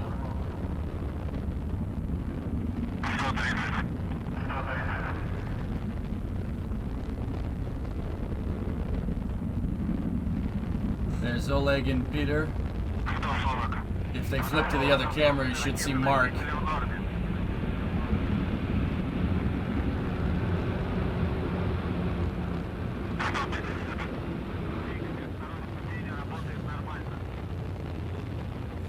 Oh.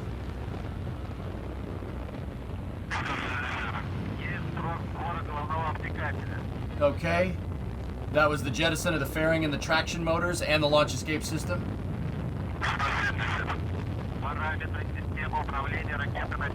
It's a smooth ride, Zalizator. It's a smooth ride. Nothing to worry about until there's something to worry about, seriously. You're strapped to a missile that's accelerating to 17,000 miles an hour. Dude, don't worry about it.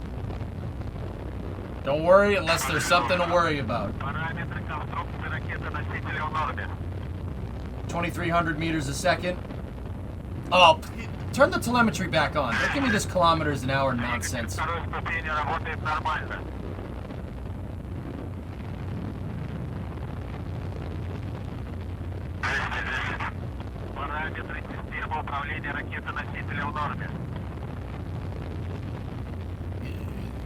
Ракеты носят алоны. Carrier rockets.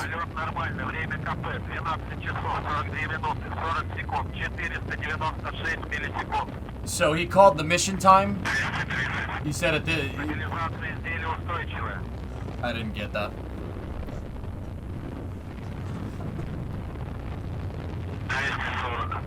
No, I want meters a second. The Wiggles!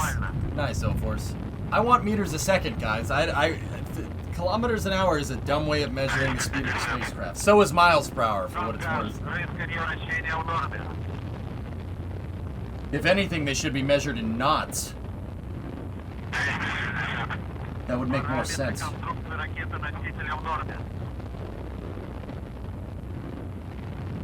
Okay. 270 seconds here. We're coming up on second stage separation, third stage ignition. So he's going to do a hot stage here. It'll actually fire the second stage, or the third stage, while the second stage is still firing to get a nice clean separation.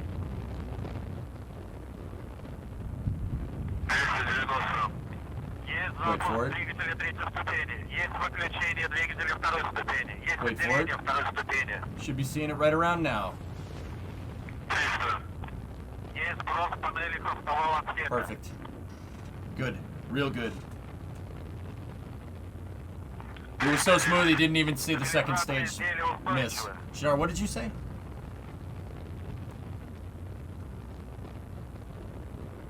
Elias Tower was jettisoned before the side booster. Well, there's traction motors in the fairing. The RDG traction motors. The ones that saved Nick and Alexei. T is done.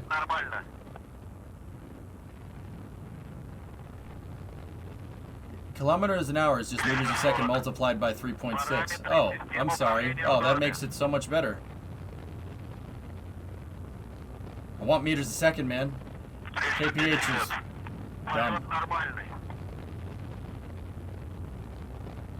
Yeah, the traction motors, man. Smart.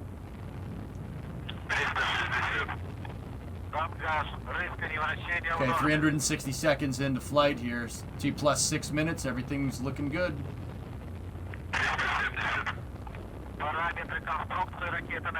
So, it's 145 kilometers up. About, what is that? 80 miles? 80 miles up.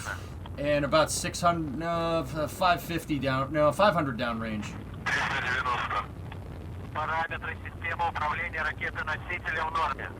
He said something about the carrier rocket systems are functioning normal. I didn't get the first part. Hey, no problem, Nick. I don't know why the alerter didn't go.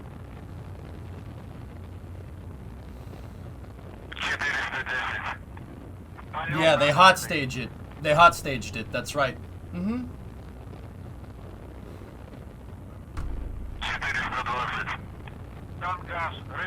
420 seconds in. That's the weed number. We're about 600.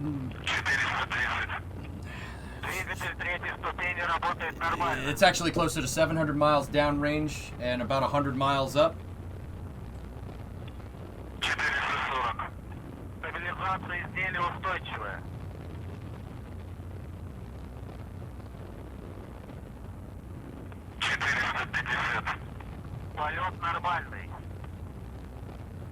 Sorry, Gothal.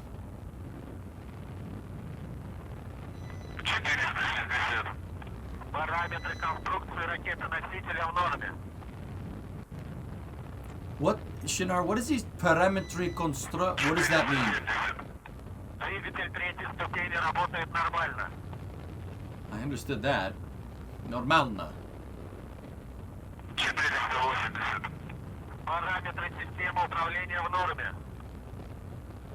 Structure parameters are normal. Спасибо.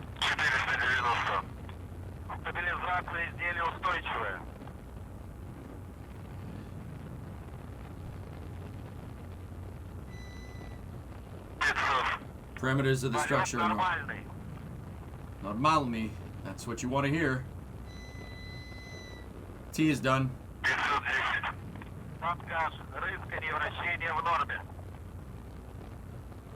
KSP's looking good. I'm taking a quick break to watch some people get launched into space, Mickey.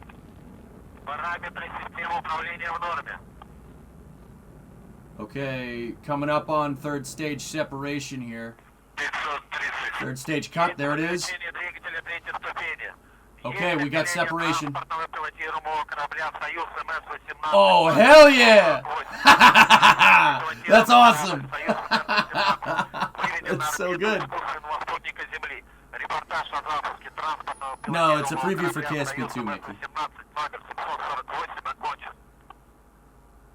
Solar panels have deployed. Everything looked good there. Итак, через 3 с небольшим часа Гагаринский союз с Олегом Новицким, Петром Дубровым и Марком Ван де Хаем причалит к международной космической станции. Роскосмос ТВ союза, который ожидается примерно в 14 часов и 7 минут по московскому времени в прямом эфире. Примерно через 2 часа после того, как экипаж корабля проверит герметичность стыка между Союзом и станцией, будут открыты переходные люки, и Олег Новицкий, Петр Дубров и Марк Ван де Хай перейдут на МКС. Эту операцию вы тоже увидите в прямом эфире. В общем, смотрите сегодня практически весь день Роскосмос ТВ.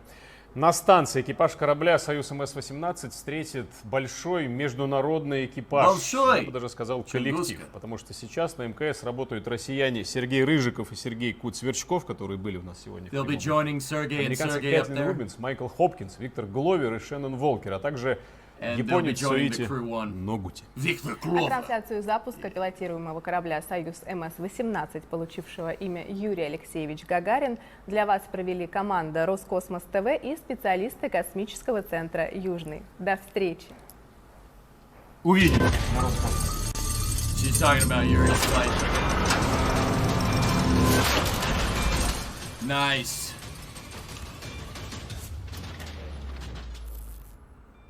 Perfect. Textbook.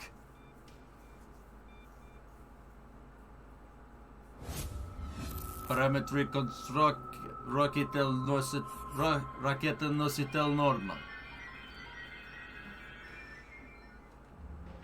Yeah, Roscosmos is definitely better, dude. They've gotten really good at this lately, which is pretty cool.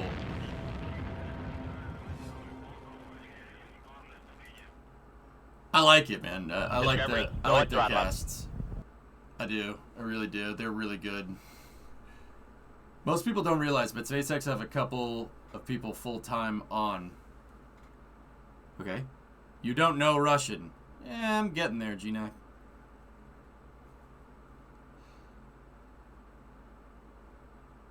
Yeah, they cut the live stream like right after. I wish they didn't.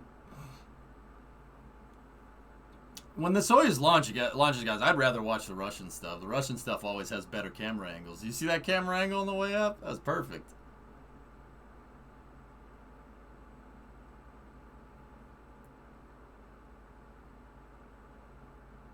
A couple of full-time people on Neuro. Yeah, no, Neuro. I know. I don't, Loopy, I've never met Jamie. I don't know her. Like, I've never met her in person. She's probably seen me at some point, but yeah, I've never met her. Want to see more of the zero-G indicator? Yeah, alright, we'll see what's going on with NASA TV here real quick. That was cool, man. Got 3 more folks up in space. I'm pretty happy about that.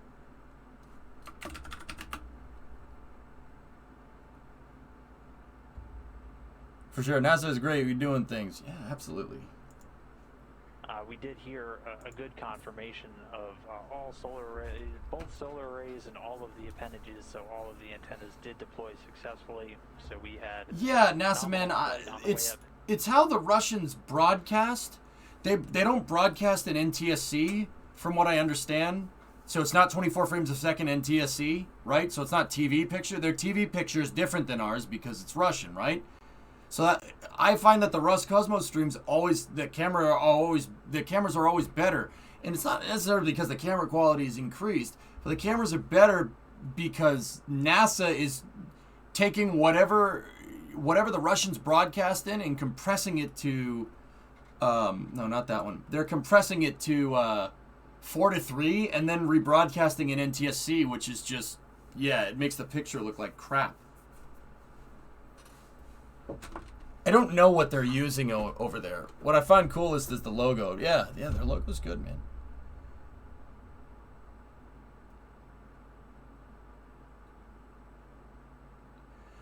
Europe is PAL, Russia is CCAM.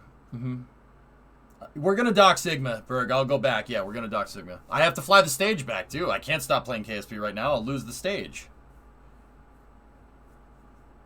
Yeah, that's why the video is so compressed here of the shot of Russia. Here, let's see. Let's see what we got. Did we get some good cameras here? Yo, that shot though. Hold on, let's see if we get the staging. Oh, dude! Bye-bye. You know what's crazy? We watched that third stage get put together the other day. Is that nuts?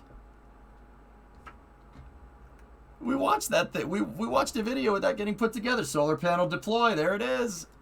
Meanwhile, at ESA. Oh. Technically, the launch was a resupply mission too, wasn't it? Well, what do you mean, Ice Runner? They have Soyuz is primarily designed to carry people, but Soyuz does have it has a trunk. Well, not a trunk like like Dragon. That was a bad example. It has cargo in the orbital module. It's carrying some stuff, but there is an uncrewed version of Soyuz called Progress. Progress is the exact same thing with no seats and no control panel. And that space where you'd put people and all the life support systems for people, they just put food. Hopefully they put the Russian meat pies in there. What are those things called again? I always forget the name. Why does it throw the stage like that? They vent the LOX tanks as a separation device, goalie. No, not pierogi. That's Polish.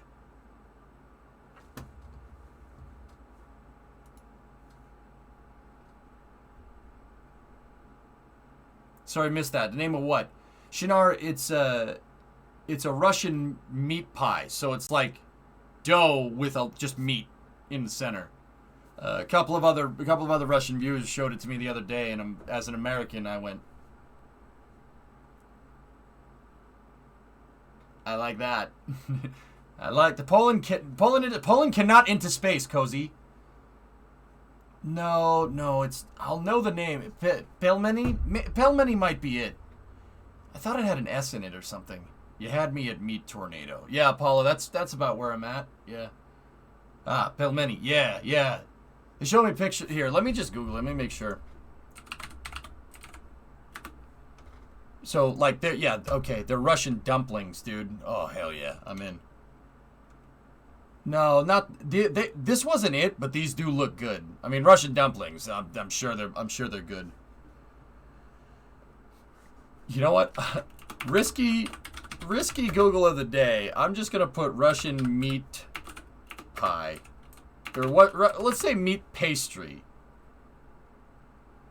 It's not piroshki, is it? It is.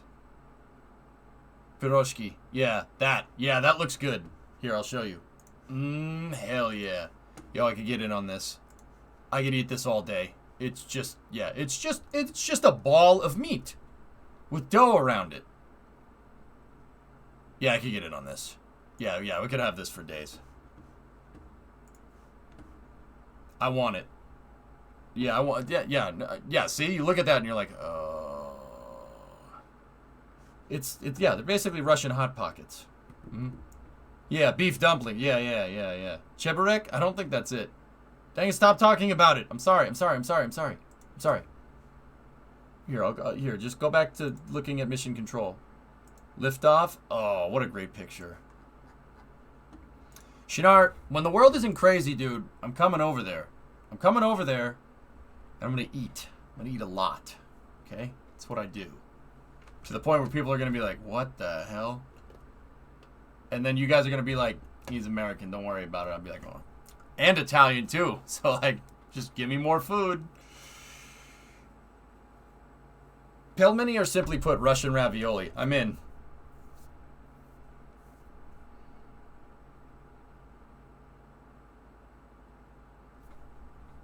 Pirozok. Yes, what is that? That just means a small pierogi. Oh. They go with anything, not just meat. I don't know if it still exists, but in Boston, there's a Cornwall pastry shop. They sell pastries very similar to that. Oh, okay. Yeah, pretty much, Ando. Dude, what can I say? I like eating. Like, dude, I'm like a double... Like, look, all right? It's like a double whammy of failure. I'm Italian and American. What the hell do you want? What do you want from me? Like, I lose. I lose. When it comes to freaking being skinny. Nope, that's not happening. I came to terms with that a long time ago, man. It's just not happening. That's just not a thing. So that's Mark Van Hay, Oleg Novitsky, Peter Dobrov. Check out Curry Puff, Asian version, super savory. Asian curry is very good, actually. It's delicious. Oh, God, stop. Yep, I can't keep looking at this. I can't keep looking. Looks like the next scheduled launch should be Crew 2. I think every civilization have their version of the pastry. Yeah. Hey, Damo, what's going on? We're streaming some space engineers. What am I missing? A Soyuz launch. Pro tip, if you ever make it out to Seattle again, there's a shop in the Pike's Place Market called Piroshki. Go there. Will do. And I'll meet you in Moscow and give you a great tour. There's a place that Kem was showing me the other day. And look at the question on NASA Stream. Why does the Dragon journey take more than Soyuz? There was it's like, guys, it's basically like the Russian version of the Smithsonian. It's called like the Expo and stuff, and there's a huge monument to Yuri there and whatnot. Where is it? Where is it? Where is it? Where is it? Where is it? Where is it? Where is it? Where is it? Where is it?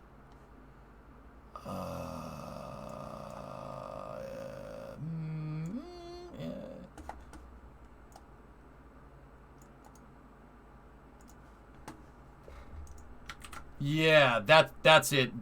It's the VD. Oh, what the heck is the name of it? Yeah, the Expo Center. This thing. There is all kinds of good stuff in here. So there's the monument to Yuri right there, which is cool. I'd like to see that.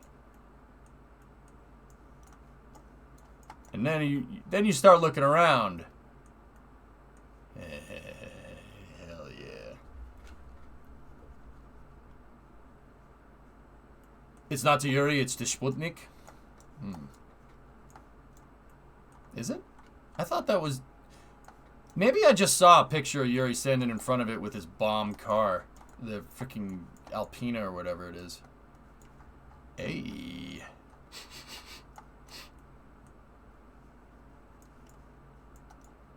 Yeah, dude, they got a full Vostok just chilling right there. It's real. That's pretty... See, that's cool. It's a whole fun house of good stuff. Paradise? Yeah. And then, where's Monino? Is it this one? I think this is different. I think this is MAKS. Oh, I can't look at that. I can't look at that. Nope. I was there near the Voskod, but I didn't know about Buran.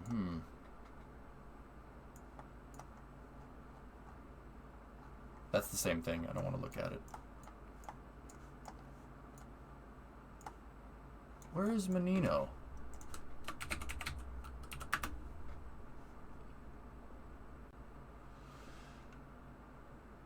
But beef is only one sort of filling. Here you can get them with potatoes, fish, beer, veggies, bell peppers, green, onions. I'll take meat, potatoes, veggies, bell peppers, green beans, and onions. Yeah, I'll take that. That's fine. Just give me all of it, fam. It's fine. Yuri has his own statue. Word. Can confirm that rocket is real. Yeah! That's cool, man. Or simply with cream and cheese. Can we just throw all of that together? That's the American way. Just mix all of it together. Screw it. See, this is Menino. Menino's awesome. They got a bear right there. They got the Misashishev. How many MiGs you have? Yes, they have a Tupolev 4 right there. Tu-144, Tu-22M. There's two Tu-95s there. The Mil-12 should be here as well. It should be around. I don't know where it is. Ah, there it is. Mil-12. Yeah, baby. That's cool. Would you like a ride in a MiG-29? I mean... Am I supposed to say no to this, Neuro, or...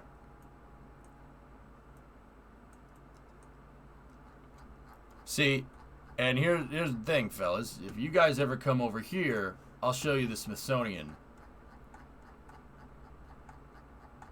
You guys ever come over here, I'll show you the Smithsonian. Check this out. So in Washington, right, in D.C., there's the Air and Space Museum. That's cool.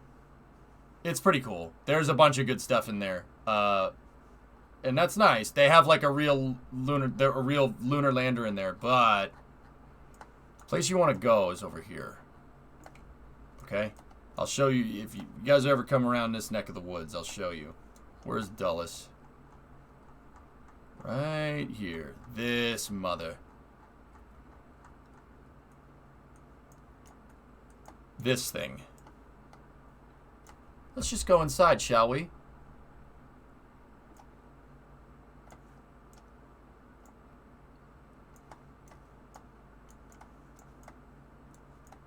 Yeah, this museum is.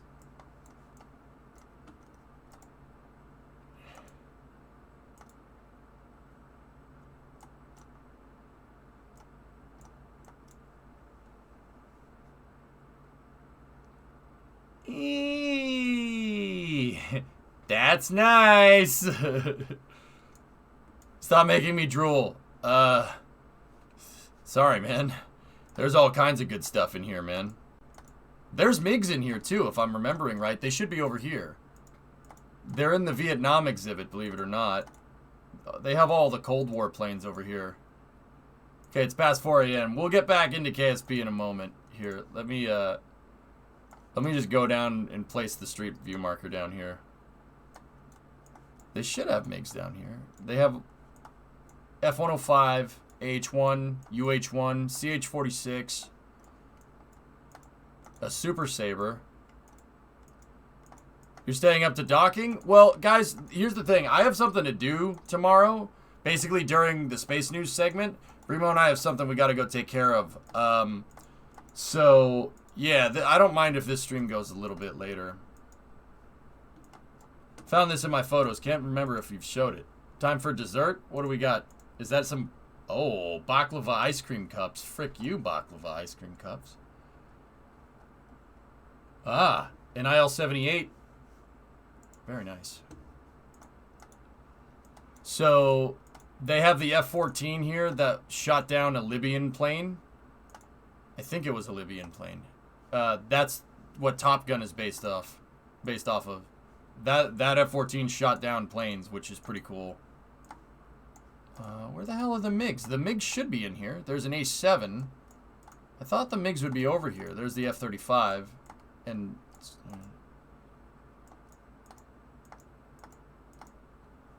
yeah, Swishio, this place is bananas. Yeah, you guys got to come and see this. It's pretty freaking cool.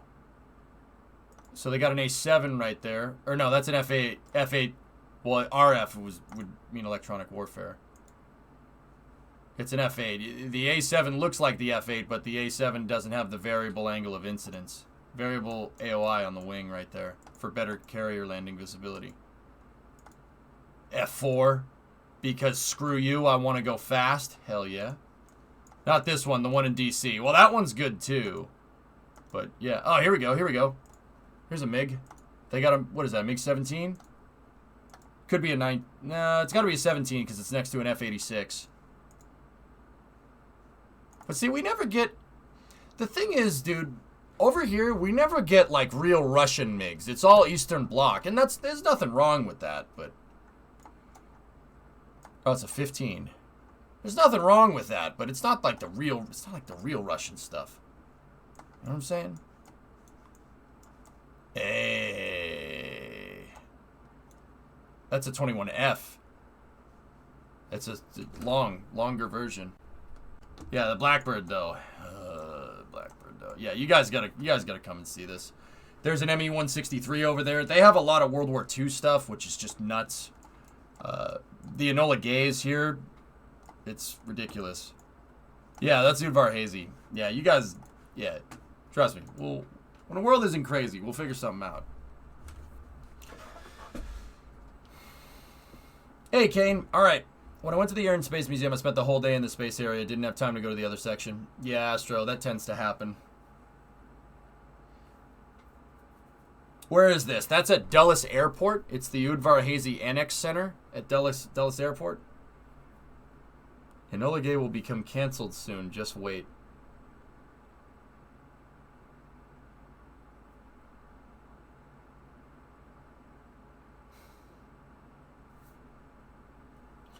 That's too real, Nugget. Nug, that's too real, man. Too real, brother. I know about the Le Bourget Museum, Nicholas. Le Bourget is cool, man. I would go there. That would be on my stop of global museums, global aviation museums to check out. Just wait, they already had protests displaying it in the first place. Missed that boat, guys. It's already happening. I know about the Air Force Museum, Draco. Yeah, the Air Force Museum is on my bucket list. I've never been. I was planning on going in 2020. Okay. Have you been to the Armstrong Air and Space Museum? No, Astro, I haven't. Yeah, the plane that killed tens of thousands of civilians. Lavi, you know good and well that you have to take good and the bad with history. The plane isn't being displayed there as to show off how many people we killed. Right? If that was the case, they'd show the bombers that LeMay firebombed Tokyo with. If that was the case. That's there as a reminder and as a lesson. That's what history is for.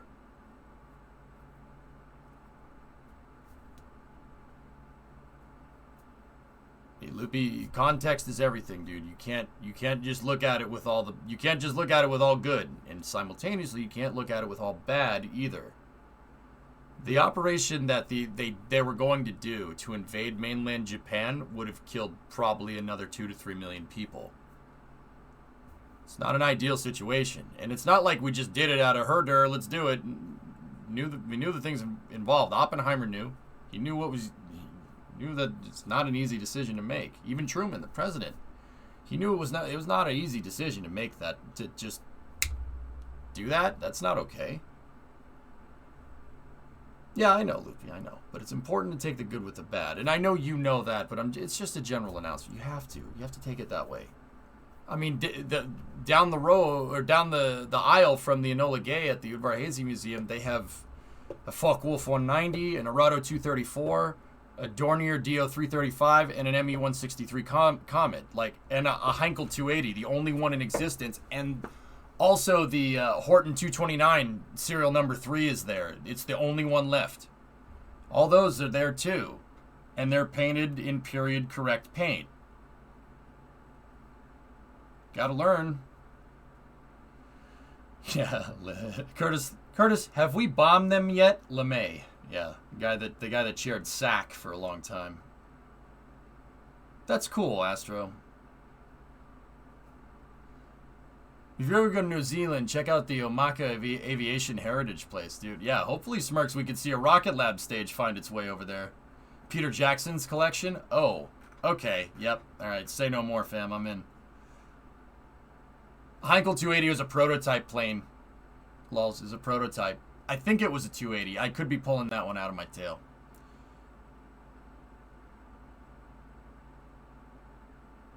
But yeah, we'll check out all these museums. It'll be fun. It'll be a good time. All right. So, our rocket made it through re-entry, and we got to fly this sucker back, and that's what we're about to do. Starship landing burn looks fake as hell, dumb. And I say that as a huge Elon Musk SpaceX fanboy. That shit looks fake. All right, it's late at night. The kids are asleep. That shit looks fake. It looks fake as fuck. If I didn't have people there that I knew, that I trusted, my buddies didn't film that shot, they'd be dead. But I know a lot of people that were down there filming it. If they weren't there, I would have been like, yeah, okay, no, seriously. I know it's real. I know it's real. But you're right. It looks ridiculous. The reason why it looks ridiculous is because, have you ever seen anything do anything like that ever? No, right? It's just like the freaking car in space. Elon said it himself. It looks so fake that it looks real.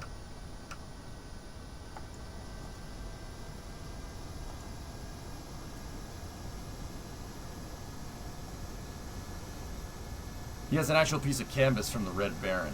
Cool. That's cool. Alright, so this first stage just delivered a payload up into orbit, and we're currently flying the sucker back.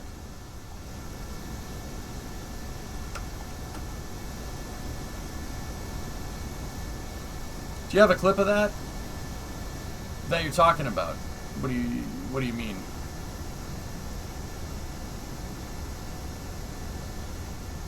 Did you see Musk tweet about him streaming on Twitch? At least I think he refers to himself.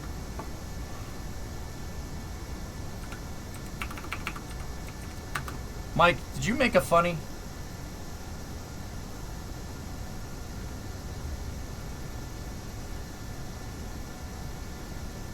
Wow. You freaking nerd. Yeah.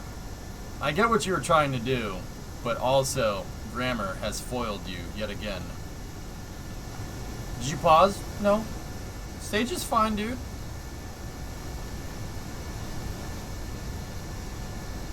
The Heinkel HE-280 was the first turbojet-powered fighter aircraft in the world. It was inspired by Ernst Heinkel's emphasis on research into high-speed flight and built on the company's experience with the Heinkel 178 jet prototype. Yeah, lols, yeah, it was a Heinkel 280. Only one in existence. Oh, okay. Drummer, no swearing. He's referring to the tweet before that.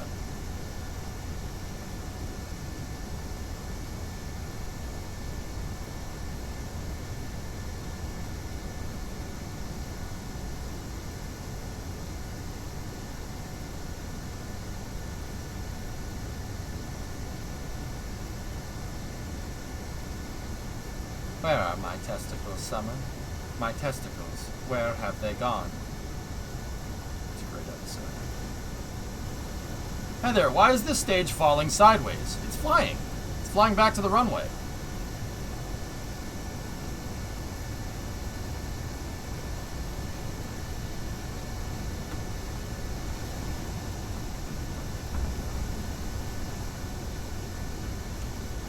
Yeah, I know. It's a little weird. A little weird.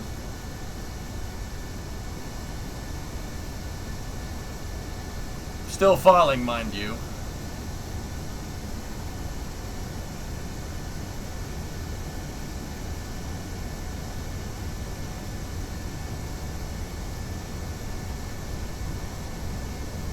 We gotta close out these so I can get better fuel reading. Shutting these tanks off. Watch the gas gauges over there. They go. Are those jet engines? Yeah, G.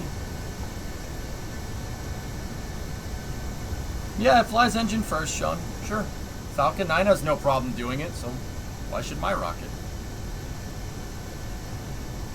The bent engines didn't seem to be an issue, fellas, just on a side note, for the people that were seeing that. These engines are definitely stretched. Like, there's definitely something weird going on with that thing. And I'm not sure... I mean, it might be fine. Who knows? I don't know. Something through the recovery process really made this unhappy. How'd the Soyuz launch go? Oleg, Peter, and Mark are all up in space, man. They'll be at the ISS in 3 hours.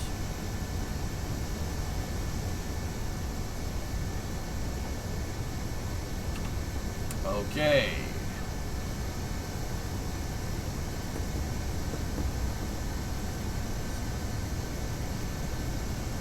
Just got up and you're still going. Well, there was just a Soyuz launch a second ago, Q. After we get this stage back, I am going to take the Sigma capsule and move it to Liberty 4. This will basically prepare us for the lunar missions that are coming. Thanks to Soyuz, I think I'm basically stuck staying up all day today.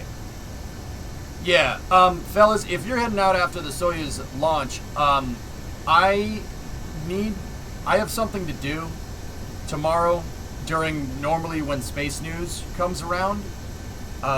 So tomorrow, this stream's probably going to start on a little bit of the later side. Unless there's some crazy big space news to talk about, I'm just going to get in here and start launching stuff. Will you reach land with this speed? Yeah. Sure. Oh yeah, I've done this 1,000 times. Well, not 1,000 times. We've done it like 6 or 7 times. It'll be fine. We have plenty of fuel.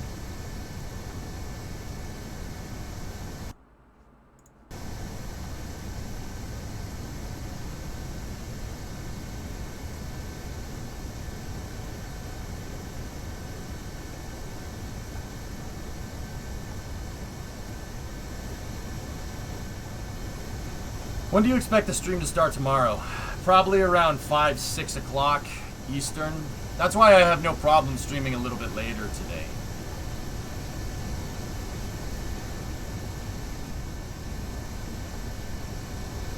Yeah, demo. My sleep schedule was already screwed. I was up till like 7 in the morning yesterday. But either way, guys, how about the onboard views that we had during that launch? Is that cool? Shinar, check your last. No way. Did Sergey get a picture of it?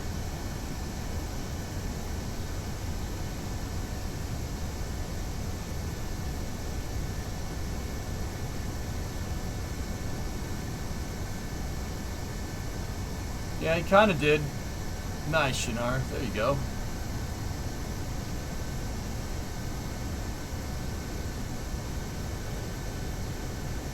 He got it, dude. He definitely did. That's awesome. He got a picture of the frickin' thing. Look. Alright, so let's take a look here. Alright, there's Site 31. There's the launch pad. There's the plume. See, there's the plume right there. Where did it go? I can't... I know it's... I saw it. Yeah, there it is. Right there. See it?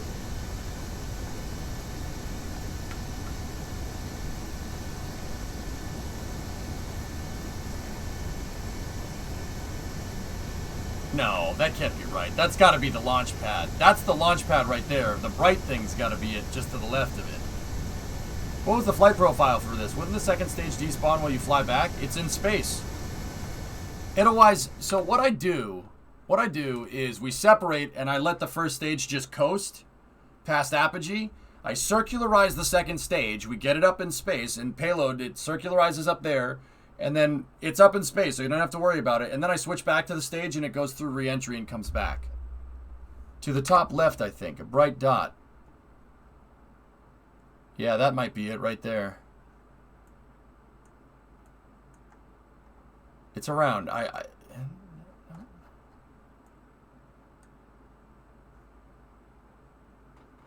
Oh yeah, that is it. Yep, that's it right there. See that? Son of a gun. Guy caught a freaking rocket flying through the air.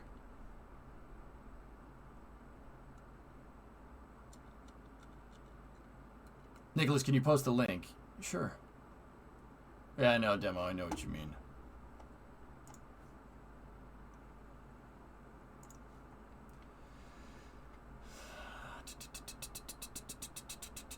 Instead of bringing the crew down, send them to the moon. You have more time and one less expendable.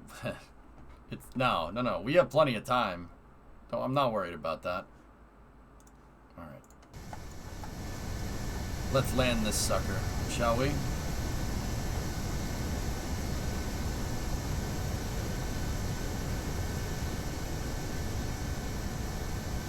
Third flight for this thing. 3 flights. Totally reusable.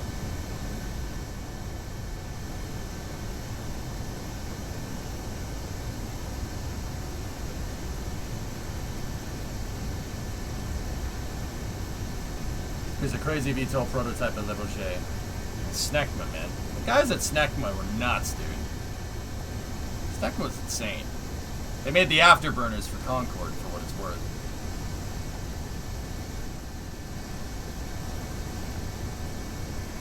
I worry about the landing gear every time. Why? Lavi, what was your last? What did you say? If the collision happens, 4 million pieces of debris are expected. Well, that would suck.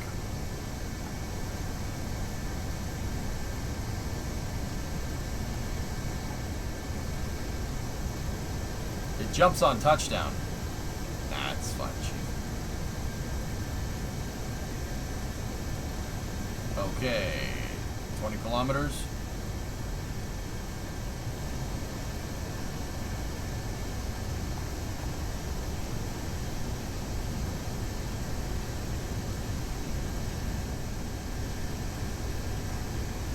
Booster 21 is getting lined up with the runway.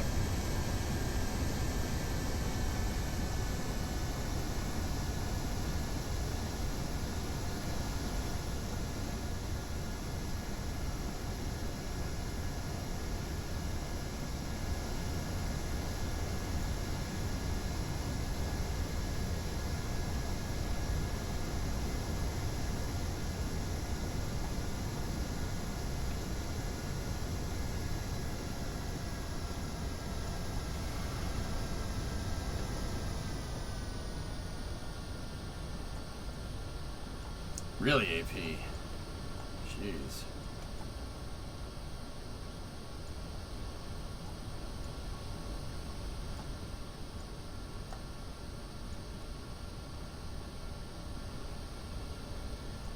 Nah, not really, Squall. Back in 03 before you moved to Australia. Nice AP.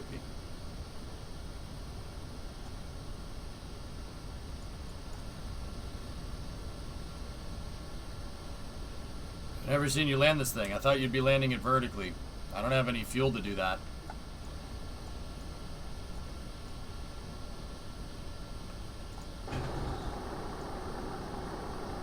There's a runway here. Might as well use it.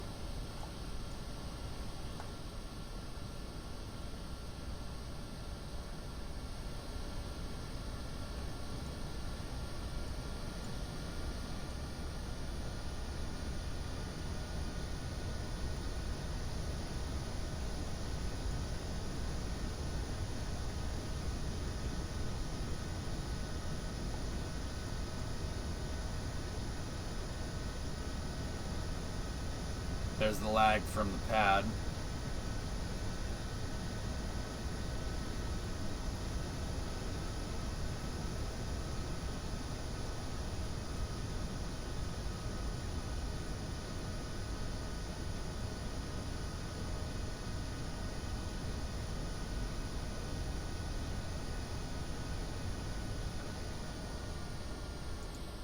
We got a touch.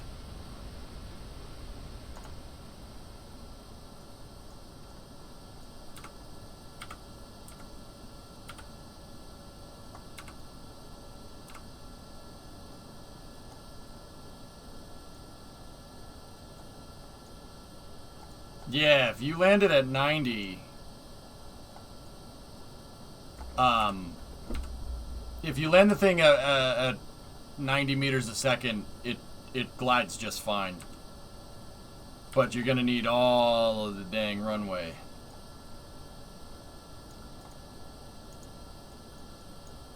Nice, 21, 3 uses from this thing. Thrust reverses, they don't work. They're blocked because there's a tank sitting next to them. Brogoiler, have you considered doing a Falcon booster style suicide bird landing instead? Would look so cool. Right now I don't have the launch pad big enough to do that. With that being said, I built Falcon 9 in KSP. Yeah, I built it in KSP. And I've landed rockets that way. I've landed rockets on drone ships. Here, let me show you. I've landed rockets on drone ships. I've landed rockets back on the pad. Well, not on the pad, but next to them. I've reused rockets. Let's see. No, that's Triton. There's my recovery vessel that can take my rocket, the rocket vertical and stuff. From vertical to horizontal. And then I built the entire launch pad in HIF as well.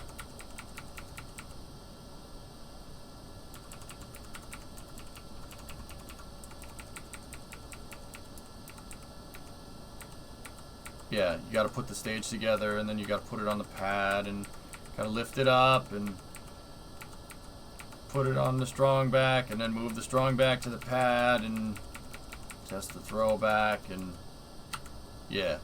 Yeah, I built all of it. Yeah, it's pretty cool.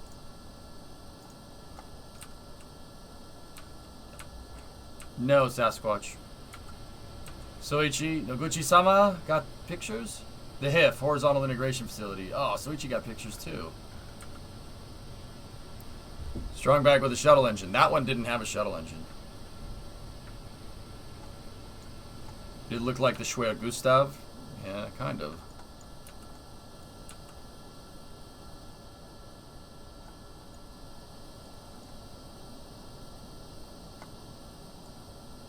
Yeah, so, Brogoiler, I don't have a big enough launch site, because I have to build all the launch pads for the stuff in this. I make myself do that. It's a rule. I don't have a big enough launch site I don't have big enough infrastructure to move useful payloads into space and boost the rocket back, so I had to come up with kind of other solutions. Oh, and the Sputnik monument we were talking about. Yeah, that thing is cool. Sputnik monument's cool.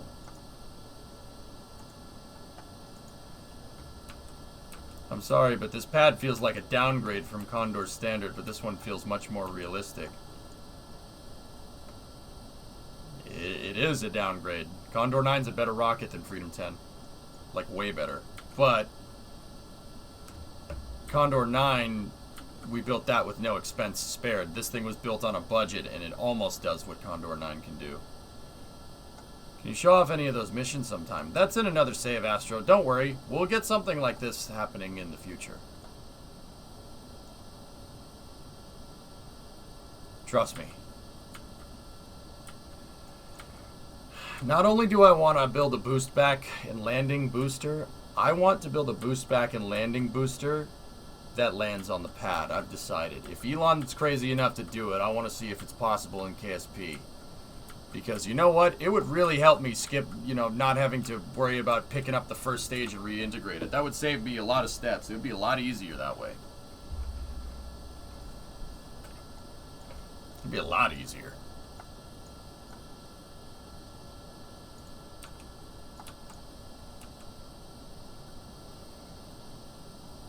The VODs unfortunately broke earlier, all were deleted because of the Twitch DMCA fiasco. Here, I'll show you real quick. Take a look. We still got to get Sigma up to the station. That's not all I've done, dude. I like building the infrastructure out for the pads. That's one of my favorite things to do. But that doesn't mean I'm going to do it all the freaking time. However, with that being said, I have done some pretty insane stuff in the past.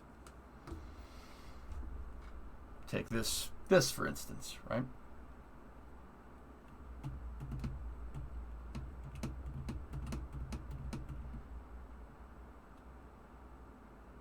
Is Saber in here?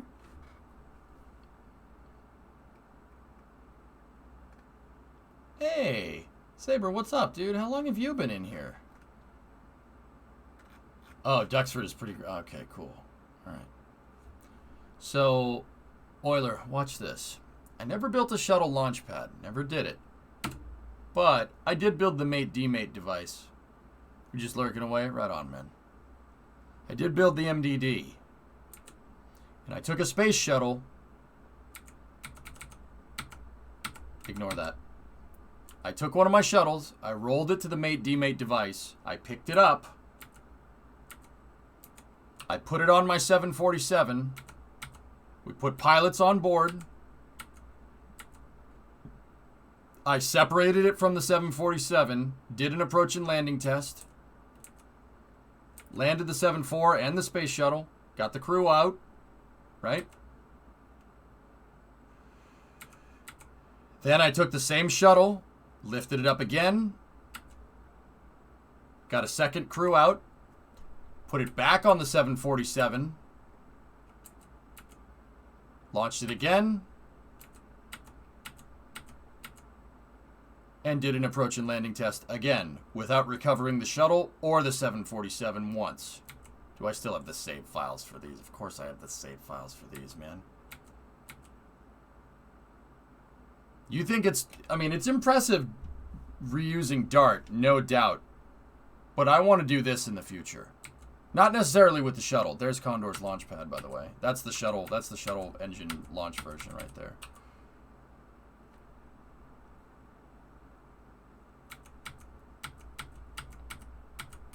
Yeah, that test didn't end well.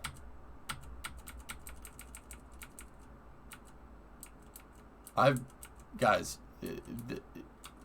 I've built some insane stuff in the past, to say the least. Mission mode is a challenge because you have to build everything out. But that doesn't mean in the past playing like kind of more run-of-the-mill Kerbal gameplay, I haven't done some absolutely insane stuff. Are these all on your first mission mode? It's funny. Mission mode 2 refers to the rule set. I actually have 3 mission mode saves. The first mission mode save was from 2014 to like 2016. The second mission mode, no. First one, it was like 2012 to 2014. Second one was like 2014 to 2015. And then the third one was 2015 to basically 2020. The third one lasted a real long time, and then I got bored of it. And then I rolled out a new fresh rule set after I played career mode for a little while. You think Dart is good? That's the best thing I've ever designed in KSP. It is an analog of the space shuttle. It does everything that the space shuttle can do in real life and then some.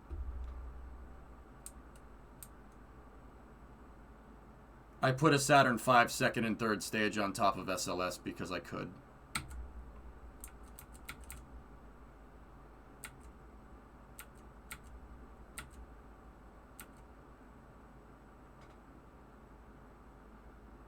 I do, demo, yeah. Cable detached.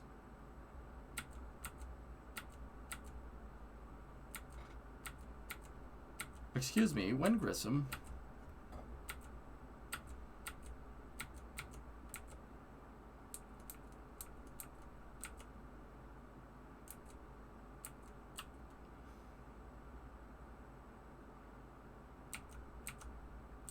Broken oil. There's your Falcon 9. Oh yeah, there's that too.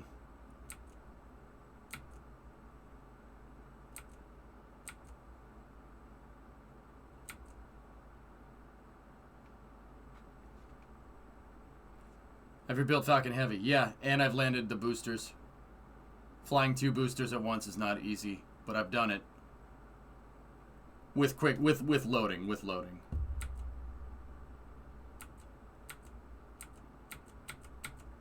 I built all... Oh, jeez. A lot of testing. Built all kinds of stuff.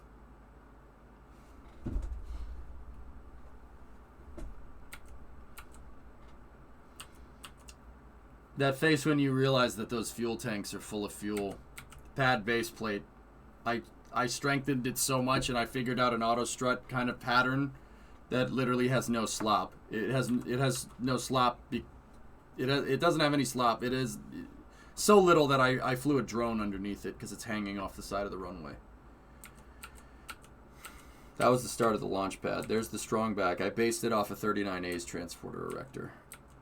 Oh, man. I could build this so much better nowadays, but I'm not going to. We'll do that if I have to later.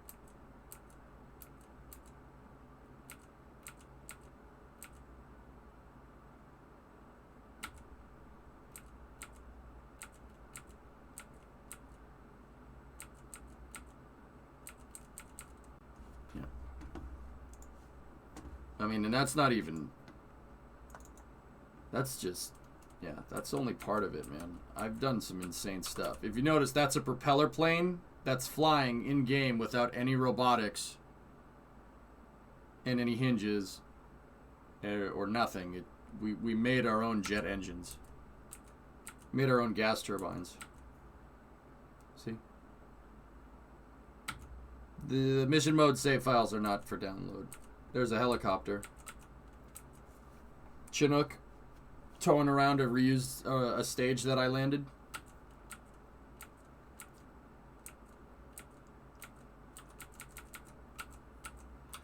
Those are my interplanetary transport ships.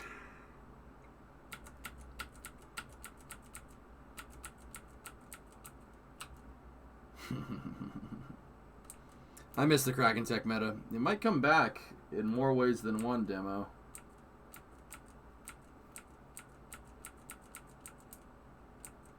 Neptune.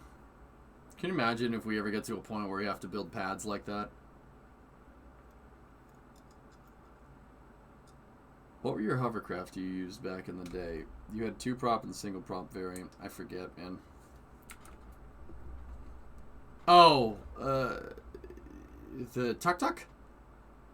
It's a pod racer. There's BF. There's Big Condor rocket. Just reusing. Condor was the backbone of my mission mode 3 save for a really long time. Condor in the shuttle. I used Falcon 9 in the shuttle all the time.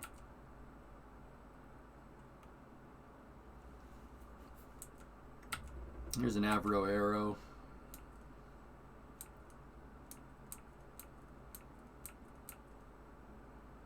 Yeah, baby. Blended wing. There's a crane that I made before any robotics were in the game.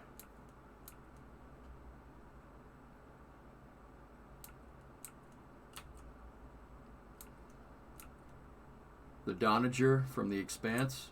Anybody like the Donager? T-38, F-104, Eurofighter, U-2, Minmaspace.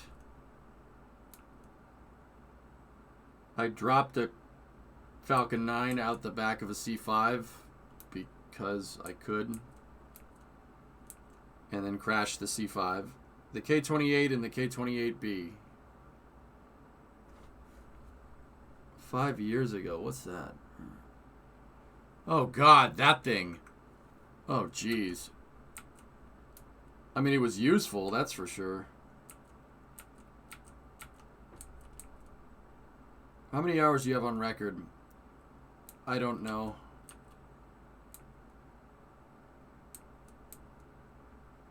On Steam, it says... on Steam and KSP, it says I've played like 2,400 hours. That's horse crap. It's 15,000. Yeah, I would build massive orbital structures. Massive orbital ship stations. Just... yeah. We'll do that again in this mission mode save when the time comes.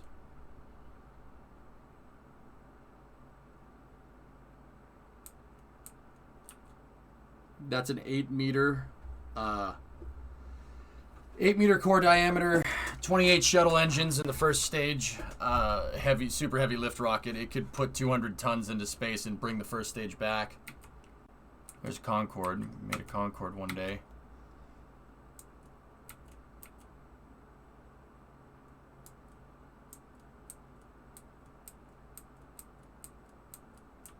Yeah, Neptune is a beast, man. It's a beast of a rocket. Anyway, I know that this stuff pales in comparison, but what I'm trying to do is build and learn how to make bigger and bigger rockets with their launch pads, so eventually we could get back to building stuff like Neptune with its own launch complex. I think that would be cool. Never built an N1 Everest, no.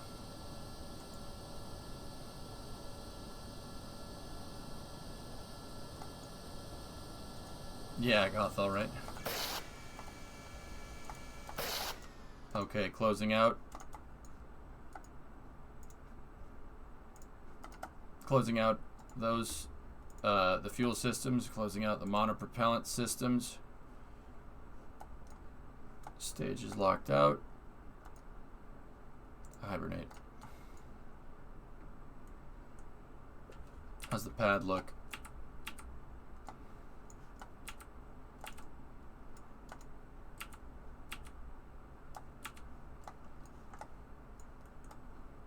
Pad looks fine. The crane is okay, but yeah, it's just being a piece of crap. Anyway, let's go finish this mission. How would you design a shuttle in KSP from scratch? Dart pretty much is that. With the shuttle, with the Mark III payload bay parts, O-Force, there's not much left open to the imagination. Oh, man, did I run out of gas.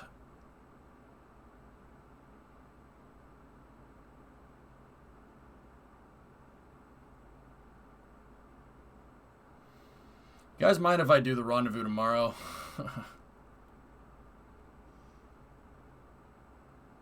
How much RAM is Kerbal using? Oh god, it's using 20 gigs of RAM. Yeah, it's time. I think it's time to close up shop. I'll rendezvous Sigma with the station tomorrow, and we'll get another round of missions going. Go sleep. You've been on for a while. I think we did like a 15-hour stream or something. Yeah.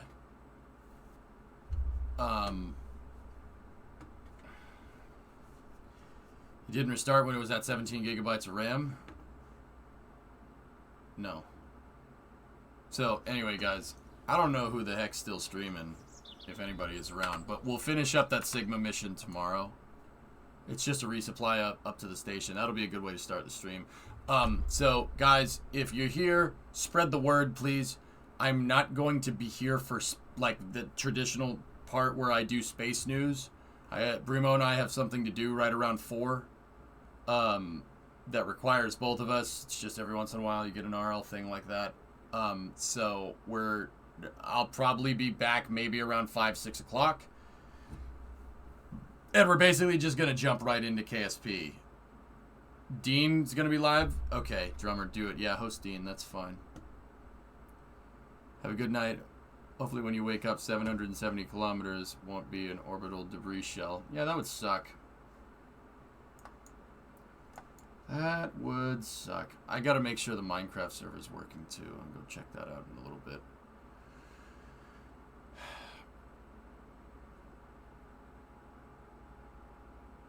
When EJ's tired, he gets slightly cross-eyed.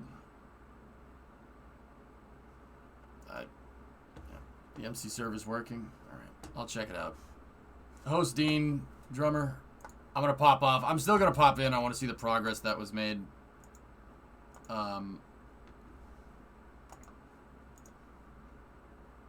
It's numb. Normalna. Alright.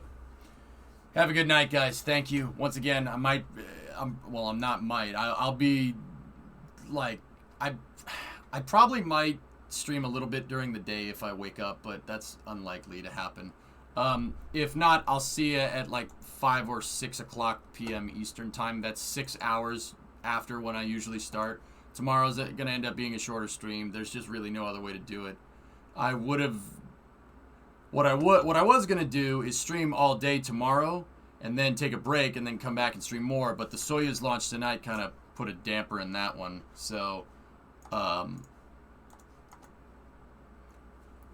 yeah. I'll see you guys